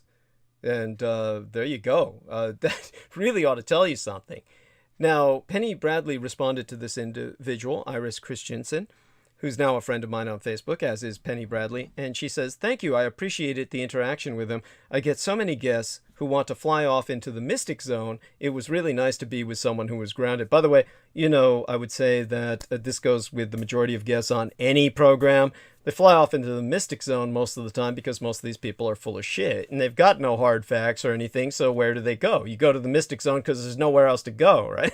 Anyhow, Iris Christensen said, "Penny Bradley, yes, he does impress me with his groundedness too. His archivist background really comes across well." And then Penny Bradley says, "It surprised me that he and I would have both inherited that same gene for this really weird thing, and that with both of us, it was activated by dying and being sent back. Now, I was bringing that up as an example, and that certainly happened, as far as can be ascertained. That's pretty definitive, just like we know from all circumstantial evidence that Napoleon Bonaparte had intestinal cancer, specifically stomach cancer. Yeah, we know that what happened with Vlad Dracula was he had a death experience in which that gene was activated. Okay, that doesn't mean that my death experiences and Penny's death experiences caused that to happen in us. She does bring up something else, though. When Iris Christensen answers, that is a freaky genetic twist, makes a person wonder what other DNA instructions there are available and where they come from and why they developed or were engineered. He says, it just occurred to me, what if that gene is more common than we think? It would be interesting to do a study on people who have had near-death experiences. And then Penny says, it may be I had the blood cravings since 1984 and only started talking about them this decade after one of those guys I'm related to asked me about it. Specifically, it was on the list of markers. He was impressed with the chicken livers solution. Then she says something very valid. She says, what worries me most is that if such studies were done and the PTB, this is her acronym for the powers that be, PTB, decided to kill everyone with it. After all, that was what Douglas implied the Russians had done. So that's appreciated, what she's saying, and that's a concern. But honestly, what she's got is something that she herself pretty much outlined as anemia, a form of anemia. Okay, this has nothing to do with what I've got. Okay, she's going after chicken livers, which I confess I love giblets and chicken organs that most people reject. I love kidneys and livers and shit like that. My mother grew up, I grew up with my mother feeding me that stuff, and I considered that a treat. So yes, there may be an element of that to how my mother was satisfying cravings. So yeah, I believe that what she's got is valid and she's dealing with it. But okay, what she's got is obviously comparatively moderate. I drink human blood. My mother drank human blood. And again, what distresses me is that these people are treating this, like on her part, as a condition, and she may well have a condition, okay, which she does help with this, and that's fine. What I've got is not a condition. Something like cerebral palsy is a condition, okay? Muscular sclerosis is a condition, okay? The conditions are, by nature, used to describe something degenerative. It's something that a person is struggling with or staving off in terms of its impact. What I've got is considered by most people to be a boon. One of the things that my lycanthrope friend, my 3D graphics modeler, that I learned from him that I shared with Animal Planet, thanks to that cosmetologist who was threatening me with a biopsy on my dick the time that I manifested a red spot that happily went away. It's basically... she was a dermatologist who specialized in pigmentation, but she wound up on Animal Planet and talking about that concerning animals, and then she got me, after tormenting me with her gratuitous sadism, then she got me a slot where I could act as a consultant for the time they started talking about what everybody thinks is a bunch of bullshit, the time they made documentaries that are now almost impossible to find on mermaids and werewolves and dragons. And that you'll find shit now where people say, oh, remember that time Animal Planet just started making shit up? See, this is the crap that you deal with. They were really conveying genuine reality, and now this is how people dismiss it. Now, when it came to the Werewolves Dark Survivors documentary, that was a form of rabies. That's what lycanthropy is. It's a form of rabies that the people who are, quote-unquote, afflicted with that don't consider that degenerative. It's not a condition. It is what they are. The rabid condition in their case has been supplementary. This is like... Now, that's a form of porphyria too, but it's caused by rabies, correct? Well, you're thinking of the rabid porphyria that is infected from vampires would be more indicative of what I was describing with the vampiroid infection that... I only ask because there's a certain type of porphyria where people have more extreme amounts of body hair. Yeah, that does happen with the rabid porphyria that's infected by vampires. But what the quote-unquote werewolves, the lycanthropes, have is... I guess something like that. It's not invalid. What you're saying is not invalid, but in their case, it's not degenerative. It to them is, for all intents and purposes, it would be considered beneficial. In other words, to them, it renders them, by normal human standards, superhuman. So this is what created the berserker warriors of ancient Nordic Scandinavia. These were men who were infected with that rabid gene, who became animals in the eyes of all the men around them, friend or foe. And this is what was occurring. This is what was manifesting. And this was the infections they caught in the New World from Native Americans. And this are specifically what they caught them from. For people who are wondering who was carrying the rabies that infected them in such a manner, it is what that woman was writing about in her book, The Beast of Bray Road.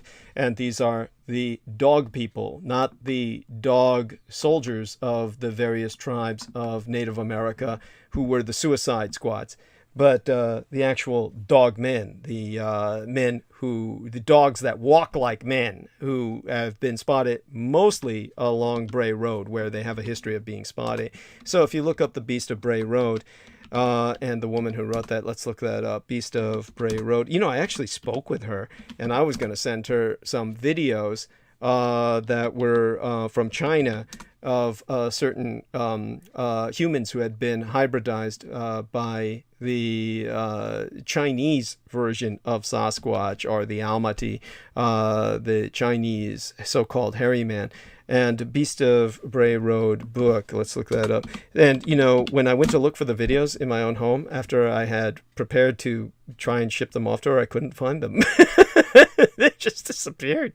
So I believe it was released in 2005. No, that's Leigh Scott's talking about the legendary dogman of southeast Wisconsin. Legends of America book by female author, and she was a big Godzilla fan too. I remember that when I was speaking to her. And let me see now. Let me see. Beast Bray Road. Come on, give me an authoress here. Linda Godfrey is her name. So the author, Linda S. Godfrey, excuse me, Godfrey. These people that are these entities, these beings, they're three-dimensional, they're solid, they exist. But this is a true subspeciation of something, canine, or that has learned to walk like a man. This sort of reminds me of the old European cynocephali. Yes, very similar. Yes, this is what the Europeans spotted. That's what the Europeans spotted, was except in a different part of the world. But certainly the Vikings encountered them here in North America. That's what infected them with what would become the berserker disease, so to speak, or the berserker gene. And so the so-called Wisconsin werewolves were the source of that. But in terms of vampirism, what I have is not a condition. It's not degenerative. So that's something people need to understand. So let's get that straight, and I'll probably move on from there. But this is something that you saw with Penny Bradley, and it's very common with other people beside her. It's simply, I'm just using her as an example. The other thing, when she got into this disease attitude towards what was going on with her sons, it strikes me almost as if, obviously, here's why she was so passionate about it. Obviously, Jameson heard what she was saying, and he can back this up with anything else he remembers. But basically, the way I remember it was she was telling us that her sons, basically the state came in and said, you have no choice in this. We're forcing you to choose a sex for your sons. and at that point, her sons were all given medication, and essentially the state took the attitude that her sons were diseased, and because they were on, and they forced it on them. Yeah. So she didn't have the option of waiting, which is what you were trying to suggest. Yes. But I couldn't quite grasp when you were saying this, why it didn't seem to connect. Because she was so passionate about asserting her position on this, because, you can see why. Obviously, she's had 3 children that she carried beneath her heart for 9 months. Yes. Yeah. Yeah, I could grasp that there's a lot of emotion attached to it, but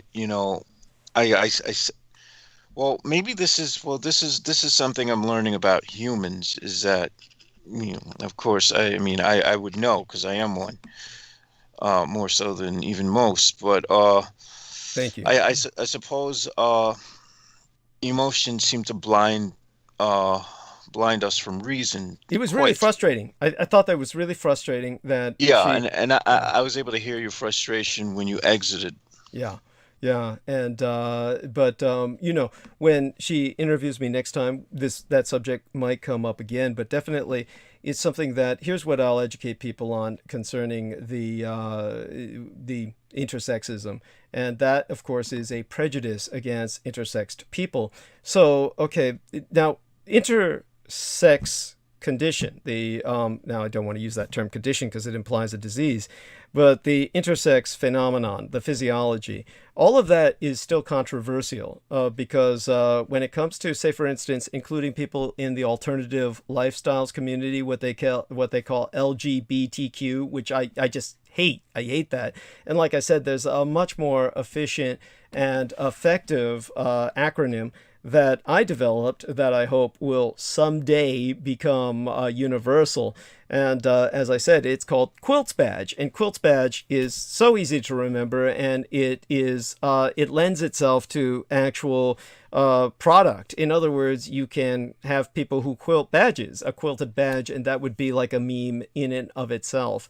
And so that the Quilts Badge would stand for the QUILTSBADGE plus. Quilts Badge plus would imply the queers, questioning, unidentifeds, intersexed, lesbians, transgendered, transitioning, transsexuals, bisexuals, bigendered, asexuals, agendered, aromantics, allies, demisexuals, gays, etc. The plus inferring that it's a positive, as in an attitude of acceptance, or it could also imply the P standing for pansexuality or pangenderism, polygenderism, polyamory.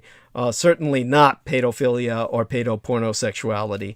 But just so people understand, obviously it would take an entire transmission to go through all of that, so there's no point in explaining every aspect of that acronym.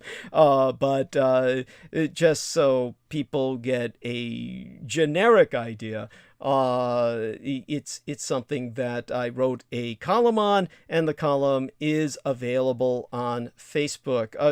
Just out of curiosity, can you read Facebook even though you're blocked? You can see what's on there. You can access the column and read it, right? Yes. Okay. So do me a favor, do that in your spare time. I gave you the link inside of the chat room. Even though you can't heart it, it is something that is just so people understand, because I know people are curious, and they do want a kind of just extremely brief explanation at least. The Q, queers, or questioning, would mean, well, queer is obvious, and questioning would mean open yet indeterminate, mayhaps ultimately normative. It has heterosexually cisgendered, meaning you're happy with your gender, you're happy with being oriented towards the opposite sex, but you just didn't know for a while whether that was the case, but you figured it out. Unidentified would mean uncloseted or outed, voluntary or otherwise, are knowingly non-normative but private, presumably preferentially so, per personal preferences. So unidentified would just mean you're afraid, perhaps, to come out of whatever you are because you're afraid, or simply very private. I, of course, for intersexed, and that's what I'll get into. But L would be for lesbians. The T, and there would be 2 or 3 of those, transgendered, transitioning. Transitioning implies individuals in processing, meaning that you're becoming female if you were male, etc. And also simply trans with an asterisk. The asterisk is indicative of an option to append any appropriate label. It is trans man, like if you were trans man, or transsexuals, which I'll explain is not really used that often. But bisexuals or bigendered, there are some people who consider themselves both male and female, and if they're physically hermaphroditic, then by God, that's understandable. Obviously, you are both male and female. You are bigendered. As for quadruple A, it would be like a long A, could stand for ally, meaning a friend of these various causes. Asexual, meaning that would be characterized by the absence of sexual attractions. Or agendered, meaning you may feel you're not any gender. Or aromantic, meaning they are not interested in romance at all, that you're truly celibate. Yeah, aromantic. Yeah, that's me. Well, not voluntarily, however. No, quite voluntarily, because I've as often as there are women who show an interest, I rather ponder the metaphysics of reality than really fuck, honestly. It's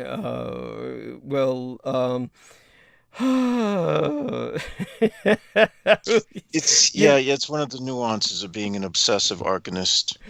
Okay. I do think a lot of this is you're intellectualizing your pain, it's. I do have a tendency for that. Thank you. So I'm glad you can confront that. Understand that, I'm sympathetic, and, we'll see what happens. Hopefully you survive for a normal lifespan. Well, normal should be like maybe 45. I don't want to see 90, man.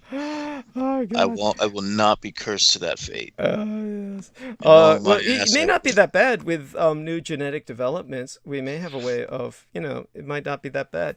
But just so we don't lose track of thread, in terms of demisexuals, I'm not going to bother to explain that right now.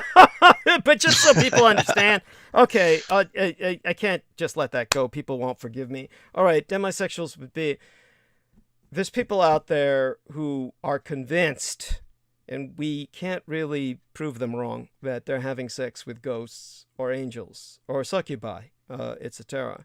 Demisexuals are people having sex with the gods, and or those that are not human and perhaps not even physical sex. So that is a thing. That is a phenomenon. This isn't nice. Most of these people are not seeking this. Most of these people are victims. Okay, these are like the equivalent of alien abduction shit. It's like the Cho deciding they want to rape you every fucking night. Yeah, this is like women are waking up. Yeah, with injuries.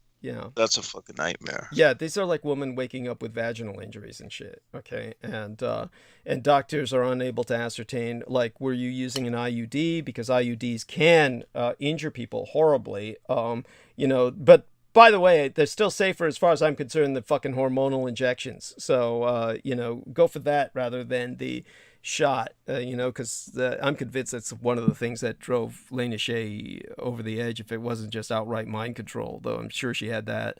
But one of the factors which enabled her to be triggered was that goddamn shot she took for birth control. Okay, then there's gays, of course, which is self-explanatory. There would be an E in the quilts badge for etc., which means it all goes on and on, because we are not yet encompassing robosexuals, are people who have sex with robots, preferably over human beings. That's going to be a thing.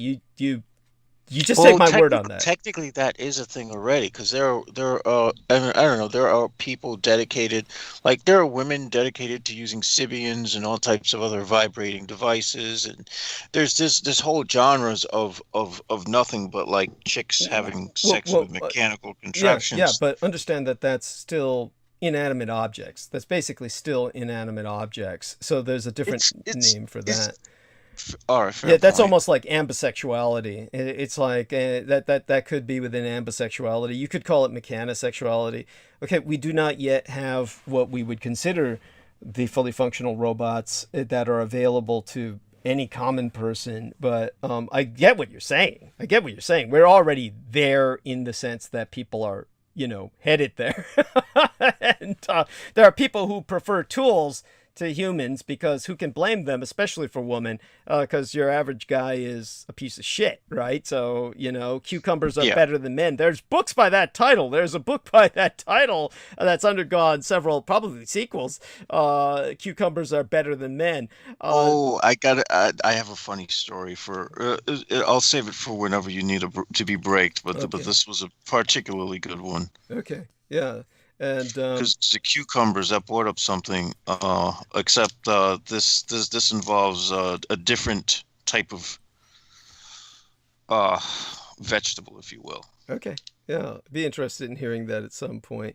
And then, of course, the plus, the quilts badge plus. The plus is, as I said, both an emphasis on the positive attitudinal stance and the pronounced provision of a P in acknowledgement of pansexuals, pangenders, polygenders, the polyamorous, and again to emphasize never pedophiles or pedopornosexuals, the very evasion of such potential ambiguations with said pathologies necessitating the employment of the plus symbol in place of the all too easily misconstrued letter P. Which has no place in that acronym. But as I said, the Quilts Badge Plus is a far better acronym than this LGBTQ shit that is just, ultimately, it's offensive from its very, just stupidity. It's just too cumbersome, and people have to remember that. Now, one of the things that Peter Moon brought up that was I very much appreciate is his use of the genderless pronouns, and he was using the je for the divinity, because God, of course, would be obviously all genders or no genders, and both, really. So when he was saying that, it really warms my heart that he tries. And just understand that pronouns are linguistic tools used to refer to someone in the third person. And so the examples that we use are they, them, theirs, she, her, hers, he, him, his. So the third gendered neuter or non-gendered z, pronounced je, is spelled xe. The xem, zim, would be pronounced jem, like a zh, like azure, or the like, and zers, which would be truly pronounced xirs as years.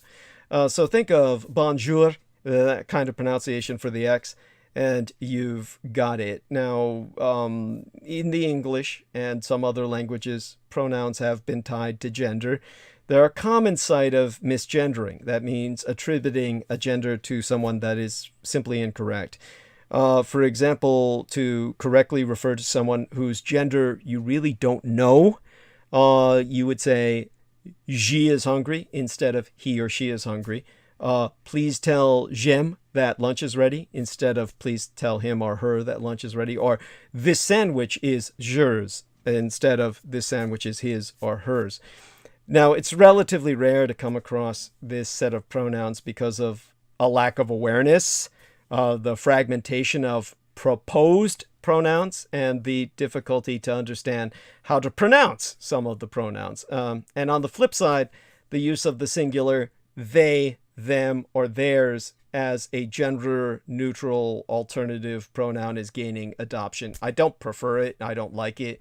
But everybody's starting to use it. The idea of referring to a single person as they, them, and theirs is stupid to me. It makes it seem like the person is possessed, and you expect them to speak in multiple voices at once, saying, "We are Legion" and shit. I mean, it's just like, who needs that? But then you've got the sharing or display of pronouns in the workplace or on social media profiles. That's also becoming increasingly common. The pronouns are not necessarily indicative of a person's sexual orientation.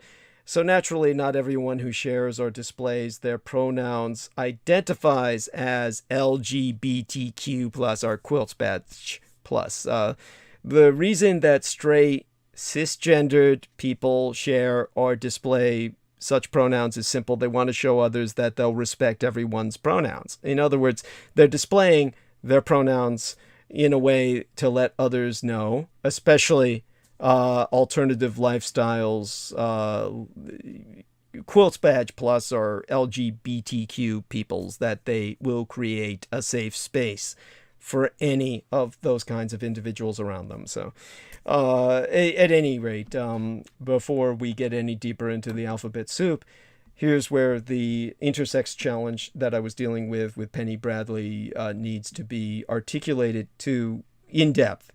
So as I said, it's controversial because there are many, or at least some, intersexed people who don't wish to be considered part of any alternative lifestyle. Because let's look at the facts. Alternative lifestyles,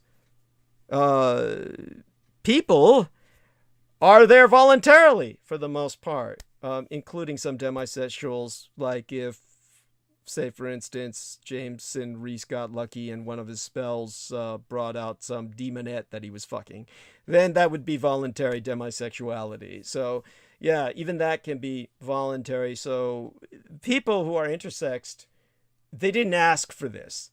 So they might consider being put into the Quilts Badge Plus or the LGBTQ plus category as offensive.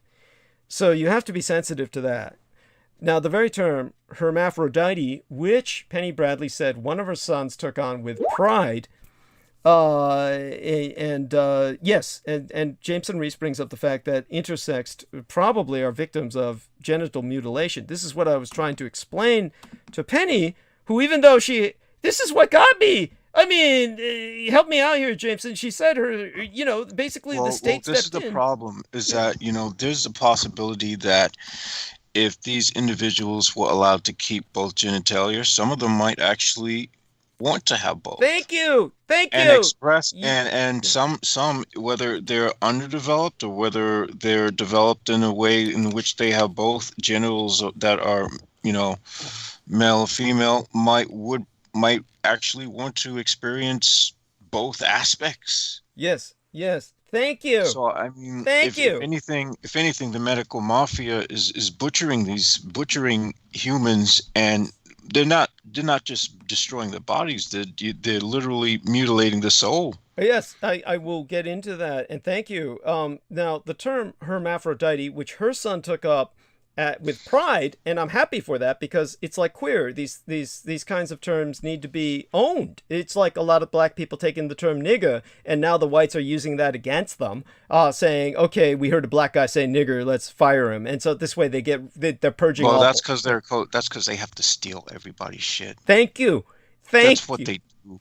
I mean, if they saw someone Spanish saying, "Hey, spick," or someone, they'd be like, "Well, I want to be able to say that too." They had someone saying, "Hey, chigga, I want to say chigga too." If anyone thinks Jason's they gotta take wrong, everybody's stuff. Yeah, they gotta take everybody's shit. That's just what they do. Yeah. And so it's interesting. I heard a story of some white folks going to Africa, and they were watching this sort of sacred ritual.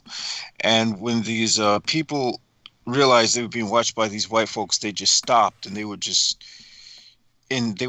almost in tears. And the white folks were like, "Whoa, why are you so angry?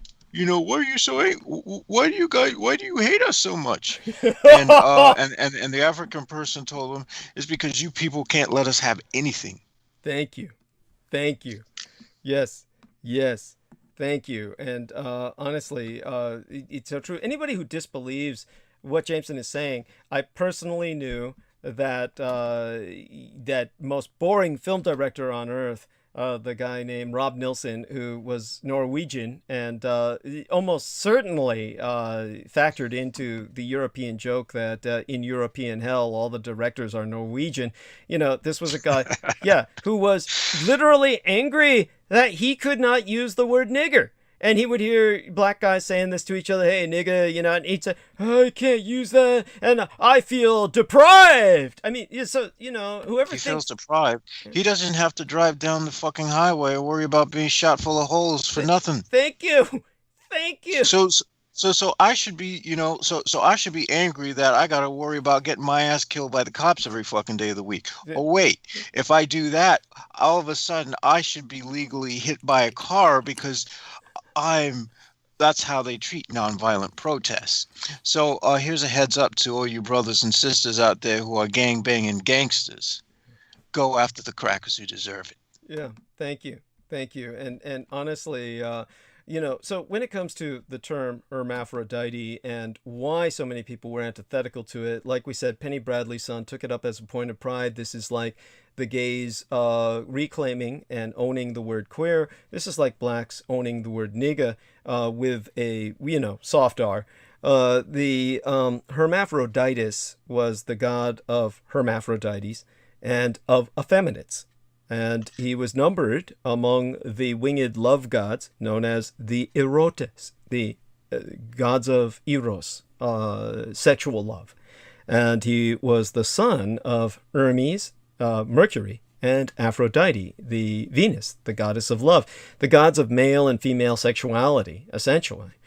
And according to some, he was once a handsome youth who attracted the love of a naiad nymphe, and a nymph, from where we get the term nymphomaniac or sex fiend. And she prayed to be united with him forever. And the gods, answering her prayer, merged their two forms into one. At the same time, her spring acquired the property of making men who bathed in its waters soft and effeminate. So if men didn't know the property of her specific body of water, her spring tidal lake, and they got in it to basically bathe themselves, they wound up with a sex change. So Hermaphroditos was depicted as a winged youth with both male and female features, usually female thighs, breasts, and style of hair, and male genitalia. You know, this is what, of course, if anybody remembers the time I was asking about my son to Peter Moon, and he said, that's of Baphomet. This is pretty much how he'd respond to Hermaphrodite. You know, he's old school. And, you know, Scientology thought of homosexuality as something to cure. So, you know, it's amazing he's as tolerant as he is of myself. Honestly, the fact that he allows me to publish my promotional banners on his timeline is pretty progressive for somebody of his age and background. This was considered an outdated and inaccurate term, hermaphrodite, for people because it was used to describe intersexed peoples in the past as a medical condition. So, like, the term homosexual is not preferred by any gay, queer person at all. Nobody, if you call somebody a homosexual, anybody in that community, they're going to find it offensive. It's basically a slur because it was a medical diagnosis. You're basically saying that they're manifesting a pathology. So just to try and put that into some context, as I said, Hermaphroditus in the Greek myth was the son of Hermes and Aphrodite, and then the water nymph, the nymphomaniac, seeing him bathing in her pool, fell in love with him and prayed that they might never be separated. And, you know, be careful of what you pray for.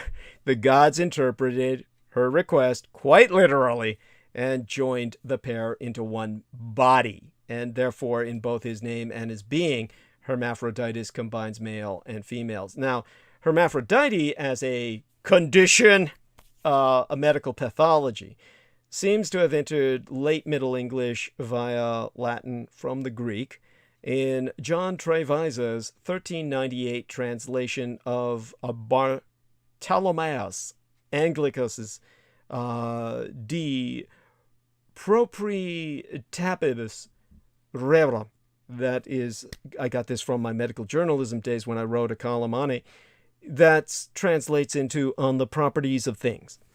And within that work, it describes an animal comprising both sexes, male and female, but always unperfect. In other words, like the old thoughts about two races interbreeding, it was called miscegenation. This is like misinterpretation. It's a negative. It implies, miscegenation implies two races interbreeding as a downbreeding. So from the 18th century in botanical or zoological use, the term hermaphrodite referred to those species of plants or animals in which the coexistence of male and female organs in individuals was not an aberration but a natural state. For example, flowering plants and some varieties of mollusks and worms. Now, when applied to animals, and especially human beings, the word always implied monstrous malformation. So this was the case even when it was used in a more figurative sense to describe effeminate men or virile woman. So Sir Robert T. Wilson, in his journal, written in 1803, deplored the revolting hermaphrodisy of the blue stocking. That's a political statement that I'm not going to go there. It takes too long to explain. Basically, all you need to know is that 19th century medical men were fascinated by individuals whose bodies displayed characteristics of both sexes. So the desire to confirm such ambiguous bodies as either male or female was spurred by the social significance of sex itself. Doctors searched for the real sex of apparently and obviously bisexual bodies, and gradually the existence of true hermaphrodites, newly narrowly defined as only those possessing both testicular and ovarian tissue, was denied.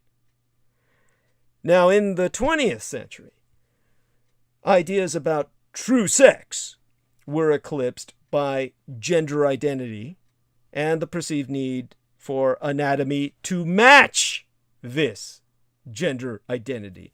So new terminology arose and hermaphrodites became intersex.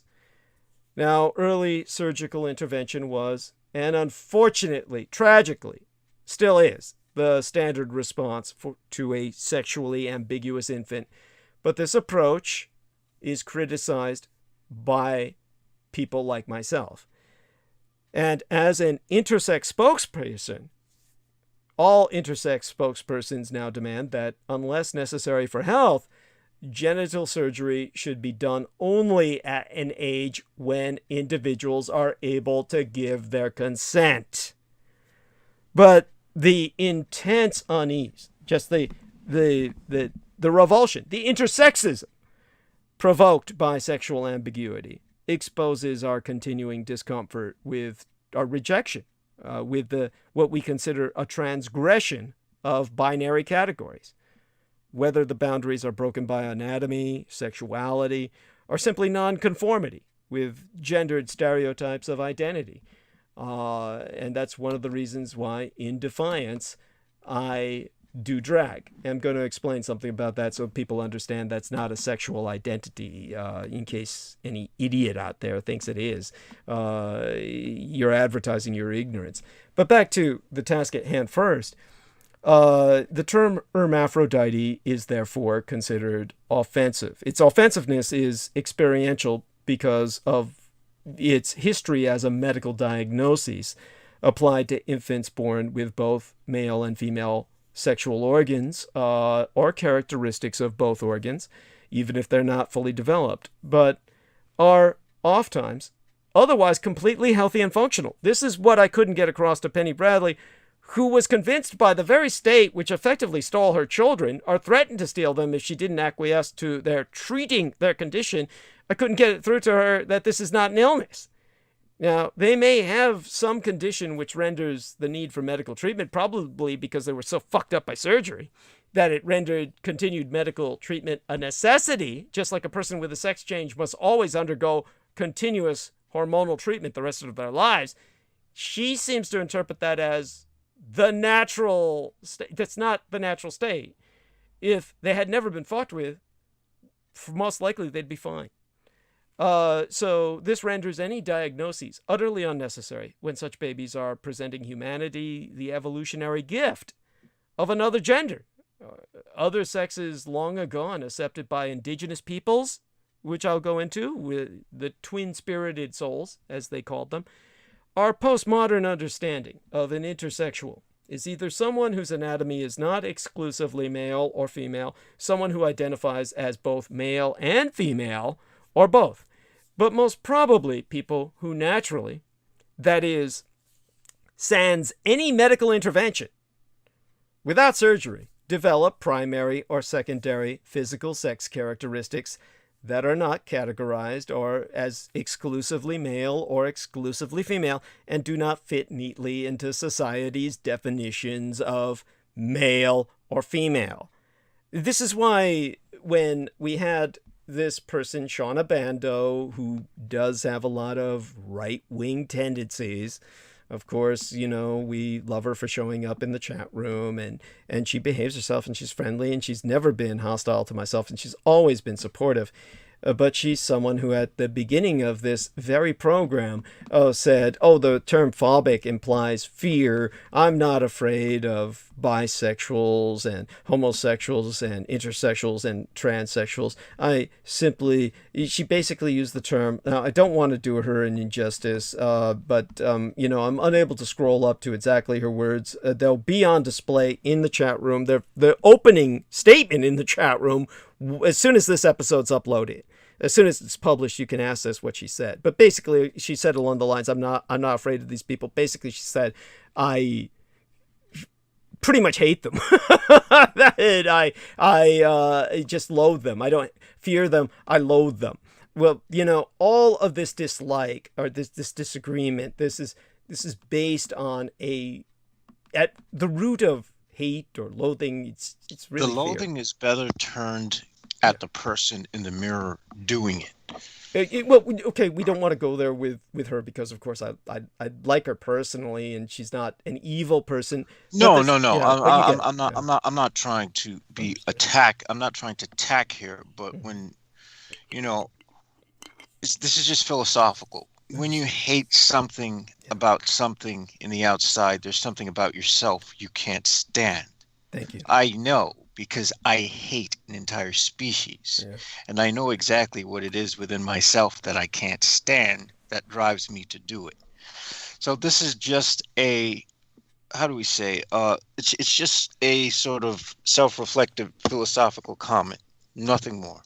Thank you. And thank you. I admire you and respect you so much for that. I love you dearly. And so understand this. The reason why I brought her up is because what she brings up is important and I don't say this as an attack, but obviously fear or hatred or loathing, there has to be a level of ignorance. And we're all ignorant. Ignorance simply means something you don't know. Plenty of us are ignorant. What I really hate is prideful ignorance, or arrogant ignorance, the kind that so many Americans display as a group, as a mass. But beyond that, as an individual person, what she's ignorant of is just how common intersexed people are. So let me try and reemphasize that, like I was trying to emphasize to Penny Bradley, and she just wasn't getting it because she's seeing this from a personal experience. She's personalizing everything that happened. Okay, get over that. That's impossible to say to a mother who's born three children that are just honestly. Yeah. But to a degree, I would seem to sympathize with Penny a little more in that regard, because I've seen too often the sort of, and no insult to her, I've seen too often the people, especially people who follow the alt-right, and this is why I severed all of them. Yes. Is because rather than owning it for what it is, or or being able to admit that there's something to address, they would vehemently deny that there's anything wrong with them hating. They're like, I want my right to hate this person. Why?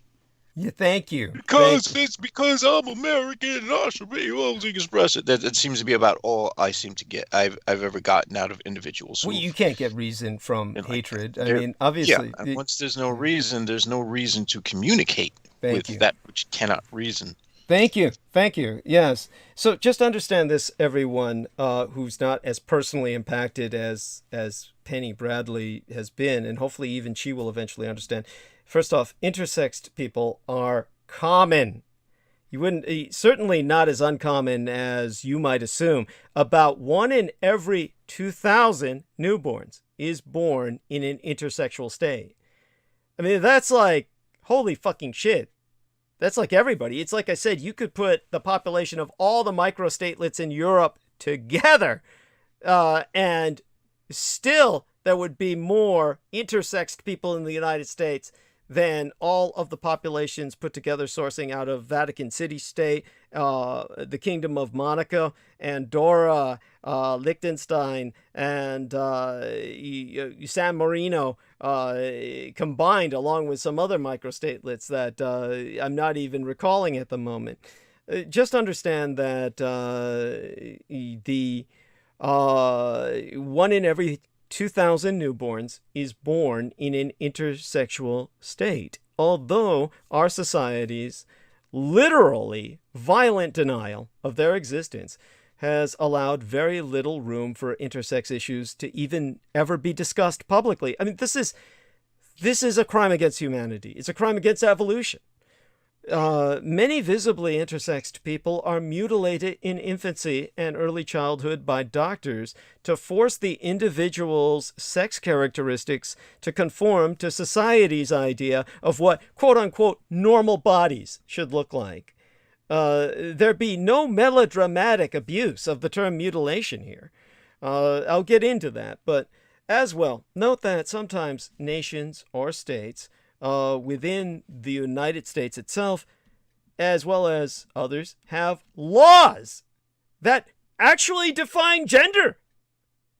Now, my own legal historical knowledge of this is not extensive, but I do recall the case of a contemporary intersex person who was considered a man in the Kingdom of Scotland, or rather, as Scotland as part of the United Kingdom, and a woman in the United States, because Scotland defined that person's gender by levels of testosterone in the brain, whereas in the United States, it had to do with genitalia, if I remember the case at all correctly. Now, other identity names for this you may hear include the term androgynous. Androgyny can also be associated with being agendered, when an individual doesn't identify as either male or female and prefers to not identify with any gender, or two-spirited in the tradition of the First Nations of original peoples, i.e. the Native American tribes. There's a variety of definitions and feelings about the term two-spirits, but this term does not resonate for everyone. The Chippewa Cree Tribal CHCC, the Capitol Hill Community Council. They have a Facebook page that I've connected, linked through my column that I wrote on this.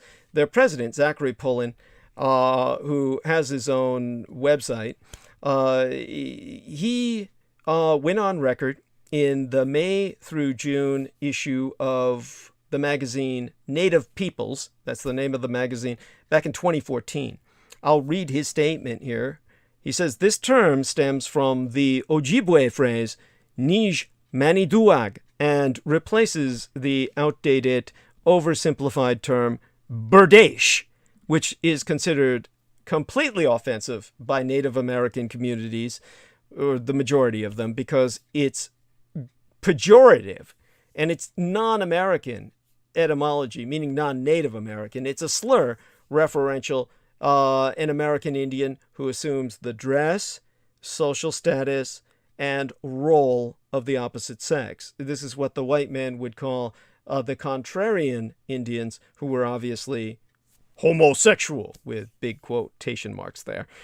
And that used to appear frequently in research and anthropological studies that aimed to describe the place of gay men in native society in the 18th and early 19th centuries.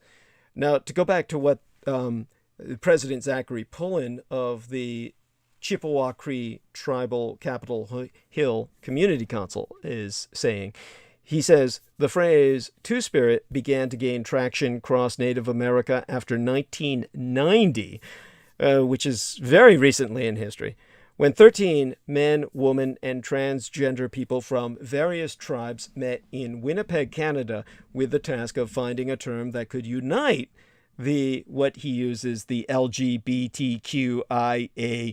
plus Native community. See, it's no longer LGBTQ. It just keeps expanding because, lesbian, gay, bisexual, transgender, queer, intersex, and asexual or allied, really, is what the plus, just goes, fuck that shit and just go with Quilt's badge. It's so much more inclusive.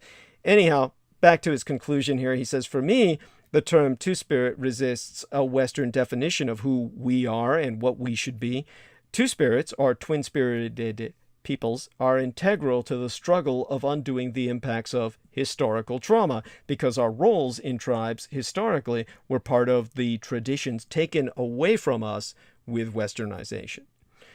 So, just what is intersexuality?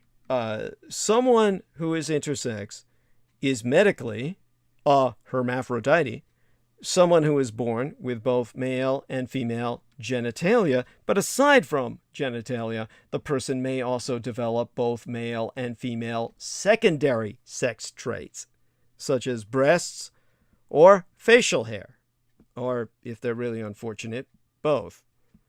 Now, circa 1993, the white European American Nancy Duke Lewis, who's a professores of biology and gender studies at Brown University, she is, well, her real name is, when I said Nancy Duke Lewis, that's the status of her scholarship. Her real name is Dr. Anne Fausto Sterling. So she's got her own website at annefaustosterling.com you can check out. She wrote an essay entitled The Five Sexes, which I think should be required reading for everybody, in which she concluded that instead of two sexes, she proved there are actually as many as at least five. So where do these other sexes come from? Well, acknowledgedly, in the sense of societal and ultimately, God willing, political recognition, they come, well, from the I in the anachronistic LGBTQIA plus, or the Quilt's Badge plus acronym, which standeth for intersex. Now, manifestly, according to Dr. Fausto Sterling, the professores of biology emerita, there are three types of intersex peoples.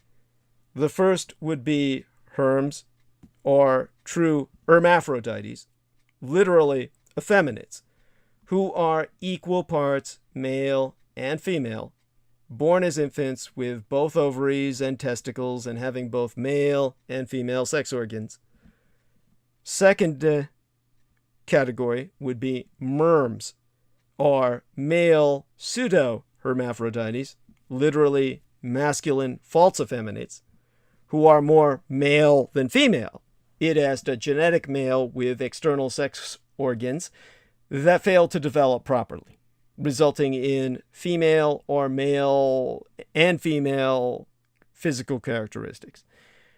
And a third category would be firms, or female pseudo-hermaphrodites, literally feminine false effeminates, who are more female than male. It is a genetic female with male external sex organs. Now, any child who is in an intersexual state ought to be classified in one of those three categories, so articulated, and left be, lest the cause be disease, which is how Penny Bradley experienced this. For there be many other causes of intersexuality, one common cause has to do with chromosomes. as I was trying to explain to her, every human being has 23 sets of chromosomes, and it's the 23rd chromosome which is the sex chromosome, because it determines what sex we are. If the 23rd chromosome is XY, or comprised of an X chromosome and a Y chromosome, the person is a male.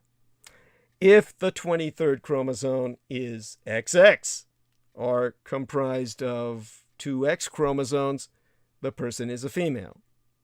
However, some genetic conditions, there's that word, cause a person's sex chromosome to be XXY. In other words, both female, XX, and male, XY. Still another genetic condition can cause a person to be triple XY, XXXY, a full set of both male and female chromosomes. Now, intersexuality has still many other causes. By way of example, it can be caused by hormone receptors that don't, well, receive their hormones. When babies are developing in the womb, they all begin with sex organs that look female. If the baby is male, he begins to produce testosterone. And if the hormone reaches the tissues correctly, the external genitals become a scrotum and a penis. Now, chromosomal or sex hormone abnormalities can produce an infant in an intersexual state. It can also be caused by a condition called CAH, or congenital adrenal hyperplasia, which is a disease that blocks the baby's metabolism. This is what I'm convinced, I would bet the farm, is what Penny Bradley is coming from. This is where she's coming from, that all three of her sons were born diseased with congenital adrenal hyperplasia. And that requires treatment. Now, Nova created by the way, Nova, the science program, that's actually an acronym for New Opportunities, Vision, and Achievements. And that website, Nova website, outlines the many, many causes of intersexuality. I've linked it in my column on this subject. So simply get down to what all this means. I know it's a lot to take in, but it's really a topic that we as a society need to explore. For intersexuality has not been addressed very thoroughly or publicly, even within the Quilts Badge Plus, or that dreaded acronym LGBTQIA fucking, plus movement. So there is a column, of course, that was written in the Daily Beast in the year 2008 entitled Don't Call Them Hermaphrodites by Joseph Hufhannon. And that explains some of the issues with even the gay community, for lack of a better term, treating this phenomena, because these people are not alternative lifestyles livers. People who are living alternative lifestyles, they're not doing so voluntarily. So that's why the gay community is reluctant to even address this. So it's not addressed anywhere.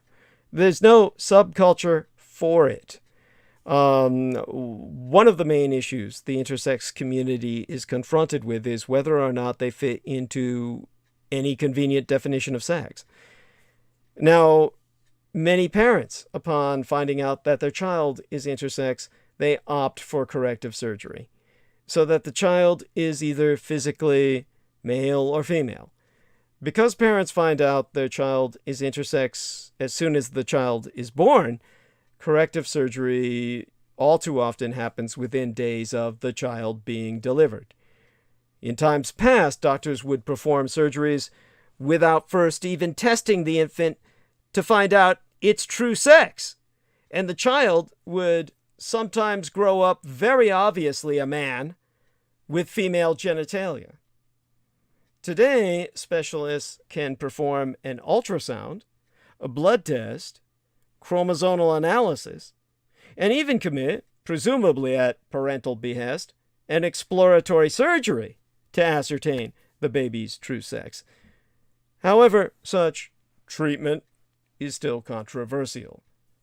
Many people in the intersex community feel this is unethical for many reasons. For one, being intersex is not the same as being a female with some male genitalia or the opposite. Rather, it means the person is literally both male and female. And many intersex people whose parents have opted for corrective surgery, upon finding out about their intersexuality, wish their parents had not chosen to surgically alter their genitalia. This is why Penny Bradley's son hates her. Now, while their parents certainly have the right intentions, and in Penny Bradley's choice, in her case, there wasn't a choice, presumably they all want only to protect their child. Is this really ethical? After all, being intersex is not the same as being a male with female genitalia. Now, there are some people who believe that surgery or hormonal therapy should begin within the first 15 months of life, which I myself would advise if the causal factor be identified as conditional disease, such as that hyperplasia that Penny Bradley completely mistakes, as being the case for all intersexed people when it's simply the case of the sons she delivered. And she universalizes her experience, which is an enormous mistake and wrong. Others believe these things should be put off until the child is old enough to make his or her own decision, which I myself would otherwise advise as the generic response per the majority of cases. Of course, there be pros and cons for each side. Either way, any family with an intersexual infant should begin counseling, which for some reason Penny Bradley did not fucking grasp when I'm trying to describe this to her as an absolute necessity. Any family with an intersexual infant should begin counseling, as should the child themselves when he or she, or she, as she may choose, is old enough. Because another pertinent question is, how do intersex peoples define their sexual orientation? Can we even hold them to our gender binary sexual orientations? Allowing explication, if an intersex person with both male and female chromosomes and genitalia is sexually attracted to a female, is that intersex person a lesbian woman or a straight male? This is a question I cannot answer. The best I can do is say this depends on the individual themselves. The deeper question, as I've already mentioned, is can we hold intersex people to sexual orientations that rely on people being either male or female? And as already mentioned, intersex people are not truly male or female, though they may feel more drawn to one sex and surgically modify their genitalia to reflect that and live as such. By my advisement, should an intersex person choose a gender and stick with it, then I think it right to consider that person a member of whatever gender she or he has chosen. But I digress. My own stance as a cisgendered, albeit oftentimes cross-dressed, heterosexual Christian is that babies are not born with physical differences to punish their parents in any way, which is how everyone seems to take this, including Penny Bradley. Indeed, the angels themselves are biblically all hermaphroditic, in a sense rendering intersexuals physiologically closer to the image of God than any one of us. If left unscarred by invasive surgical scalpels, a third gender will eventually emerge in numbers among humanity, as has ever obviously been God's will, with much to offer in terms of alternative thoughts, perspectives, and cultures destined, one could easily imagine, to establish their own communities and perhaps even ultimately micronation states. Irrespective of such visions on my part, it is very possible at the contemporary communal level for a child born with both sex organs to grow up to have a healthy view of sexuality and successful relationships. From early on, the child should be taught how valuable, how loved, how accepted she is by whatever pronoun be correctly spelled and properly applied as a non-gendered or third gender specific pronoun, that she be part of your family and loved and accepted by God. Now, most emphatically, she, ultimately perhaps he or she by your own choice on your own time, is not a victim of divine judgment, but instead embodiment of God's plan for each one of us that will bring your glory, the non-gendered God, as we can learn from a man who was healed by Jesus Christus, Jesus Christ himself.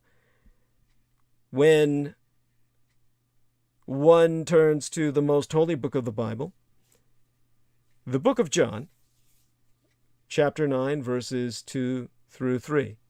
The second verse being, Teacher, his disciples asketh o him, Why was this man born blind? Was it result his own sins, or those of his parents? And Jesus answered, 'Twas not because of his sins or the sins of his parents. He was born blind, so the power of God could be seen within him. So, from that intersects to the concept of transgenders, or the T for transitioning, or simply the T with the asterisk for the asterisked trans. The T standeth for any of the aforesaid. The asterisk, it as trans with the little notation star, being appended to include non-binary peoples, but it's hardly indispensable, as non-binary peoples are already trans by definition. What the T in the Quilts Badge acronym does not directly or specifically represent would be transvestites, or even more offensively, TVs, which, believe it or not, is not just television, it's also an acronym for trannies, or transvestites. So if anyone called myself a TV, that would be basically an insult, though I myself would not take it as such, because really I'm not committed as an identity to transvestiture, because it's not an identity. It's an activity. So transvestite itself, the term, is an outdated and problematic term due to its historical abuses as a diagnosis for medical or mental health disorders. Crossdressers has superseded transvestite in the postmodern popular lexicon. Even people who hate me because I crossdress use that term more than they use the term transvestite. Probably because transvestite is simply too difficult for them to spell or pronounce. Do note that cross-dressing is not a sexual identity, and therefore not acknowledged by any representative railcar initial on the Quilts Badge Plus or LGBTQIA Plus letter train, as sexuality is not a major factor in primary transvestism. The qualification applies either to my own situational personations from my past, or otherwise among others, whether drag queens, or drag kings, both of whom are performers cross-dressing for purposes of entertaining, or transvestic fetishists, because such be considered a paraphilia rather than gender identification, meaning just a turn-on as opposed to something that defines your life. Cross-dressing is, however, considered transgender implicative, which cycles said behavior back under coverage, or more appropriately, undercover, of the T's, the asterisked T's, sans recycling of the misdiagnostic term, the tranny term. So, transgenders, now, that goes beyond transvestiture. Let us begin by emphasizing this much. Transgender is a complicated word that carries a wide range of different meanings to a wide range of different peoples. Transgender is frequently abbreviated to trans, with an asterisk, so that people can tag onto it, man, woman, whatever, or simply trans, and is employed most often as an umbrella term to describe an expanding assortment of identities and experiences of peoples whose gender identity and or expression differs from conventional expectations based on their assigned sex at birth. It's an acceptable adjectival label for anyone whose biological sex is different than the gender with which they identify, and who does not identify as the gender they were assigned at birth. A person who is a member of a gender other than that expected based on anatomical sex.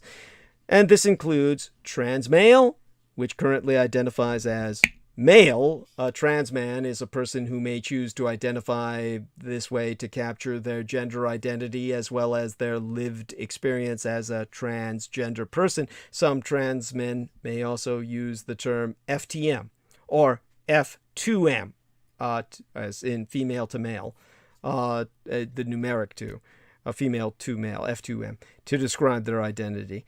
And trans female, one who currently identifies as a female.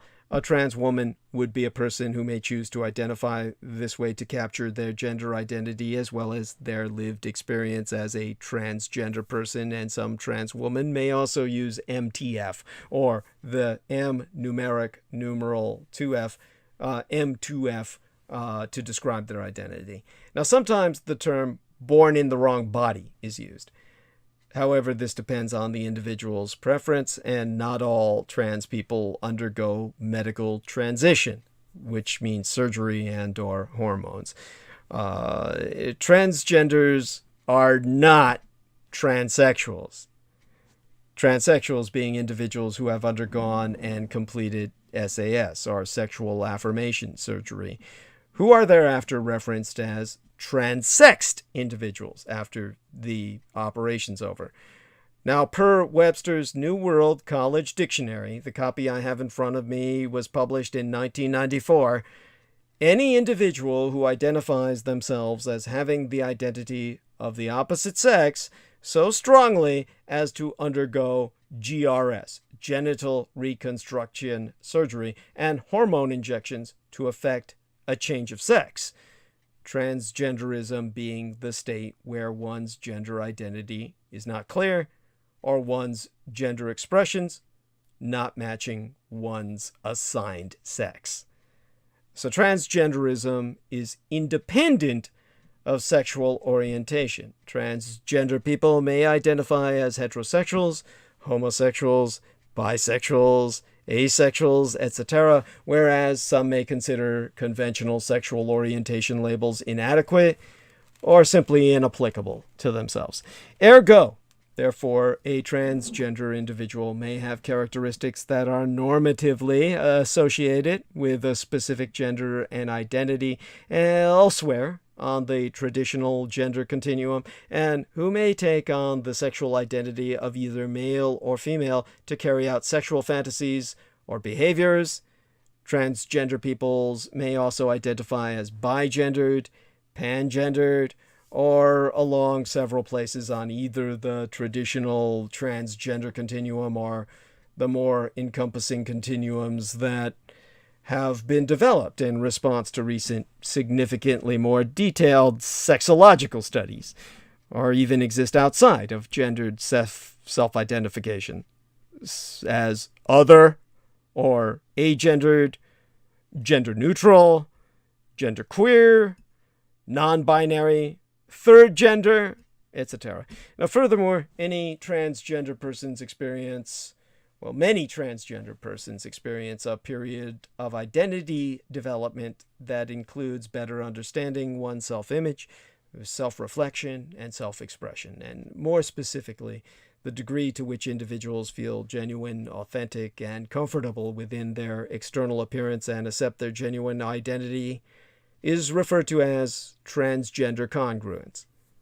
Whereas gender dysphoric, which is initialized as G/D, individuals are those who have not yet undergone GRS, or gender reassignment surgery, and whose anatomical sex still is not compatible with their psychological sense of PGI, or personal gender identity.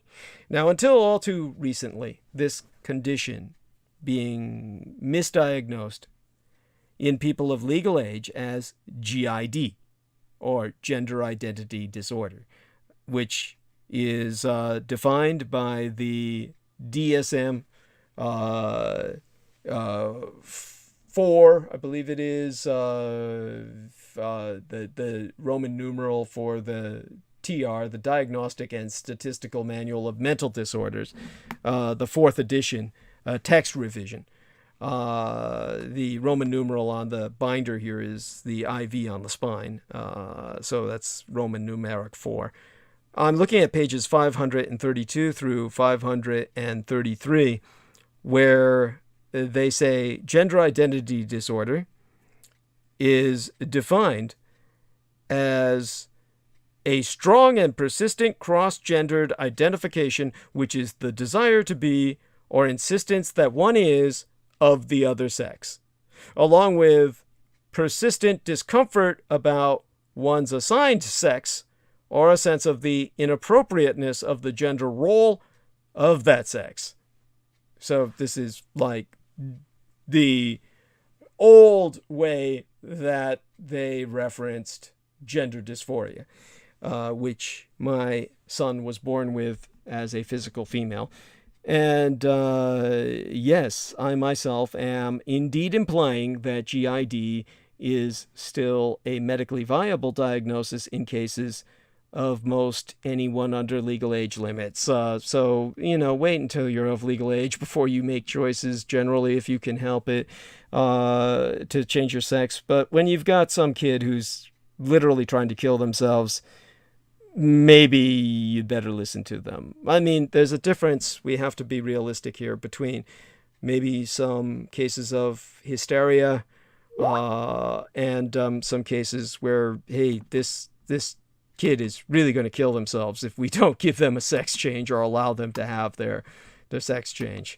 At which point, you'd be amazed. Some of these cases where the child has had their sex changed, they become infinitely happier, and you'd never know that they were born in the wrong body.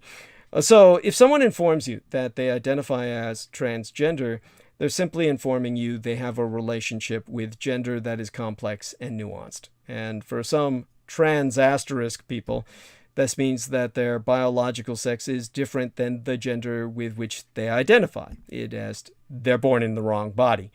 For other trans asterisked people, transgender simply suggests some sort of gender fluidity.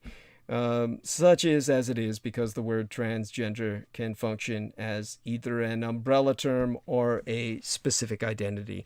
Technically, anyone who is breaking gender norms is transgender. A frat brat, a fraternity boy in a tutu, for example, could be deemed transgender in some progressive circles. In all probability, you're probably somewhat transgender yourself.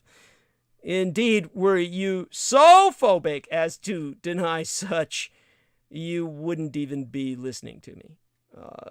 So, congratulations, if you don't get the slide reference there to the American television personality RuPaul. Well, you need to stop listening to me right now and watch an episode of RuPaul's Drag Race to get yourself in with the hipsters before you molder.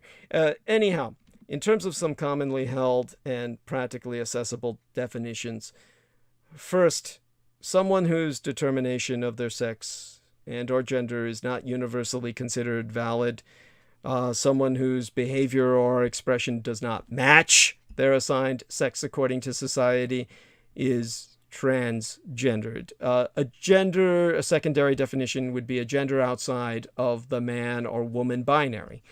Or the third definition would be having no gender or multiple genders.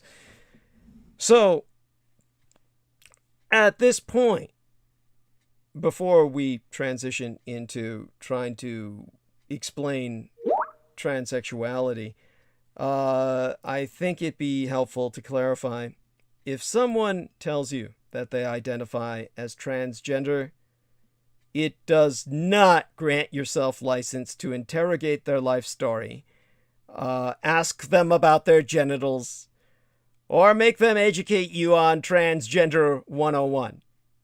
Anyone who indulges in such invasive crassitude deserves naught but contempt and should be flagged across the internet as the insufferable bore they be.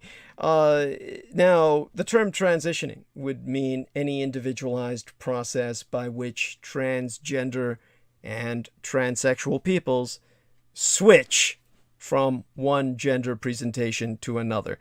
There's three general aspects to transitioning. The social, it has names, pronouns, interactions, etc. The medical, it has hormones, surgery, etc. And the legal, it has the gender marker and name change, etc. A trans individual or a trans asterisk individual may transition in any combination or none of these aspects I've just mentioned.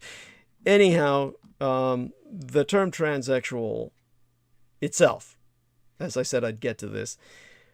Surprise! On the great queer alphabet train, the T-car latched on another load via letter coupling. That's how you can tell the fey folk are living in the future, fellow breeders.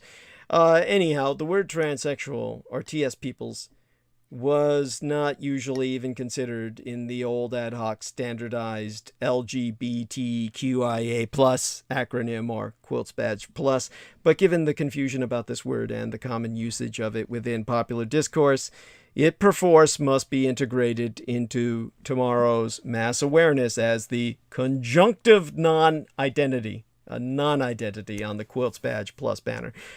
Now, it's sometimes used to specifically refer to trans asterisk people pursuing sex or gender confirmation, a transsexual, ergo either a person who lives full-time in a gender different than their assigned gender and birth sex, or someone who is transgender and is undergoing some type of physical change to another sex, many pursuing hormones and or surgeries, etc. Now, transsexual peoples are individuals who have physically altered their body in order to better match their gender identity, it being a term that does not necessarily refer to identity itself, but rather unto biology, and as such is indicative of a change in one's physiology. Now, currently, people generally do not openly identify as quote-unquote transsexuals, so one should not go around asking people if they are. Now, comparable faux pas would be asking a lady about cosmetic surgeries she may have undergone, or asking your GBF, your gay best friend, if they're a quote-unquote homosexual. To do so would betray yourself as socially retarded. And finally, when it comes to the term bigendered, because we spoke of biphobia, that's having two genders and exhibiting the cultural characteristics of both masculine and feminine roles. Okay, one or the other or both. So there we have it.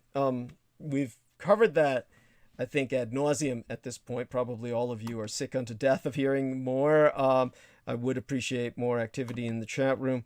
If anyone has responses to this, I'm surprised I don't have anyone going into chat and saying, yeah, my experience has been, that trap when I thought she was a girl, but it turned out she had a dick. I mean, something like that. At least, that would be funny. I'd appreciate seeing some stories relating such experiences myself, and how you ran out screaming, or whatever you did in response. That would be something. Now, thank you everyone for the upvotes. We got 33 up to 5 down. And honest to God, I love you all who are in support of myself. This is hard for many people. A lot of people just can't take this. And, hopefully tonight you've been transformed from someone who feels any fear and loathing into someone with a sense of understanding.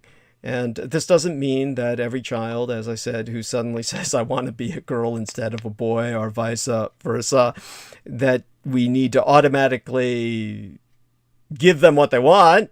And most people can't afford that anyway. But it does mean that you have some context now from which to deal with that, if you ever experience that. And honestly, I've gone into this before. Whatever the case, try and respond to it with positivity. What you're trying to do is, if you have a child who says, I want to be something that I'm not, then try to understand why, rather than respond reflexively with, oh, no, you don't, which is certainly understandable to a degree, but a lot of people take more degrees of liberty with that parental privilege than they should ever be allowed. And so this is why sometimes we've come to the point where the state steps in.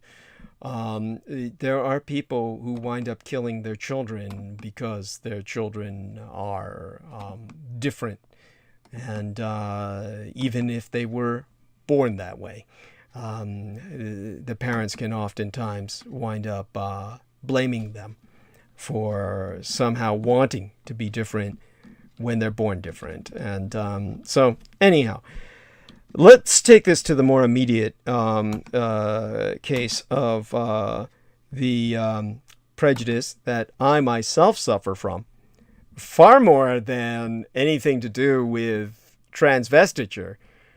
It's, of course, trying to live in a time of Asian American hatred. Now, I'm going to just check my communications ability with Jameson here. He's returned from his task, so just checking in with him. Let's check to make certain we can hear each other. Give me a voice check there. You hear me, right, Jason? Yes. Jameson, I mean to say. I said Jason. Put on a hockey mask and pick up a machete. Yeah. And, okay, thank you. And, because I'm going to get into now if you want to hear me get as upset as Penny Bradley was. By the way, what I was confirming while you were gone was that what I'm convinced of, what I would bet the farm on, was that all three of Penny Bradley's sons were born with hyperplasia, and I think this is what she was trying to tell us. But what she fails to understand is this kind of hyperplasia that her sons suffer from, which is a medical condition that needs treatment. That's not what the majority of intersexed people are suffering. Most intersexed people are perfectly healthy, and they're just born with more equipment than the rest of us have.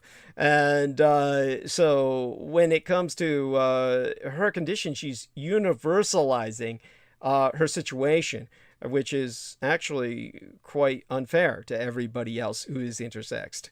And that's something so what her sons are suffering from is CAH, which is congenital adrenal hyperplasia, and that's a disease that blocks the baby's metabolism. That's why she couldn't understand anything I was saying. She's looking at this all from her son's experience, which is where they do need treatment. They're going to need treatment all their lives because they have a condition, and it's not at all the majority of intersexed people, what they've got.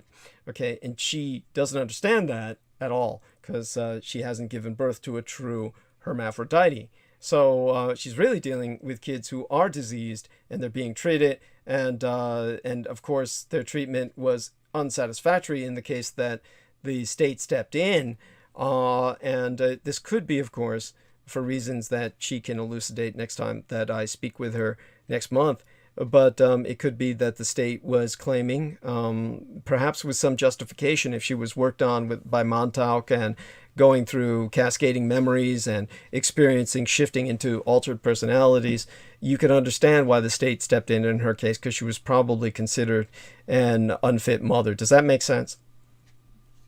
Yeah, it does. Okay. How are you Makes with perfect sense. Yeah. How are you with holding up? You sound like you're kind of sleepy. No, right now I'm laying in bed, like getting another energy drink. Like I literally, cause I'm not on the third floor like I was on Wednesday. Okay. Because what happens is on that high level, it just feels really hot at some point. Uh-huh. And I'd rather be somewhere cold, and the basement's freezing cold. You know, it's like 50 degrees down here. So like at some point, for some reason, I just when my body has to keep itself warm for a long period of time, despite how cold it is, or I'm just like deciding, fuck it, I'm not going to wear too many clothes. I'll just let my body brave the cold. I get tired real fast. Right. Oh, understood. Okay, that makes sense. Now do keep yourself warm. Jesus Christ. Don't you have any electric blankets? You do have heating pads or something, right? Don't you? No? Yeah, but the thing is, like, again, I usually won't heat myself up because I get really irritable and uncomfortable. Okay. So, I don't know. It's just. But how do you survive? I mean, aren't you afraid of freezing to death? I mean, literally, like. No, usually, in order to sleep, I have to be kind of cold. Okay. It's like I can't sleep unless I'm cold. Okay. That's awful. I'm sorry to hear that, and hopefully it works for you. But that must lead to really constricted muscles. You must have really constricted musculature because the muscles tense up with cold. So don't you wake up like it's almost exhausting, I would imagine, to wake up with tense No, what happens is I wake up really sweaty and hot. Holy shit. So it's like, for some reason, like when I'm asleep, no matter how cold it is, as soon as I've slept, for some reason, then my body starts to heat up while I'm sleeping. Holy shit. This is also why I seem to lose weight after sleeping, after getting really good periods of sleep. I don't know why the fuck that happens. I can't explain it. I'm fairly certain it's nothing like ketoacidosis because I've never slept for 12 hours. So I mean, that's not a viable answer. And usually I eat before I sleep. So I don't know. Well, your body's digesting if you're eating before you sleep, and well, obviously you need the calories if you're burning them while you sleep, which is what's happening. Bizarrely enough, my biological sister, whom joined the Jehovah's Witness cult and married some dwarfish gnome who was willing to convert to her religion, he tells me she gets really hot when she sleeps. Sounds very similar to what you experience. So he says the same thing. She starts burning up and sweating. Holy shit! So I wake up. I literally wake up drenched. Okay. Yeah. So So I literally, like, I even if it's freezing cold, I literally have to sleep with like just minimum stuff on. Okay. So I don't like just have everything covered in sweat. Okay. The cats don't make it easier because they're like if they're sleeping at the foot of the bed, then all of a sudden my legs are getting too hot. Don't you just kick them away in your sleep? Yeah, usually, well, I learned that they can't stand the CPAP machine. Okay. So I'll turn the CPAP machine on and they'll get pissed and leave the room. Okay, cool. Okay, so you've got a solution. Thank God for that. So again, I encourage people to say something in the chat room, like to have interaction with the listeners. And so, okay, let me deal with the anti-Asian American scene right now. And this is why I wanted to check in with Jameson, because he can kind of respond to some of what I'm saying, because this is stuff where I really need kind of a response to, because it's so upsetting to me. Now, we've seen video after video of unprovoked attacks on Asian Americans and reports that show an alarming uptick in anti-Asian violence. And one set of data from the Center for the Study of Hate and Extremism at Cal State, or California State University at San Bernardino, found a 164% increase in Asian-related hate crimes in the first quarter of this year, compared with the same period last year. And as the Los Angeles Times reporter An Do, that's the Asian name of this journalist, A-N-H, the first name, D-O, the family name, An Do so wrote, "The attacks took place in schools, restaurants, stores, subways, sidewalks, fitness classes, and Zoom meetings. Now, some involved allegations about the coronavirus, while other perpetrators used age-old racial slurs like Ching Chong. Now, some victims were elderly, others were children. Some were coughed on or spat on. Some slapped or hit. Some refused service at businesses. Still others stung by racist words or by people declining to interact with them at all. But to put all this in real context, when asked in a poll to name a prominent Asian American, the top answer from almost all Americans was, don't know. So pull your collective head out of your ass and wake the fuck up, America. Prominent Asian Americans have been impossible to ignore. Dr. Sanjay Gupta, CNN's chief medical correspondent, has become even more of a fixture than Deepak Chopra ever was in American living rooms because of the pandemic. Dr. Gupta says the finish line for the coronavirus pandemic is getting closer in these United States. Andrew Yang, fresh off a 2020 White House run, is now among the front runners in the New York City mayoral race. And by the way, as a historian, let me tell you what history tells us about Andrew Yang's universal basic income plan, which was what made him famous. Because the supplements we get are based on his idea. The entrepreneur and the political novice, Andrew Yang, was hoping a wild gambit would help him win the Democratic presidential nomination, which was to give 10 American families $1,000 United States dollars a month. And the announcement of a test run of his signature universal basic income proposal, which Yang has argued is necessary to counter automation's threat to millions of American jobs, garnered cheers from the student audience at that September debate, you might remember from yesteryear, and it gave his candidacy a boost. At least 500,000 people entered Yang's basic income raffle right then and there.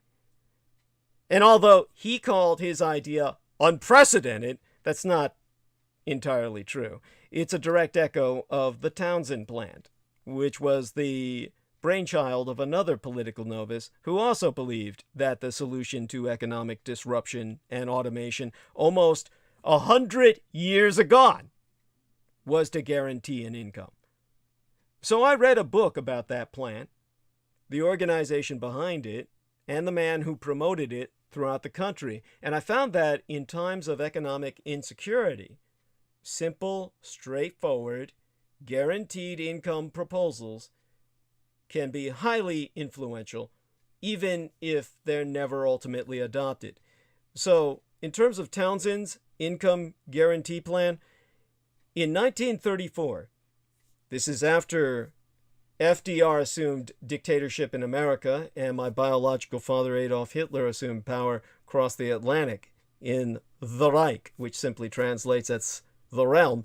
Dr. Francis Everett Townsend was at that time a 66-year-old unemployed physician living in Long Beach, California, which later on became infamous for the Chinese Casco company that was using that port to unload, among other things, firearms for gangs in California. And Dr. Francis Everett Townsend claimed that when he saw older women rooting around in his own trash for food, an idea hit him that the federal government should guarantee an income of 200 United States dollars per month, which would be about 3,700 US dollars today, $3,700 a month for Americans 60 years and older who agreed to stop working. Now, not only would their money worries end, at least he reasoned, but their renewed consumer spending would jumpstart the fucking economy, and their retirement would reduce the competition for jobs. So having them get out of the fucking workplace where most of these 60-plus-year-old people are just fucking things up for everybody else, and getting them out of the goddamn way so that other people can have jobs while giving them money to spend. Well, the Townsend's proposal, like Yang's, was an explicit critique of bureaucratic cash transfers with delayed payoffs, restricted beneficiaries, or income tests. Townsend ridiculed Franklin Roosevelt's 1935 Social Security Act, whose flagship age-old program was not scheduled to play, well, it wasn't scheduled to pay anyone until 1942, by which time we were in the middle of a goddamn world war. Which, guess what? Franklin Roosevelt started so he wouldn't have to pay Social Security to millions of seniors. And even then, only those aged 65 or older in a limited number of industries would ever qualify. That was the original intent of his bullshit. At the time, the Great Depression was in full swing and unemployment was over 20%. Most seniors were going completely unsupported, with at least 70% mired in total squalid poverty. Also, like Yang, Townsend didn't wait for the federal government to pass his plan and instead began organizing clubs to promote his idea. These Townsend clubs spread from my golden California across the rest of your nation. And by early 1936, some 2 million Americans, almost all of them older, had joined around 8,000 Townsend clubs, paying a dime a month with the expectation that their support might help that plan become a law. That year, 1936, the Townsend Plan was mentioned more than 1,000 times in national newspapers. I know, I did the records, worked with them as a Department of Defense librarian. Members of Congress began signing on in support. So, was this a success or a shortcut to utopia? The term utopia itself really literally meaning, transliterating as no place. Now soon, Townsend clubs in Washington State, California, New Jersey, and elsewhere decided to test the plan on randomly chosen club members. It asked a raffle. This is exactly what Yang was copying. And they gave the winners $200.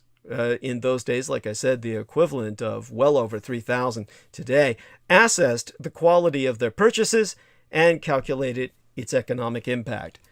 Life magazine devoted an entire spread to a Chelan, Washington State senior citizens spending spree, and the clubs declared the test successful, and in 1937, Washington State joined My Golden California in formally asking Congress to adopt the Townsend Plan.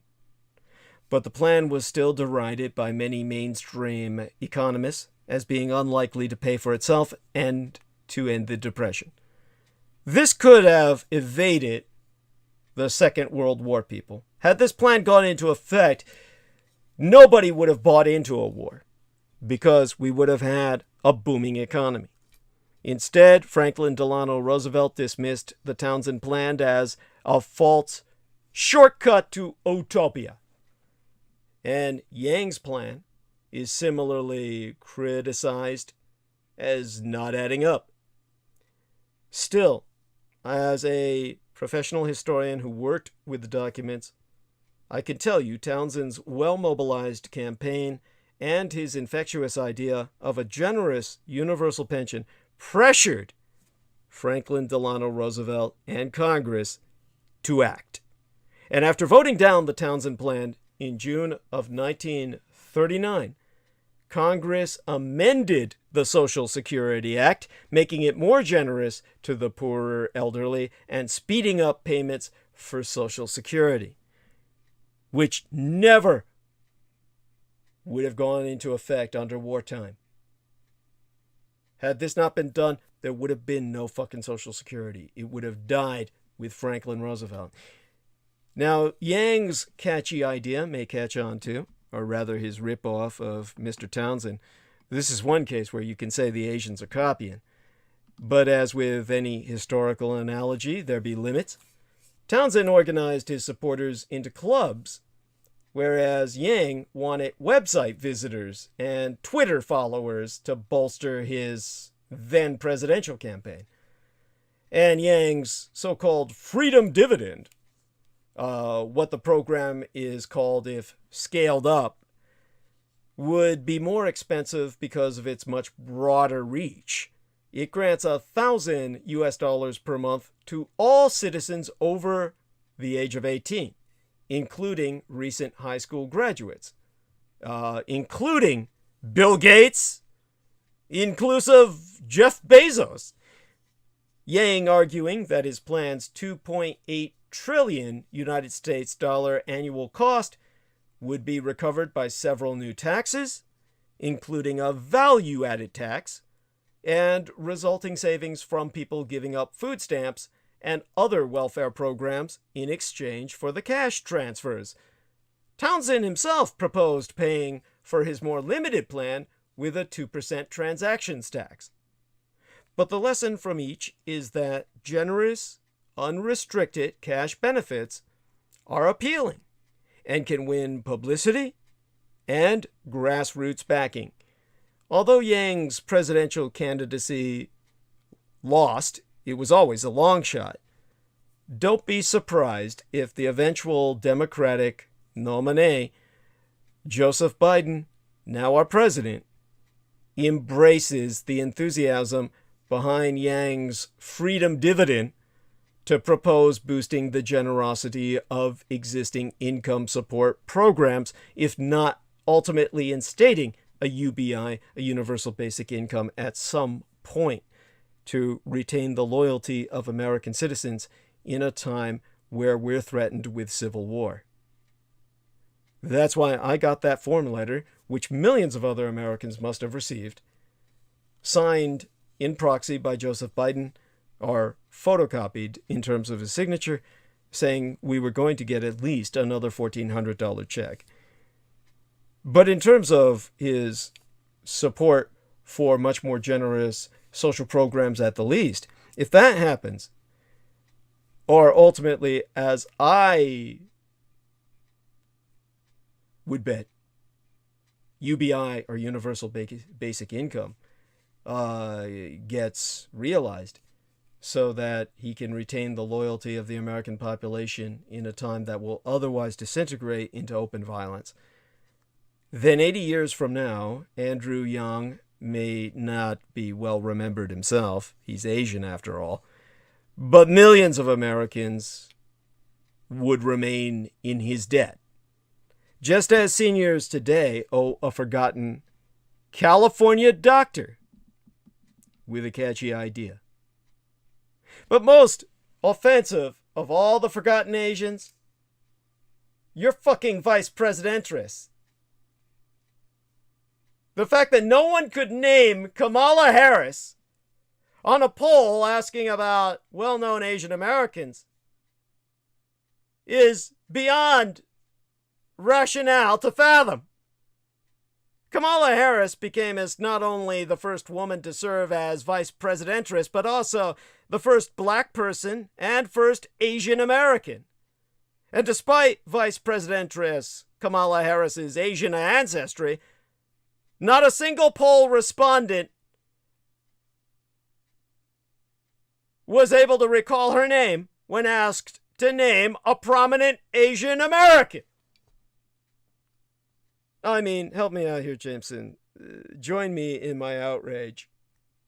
How is this fucking possible? Simple. The U.S. is well overdue for its death throes.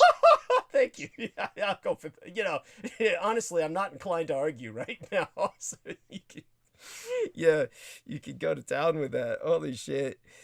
Indeed. I mean, the fact that, you know, what's funny is I would have expected, as far as prominent Asian Americans, that I would have expected at least someone to say Bruce Lee or something. I'll get there. This is now. Let me jump on that. Indeed, in a recent online survey of 2,766 American adults, in which participants were asked to name a well-known Asian American, the most common answer was obviously simply, don't know, which was 42%, followed by Jackie Chan, which was 11%, and among the senior citizens asked, Bruce Lee, which was 9%. There's only one response to the fact that an aging martial arts comedian who's not even American, in case you didn't fucking know, Jackie Chan may speak English, he's not a United States citizen. And a martial arts legend, Bruce Lee, who's been dead nearly 100 fucking years, make the biggest impression? My fellow Americans, crawl out of your filthy little closet of ignorance. Now, Norman Chin, the co-founder and chief executive of Launch, or Launch, the LAAUNCH, which be acronyms for Leading Asian Americans to Unite for Change, meaning he feels compelled to lead Asian Americans to unite for change, which is his nonprofit that commissioned the survey I'm sourcing. He says, even though we're in the news all the time, we're still never top of mind for any Americans. Asian Americans remain completely invisible in American society. Now, this survey, which was released on Monday, opening this work week last, is among the most comprehensive of its kind to assess attitudes about Asian Americans, who number close to 23 million people in these United States, including nearly 500,000 in Massachusetts, where this survey sourced from. They are the fastest growing ethnic group in the United States, and Massachusetts, where the survey was sourcing out of. The survey itself, the results, arrive as members of the Asian American community reel from a frightening rise in violence and hate crimes tied to the pandemic and former President Trump's racist rants that sought to place blame for COVID-19 on the Chinese as a race rather than on China as a communist regime. And Chen himself, a health entrepreneur who's actually personally based in the San Francisco area, where I know him from, started the launch, the LAAUNCH, with a group of Asian American business leaders last fall as a way to address the root cause of growing anti-Asian sentiment.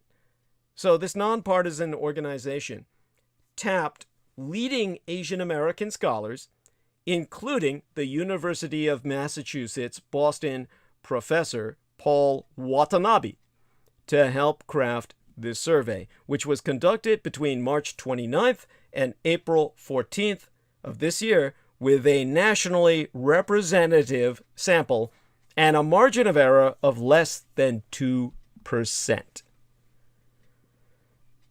Now, meanwhile, elderly Asian Americans are living in fear as these assaults, these confrontations continue to soar. I read one retiree's quote, which was, "If people beat me, I can die right away."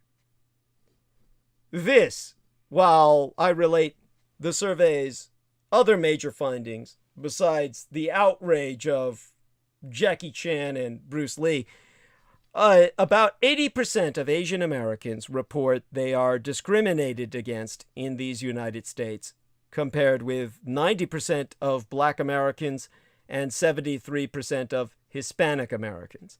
And by the way, the numbers on the Hispanic Americans is the lowest of all three groups only because so many Hispanics can pass as European descent when they're lucky enough to be born blonde and blue-eyed. Now, other aspects of this survey that have been proven.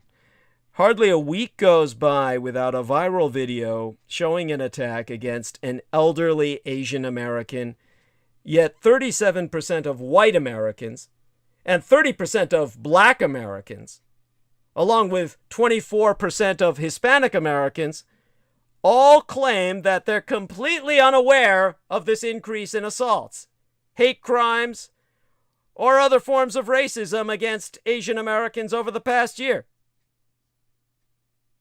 Among the whites, I can see it, but among the blacks and Hispanics, this is unacceptable. How is this even possible? And from this survey, the divide in attitudes is even more pronounced along political lines.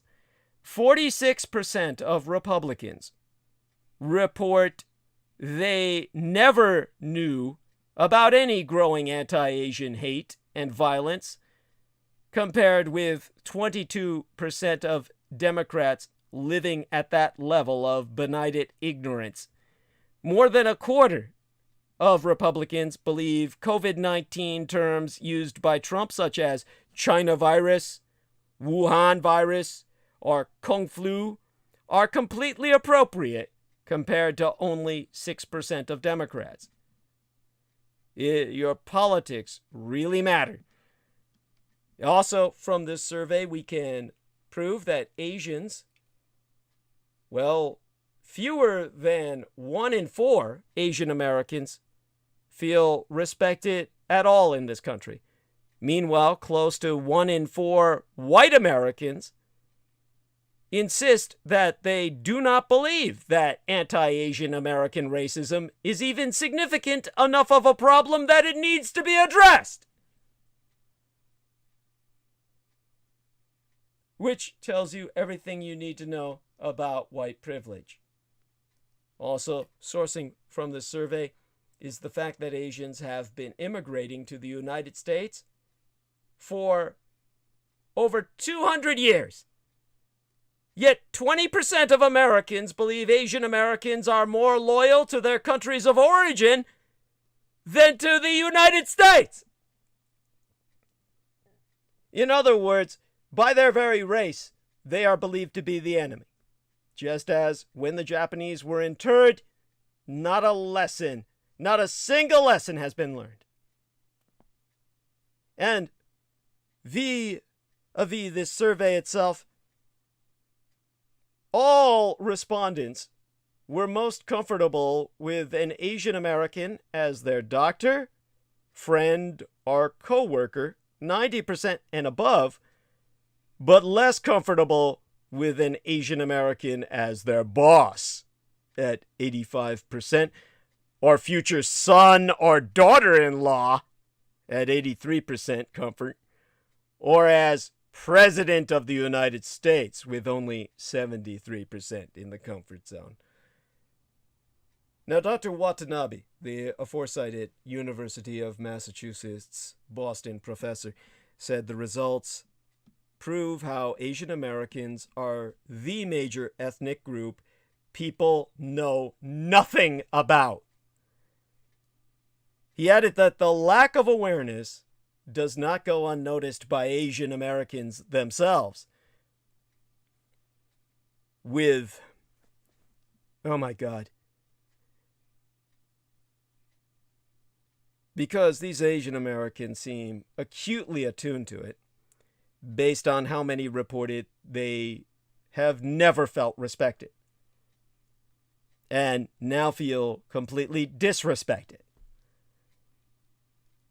So Dr. Watanabe testifies that the real power of this project will come from conducting the survey annually, which I found out here in San Francisco launch the LAAUNCH is planning to do to gauge how attitudes change or don't change. Dr. Watanabe himself confirming that it's significant in creating a baseline. Now, generations of Asian Americans have been taught to assimilate and fly below the radar in American society. Now, that's how most Asian parents raised their children as first-generation Asian Americans. But when our elders are attacked, our children are bullied in school, and our workers are killed in mass shootings, that's no longer a strategy for survival. This is not only the time for Asian Americans to step up and speak up, but also a moment for all of America to face a reckoning. To create a truly equitable society, we have to see Asian Americans as who they truly are. Americans! Not foreigners in their own home. We all need to learn about the long history of Asian Americans in America.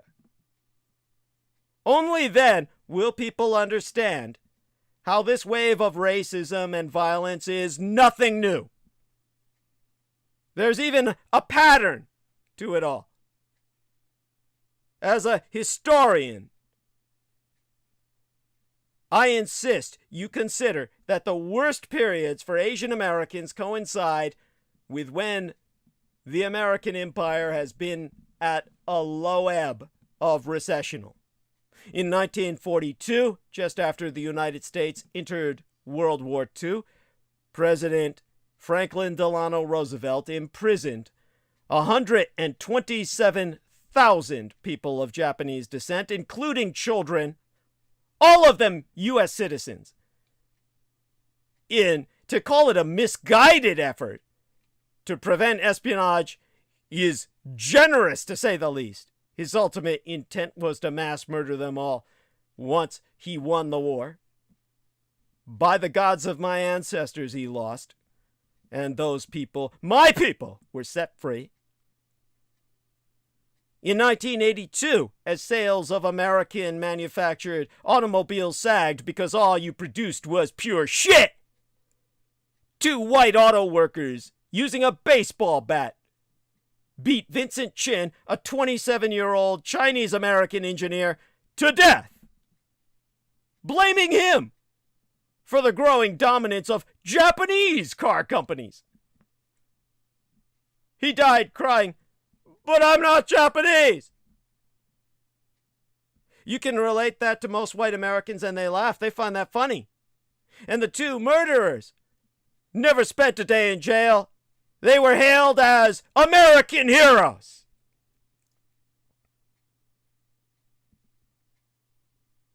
And after the September 11th, 2001 attacks, South Asian Americans endured racial profiling and became victims of hate crimes, wrongly linking them to terrorist acts. Now America has hit yet another bottom. It's not even a new low. This is a bottom, a never-ending pandemic that has cost lives and livelihoods, and we're once again scapegoating Asian Americans. We cannot keep having history repeat itself.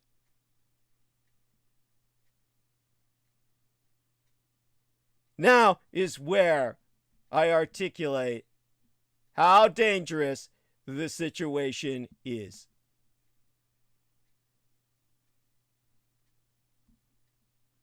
Douglas Mark says, "I'm back." Thank you. If you want to see how dangerous the situation is, let's start with the fact that every president faces a major crisis. The question is, what will Biden's be?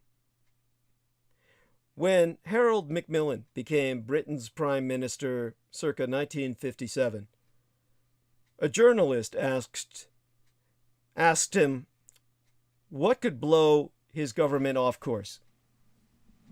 And Macmillan simply replied, "Events, dear boy. Events." American presidents of the last half a hundred years would have no trouble understanding that sentiment.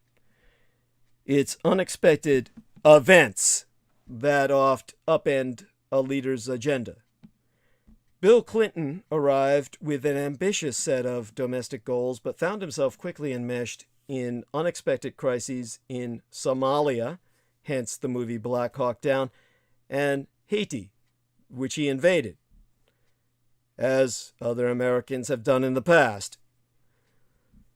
George W. Bush's first year was overwhelmed by the terrorist attacks of September 11th, 2001, for which he was, in his own way, participant and therefore responsible to great degree.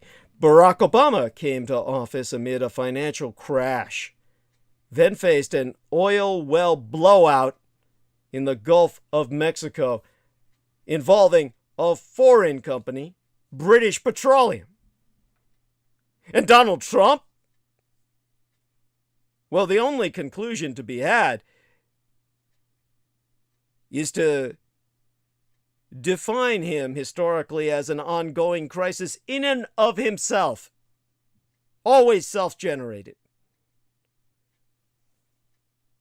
President Biden has had a first 100 days relatively free of unexpected crises, which has allowed him to focus on the priorities he brought with him to the White House: taming the COVID-19 pandemic, an economic relief bill, and proposals for new spending on infrastructure, childcare, education, and other goals. On those items, the report cards have been mostly positive. His vaccination campaign hit its goals ahead of schedule. Congress passed his $1.9 trillion relief bill, and his other proposals already dominate the legislative agenda for the rest of the year. But he can forego sleep at night over the fact that the crises will come. For one thing, the record numbers of unaccompanied children crossing into the United States from Mexico will have to be addressed. They're all food for the grinder of the American pedopathophyllocracy. And after weeks of relying on the same overcrowded facilities used under Donald Trump, the Biden administration has succeeded in moving most of these children to better facilities. But thousands of immigrant children in jeopardy isn't something the administration wants to be dealing with, and the overall situation on the border could still turn worse. Inevitably will. Another potential crisis is vaccine exports. Some Americans may be hesitant to stick out their own arms, but how will they feel if Biden starts giving away American doses? The administration initially rejected pleas from Asian India that it could export COVID-19 vaccines or lift U.S. drug firms' patent protections, citing its responsibility to take care of Americans first. But as Asian India's death toll from the coronavirus pandemic rose, the Communist Chinese Empire rushed in with well-publicized medical aid, and U.S.-Indian relations slid toward a crisis. So the Biden administration reversed itself, announcing yesterday, last week, that it would ship millions of doses of AstraZeneca vaccines, which haven't even been approved for American use. Neither of these problems just presented is yet a full-blown crisis, and careful management could keep them from ever exploding.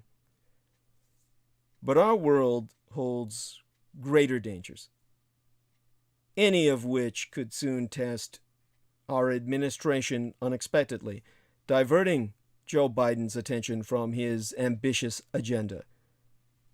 Consider the Communist Chinese Empire, for example, which has been threatening to take aggressive maneuvers against my own true homeland and heartland of Taiwan, which you, in your ignorance, might consider a de facto protectorate of these United States, but it's the other way around. As I'll explain, if I can beat the clock tonight to get in my arc of narrative within these remaining 2 hours, even if I forego my own solicitation.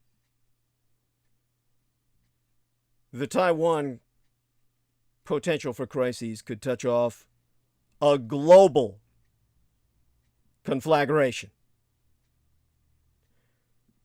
The red, revanchist, revisionist Russian Empire has withdrawn troops it had massed on Ukraine's frontiers, but aggression toward any of the former Soviet republics could spark upheaval Biden cannot ignore. As U.S. forces withdraw from Afghanistan, the Taliban is seizing territory. If it attacks Kabul, Biden will face pressure to help the government defend itself. And North Korea's Kim Jong-un could resume testing nuclear weapons and ballistic missiles just as he did in Trump's first year. That's how North Korea compels other countries to pay attention to its needs. In his own recently published memoirs, President Obama reflected ruefully that a president has no choice but to continually multitask. Al-Qaeda doesn't suspend operations because of a financial crisis. Even in domestic policy, there's no guarantee that unforeseen problems won't arise. Paul C. Light, a professor of public administration at New York University, has charted for decades how presidents face breakdowns, catastrophic failures in the domestic machinery of the federal government.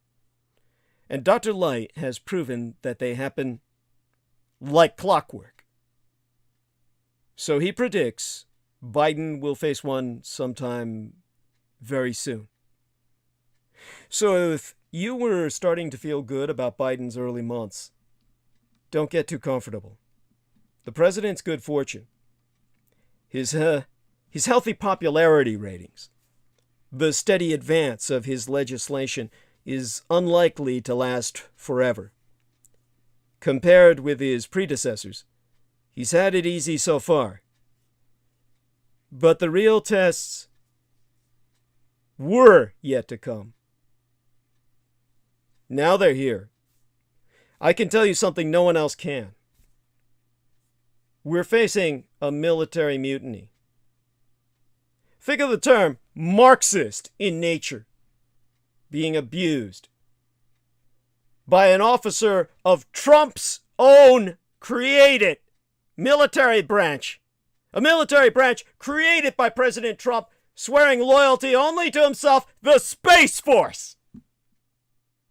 A United States Space Force officer has been removed from his command after publicly criticizing the United States military for falling prey to Marxist narratives.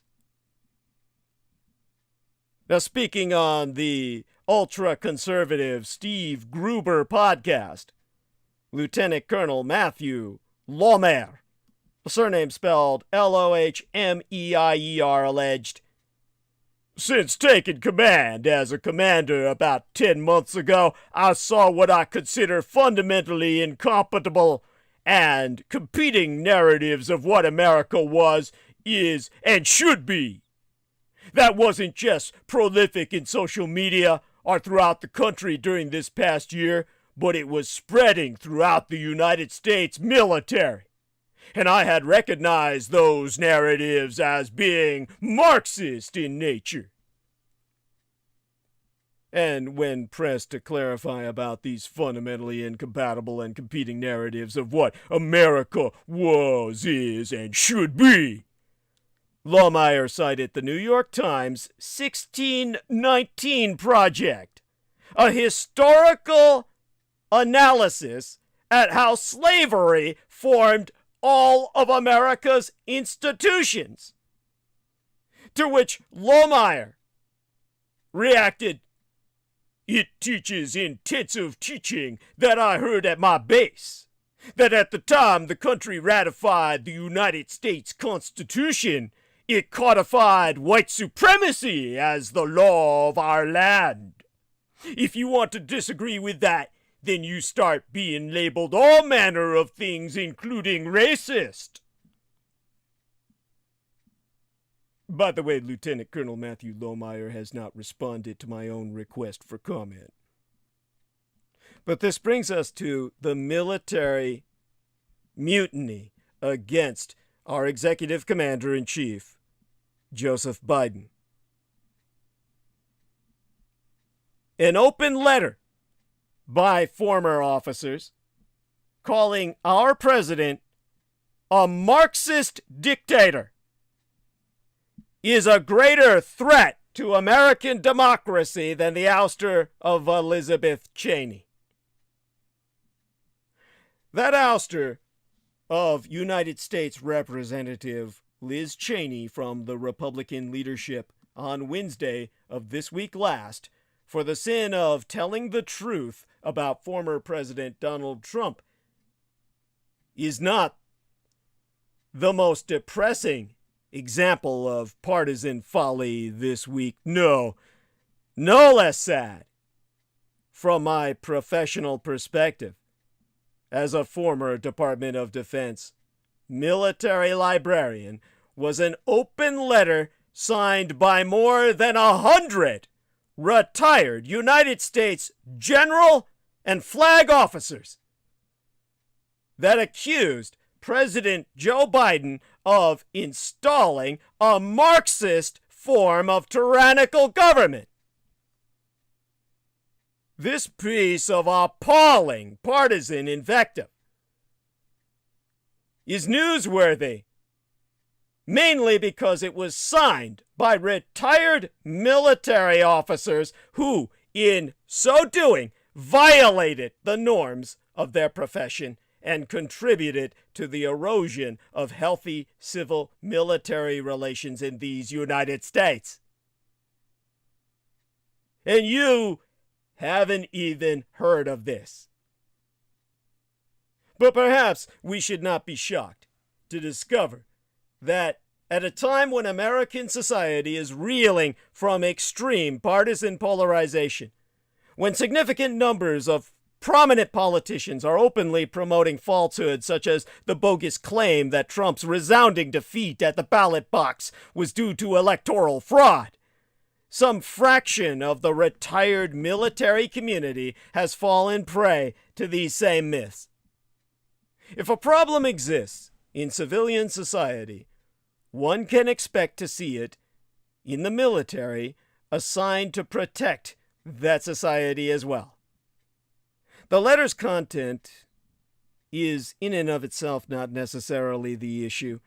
It is a dog's breakfast of partisan hyperbole and misleading innuendo about the 2020 election of the kind that is ubiquitous in the darker corners of the internet and the worst fringes of the Republican Party cult. What maketh this letter so disturbing is that the 124 signatories are all retired members of a profession whose treasured principles demand that it be subject to civilian command and should remain separate from parochial partisan politics at all times. This is a group of men. And I guarantee you I've looked at the signatures and they're all men who repeatedly pledged an oath of allegiance to the U.S. Constitution and are now doing their level best to undermine it, and in particular, the crucial principle of civilian control. In this letter, this group calling itself Flag Officers for America, using a numeric 4 as if they were a brand, writes, "We are in a fight for our survival as a constitutional republic, like no other time since our founding in 1776. The conflict is between supporters of socialism and Marxism versus supporters of constitutional freedom and liberty." Though they do not clearly come out and say they believe the 2020 election was illegitimate, as a majority of Republicans have been proven to believe, these signatories come as close, and they question Biden's mental and physical condition, as Peter Moon does because he's pumped full of that Fox News.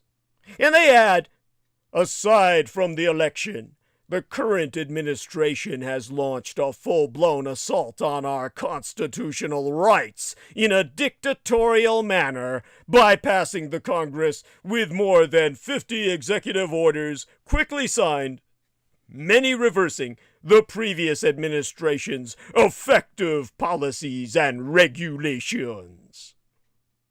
This is the same group of retired officers who during the 2020 election declared that if Trump were defeated by Biden, our historic way of life is at stake. Historic way of life? White supremacy. One can find ample precedents for this sort of partisan behavior, especially by superannuated military retirees throughout the years. Yet, this instance is troubling because it comes at such a parlous time in American political history. With the embers of the January 6th attempt to block the peaceful presidential transition still smoldering, this letter pours gasoline on the fire in a brazen attempt to ignite more unconstitutional challenges to our elected government. It must be taken seriously. not as a serious statement of problems, which it demonstrably is not, but as a serious manifestation of a social ill that Americans must collectively confront. Let us be clear. This letter raises, in passing, some legitimate areas of policy debate, including ones on which senior military leaders, active and even retired, might offer some useful perspective. What risks should the United States undertake to manage Iran's nuclear ambitions? Are the risks entailed with reviving a 2-week 2015 nuclear deal worse than the risks of pursuing maximum sanctions that Iran will simply defy? Are there ways to provide security against another attack on the U.S. Capitol that impose less of a readiness burden on the military? These are all topics that I myself and countless other national security specialists have debated and are on the table today.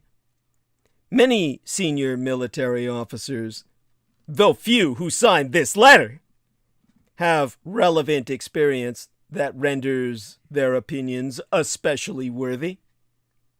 But most of this letter strays far from areas where the military as a whole, and the signatories in particular, can claim any special expertise. What set of election procedures best protects the rights of citizens to vote and, at the same time, the integrity of their votes? How fairly are law enforcement and the judicial system enforcing the law? Is a progressive agenda no different from a socialist agenda or a Marxist one? If the American electorate chooses the more progressive candidate, should that choice be respected?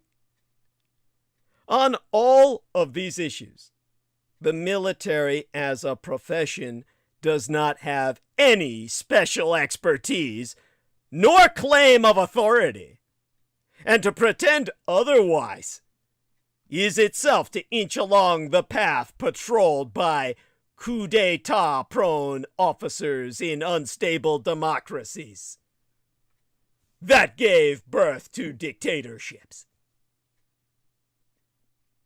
And that is the real gravamen of this letter. This letter is a primal scream by several scores of older Republican white men who are angry that the diverse electorate in a free and fair election chose Biden as our president instead of their preferred candidate, Donald Trump. And rather than accept this defeat and prepare for the next election, they are attempting to delegitimize our victory by making false claims about the duly elected commander-in-chief. They may be entitled to believe untruths, even to express their lies. But the only reason we bother noticing them is that they were once commanders in what be propagandized as the most potent coercive instrument of state power, our military, and the nagging fear that they might be speaking for others who have the potential to wield real coercive power now with arms, machinery, and weaponry at the hands of men who have sworn to defend ourselves, turned against us.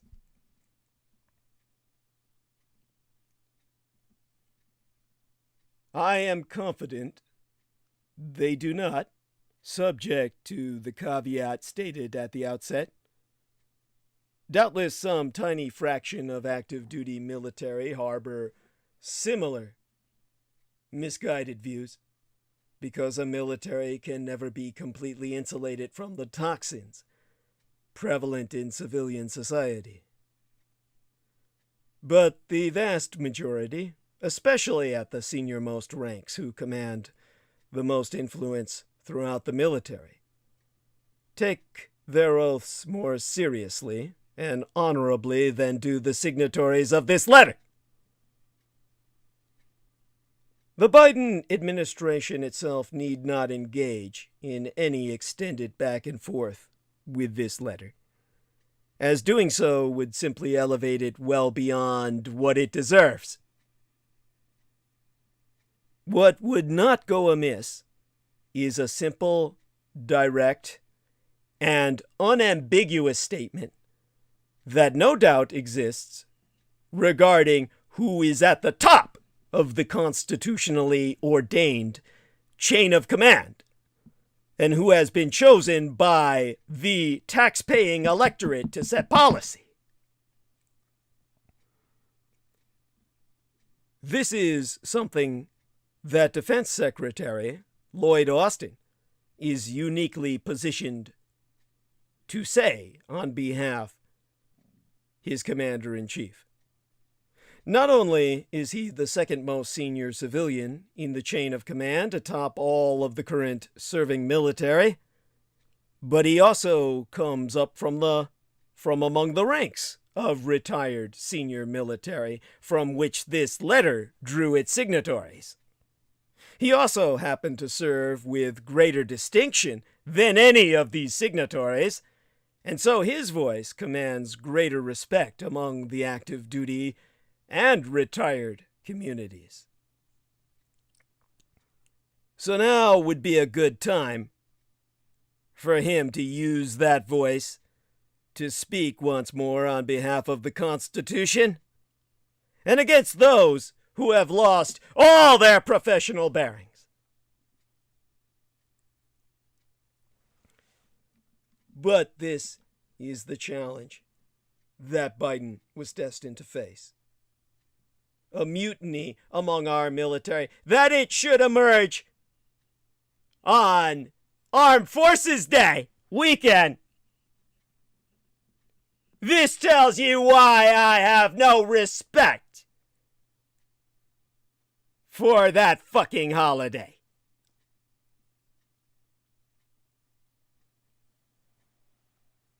If it doesn't get through your skull now, and you think I'm some self-indulgent, bitter veteran,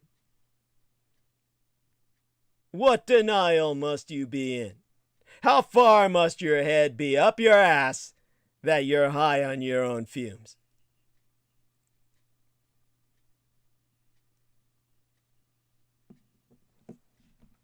Now that brings us to the sporting scene, of all things. You might ask, or it has been asked, if horse racing can survive.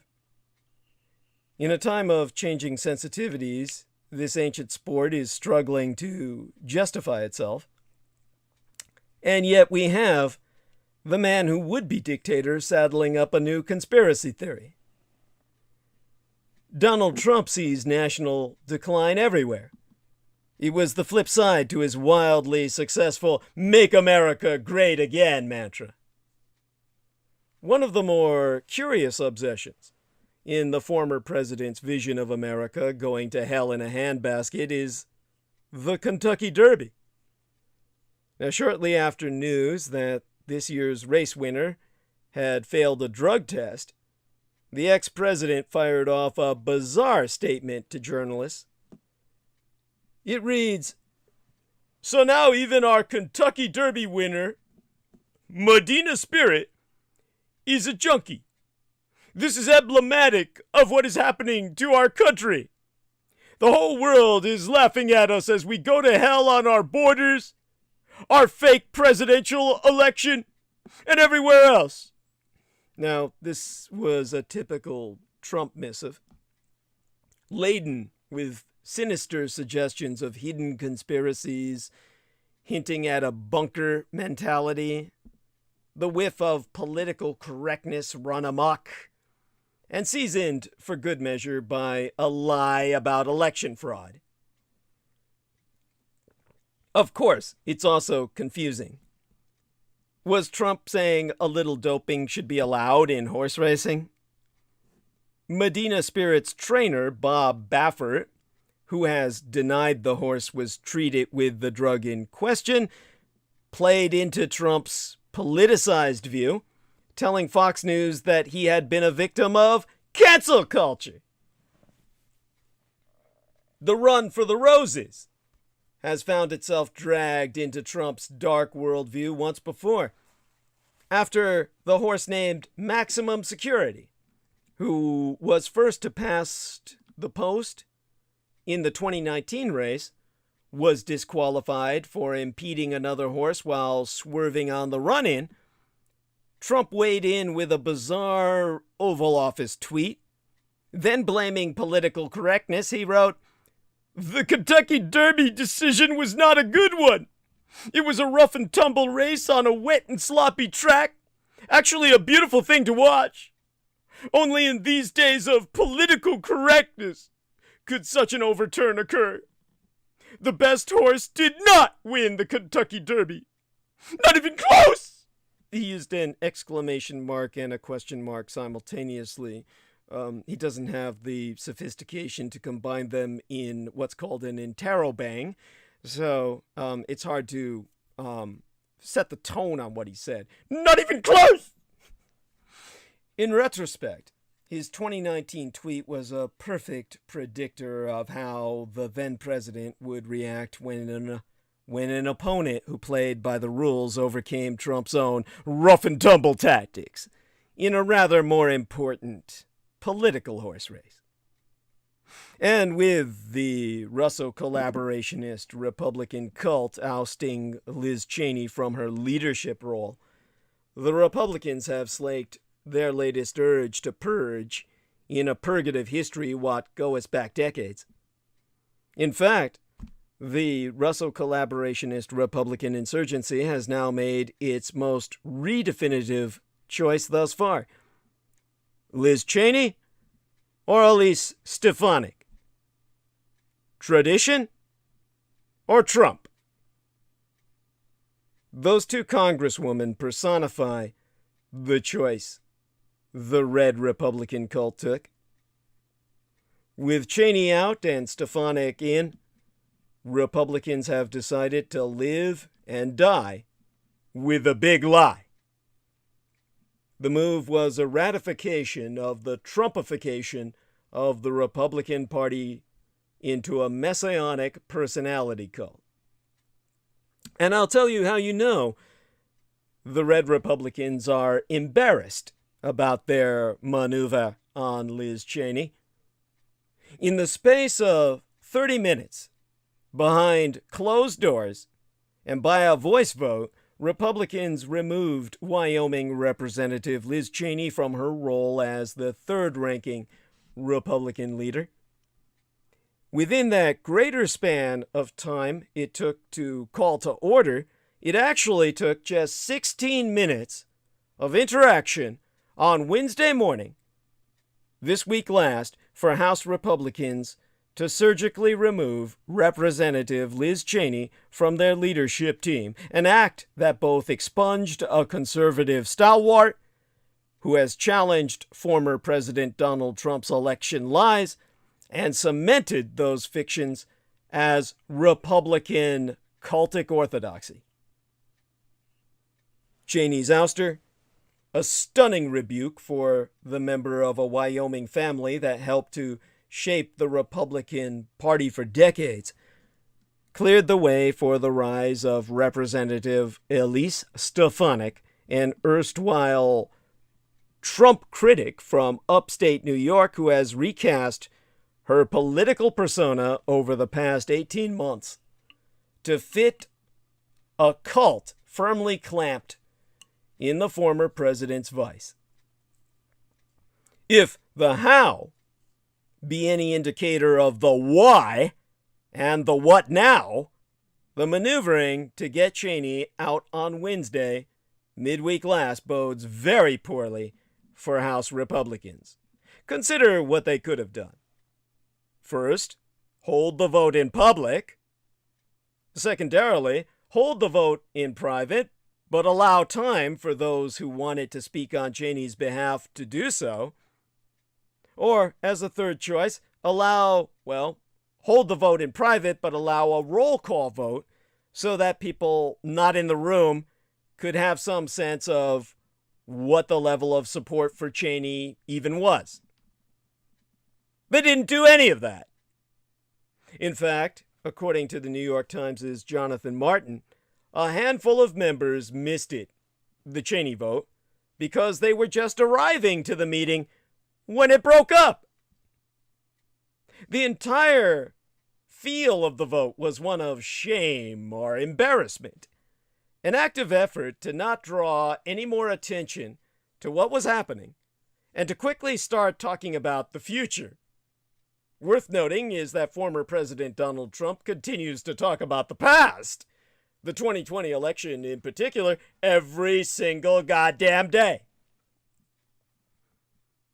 In a memo sent to members shortly after the Cheney vote, House Minority Whip Steve Scalise of Louisiana wrote, "We as a conference must remain focused on stopping Speaker Pelosi and President Biden's socialist agenda." Look, no party likes to air their dirty laundry in public, but in a matter this serious, the first removal of a Republican leader from her post in the modern history of the fucking House, you would think that the party would, at a minimum, allow dissenters to the ouster of Cheney to have their voices heard and their votes recorded.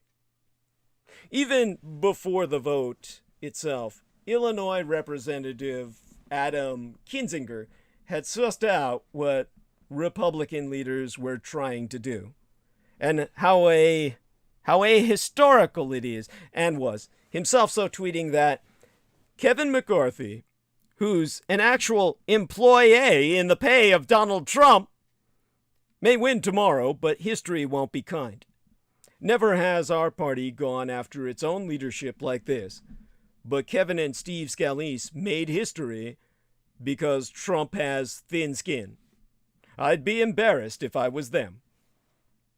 It's worth remembering, too, that the last time House Republicans held a vote to remove Cheney in early February, they not only held a roll call vote, but also released the results.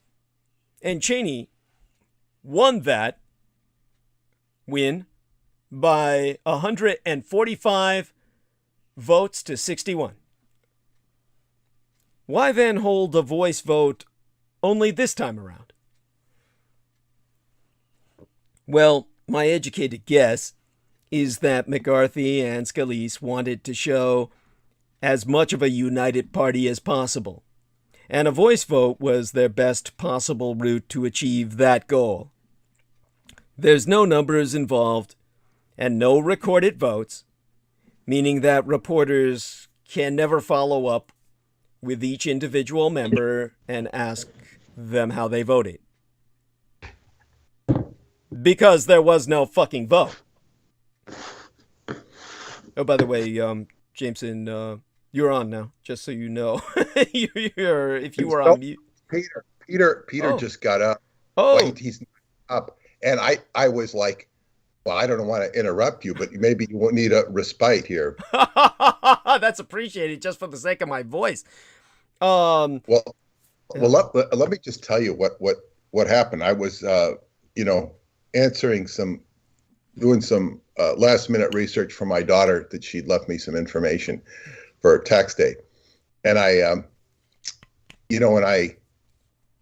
left open on my search engine was Douglas Dietrich. From what I had looked, I was looking for the Roswell deception. Yeah. And I came to this website. I don't know if you've seen it.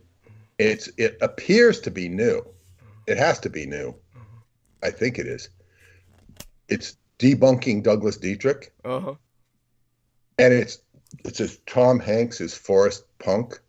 Uh-huh. And I don't know what that means. I mean, but it's going into shadow history. It's obviously written by, what does he call himself? It's Stephen Outram, actually. The Stephen Outram. Wait, this does not remind me of the old ones that he wrote. Okay. It looks like he's updated it. Mm-hmm. I mean, he talks about the Great Hedge of India. I mean, it's like, it doesn't make any sense.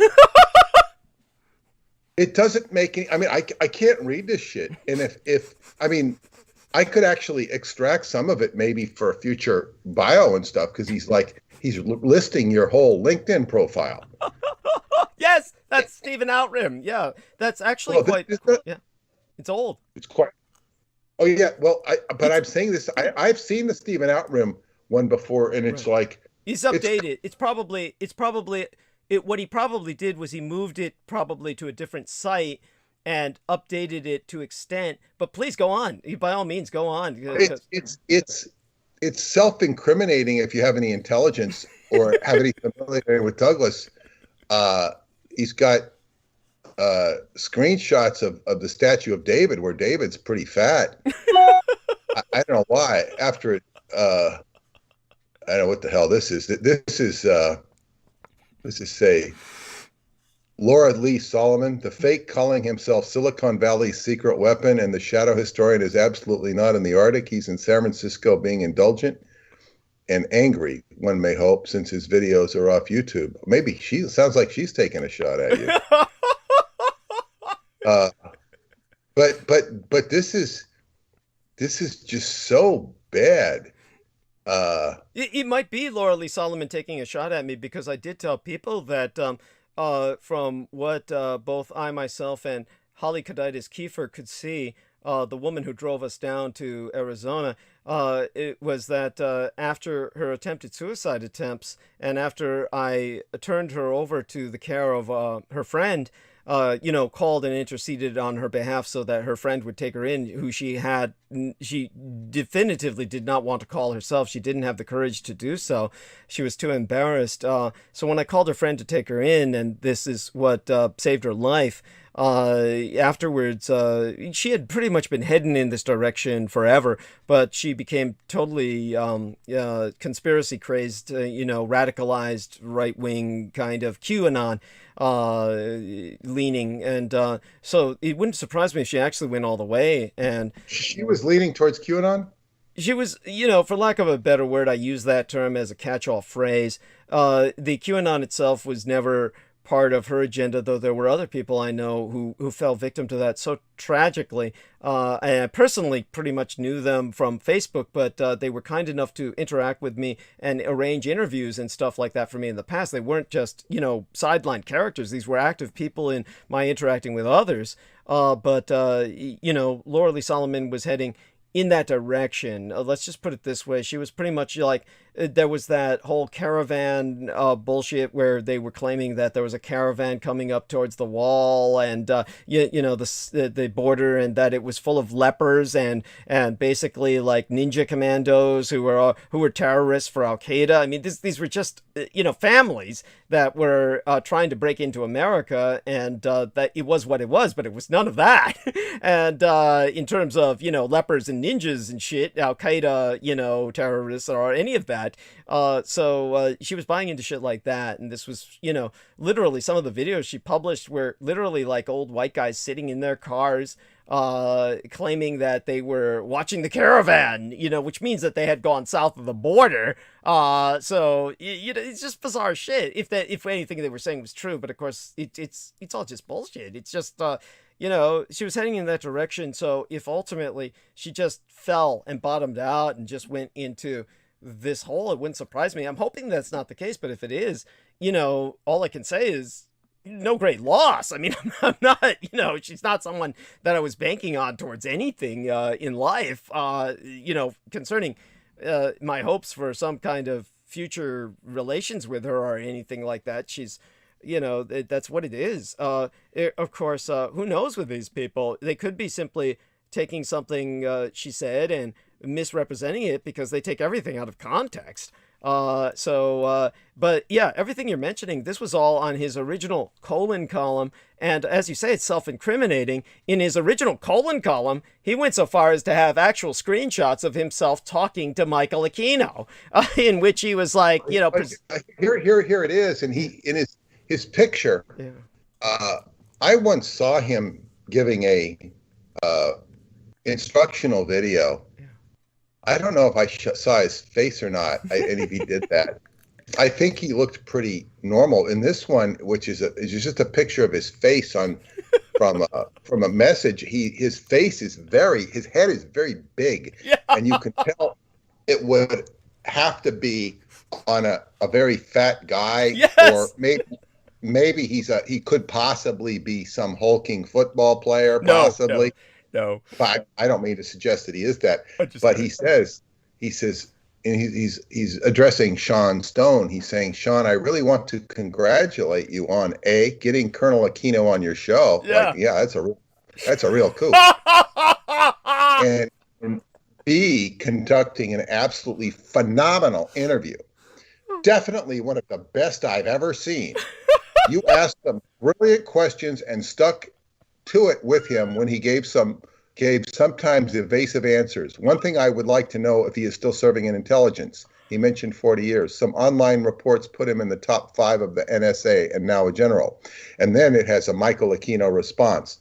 I wasn't trying to be evasive, but one, I cannot step over the line of compromising classified information. Not like Douglas Dietrich has done, you know. And you know, he's got his hand over his heart, and he's loyal to the USA. And you know, and two, Setian philosophy and metaphysics can be very abstract and complex. No kidding, causing audience MEGO in short order. MEGO. What is MEGO? MEGO is the MEGO. MEGO. MEGO. MEGO. Is it all capitalized like an acronym? Yes. Yeah, Yes. I'll have to look it up because I'll give you the truth. I consciously can't remember what it stands for. And he says, Geraldo Rivera once asked me to use words of no more than 2 syllables. Oh, shit. I formally joined the Army in '66 as an ROTC candidate, was commissioned in '68, blah, blah, blah, blah, blah. And you know, 66 was, of course, the year that I was born and the year that Anton Szandor LaVey established the First Church of Satan. So That's correct. Yeah. That's correct. Yeah. Throughout my career, I had periodic professional contact with other intelligence community entities such as CIA, NRO, USIA, ICA, and state. Yeah, you like all that. Yeah. And NSA was not one of them for the simple reason that it's involved with electronic signals intel, while I was exclusively involved with human intel and space intelligence. NSA has some military personnel assigned to it, but does not have its own military ranks. I would certainly enjoy an NSA general's retirement, but have to make do it as a modest Army lieutenant colonel. So he's here saying he wasn't part of the NSA, yet he has been listed as the NSA, has he not? Yes. I mean, he is definitively, he laterally transferred to the NSA. What he's saying is he wasn't part of the NSA earlier. You know, by the way, I'm looking up MEGO as an all uppercase acronym. And, the closest thing that I can come to it, there's certainly nothing I'm finding that I remember or that I can see immediately available for anything military or intelligence oriented. What I'm getting is my eyes glaze over. That's what I'm getting. MEGO, my eyes glaze over. That's what I'm getting as, something connotating boring speech or briefing, so that's basically what MEGO seems to stand for. I was at because Setian philosophy is so abstract and complex, you're just glazing over it. You can't comprehend it.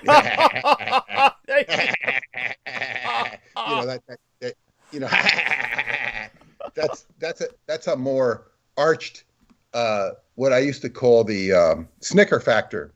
Yes. The snicker factor with the OTL is, you hit on something that, on the cutting edge of consciousness, and which is alluded to or stated in Crowley philosophy, and they'll kind of go, yeah, like we know, we know. Yeah, literally that inside joke kind of, petty villainous kind of delight in having won over the ignorant, one-upmanship. Literally the definition that I'm seeing in terms of MEGO, my eyes glaze over, it says, used for saying something is so boring or complicated, you cannot be bothered to think about it or even try to understand it. So, yeah. Yes. But the Stephen Outram article here shows a serious issue of obsessive compulsive disorder. Yes. Obsessive compulsive disorder with a complete obsession about Douglas Dietrich. Yes. And I was explaining while you were gone, I was relating what had happened between myself and Stephen Outram, because I don't go over that much lately. And I was telling our man Jameson Reese that what happened was Lorian Ann Fenton was attempting to pimp me out. So she arranged for the meeting between Stephen Outram and myself, in which he said he wanted to talk to me about this book he was writing, or this book he was reading rather, on all these strange happenings having to do with music, and how Michael Aquino was experimenting with music and tried to see if he could ascertain myself about these higher vibrations or lower vibrations Michael Aquino was working with, etc., concerning musical tones that would put people in hypnagogic states, etc. This is very similar to what Laura Lee Solomon was bringing up at the time, that she said she felt that the blue avians of I forget the idiot who was presenting them. She said that just Corey Hart. Yeah, she said that Corey Hart's Blue Avians, when she was watching that show, she automatically realized that his documentaries were using certain rhythmic tones that were putting a person in a Corey Good, was putting people into a state. This is from Jameson Reese. It was Corey Good, and he was putting people into like a state of higher vibration, or they would feel elated just listening to him. So people automatically would feel that and then identify Blue Avians with feeling good. So, Laura Lee Solomon had brought that up, and obviously she's very sensitive to such things because she was so, I should have told my Qigong master to think of a teacher to think of Blue Avians. It would have solved everything. There, and but with this shit going on here, with what had happened was Lorian Ann Fenton had set it up for this meeting between Stephen Outram and myself, and that's where he presented me with the offer of $1 million United States dollars. And this is important to emphasize that, because the man is from New Zealand, and he had moved to reside in Australia. These both use their own currency, albeit in dollars, Australian dollars, New Zealand dollars. They don't use the British pound, but they're not using US dollars. So when he said $1 million United States dollars, he was telling me that he was offering me something that would be converted from Australian or New Zealand currency to that amount. And so he emphasized that he owned property here, that he had U.S. citizenship here as well as in Australia, that I could travel across the Pacific with him at any time. And but basically he wanted to establish a sexual relationship with myself, but he told me what I had to do. And he revealed the fact that he was impotent, which we actually confirmed with homosexual masseuses that he would hire, young boys who did massages on people. He could never get it up to basically fuck them. They all said that they had to fuck him. But what he showed me specifically was that he had a prolapsed colon. So his colon was several inches hanging from outside of his anus, and he said, "I want you to suck this like a dick." And not right then and there. He was basically saying, "I'll offer you $1 million so that this would be your activity you would tend to." Douglas, that's at least $2 million. He's out of the ballpark. Thank you. Yes. But he was convinced through Lorian Ann Fenton that I was completely desperate. That I was desperate, and she was making sure I would get to that point by stealing everything that she could. This is what I pointed out to Jameson. I said, she had no idea that on the day that same-sex marriage was legalized, across the United States. And this was, of course, in June of 2015, that I had gone on Facebook with myself dressed in drag, telling people I had been to the marriage of my son, where everyone had been in drag. All the women were dressed as men, all the men were dressed as women at the wedding. And I had put this stuff up on Facebook, photographs, and Lorien Ann Fenton was totally unaware of any of this. She had no idea any of this had happened. She was so busy stealing everything from me that, and then arranging meetings with Stephen Outram to pimp myself out. Now, doubtless she was supposed to get some sort of, you know, what do you call it? Some kind of payment for this herself. Like, what do we call that? Commission. Yes, thank you. So, some kind of commission. Thank you. I couldn't have gotten that out without you. And so when she set it up and I met him and he did what he did, I was as civil to him as possible. Look, I've worked all my life with criminals and I've worked in the sex industry. There was nothing he did that shocked me or even offended me. So I told him I was flattered and that I didn't wish to do it. And I asked him if I said, I hope you understand. And I'm just not, this is something that I'm just not into this. I just can't, I don't believe that I would, provide you the services you seek with any positive outcome, that you wouldn't be satisfied with what I have to offer. And that's when he vowed he was going to destroy me. Now, what I can tell everyone is that most certainly this was a trap. If I had said yes and had agreed to do what he asked me to do, doubtless all of it would have been filmed, recorded, and it would have simply been used against me without any payment being turned over, which is what I immediately understood or intuited. And the only person who would get some money or a commission would be Lorien Ann Fenton, but simply to set me up in that kind of trap. So this was something that he was willing to do because he would be the top man and I would be the bottom man. So that would be the primary damage to come from that. So he was perfectly willing to expose himself, engaged in a homosexual act, because it would ensure the total destruction of myself as perceived by Aquino and the cult of the kings of Edom. So that's the important thing. He might not have shown his face, but the way to conduct such a thing is you have to get lawyers to do the transaction. You have to put the money in escrow, and you got to have witnesses. Yes. I'm being facetious here. Yeah. But, having the contract that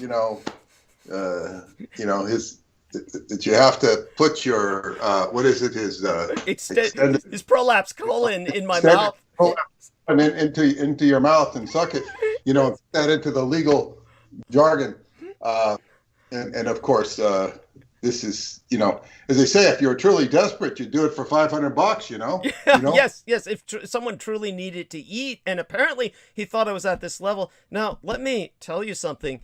There's a young lady who's a friend of mine on Facebook. I'm not going to name her right now. I will try to name her only if I get her permission. But she was she's a friend of mine on Facebook now. Again, I'm not going to name her, but just so people know that. And she's a female who lives in Australia, and she was recently institutionalized again. And this time was very scary. She's now out and she's doing her art. I do worry about her health because she is a chain smoker. She smokes like a fiend. But to tell you how Stephen Outram worked out for her in what was ultimately a positive fashion or manner until the latest breakdown, what happened was that this young lady was at one time had a boyfriend who was one of these starving artists who was getting desperate enough where he was willing to pimp her out. And what he did was he set up an arrangement where they could travel with Stephen Outram together. And Stephen Outram was trying to impress them with his wealth. Now, understand this. At that time, her boyfriend told her about Stephen Outram and said, this is what he told her very in great detail. So the details of this are quite certain. He basically said that when I was with Stephen Outram, we walked past just a Chotsky shop, and they had like little crap in the store window on display, like little coffee cups and, you know, little toy giraffes or whatever kind of shit they had. And that's when Stephen Outram, when they were looking into the window, Stephen Outram told him, I'll give you a couple $1,000s because I know you're really hard up right now. But I want you to go in that store and I want you to steal that item for me in the window. I want you to steal that. You can't purchase it. I want you to steal it. Then you get your $2,000. And her boyfriend couldn't figure that out or ascertain what that was all about. And I explained it to her because her boyfriend refused him. Her boyfriend thought it over really hard. And he wanted to say yes so bad, but then realized that he shouldn't, not because of any moral reason, but because in his position to be arrested, as he almost certainly would have been, he understood that he had no way out. And so what I told her was exactly that. I said, you see, Stephen Outram, if your boyfriend had said yes to that and gone in that store and gotten caught, as he almost certainly would have because the item was in the window, then what would have happened was he would have been arrested, and the only person who could have bailed him out was Stephen Outram. And at that point, Stephen Outram would own him. It would literally own him. And this would go on and it would cascade, and this would be the way it would continue to build up the rest of his life, with him being forced to do more and more for Stephen Outram and increasingly in his debt. And I said this was how Michael Aquino operated with the cultists. And so Aquino Outram was using Aquino's own technique. And so this was, just how sinister Stephen Outram is. But also this lady related that several times Stephen Outram appeared on national television in Australia. And I've heard this from multiple sources, including his gay masseuses, the young boys who he hired to massage him and ultimately fuck him. And they all said the same thing, that Stephen Outram himself would relate these stories. But Stephen Outram would appear on national television in Australia on various game shows or celebrity shows. One of them was their version of Who Wants to Marry a Millionaire? And none of the women would have him. That says everything. I mean, that was astonishing. By the way, this is like, you've never had that on any of these shows where somebody has appeared on Who Wants to Marry a Millionaire, and the man who shows up is so repugnant that all the women simply say, no. That's what happened to Stephen Outram. So, he literally he can't even buy women to marry him, even for his multiple millions of dollars.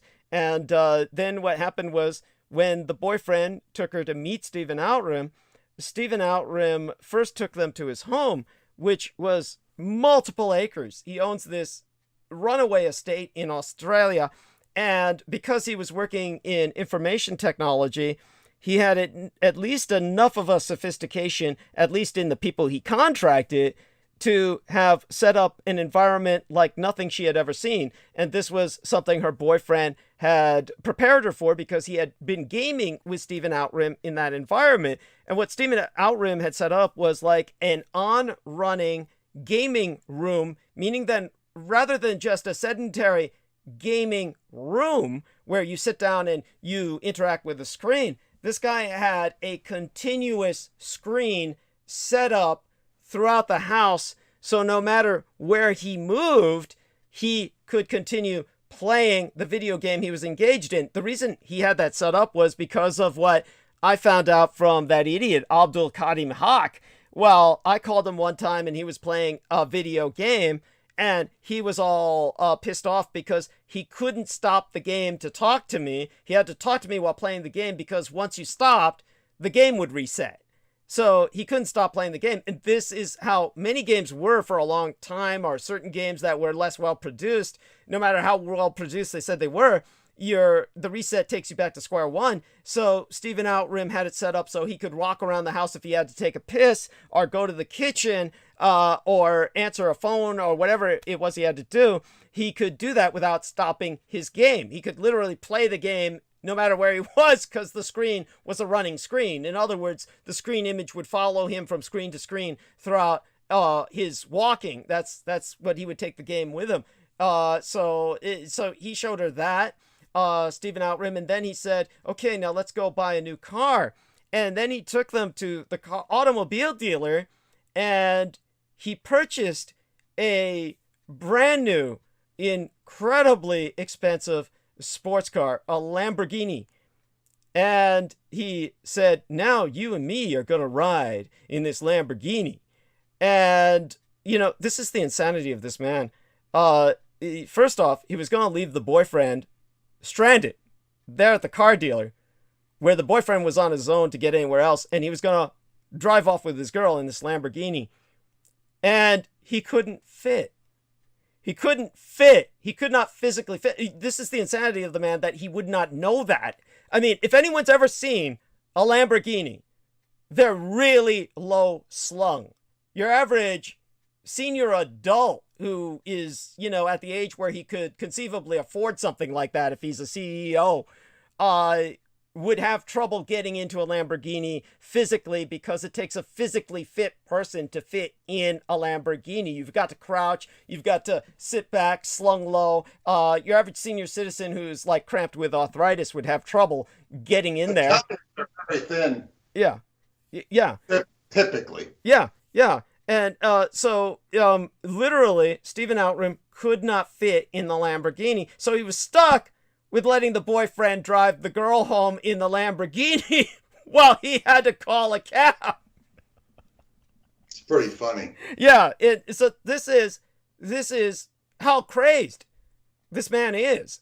And so in terms of his dedication to destroying myself, so this is basically what you're referencing is the old column, but he's revitalized it. He's set it up in a new website because he's taken it out of the old Burners and the Man site, and he's put it up new. And this is the site, of course, that James Arthur Yanchik refers people to. See, James Arthur Yanchik's biggest hits, he's got all of his hits on his channel from the interviews he did with myself, and then he references people to Stephen Outram's debunking Douglas Dietrich. So this is all part of the insanity of the situation where, you know, James Arthur Yanchik won't take down the videos, keeps playing them because that's his highest hits, and then, of course, tries to deconstruct me or attack me because I've exposed what he did with his girlfriend, Lucinda, who's really essentially his slave, and is the drop-off that he got from Michael Aquino, a young lady who was abused by Michael Aquino while growing up, and then basically gifted to James Arthur Yanchik for his doing whatever he did for Michael Aquino, which is pretty obvious when people understand all of the pedophiles and child predators that James Arthur Yanchik arranged to move into his neighborhood, to get paroled into his neighborhood, where he helps them out in resettling with, quote-unquote, resocializing in civilian life. The incredible insanity is that he presents this to people as, oh, these child predators somehow get paroled in my neighborhood, and you know, it actually takes people to vouch for them to get it established in a neighborhood. And when they all started, you know, one in particular was sending dick pics to Lucinda, his girlfriend, and she went online at my suggestion. I told her, well, go check out the guy on NCIC, the National Criminal Inventory Catalog, or the CLETS, the CLETS, the criminal, I forgot what it is, criminal listing, you know, whatever it is. But in terms of all that, she checked him up, and he was listed on both CLETS and the NCIC as basically a child predator. And so he was on parole. And so when she tried to tell her neighbors about this, James Arthur Yanchik, you know, stopped her and said, oh, no, you can't do that. This man is an upstanding citizen and all this shit, and how he deserves his chance and all this crap. But looking up CLETS, just so I fucking remember, fuck, I'm not getting a result, but the old acronym used to be the California Law Enforcement Telecommunication System, but there was something that was national that was CLETS as well. But when she checked him out, he was probably on the California Law Enforcement Telecommunication System, because I remember CLETS being the acronym we both exchanged. I told her about what we had here in California, and she was originally from California, and I think that this predator was too. So he was on CLETS as well as the national, the NCIC, the National Criminal Inventory Catalog. So, basically, this guy had traveled specifically from California to resettle in James Arthur Yanchik's neighborhood. That's what I remember now. So that could not happen without James Arthur Yanchik, helping him out in that direction. These are the people that we're dealing with. And but this brings up another very relevant point, and what it becomes. And when you talk about people that would, like, I remember one of my friends looking at this. It wasn't anything this extensive, but looked at all this assassination character on you, and this was very early on in me knowing you. And she was dismissive because of all the attacks that had been leveled against you. Yeah. And I just thought, like, I just didn't engage her on it because, boy, she's fallen prey to the basically blatant disinformation against you. And this is the same person I mentioned the other night who I was going to have to cut off, or thought about cutting off, because of the inability to see the relevance of Qigong. I mean, okay, this will fix this. But what this becomes involved with people like Outram and people like he even references Richard K. Cole. Now that's like, if you want to destroy your kid, all you got to do is look at the Richard K. Cole, and anybody can see that this guy is off. Well, Jameson Reese can attest to the fact that when you look in the comment section on the old colon column, that there was 20 pages of exchanges between Richard K. Cole and Stephen Outram, just in the comment section of his own old colon column on Burners and the Man site. And Jameson Reese was like saying, who the fuck, exchanges in the comment section for that long a period of time? Why don't they just get on the fucking phone? And I said, because they're trying to with anybody. Yeah. And go on. This is important. This has to do with it's a struggle for souls. For souls, in other words, it's almost like, and this is unwieldy, because it's like, you're trying, instead of trying to save people from the devil and temptation, it's like trying to save people from Stephen Outram and Richard K. Cole and Michael Aquino. It's like, who are these souls that would gravitate to them and say, oh yeah, we don't like Dietrich, we go for we're the Cole camp, and it's like, what sort of souls, and then and what about the people in between? Like, oh, that's really stupid. Yeah, it's like, and then if you get such souls, what do you want with them? You got a bigger problem with those souls than you do with Outram and Richard K. Cole. Thank you. Yeah. It's like, what is this? It's like, as L. Ron Hubbard would call it, a cluster. Yes. Well, this is what you yourself suffer as a person whom the Scientologists would refer to as a clear. Any individual who has their shit together, you get dysfunctional individuals who are attracted to you because you have your shit together. They want to get their shit together. They want to know how you've done it. Of course, when you tell them, talking to this woman about the necessity of Tai Chi if she really wants to change her life, and they're just not going to accept what you have to say because that implies work, well, then you realize what you're confronted with. These people are people who don't want to work, and they're basically leeching off of anybody who has their act together. And whatever one may say of Peter Moon, he's leading what most Americans would consider a successful life. I mean, he's married, he's got property, he's a published author. These are things other people can never accomplish in their lives, especially in today's environment.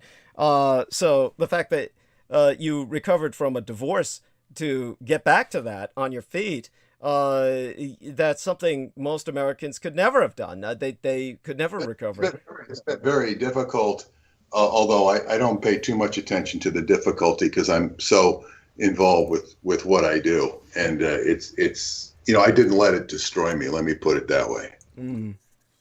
And So- that's the key thing. That's the key thing is don't let the oppositions destroy you. Yeah, and deeply appreciate it. And I appreciate your saying that. And I appreciate your bringing this up because this is something the public does need to hear. And it does put into context for the public what these people are saying. But like I said to Jameson Reese, when it comes to literally 20 pages of exchange of commentary between these two people, this is what they want the public to see. This is what they're putting, what they consider a record. So you can imagine what they say to each other off the record. You can imagine what they say to each other on the phone. And if all they're talking about is Douglas Dietrich to each other openly, that's all they're talking about to each other privately. So, of course, it's undeniable these two are affiliated. And at this point, it's undeniable, of course, as I always said, that Outrim was affiliated with Michael Aquino, as is, of course, our friend George Knight got a screenshot from the LGAB column in which Richard K. Cole was saying he received orders from Michael Aquino. Just literally said, I've just got off the phone with Michael Aquino and he's giving me my orders. I mean, literally like that. So when it comes to these individuals, it's not like they even hide it. And that's what makes their sway over others so incredible, is that other people don't bother to, think about David John West, that individual who went to the Cole camp because he felt that I was saying things that were negative. As if anything I could say could be more negative than what you see manifest in what Stephen Outrim and Richard K. Cole are saying. What are they saying that's positive about the world or anything? They say nothing except they're shitting all over Douglas Dietrich, which, if anything, displays an obsessive madness.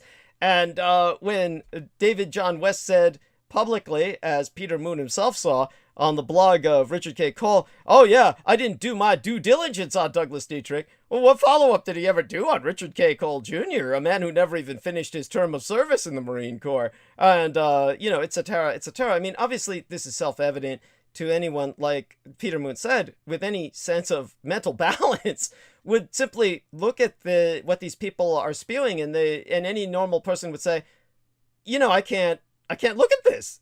It's simply repugnant in terms of its morbid, obsessive nature, that there is something seriously wrong with the fact that this exists. There's people out there that could produce this, and yet they find their converts, like they did with my medical cosmetologist, who just spent all day looking at this shit, and this was all she would ever talk about. So this is the madness, is that people get lost in this minutiae, and they honestly come to believe this is the majority opinion. People who lose themselves in this, because what Stephen Outrim and Richard K. Cole will say is like, everyone knows Douglas Dietrich is a liar. They'll say this, and it would take, first off, you'd have to be sick to look at this consistently anyway, because Douglas, this is again the struggle for souls. Yes. And it's like, what? And then you get the idea of Christ with all the fish and trying to get all these souls. Oh, what the hell's he doing? What the hell's he doing? He's trying to save all these souls. Why are you trying to save the souls? It's like the souls are in trouble. They're in trouble because they're listening in the first place. They're already destitute. Yeah. So it's like, I'm not saying saving souls is bad, but as I think Arsenio Hall says in that movie, Coming to America, I love the Lord. And if loving the Lord is bad, I don't want to be good. Or something like that. Something like that, yeah. Yeah. It's like loving the Lord. It's like, what is going on here? You have a condition of destitute souls, and you have this Christ figure who's going to feed all the people. But who's a Christ figure in their cosmology? Apparently, I'm the Antichrist, obviously. But I mean, but they're not trying to save souls. They're in the Christ thing. They're trying to destroy them. Yes, they're trying to send them down to hell. And you know, but I mean, going to save these souls that are listening. You know, it's like Christ pointing the finger and say, you know, don't listen to Alex Jones. Don't listen to who the hell you going to tell them to listen to. You know, listen to me. He's not going to have his own radio show. You know, that song, if Jesus had a Rolex, or if Jesus wore a Rolex, would he have a TV show? By Ray Stevens. You know, it's like, what is he even going on here? It's like fighting to get. It's like fighting to get an audience on media. You know, they're fighting to get an audience, and that's what creates so much of the problems in media corruption. They'll do anything for ratings. Yes. They'll do anything. For Phil Donahue would have strippers on because it would bump the ratings up. Yes. Yes. I don't think Oprah ever did that. She didn't need to. She was kind of aiming, I wouldn't say at a higher level, but she wouldn't stoop to that because, of course, that she stooped to Let's Make a Deal. Yes. Yeah. I think you faded out there. You still there? Yeah. Can anybody hear me? The microphone. But so it's like, yeah, it's like the media struggling for you. You want an audience so you can have your show. Yeah. And it's like, so this is struggling for attention. Of course, in that case, you're just trying to get you to watch you. They're not trying to get to save your soul. Right. They're trying to, you know, get you to buy more, you know, whatever it is. They're sponsored products, yes. Or yeah. So it's like, what is this, you know, getting attention? I need attention. And if you just envision some true Taoist master, Qigong master, Tibetan Lama who's on the level or balanced, and imagine them up in the Himalayas somewhere, they don't want attention, you know. True. They don't want attention. The less the better, because who are they getting the attention of? They're going to take them down off the mountain, you know. Yes, it's true. Yes, you're quite right. The truly enlightened people would be leading very ascetic lives and very hermit-like existences. Certainly, what happens is that any interaction with the population at large requires an ego. So obviously, I have an ego. Peter Moon has an ego. These are things that are necessary. Now, Peter Moon, of course, was at the point where at times he's considered just really retreating from the news in particular. I think it was in Romania that you were kind of, you know, just kind of lost in nature for a while and just wondering if you should ever turn on the news again. I know you've had those moments. Well, as I say, yes, I was actually in there for at least 3 days up at Choklavina Cave. Maybe 4, but it was like I was so involved in nature. I was in the cave. It was just incredible experience. And so you're immersed in nature. You're with other people, and you know, they explained to me, you know, you don't get body odor up here. You know, it's like you're in nature. Yeah. So it's like, you know, you just don't experience body odor. You know, I've heard that. I remember when we were going camping up in Yosemite, that was something people were telling us, was that once you're in nature, the body odor really does dissipate into the background of nature itself. And this is why the human species was never obsessed with perfumery or deodorants, really, until we kind of severed from that. So that's the natural bathing in the stream is one thing, but the need for shampoos and soaps is quite another. And not that I'm, you know, decrying that or saying that people shouldn't be using those items. Certainly we need most people to do so in our present. It's the toxicity in what you breathe and eat. Yeah. And I had a detox through the feet just the other day, right? Yeah. A couple weeks ago. And when you see the stuff that comes out of there, and somebody was telling me about doing a bath like that, and it was just amazing what came out of the whole body. They were submerged in water. Wow. And doing a detox, and it sounded just, you know, all this stuff that's in you. You know, you see metals come out, and this isn't from eating bad. It's just from being in the environment. Yes. And in Qigong, every exhalation is a detox. when you cut up lungs at the end of a person's life, if you're doing an autopsy on them, you'll be horrified at what you'll see in there. Big Coke bottles and Oreo cookie. Yes. I'm being facetious here. Understood, but it's like opening the gut of a shark. Certainly a forensic pathologist would confirm everything you're saying. Basically, you're going to find like rolls of fat and various other congestions of toxins that will manifest. Like the bilge of a ship, only worse. Yeah. And prorated into the size of a body. But yes, so this is the amount of toxicity. So into being in nature, and then I come, quote unquote, home to Bucharest, where I'm staying at my friend's house, and I'm there for a few days of wind down and whatnot, and I'm sitting there looking at the internet, and I see that Jeffrey Epstein has killed himself. And Is that when you found out? Yeah, and I thought it was a joke. I thought somebody was making a joke on Facebook. They were saying something outrageous because and I bet that's where I basically said, boy, I've just been 3 days in nature. This is nuts. This is so nuts going back there, and you're going, and you can see objectively. It's like looking at the Earth from the moon. Yes. Or from outer space. You see, oh, that's what the Earth is. Yeah. Yes. And you see it, and it's what it is. So you can't take it too seriously, and you shouldn't take it too seriously. But that is life, and my heart calls me back to the nature up there, which I will return to, which I had a vision of.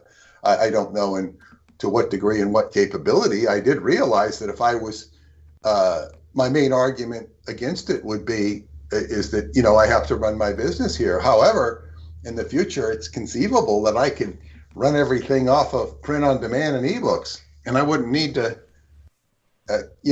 manage an inventory at all. I could conceivably, that's the only way I could move to Romania and be self-sufficient. Right. Not that I plan to do that. Understood. I can't play football in Romania. Yes. He said, you can play soccer. Well, I don't want to play soccer. Right. Yeah, no, I understand completely. And also, that would be kind of like a backward step for Paula. I believe that Paula's... I'm not so sure it would. Okay. It might seem that way. It's like she's done her internship in the U.S. Okay. She should not be aspiring to being, a high-level executive in America. This is not what she's meant to do. She's meant to be a spiritual teacher. Oh, I understand that. I do. Yeah. Go on. A growth of the school. I think actually she's now qualified herself because her brother was absorbed into the school, into the wisdom school. Although he can do many other things, that's basically where he makes his living. And he can make a mandala. He makes mandalas. They're beautiful, like and I mean, somebody, paid him a gob of money to do this huge mandala. It's like the size of a big picture window or something. That was a female CEO who paid him to do that. I remember that much. And so he was doing that to attract prosperity to the company. And they paid him for that because the efficacy of his mandalas has apparently proven itself. So Paula, of course, could give us the details. Yeah. But see, he didn't need to come to the U.S. to do whatever he did. She has a different karma, a different trip, and now she's not done here. But I mean, in some ways, I see that she is kind of done because she's now evolved so much. She has more to go, but she's going to be. Even before I met her, I was told she's supposed to inherit that school with her brother as a team. Okay. So she's, so she's done what she needed to do here. I don't know that she'll have a regular job again. Right. That remains to be seen. But she will undergo a deep spiritual transformation because she's going to be at least a couple of months surrounded by the huge gold deposits there, which are said to be the biggest in the world. And that's superconductivity of the mind. She's already been on this spiritual path. She's going to be in this valley. She's going to be, and then there are also the spiritual factors.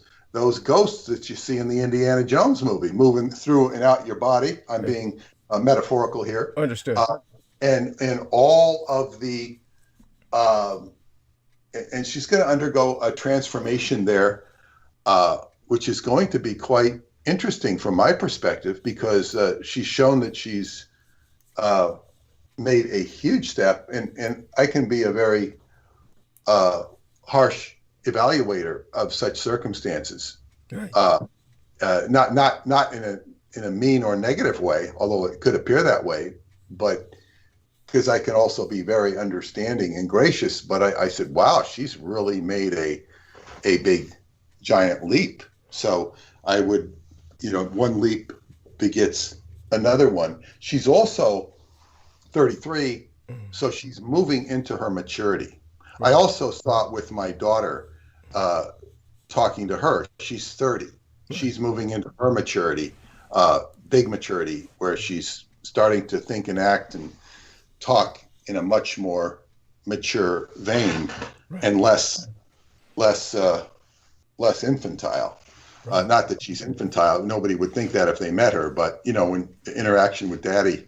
Oh, understood. Well, to a parent, children are always childlike. That can't be helped, but I understand what you're saying. By the way, just so I'll give you my perspective on this, I understand completely what you mean by her having done what she did with the job that she did. Believe me, I can understand completely if she never works a conventional job again. And I understand completely what you mean by her essentially, probably being destined much more towards this spiritual teaching kind of lifestyle. And at first I was thinking, not that that would be a backward step for her to return to Romania in the sense of depriving her of opportunities you would find in America in that conventional sense. I was simply thinking that there would be more of an exposure here to a kind of mass receptivity with her whatever activities that she had. But I realize when you went back to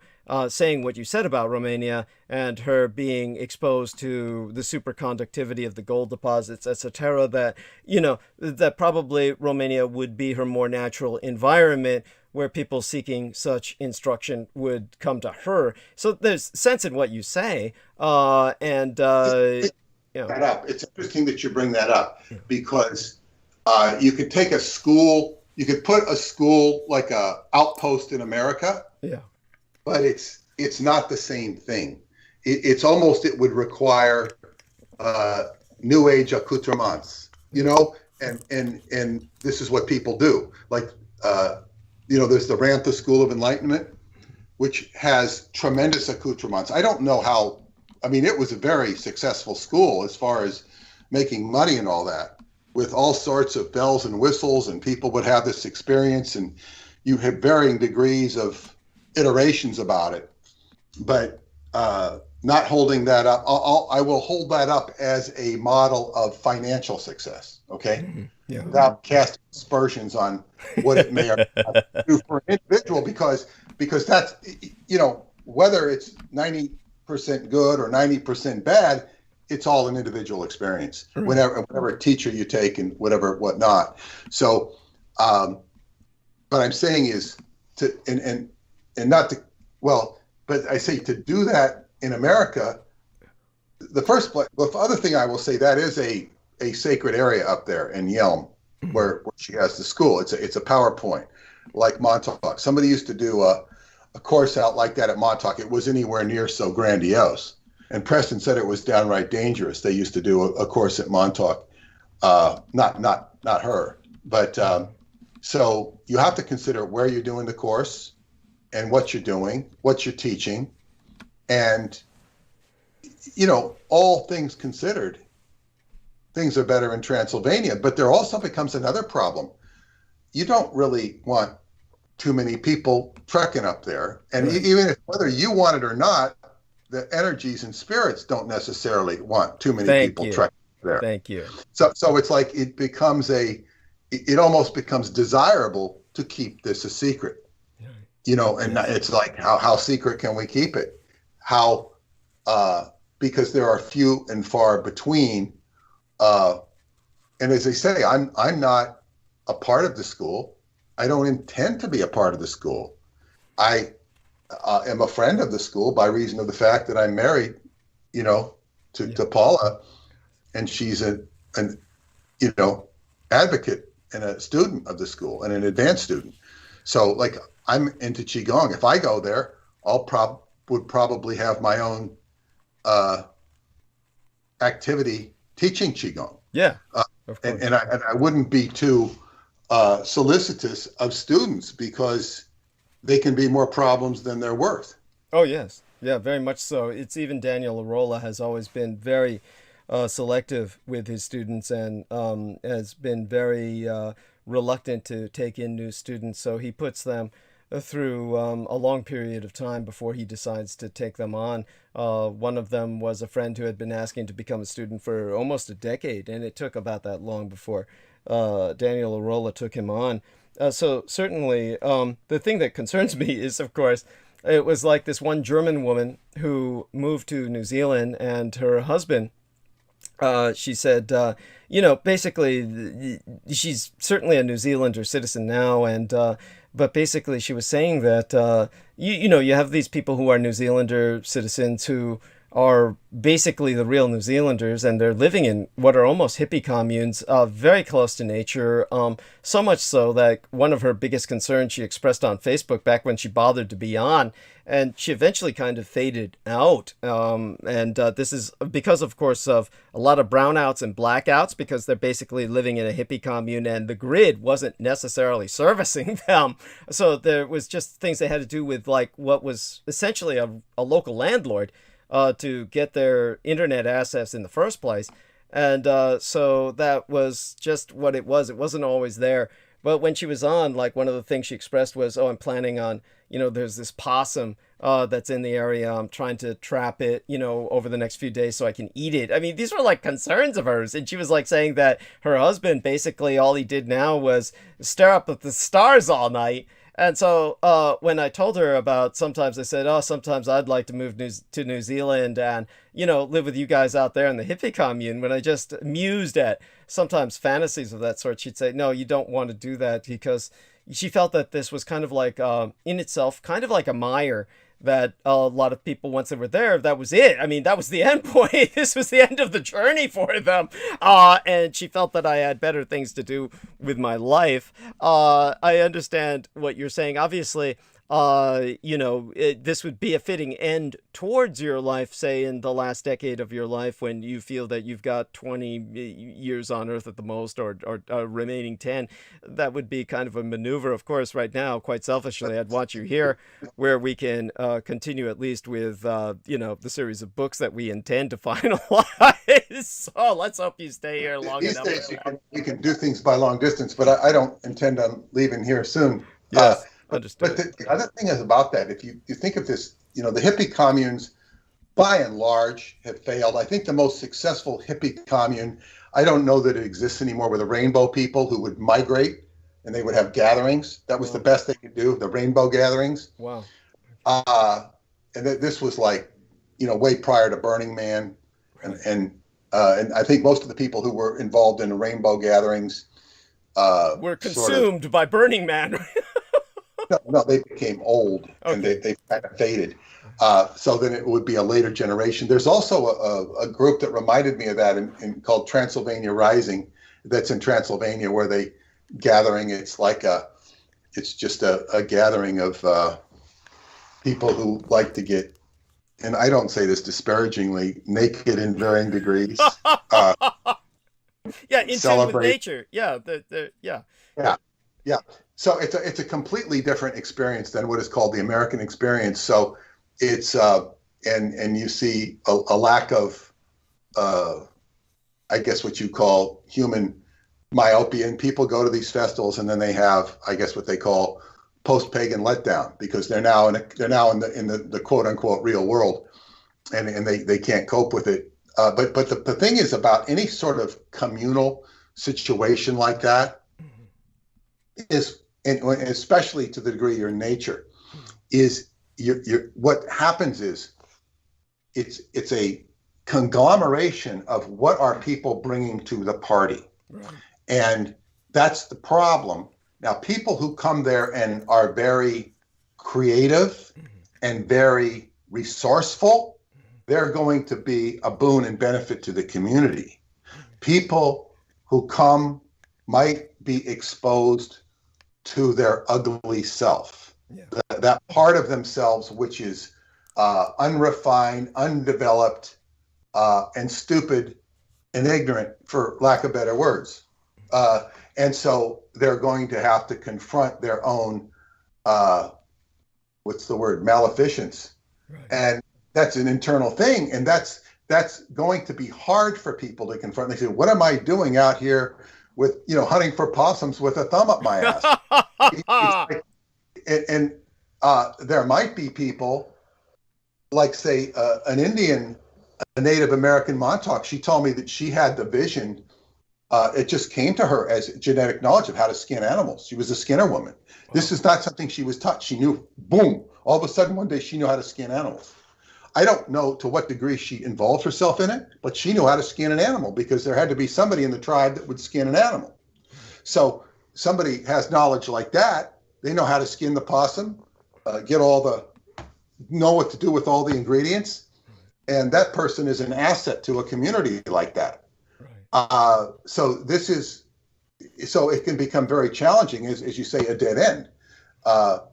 If you go to nature, like, say, one of my Romanian friends, he went into Sarmisegetuza and he found, I think it was blueberries. He went in and found blueberries and said, "Oh, you can't find, there's no blueberries here." He says, "Well, I just went, I was directed to go find them and I found them." Right. So in other words, he had his communion with nature, and nature will teach you things about, not only about yourself, but about it.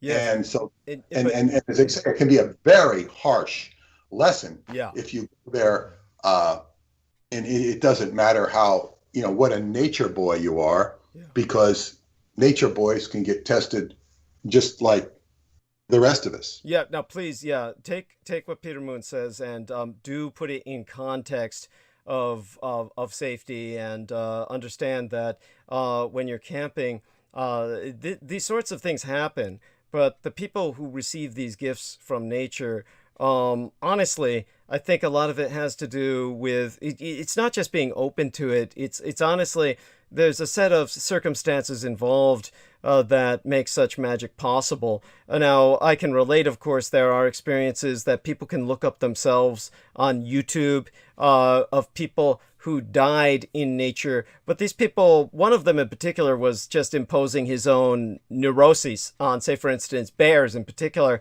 when he was living with bears, and ultimately both his girlfriend and himself were killed by these bears, and the bears he loved so much and claimed he would die for wound up having to be shot because, they killed him and his girlfriend and ate them. And so then the park rangers who had warned him about alpha bears and what he was doing had to ultimately kill those bears he claimed to love so much. Now, that is obviously speaks... Excuse me, was this in Yosemite? Yeah, I can't remember exactly where. I'd have to look it up. It was a story first brought to my attention by Keith Call, and I'd have to look it up. But you could look up the man who loved bears and wound up eaten by them, and you'll find his story more than likely. Otherwise, I'll give you a link. Don't worry about it. But there's an object lesson there that's obvious. It's self-evident. But in his own way, he became what he wanted. He was eaten by the bear. Yes. In his own weird way, he became the bear. He was probably on some level kind of happy about it. I hear what you're saying. Of course, he involved his poor girlfriend, and that's just, irresponsible as hell. It's criminal. But in terms of the other guy, there was this one guy who just loved nature, and he was living out in nature, but he starved to death. And Beaver was telling me, when Beaver was watching this documentary on that with me, he was relating how he tried fasting for a long while. And he said to myself, I could easily have starved to death, because what happens is when you fast long enough, once all the hunger pangs are over for that horrible period of days and days in which you're willing to kill people for food and you're mastering that desire, once he got past that, then the body kicks into basically consuming itself and you lose weight, which is what Beaver's intent was. but at the same time, you ultimately will die. Your body will consume itself, and then so it took willpower for Beaver to get back to eating again after he lost the amount of weight he sought to lose by fasting. And this is what happened to that guy in nature. He became delirious with the lack of nutrition, malnutrition really, and ultimately died. Just very sad. So these can easily happen to people trying to get in tune with nature. Just be aware, nature is a harsh mistress, and it's not something that you can just expect to be gifted to you because you have good intention. By the way, when you do find a time to review the interview between Bradley Penny and myself, one of the things that I was explaining was there's 2 times in the interview where we got fairly heated, and one time, and this was fine. We still scheduled another interview, and like I said, she can spank my ass. Like a debate almost. It wasn't like that, but it was like, it was the first case was not at all serious. It was simply we were talking about quote unquote war brides, and how I was explaining to her the whole process which made that possible, and then she joined in and understood. She was simply seeing it from a personal experience of some relations who had married women in Korea. And I was explaining to her this whole context behind that, involving my father, the class action lawsuit, and how the movie Sayonara with Marlon Brando was portraying this whole phenomenon of what these men were trying to accomplish when they took the military to court, and the Supreme Court overturned the Uniform Code of Military Justice so they could ultimately marry Asians, which they were legally not allowed to do. They were considered traitors, literally, and espionage agents if they did so, until that class action lawsuit made it possible. And my father was part of that. And so, there was that time we were speaking about that, but it got very heated towards the end, and this was because of her personal experience. I was talking about how today was the International Day against homophobia, biphobia, interphobia, transphobia. And of course, interphobia involves intersexism, which means a prejudice against intersexed people, meaning hermaphrodites, people born with both male and female genitalia. And so I was telling her about... I'm sorry? I'm sorry? What? Can you hear me? Now you're okay. Okay, so I was breaking up. Okay, so what did you miss about what I was saying? No, you said about trans people, hermaphrodites, you said, and then you said people with both genitalia. Yeah, both genitalia. When I talked about that, then she was very passionate about the fact that she gave birth to 3 children that had both male and female genitalia, that all 3 of her sons, they were ultimately assigned their gender, were born with both male and female genitalia. So she gave birth to 3 sons that were hermaphroditic, and of course this is she must have been fucked with. Whatever they did to her was they fucked with her genes. This is just impossible for. But there's also that makes her baphometic, and baphome is a phenomena, as opposed to, it's not just genetic engineering on the MK Ultra level.